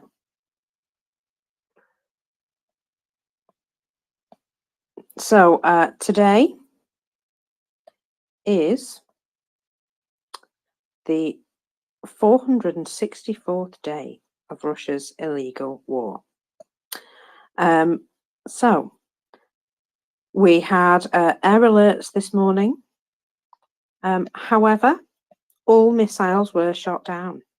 All missiles and drones were shot down.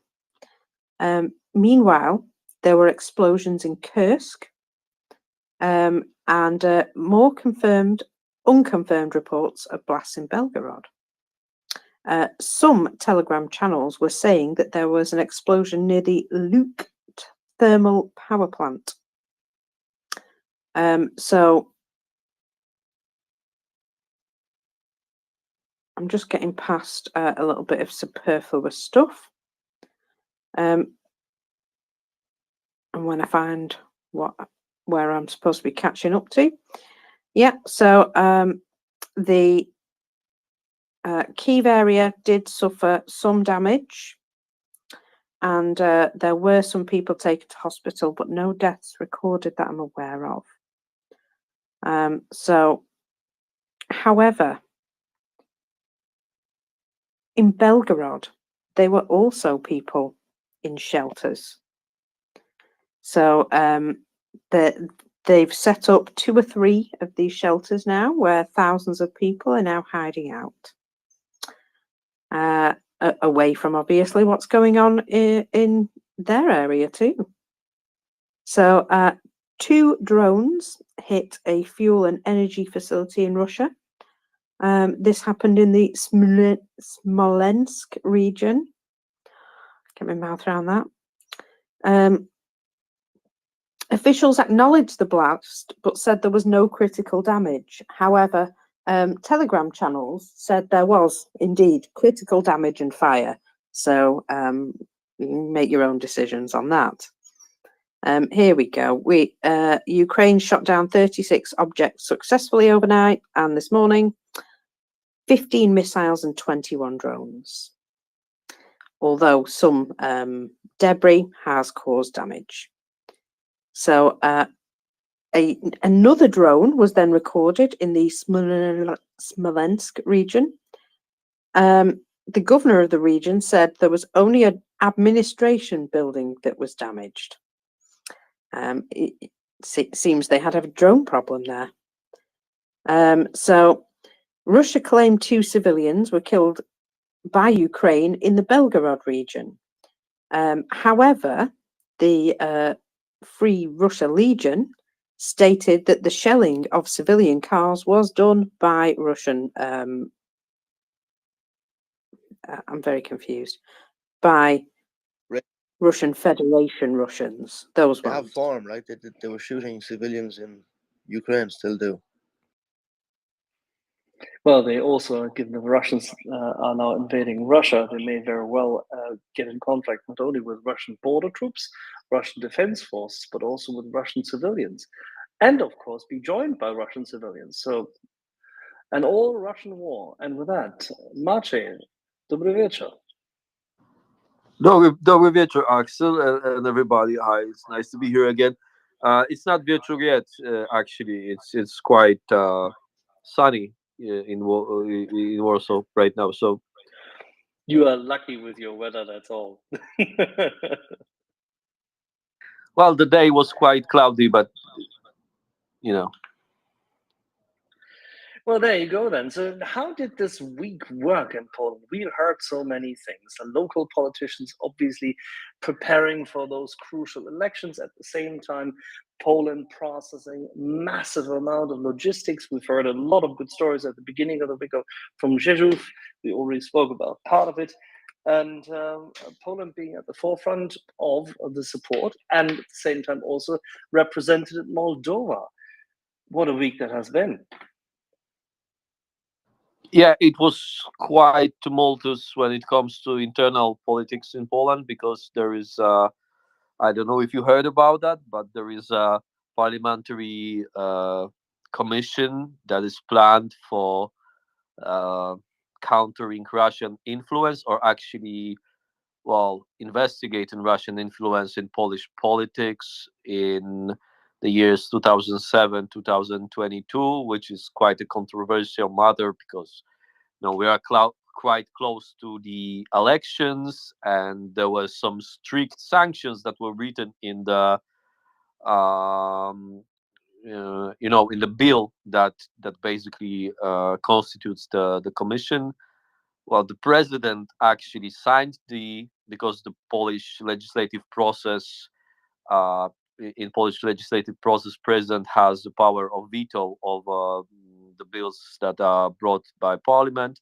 So he signed the bill, but today he said that it actually has to be rethought and maybe rewritten.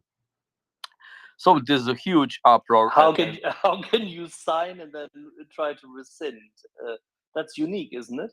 Yeah, that's unique is a euphemistic way, I think, of putting that, because, well, you have your powers, and these are the legislative powers of the president, and if you sign the bill, of course it's going to the constitutional tribunal, but this is wholly different mess in Poland. So you'll never know what will. I mean, you probably know what happened there, but that's just a moot step currently. Yeah, it's but just in some context, I think the fact that Duda got cold feet might be somehow connected to international pressures. And when I'm saying international, with this current government, there is one particular direction when any significant pressure. I mean, there might be many pressures from many different directions, but of course, pressures from Washington are those who will be taken into account by the current administration, whether it's the presidential palace or the government. So, yeah, that was to be frank with you, that was the topic of discussions, and wholly consumed the political narratives around that, because the opposition parties are calling it actually Lex Tusk.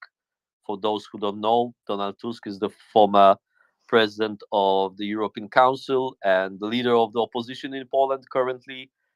And during his time as Polish prime minister, well, he had, well, how to call it fairly, he was overseeing some type of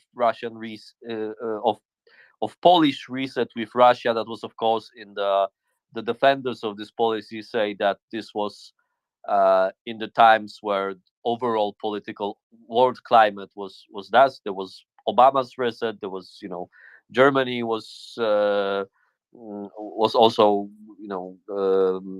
conducting its own policy when it comes to Russia, and we know a lot about that. So yeah, that's just basic that this is the topic of the discussion in Poland. My point of view is that I feel like Russian influences in Polish politics are both sometimes exaggerated and underappreciated, uh, all at the same time.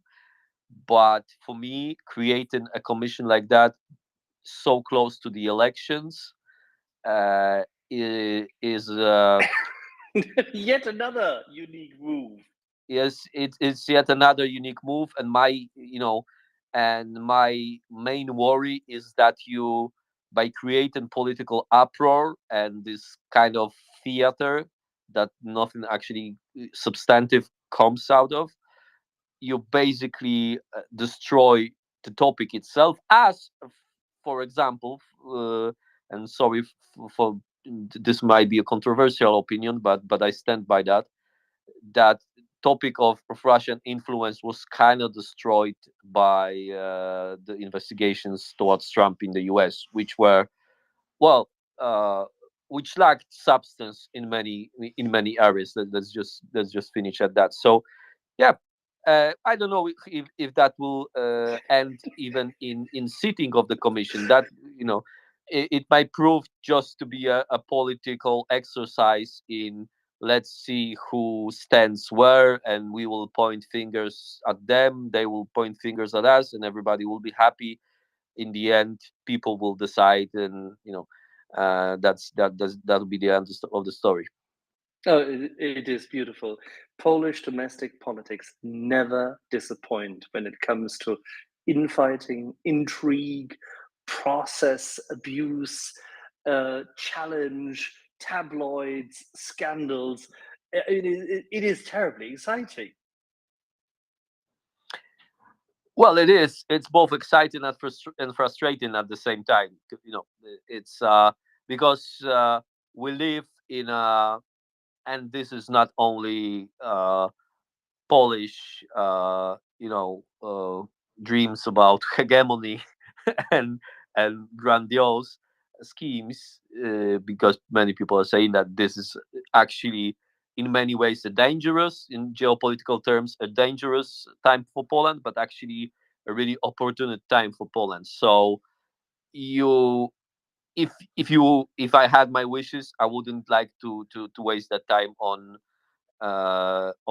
quarrels like that, right? But the good thing is, I think many people, and for example, the defense minister, I think he's doing his job quite well, and he stayed out of those, mainly stays out of those stupid things, and I would call them TikTok politics.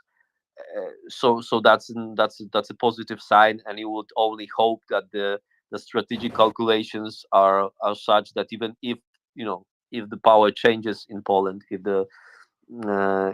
other parties are ruling parties, some main principles of security and strengthening Polish statehood will remain in place. That I think is the main priority.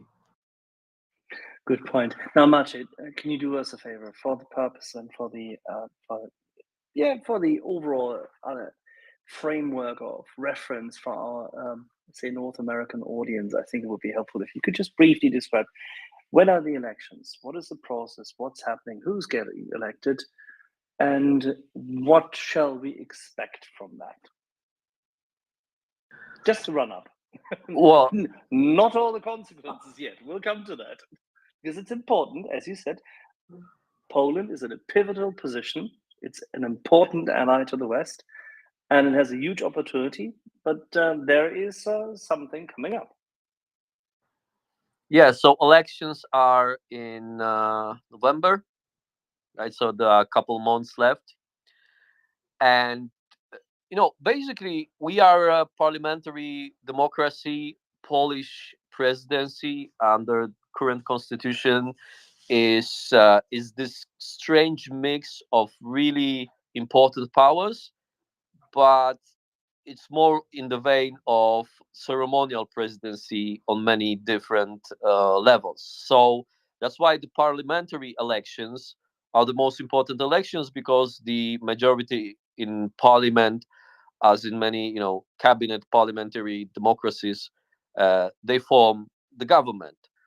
So the current ruling party is Law and Justice Party. It has won approximately 40% of the vote in the previous elections. It's ruling for the second term. So after this term, it will be 8 years of continuous rule. And the president is also from this political party. And they won the mathematics, or how you calculate, electoral calculations in Poland work this way, because some smaller parties didn't actually go over the 5% that is needed to have representation in the parliament. Like in many countries, you don't want to have like 120 parties in the parliament. Whoever gets a vote gets a place in the parliament. So that's why you can rule basically by yourself, like they are able to do now, with 40% of the actual vote during the elections. uh, those calculations probably are not so positive for them right now, because there are many parties, I think 3 or 4 parties that have actual uh, strong chances of getting into the parliament, and the opposition, the ruling party, is still leading the polls. Although, as you know, especially with the polls, I mean, Polish people, the polls are often unreliable. But the dynamics are, I think, less positive. So it's whether it's going to be another win for the ruling party, which is, I think, still possible, or and a win for the opposition. It may imply some level of post-electoral instability, because opposition will have to haggle over, minister posts and things like that, and they are not united by any means of that word, apart from saying that the ruling party has to go.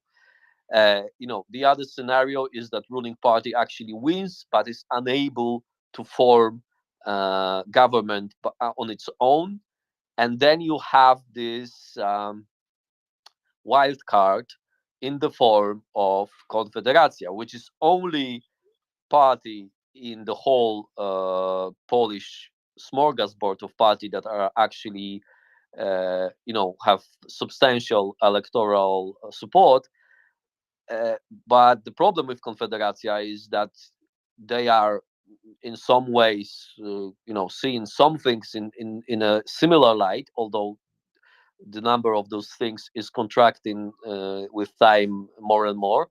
But the problem with them, they have some pro-Russian politicians in there. The leadership of Confederacja currently is trying to clean shop and kind of hide those leaders that were pro-Russian and to different degrees. But it might be it's gonna be a bad outcome for me if whoever wins the election needs Confederacja, so confederacy, uh, to be a part of coalition to form a government, because that will be well, it's kind of unpredictable situation. So that's the main topic. The main difference between, when it comes to international politics, between the ruling party and the opposition, is that the ruling party, out of choice but also out of necessity, is 100% committed to the transatlantic alliance and the alliance with the USA, which works regardless of if Democrats or Republicans are in the White House and in the Congress. And the opposition would, I think, the first order of business for them would be mending relationship with the European Union, which, of course, doesn't mean necessarily putting the transatlantic alliance on the back burner, but that depends on context. In some moments of our recent history, that was actually that, and Poland was trying to, as Radek Sikorski called it, to swim in the mainstream of European politics, which meant subscribing to the plans of France and Germany. But in different contexts, it might mean just balancing those two things at the same time. Relying on the NATO alliance and the transatlantic relationship for security, and trying to mend relationship with the European Union in terms of politics and of course economics. So that's the main difference that you may expect from depending on the effect of the the result of the election. Now, the interesting thing is, what happened to the Farmers' Party? So it depends on who are you talking about. The traditional Farmers' Party, which is Polskie Stronnictwo Ludowe, which has even long pre-war traditions. Actually, Wincenty Witos was one of the heroes of Polish independence movement and building Polish statehood in the interwar years. But they were, the PSL was, they were then functioning somewhat during the communist times. And sorry, I have to Yeah, I get it. short It's pause. okay. Don't worry. Keep do this first. The reason, by the way, for our listeners, why I went for this is that, of course, there is not just this Confederacja, which has gained followership and which may eat into both some of the independent or disenchanted vote of the KO, the main opposition party, as well as the PIS, that's the party currently in power of the rather center-right or right. in Poland of, for example, the likes of Kaczynski and his as a party boss. But the key aspect is that there are parties such as PSL who can make a difference if shit hits the fan. Because not everyone may well wish to be in touch with Confederacja, but Maciej can address this when he's back. Maciej? Sorry, the lady has some food delivery coming, so that's why the dogs went nuts. Yeah. Why does that sound familiar? I don't know if you want to get to the nitty gritty of Polish politics. PSL actually lost. We actually want to, because it's important, because it will be a topic throughout the summer, and it will be important for many people to understand as to what is actually happening up until October. Yes, so PSL, which is traditionally the Farmers' Party, actually lost a lot of its support in the rural areas. And most of it went to the current governing party, which, for its electoral basis, rests on smaller cities in Poland and villages. And PSL is actually formed a coalition with this new party that is I don't know how to call them really, because they are somewhat shapeless. But this party, which was created by a Catholic intellectual who was also a TV presenter. Funny, just to mention, he was a presenter for a important TV station TVN, which is actually owned by U.S. Capital, the Discovery Group, which is also important because it's often defended by American ambassador in Poland. But so it's really hard to say what is their status. I mean, what part of the electorate, what part of the program of the PSL is actually in play. But they probably are thinking about somewhere around 10% of support in the elections. And that means there will be an important player. The fear of many of those, many, there are basically two. There is the left, and there is this coalition of Hołownia, which is he's the presenter guy, and the PSL.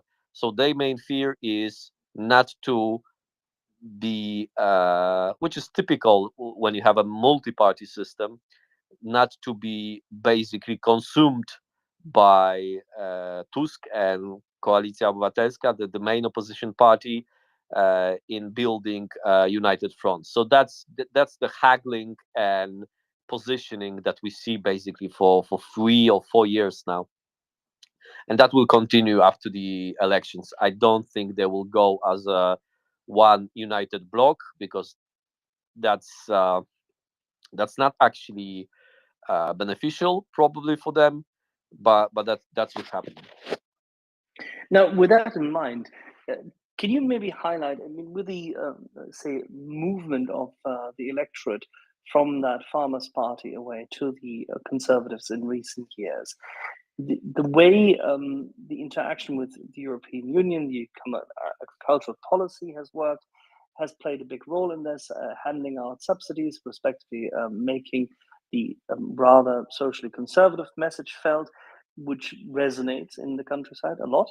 But at the same time, there is an upcoming rather youngish, a little bit more libertarian at times, it seems, or contrarian urban population, which is not quite happy with either the previous government or the current government. And that feeds into the protest vote, which some people say in Confederacja, which also has captured a number of topics which are technological, which are radical free market.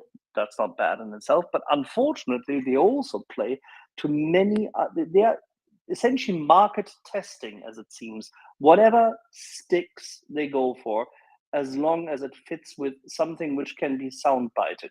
It looks like a shift in, so to say, 25 years delayed election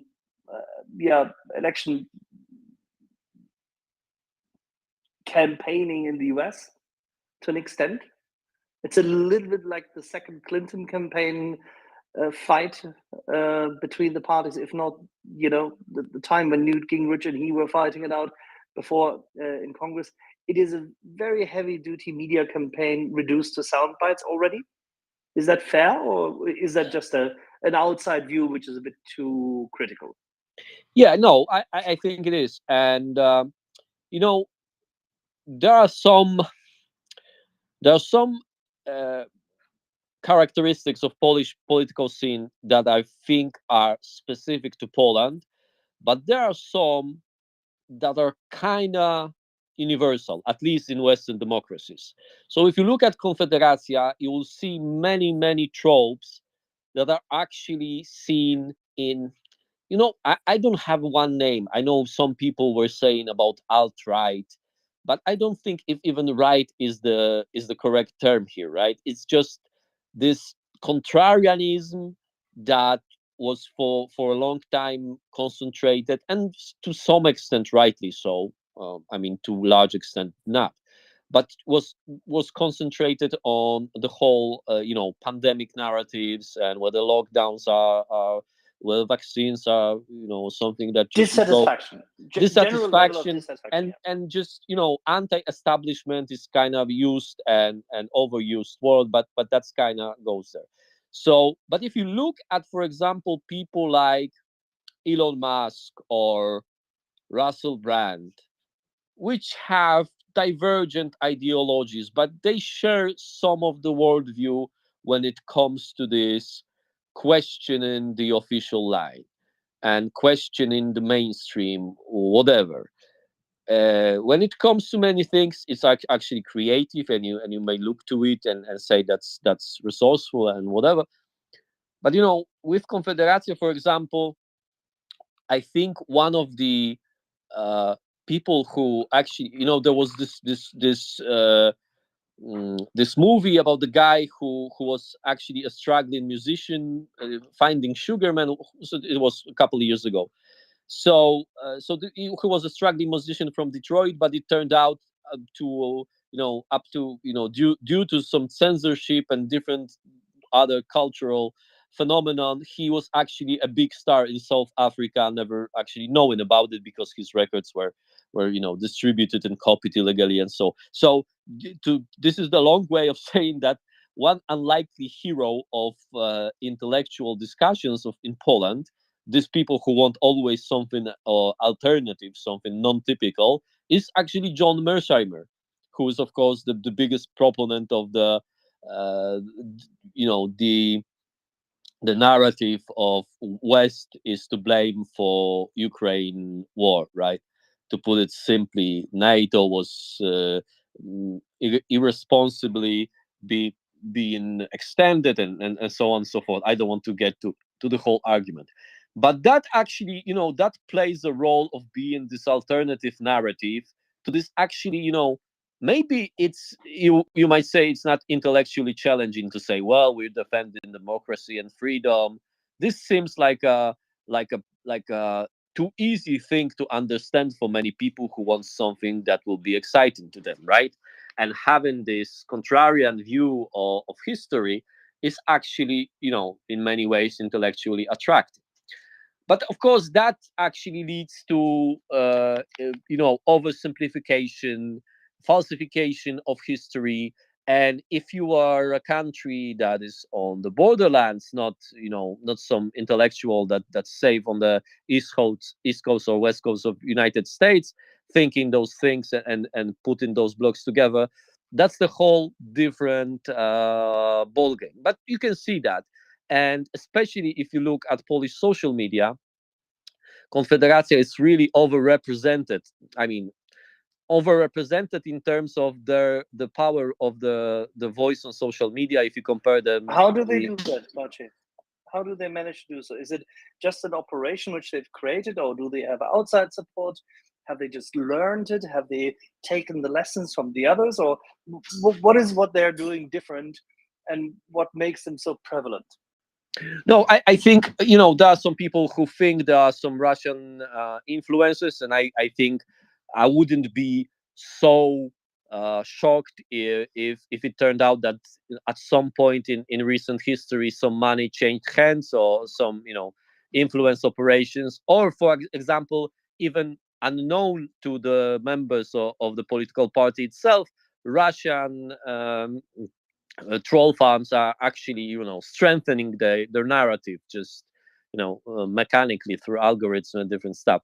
But I think it's also due to, in many ways, to the spontaneous nature of those things, that they are in many ways viral. And also, crucial point to make, this is the social media and those different tools are the way that people are of their supporters are basically net citizens, whatever. I hate this expression, but they are generally younger, and generally often more skilled at using that. So that's probably it. I would say those. I would say that even if there is some Russian influence operations going on, I would say that there is also this factor of actually, some things being more trendy. It's like, you remember, especially at the beginning of this space. I remember this strange thing, and I was actually thinking about it when I listened to Ron DeSantis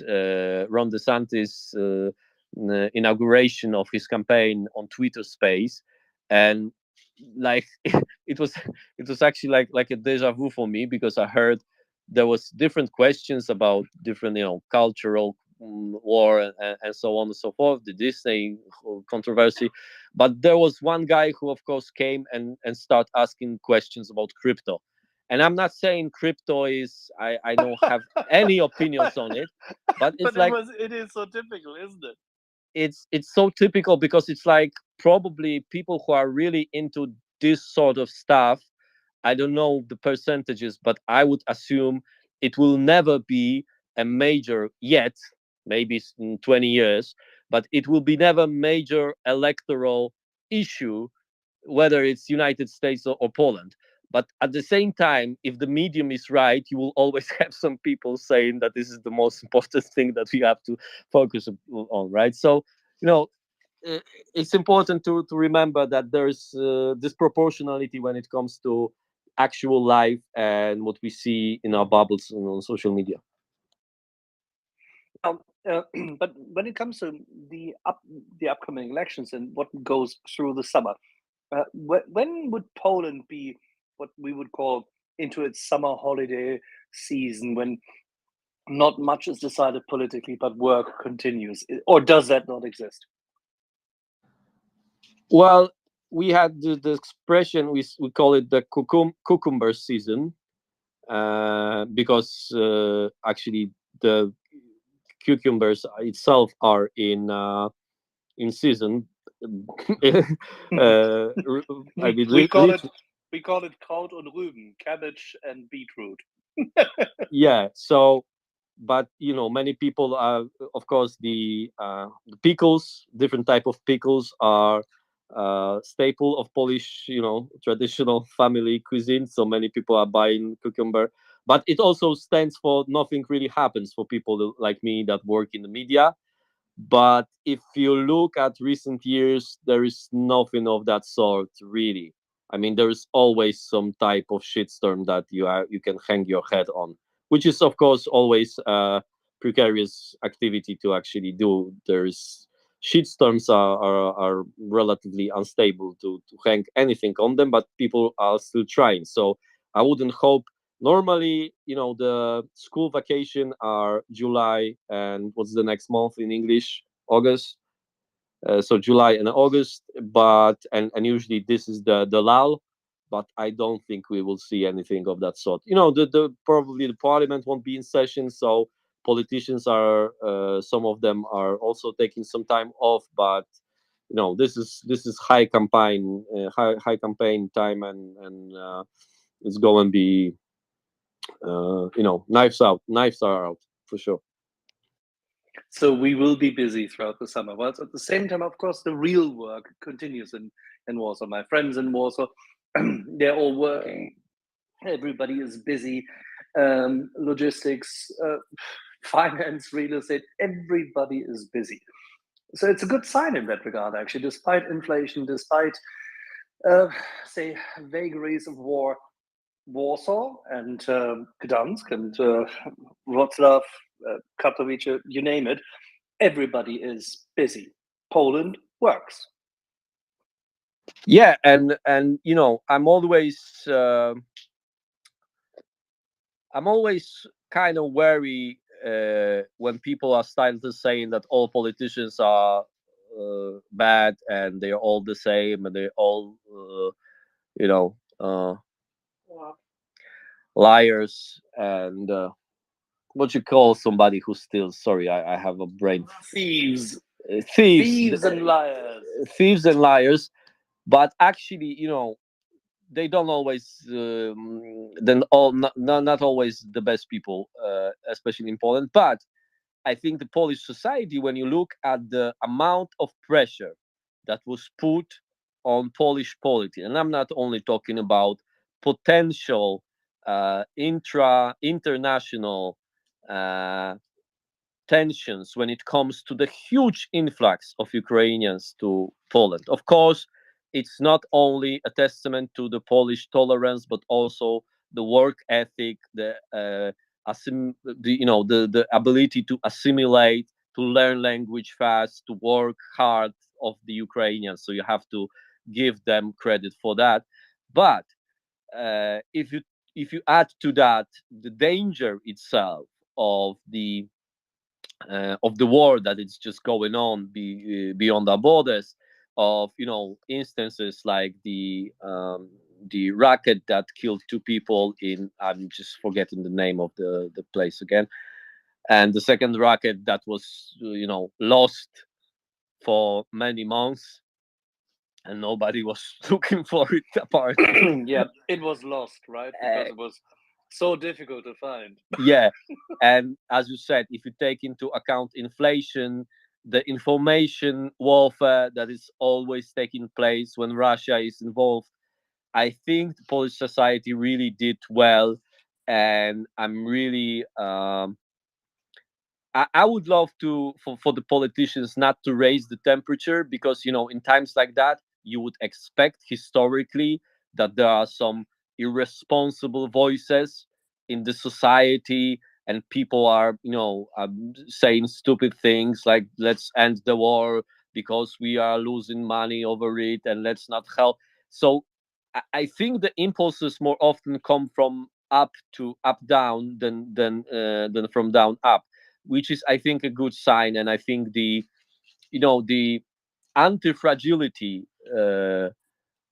of Polish society, civil society, both, and business society, and as you say, people go about their business, and I think this is one part of the equation that maybe some of the politicians don't actually appreciate enough. It's interesting that you just highlighted this. I like this because in Britain, obviously in the Second World War, the what has become a slogan in the last 2 decades, this "keep calm and carry on," is essentially exactly what the Poles are doing. Maybe not always calm, but they are dedicated, resilient, flexible, and they carry on. And I like this. I like this a lot because it showcases that society has learned many, many lessons. If you think about it, what we saw in the 1990s, when obviously Poland escaped from the Soviet occupation, or had just escaped from the Soviet occupation, people had to go abroad to earn, say, hard currency and work across. At the same time, those who had literally lost decades of their lives were left with low pensions and very few options. Sometimes so to say, the despair of occupation and control by an outside power on the one hand had gone, but the despair of being impoverished and, whilst free, being really seriously under stress, that was there, and Poland managed to work its way out of that. And that is a testament to its cultural strength, despite the fact that, of course, Polish society has its political factions and everything. I'm not trying to constantly, say blow something up your behind. You know exactly what I mean. There is this spirit which they convert. They converted the fear, the despair, the challenge into something good because they simply actually buckled down and worked. And that makes Poland a different partner today than it was maybe 2-3 decades ago. And that ties into my next question. I mean, of course, feel free to appraise what I just said, but ties into my next question. Poland always had very different relationships to the various main counterparts in the West. The United States, the transatlantic relationship, specifically also fostered by a large Polish diaspora. Even during communist times, there was a program so that, say, families could send individuals to go across the Catholic Church, sponsored and promoted this just as well. Then the relationship with Germany as its main neighbor, then essentially the adversary, the occupier, in the Second World War, the adversary in prior wars and separation, and separations, divisions of Poland by both what is Russia, Tsarist Russia, then Soviet Russia, and Germany. But at the same time, Germany always having been the neighbor for hundreds and hundreds and hundreds of years beforehand, meaning always trade routes. And then there's France. Now, the elite of Polish, society after the beginning of the 19th century intertwined itself, interwove itself with French political thinking in a very strange fashion. Both the hard left, the Marxists in the utopian salons of Paris and the likes, as well as the conservatives. It's very, very strange if you think about it. If you contrast this now with how Poland has come out the past couple of years, the glue with Orban is gone. The good relationship amongst the Visegrad states is literally has ceased to include Hungary, as it seems, both on the political right as well as seemingly also on the political left in Poland. The glue with France has simply, I don't know, been reduced, massively reduced, whilst obviously the business relationship with Germany, the neighborly relationship with Germany, and especially the transatlantic relationship with the US is completely rejuvenated. Do I get this right, or is this just the outside view from the north of Europe, looking down south and seeing in awe what our southern neighbor is doing? I mean, don't be coy. You have many correct information, of course. I don't know if you maybe the one thing I would just maybe correct or maybe disagree slightly here is I don't know if the relationship with France was ever substantive in terms of political influence. It was more of a, Michnik, the one of the primary intellectuals of the left that was anti-communist left during the communist times, and then a crucial narrative setter, especially in the 90s. His newspaper was basically the providential word of many intellectual Poles, but that was basically intellectual relationship. And if you look at politics, I think Germany always looms large when it comes uh, to Polish political discourse and Polish political debate. And you basically, I think, the problem that I see is that you have, when the transatlantic relationship, I think, is sorted, but maybe it's also easier because you don't have this proximity that you are talking about and all this, also historical baggage, let's call it euphemistically. It's easier to kind of negotiate that. But with Germany, you had, I think, huge influence because, first of all, Tusk and his party were basically the German party in Poland. I think that's a fair assessment.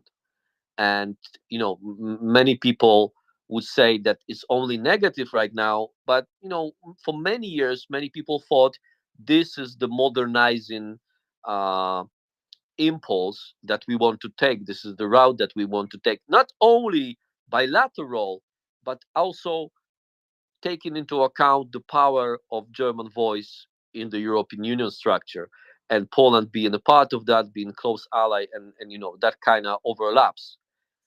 And the current ruling party is to a large extent driven by anti-Tusk impulse, which in turn is also anti-German, right? And it's both politically when it comes to kind of questioning and this revisionism towards German leadership in Europe, which kind of coincides and plays well with strengthening of the transatlantic alliance, but also, culturally and symbolically, I think is driven by that.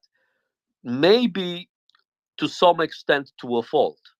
Uh, and that is on one hand understandable, but you see, if you look at the picture that I simplistically painted here, you see that there is still an unsolved problem. I would say it would be fair to say that Poland cannot go on as a junior partner in Polish-German relationship, which many seen during the 90s and the early 2000s, but also building. I mean, even using the word building is inappropriate here, because you cannot build something that is sustainable only on the resentment, right? And feeling that you were unjust, you were saying about European solidarity, where in fact you are pursuing your own national interests and so on.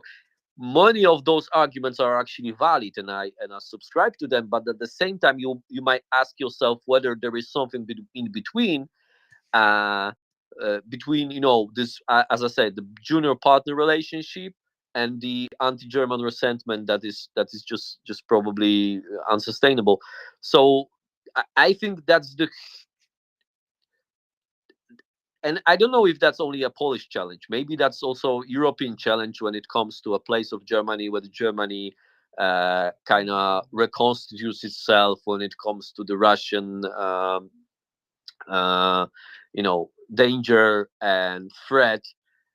I would like to see a world like that, but I don't know if that's even realistic, because I think that's many times when we see discussions about the war in Ukraine and the future geopolitical shape that the world will take, we see the differences that we've seen throughout the 90s and to early 2000s reappear, where Poles and the Balts were saying, no, Russia, yes, Russia is weak, the Soviet Union has collapsed, but Russia, we know it historically, it will come again. You may have 10 years, you may have 15 years, and so on.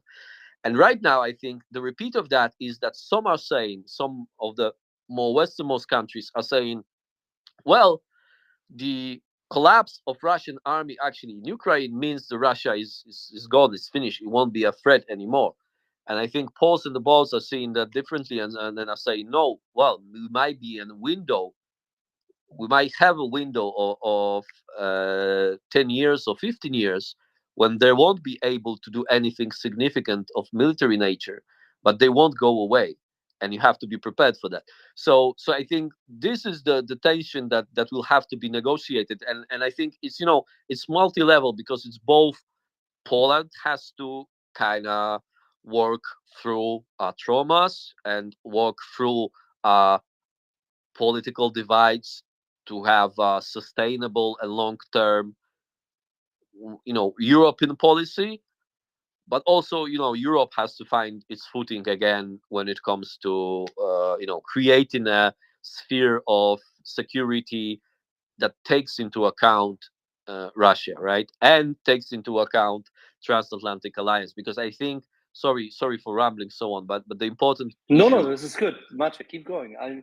I found this especially interesting what you just said, because you created this arc between Poland's role in the past, now its growing competency, also its economic integration into Europe, into the world economy, its competitiveness, which leads to different requirements. It also leads to a different voice. It's like, don't forget, Poland is a relatively large nation in Europe. Many people often forget this. And if Germany is just roughly double in the size of its population, it has still a massive head start in terms of economic growth and the likes, but the interaction between the two needs to grow up. It needs to become significantly more civil on the political level, because on the economic level, in trade, in industry, in investment, in how people work with each other, Poland and Germany are so intertwined, they could be neighbors. Yeah, and that's one argument. Actually, I would have to say that when conservatives in Poland, time and time again, are saying that overall, uh, gain loss balance, how you call it, the plus minus whatever.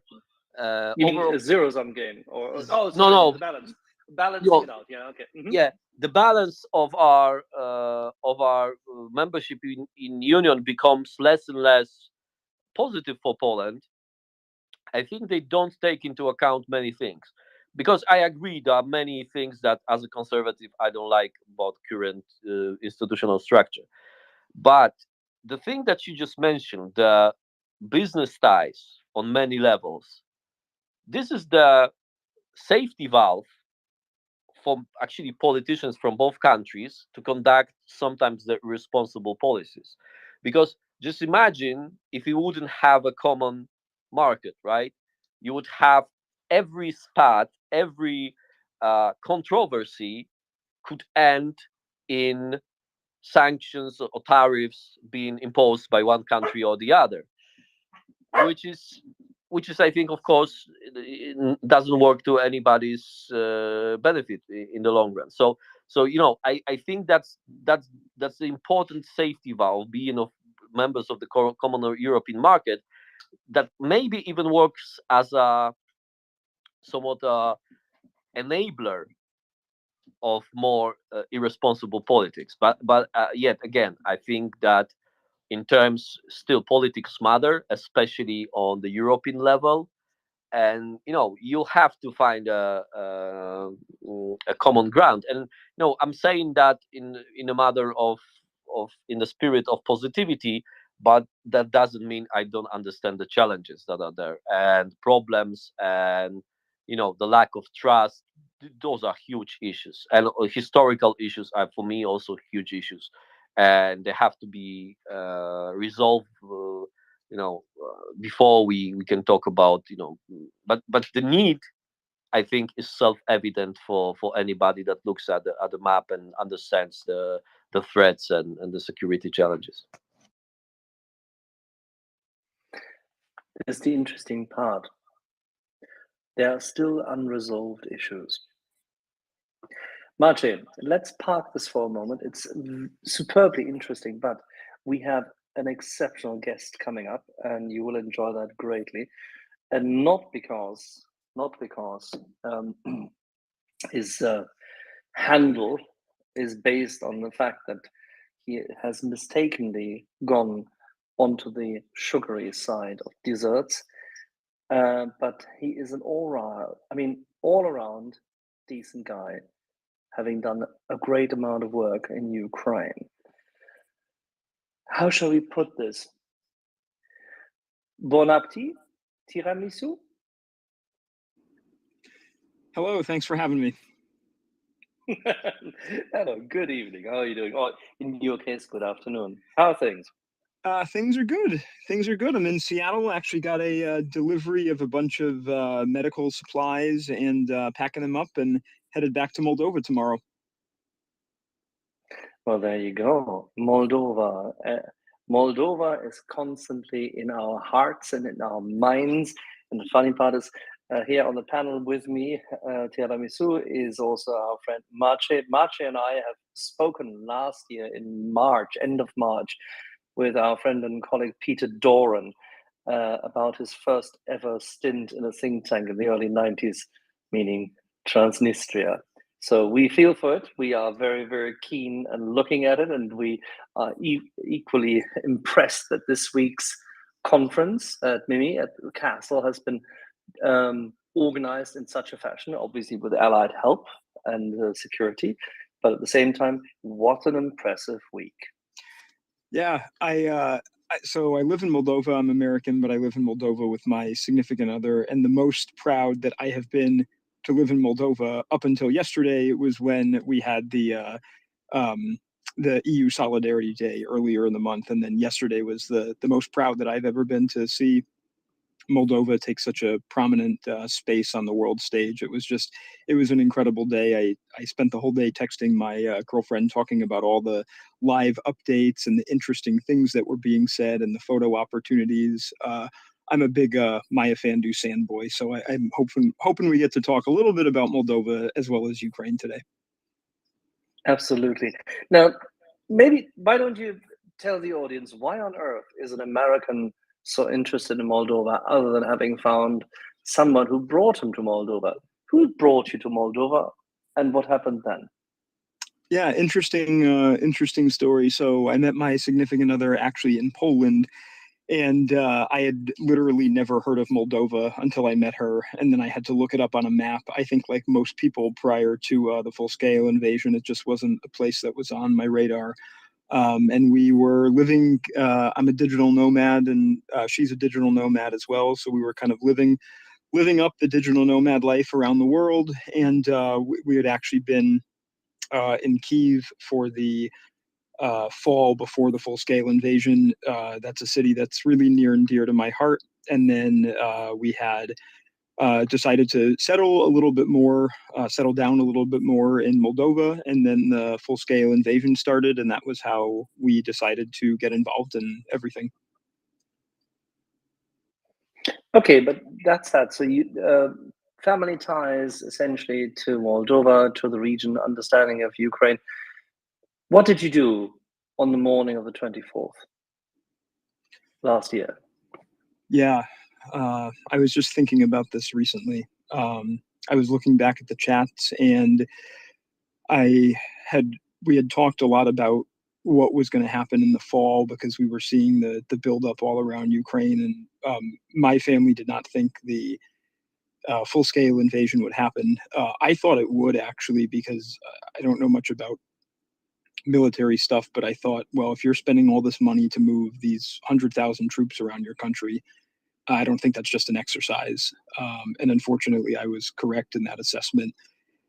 So the first thing I did was we had tried to convince the whole family to leave in the few days before the war, when it was with the full-scale invasion, when they were also talking about what was going to happen to Moldova. We had tried to contact some people in the government, in the local government, in Soroka, where her family's from, and in Chisinau, where we know people, about the potential for armed resistance, and what were the Moldovan armed forces going to be able to do if there was kind of a push up through Odessa to make the land bridge to Transnistria. And we pretty quickly realized there wasn't any organized plan other than to crater the runway in Chisinau. So our possibility of holding out against the Russian army was frankly probably pretty slim. So I had convinced Vlada's parents to at least let me take her to Bucharest, across the border in Romania. So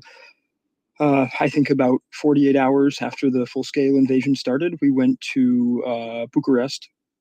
And then my first impulse was that, okay, now that Vlada is safe, and I had texted some other friends we had in Ukraine, and they were safe, then I thought, okay, well, what can I do to help this? And my first impulse was to go and fight. But then I'm not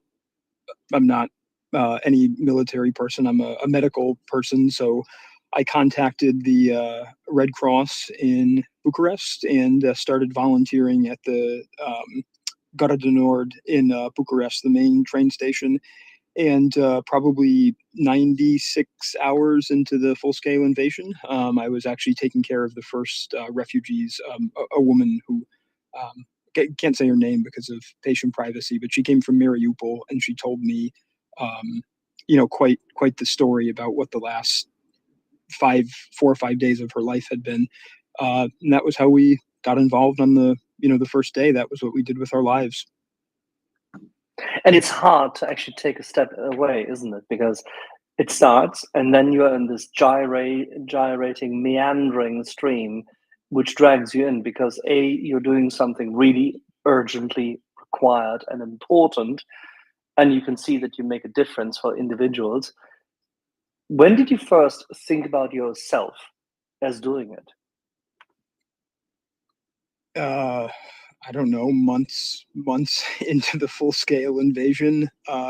Things moved so quickly back then, and I had a friend who's used to be a flight attendant for Ukraine International Airlines, and her I think it was her cousin or somebody very close to her. It turns out was actually one of the fighters defending Hostomel Airport, and so she was saying like, "Oh, we're hearing there's this battle going on at Hostomel. They're trying to stop the Russians."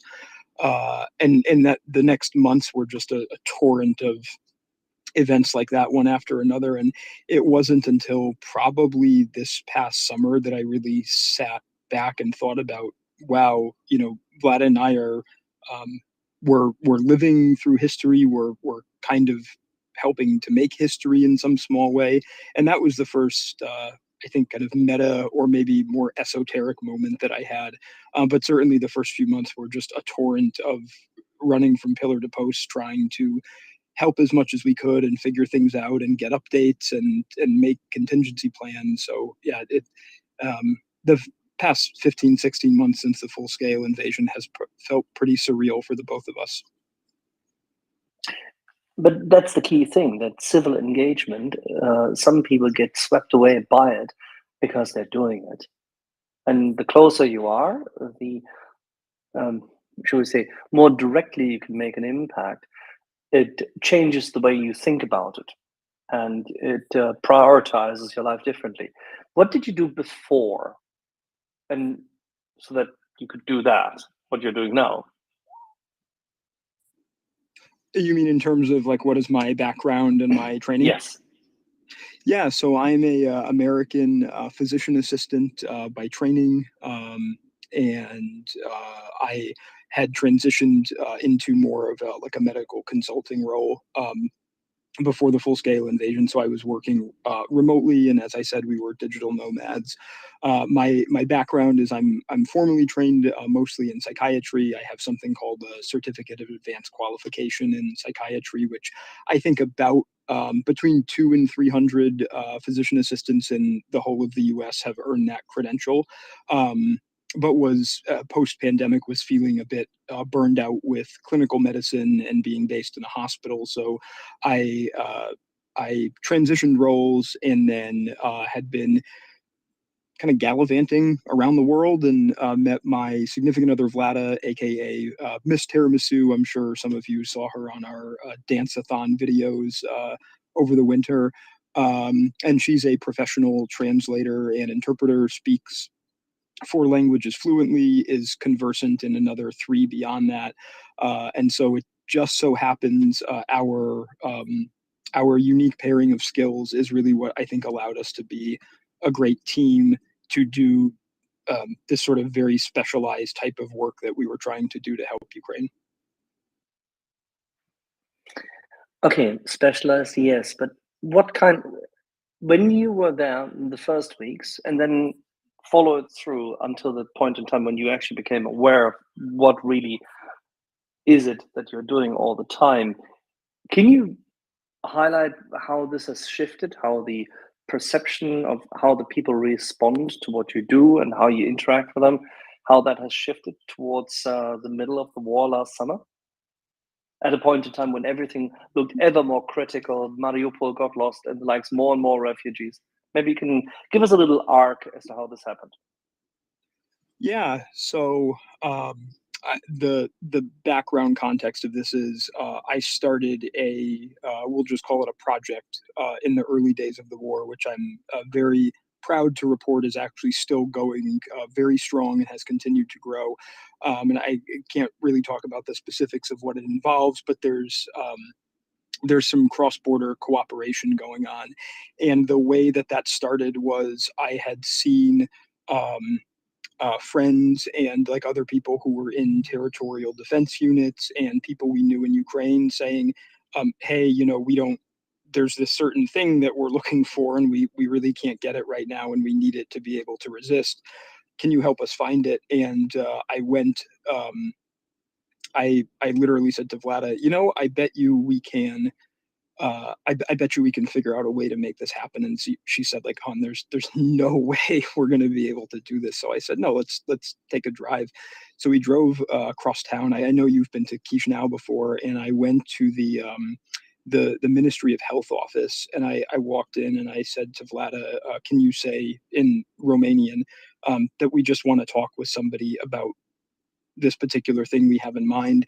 And that day, over the course of that day, it unfolded to the point where I had, at about 4 p.m., I had a meeting with the vice minister of health for all of Moldova, was sitting in her office, and she was a physician, and she and I were going through the Moldovan legal code and regulations line by line. And at the end of it, she said, from everything I'm reading here, I don't think what you're proposing is going to be a problem.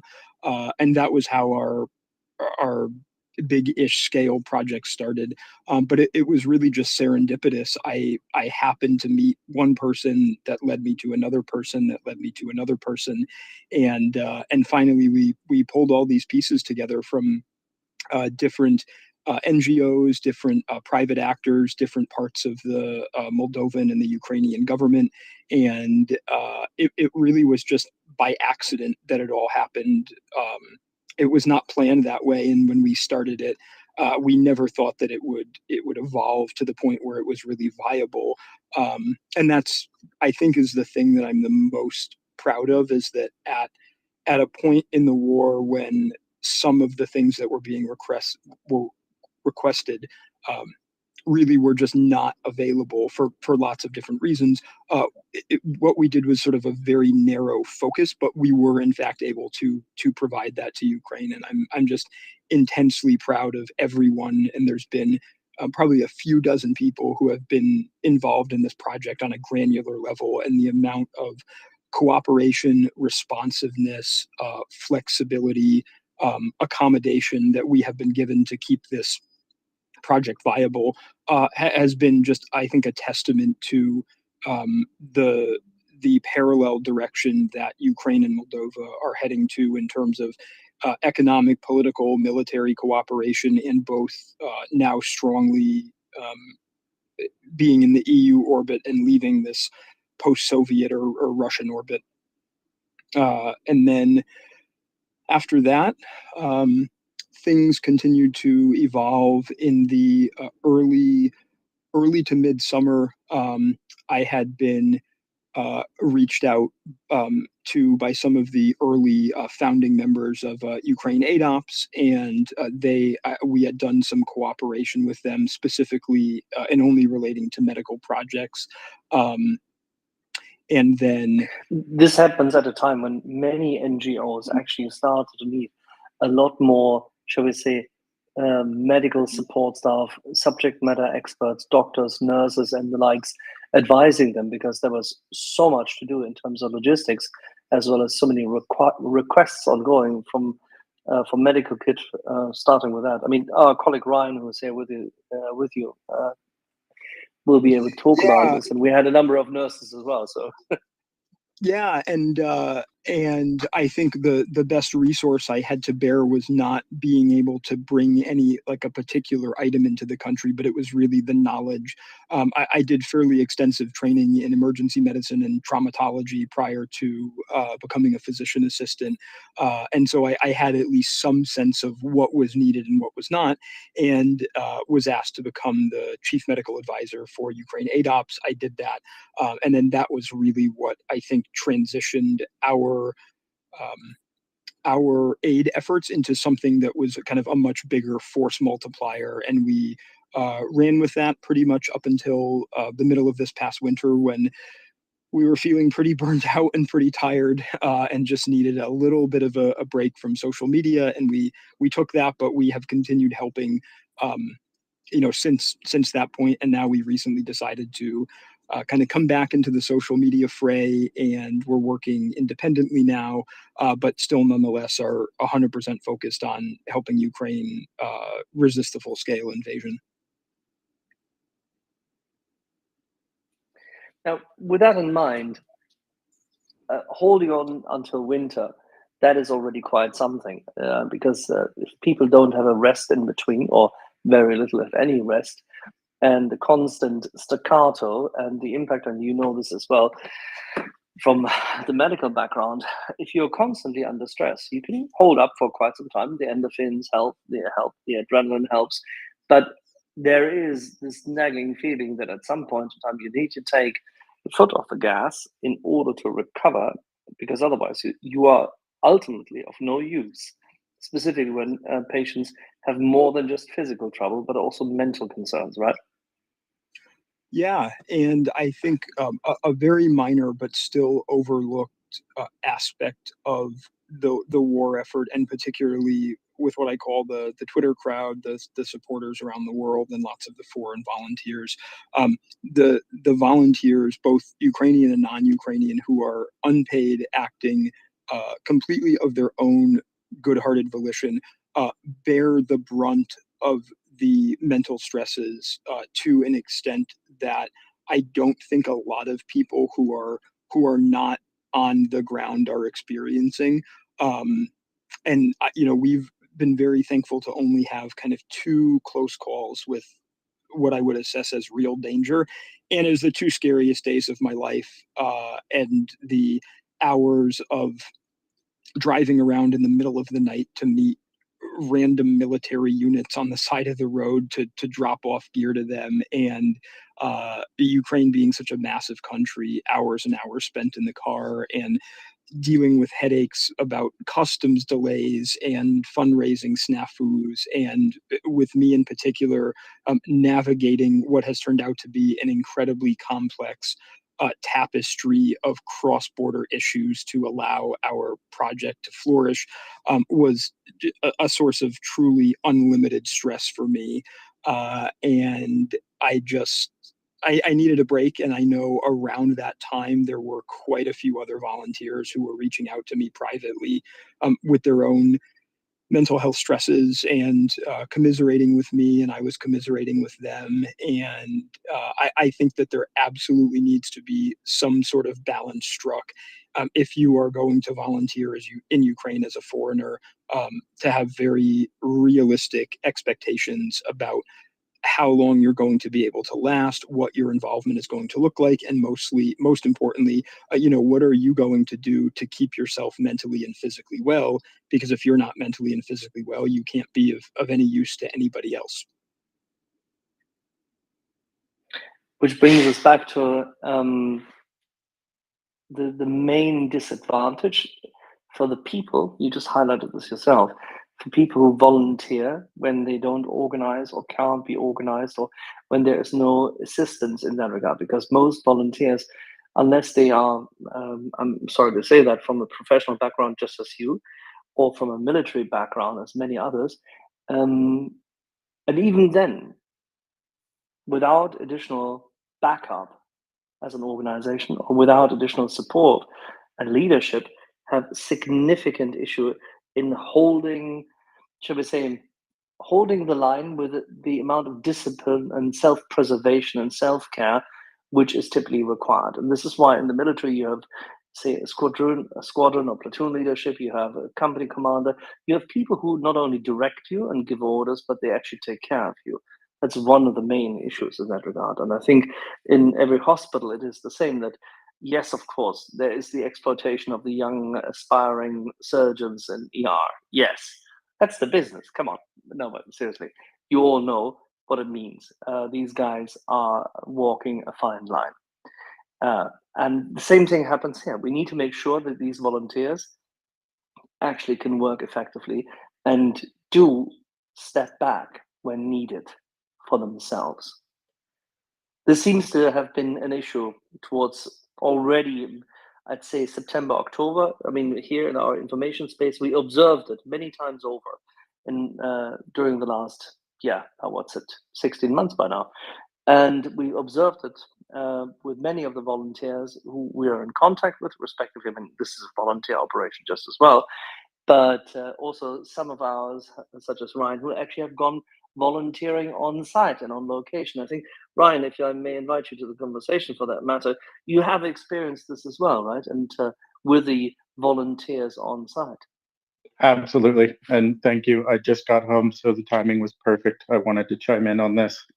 I completely empathize with what Tiramisu is saying. There is a burden on the foreign volunteers. I think that's not quite the same as Ukrainian volunteers.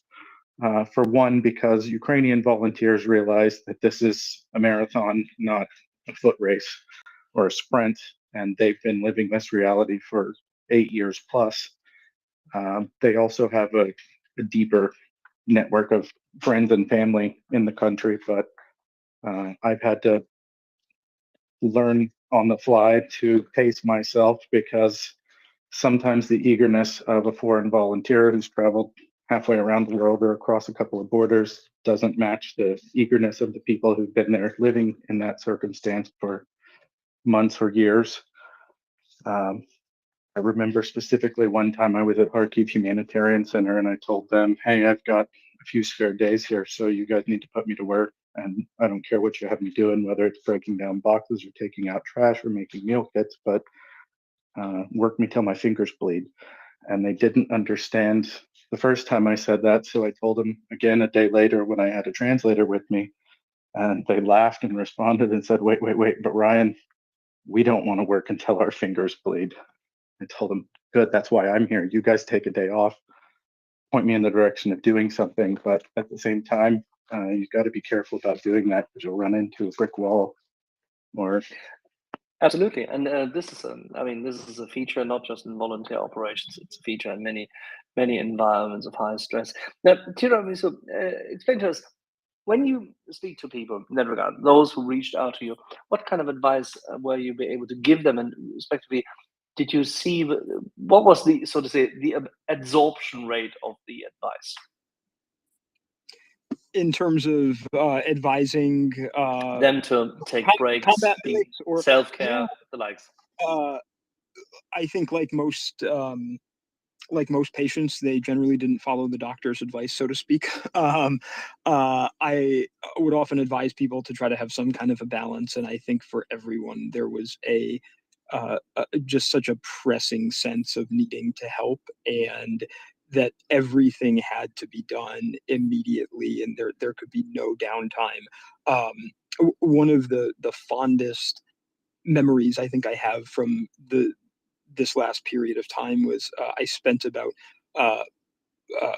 48 hours with Chris Tiller and Julia Bronska from 3R, and me and Vlada met them in Odessa, and we just had a lovely day and a half together, and of course we were talking about our efforts, but really we were just walking around and enjoying being in Arcadia, and we were getting like live tips from followers sent to us about go do this or go do this, and having that just nice break from the very real visceral reality that we were living is truly a cherished memory for me.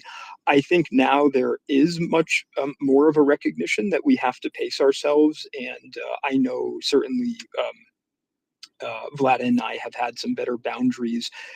We have kind of a rule now where anything that I am doing, if she says like, okay, it's time to put the phone down, then I know now that means, okay, I actually do have to put the phone down and sort of be the partner now. Now is not Help Ukraine time. Now is we have to live our couple life together time, and we still go out to dinners, and we still see friends and family, and we make time for that. But then, this coming Monday, we know we're going back into the fray, going down to Serhivka and doing our medical mission for probably 4 days down there. So we're just, I think, a bit better about recognizing our own boundaries and doing things in a much more emotionally and mentally sustainable way.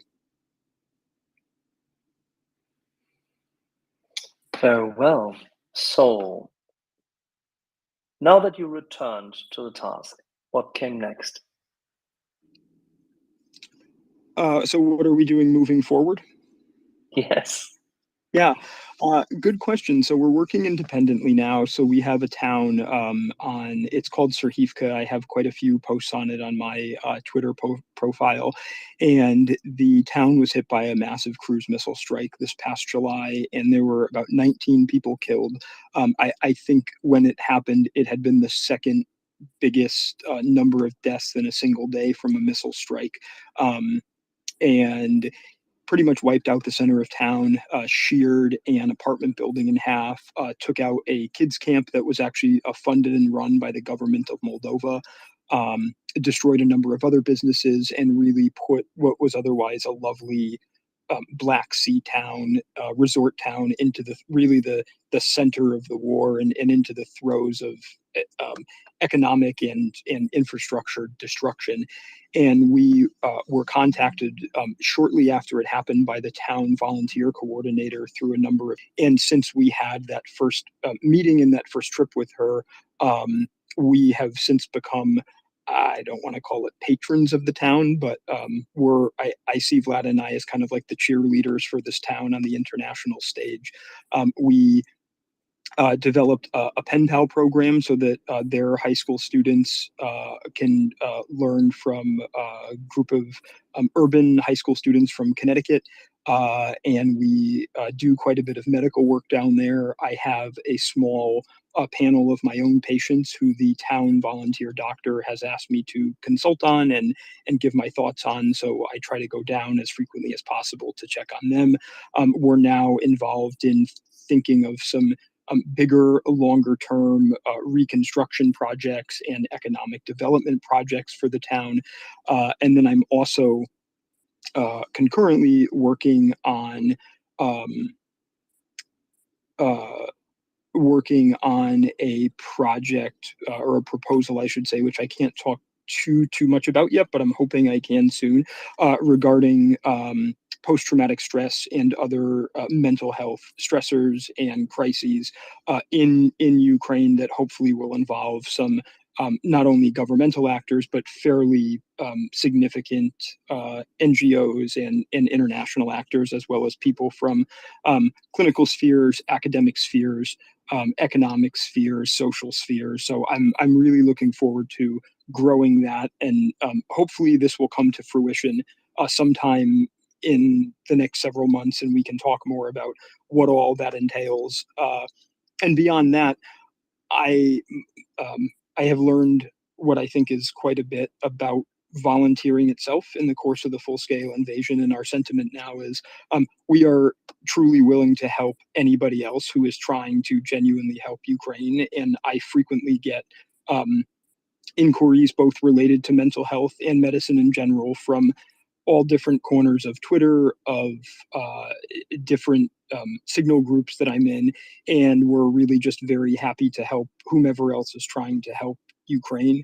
And what it comes down to for me is the town of Soroka, Moldova. If you look on a map, is right on the Ukraine border, and there's a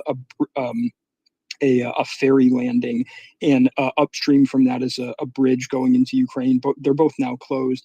But it was likely going to be, if there was a push up from Odessa, there is no doubt that Ukraine would have been a target, or Soroka would have been a target. And we have 2 family houses there, and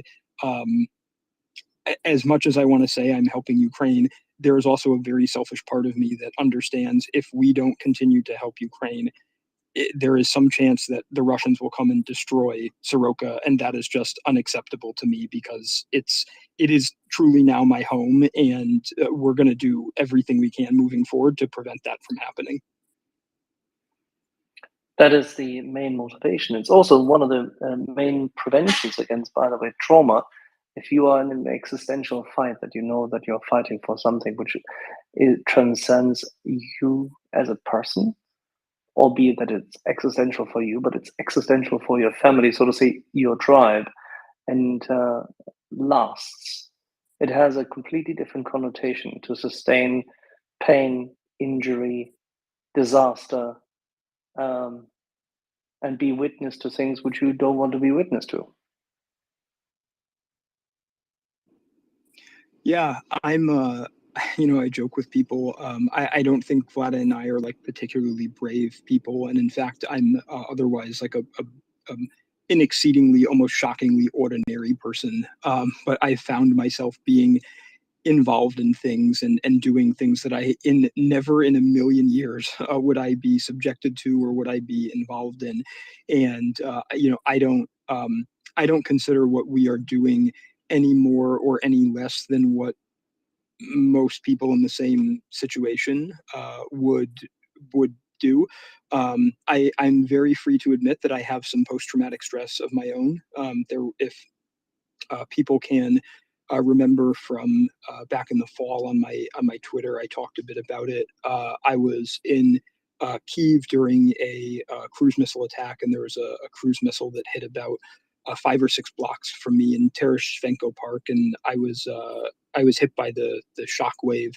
And then in Odessa in the early fall, we had just the very bad luck of being next to the regional administration building when it was hit by one of the first Shahid attacks. And I was telling somebody yesterday that if whatever operator was flying that thing had turned the joystick a millimeter to the right instead of left, we absolutely would have been killed by one of those 3 drones. And those 2 events were deeply traumatizing to me. And I've spent quite a bit of time reflecting on it, dissecting it, learning how to deal with some of the symptoms that have arisen. Yeah, I regrettably do not like fireworks anymore, and I spent enough nights in air raid shelters to really be kind of jarred by that too, as much as I am desensitized to it. There's, like I think everyone else, there's a certain aspect of it that doesn't ever really become not traumatizing, but it's just a fundamentally very disturbing thing to have happen to you. And I have quipped that the population of Ukraine is something around 40 million, and right now there are about 40 million people in Ukraine that need mental health support because of the past 15 or 16 months since the full-scale invasion. Well, we had this discussion earlier, and this is why, as I told you, Tiramisu, if the opportunity arises, I want to get my friends and colleagues Tom and Nick to join us. And Tom, fortunately, kindly was available, because evidently that needs to be segmented a little, because some people need more and some people need less. But Tom, please. Yeah, hi Tiramisu. I haven't heard quite everything that you said because I was walking my dog when Axel said to come and join. But I work as a clinical psychologist in the UK, so I've treated post-traumatic stress disorder a few times and diagnosed it a few more times than that. And what you describe about not being able to enjoy fireworks is quite a common trigger for people that have been in war zones, either as soldiers or civilians, just because, loud bangs in the sky is going to remind you, and particularly, if you've been there during sort of drone and cruise missile attacks, as much as you feel that, the experience won't ever leave you, because it is possible to treat post-traumatic stress, people can get to the point where things that now trigger them don't always trigger them. So, with the right treatment, the right kind of exposure type therapies, it is possible to hear a loud bang and not always be taken back to a time when you were maybe scared you were going to die. That's probably no help to you at the moment, because these sorts of things are reminding you of that right now, but it's not a life sentence for you. It's not a life sentence for people that are in Ukraine. Like, over time, people can recover anyway, and with the right treatment, more people can recover. So I hope it hasn't disturbed you too much what you've been through. But yeah, I can't imagine the fear. I've never been anywhere near an airstrike. I don't know what it's like. I really appreciate the words of support, and I actually don't want to forget the things that have happened. I've had some truly memorable, I'll just put it that way, getting a little teary right now, memorable moments and relationships that have been built as a result of the full-scale invasion. And it's really interesting for me. So I have returned to clinical medicine a bit in the US, and treating patients with post-traumatic stress, and then also having some symptoms of post-traumatic stress myself has been quite an interesting experience. And again, I can't share too much about what all is involved in this, but I'm hopefully on this project I'm involved in advocating for the early use of EMDR and the early use of prazosin, which is a medication that is in my opinion the best treatment for the hyperadrenergic symptoms of post-traumatic stress. And it currently, at least to my knowledge, is not available in Ukraine right now, and is not routinely being utilized for the treatment of post-traumatic stress. So I've been strongly advocating for that, and hopefully we'll have some positive news to announce about that here in the coming months. Okay, and yeah, EMDR is the therapy at the moment which has got the most evidence behind it for efficacy, and I wonder how much of it is exposure as opposed to actually the eye movements. But I'm not going to knock it because it's got the best evidence for working, and you know, people can benefit from that even if they have some symptoms but not all of the symptoms to count as having post-traumatic stress disorder. So obviously you'll know, but for the benefit of other listeners, you know, for any of these sorts of difficulties that people can suffer, there's a number of symptoms, and if you don't have enough of the symptoms or enough severity, then someone might say, oh well, you don't have PTSD, but you can still have post-traumatic stress and have some of those symptoms. And even actually for people that have some of those symptoms, things like EMDR, things like trauma-focused CBT with imaginal exposure can work. I mean, the thing about the memories is that it's not actually encouraging people to forget, and actually traumatic experiences people will never forget. The one of the ways that it works is that our memories are actually plastic. Our memories change over time, just like any story that we tell or any memory that we recollect. It sort of changes slightly in the retelling, and one of the things that you can do with that is try to change a traumatic memory, which is normally a very visual and auditory memory, or people that can even have certain smells can trigger memories. So, you know, people would say like the smell of diesel would immediately make them think of like a tank, for example. What you can do is change a memory that's like a movie and really scary into a memory that's like reading a book.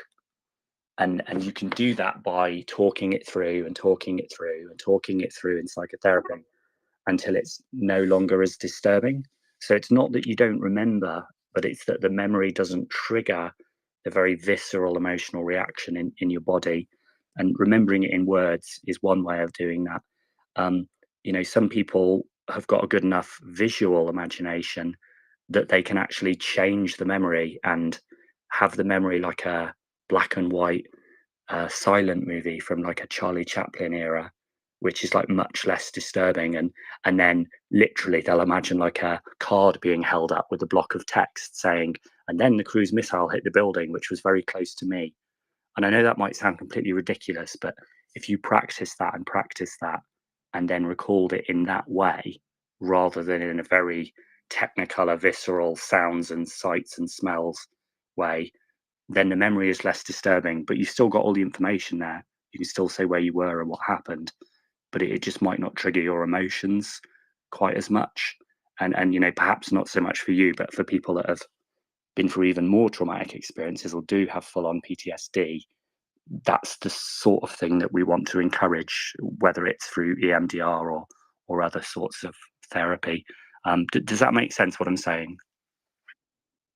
Yeah, it's quite beneficial having a best friend who's a clinical psychologist with a specialty in trauma, and so I was able to do some imaginative therapy with him over the winter when I was taking my brief break from the Twitter sphere. So I can fully attest that that is quite an effective methodology.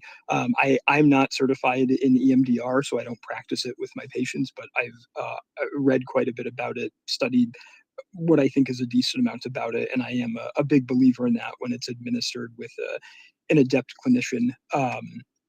Yeah, I just agree with everything you say, and once again, thank you for the support and the good insight. Oh, that's fine. If your friend's a specialist in trauma as a clinical psychologist, they'll know more than me. I'm a brain injury specialist, really, but I'm glad you've got that friend. It seems we are quite lucky here yet again this evening, and thank you very much for joining, Tom. Much appreciated. If I might, Ryan, you had your hand up before, and do you want to interject there? I just wanted to. Ryan, you're very far away. You're exceptionally faint, as if you're somewhere in a tin can. I know. You're still in a tin can, Ryan. Nobody can hear anything.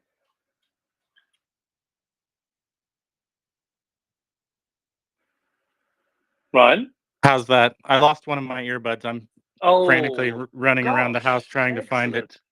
I just wanted to thank Tom for what he'd added. Pick up the earbud. I'll find it in a minute. I just disconnected the Bluetooth. I wanted to thank Tom for what he had added to the conversation. I agree with him 100%, and I don't care if it's EMDR or CBT or psilocybin. Anything is better than nothing. And I agree with Tiramisu that the entire population of Ukraine probably has some degree of PTSD, but thankfully they all have it together. So that might be one silver lining to all this tragedy. But yeah, Ryan, be careful. Don't go and take psilocybin for PTSD. The psilocybin studies are looking at treatment-resistant depression. I'm somewhat kidding and somewhat not, and I only bring that up because I have a friend who's a psychologist or a psychiatrist, whichever one can administer drugs, and he works for the Veterans Administration in the United States in San Francisco, and he specifically works with psilocybin and soldiers who have severe PTSD. So as much as people want to knock it, I'll trust the experts, and he's an expert, and he's also a good friend of mine that I've known since I was about 6 years old. But so don't knock your sandbox friends just yet. Yeah, well, please put me in touch, Brian, because if they are doing studies in that would be interesting. Australia in July is about to legalize psilocybin, but for treatment-resistant depression, and they're legalizing MDMA-assisted psychotherapy for PTSD. So the studies for PTSD are much more advanced with MDMA, but no doubt. Well, my good friend William was completely honest with me in saying that the jury was still out on any clinical results for that specific issue, but he said there was very warm reception from the Veterans Administration purely on a cost analysis, because the expense of these extremely powerful drugs that they end up giving people in order to combat their PTSD symptoms is astronomical, and it's also debilitating for the people that have to take them. Seroquel's not something anybody enjoys taking. Yeah, of course not. No. And that's much appreciated. Now, chaps, let me just land the plane. We have G-Man who had a question, I think, for Tiramisu earlier, and then we'd like to move on further. G-Man, you have a question? Yeah. Thanks, Tiramisu, for being on. Yeah, I spoke once, not long on this space, and I was recounting a podcast I'd listened to on the Telegraph. They had a clinical medical personnel. They were medical in Kyiv, and they were really specializing in reconstruction and trying to bring best in class medical operators from wherever that was in order to teach the local health professionals how to do reconstructive surgery or reconstructions and what have you. And he was then talking about what he had learned from being in the UK and talking to the NHS about different things, and PTSD came up, and he mentioned, the number of people in Ukraine that are likely to suffer from PTSD in the future or are now. And someone else on the space said, I used the term, if a rocket, hits the building next door, it destroys the apartment and you survive, it's going to have some effect.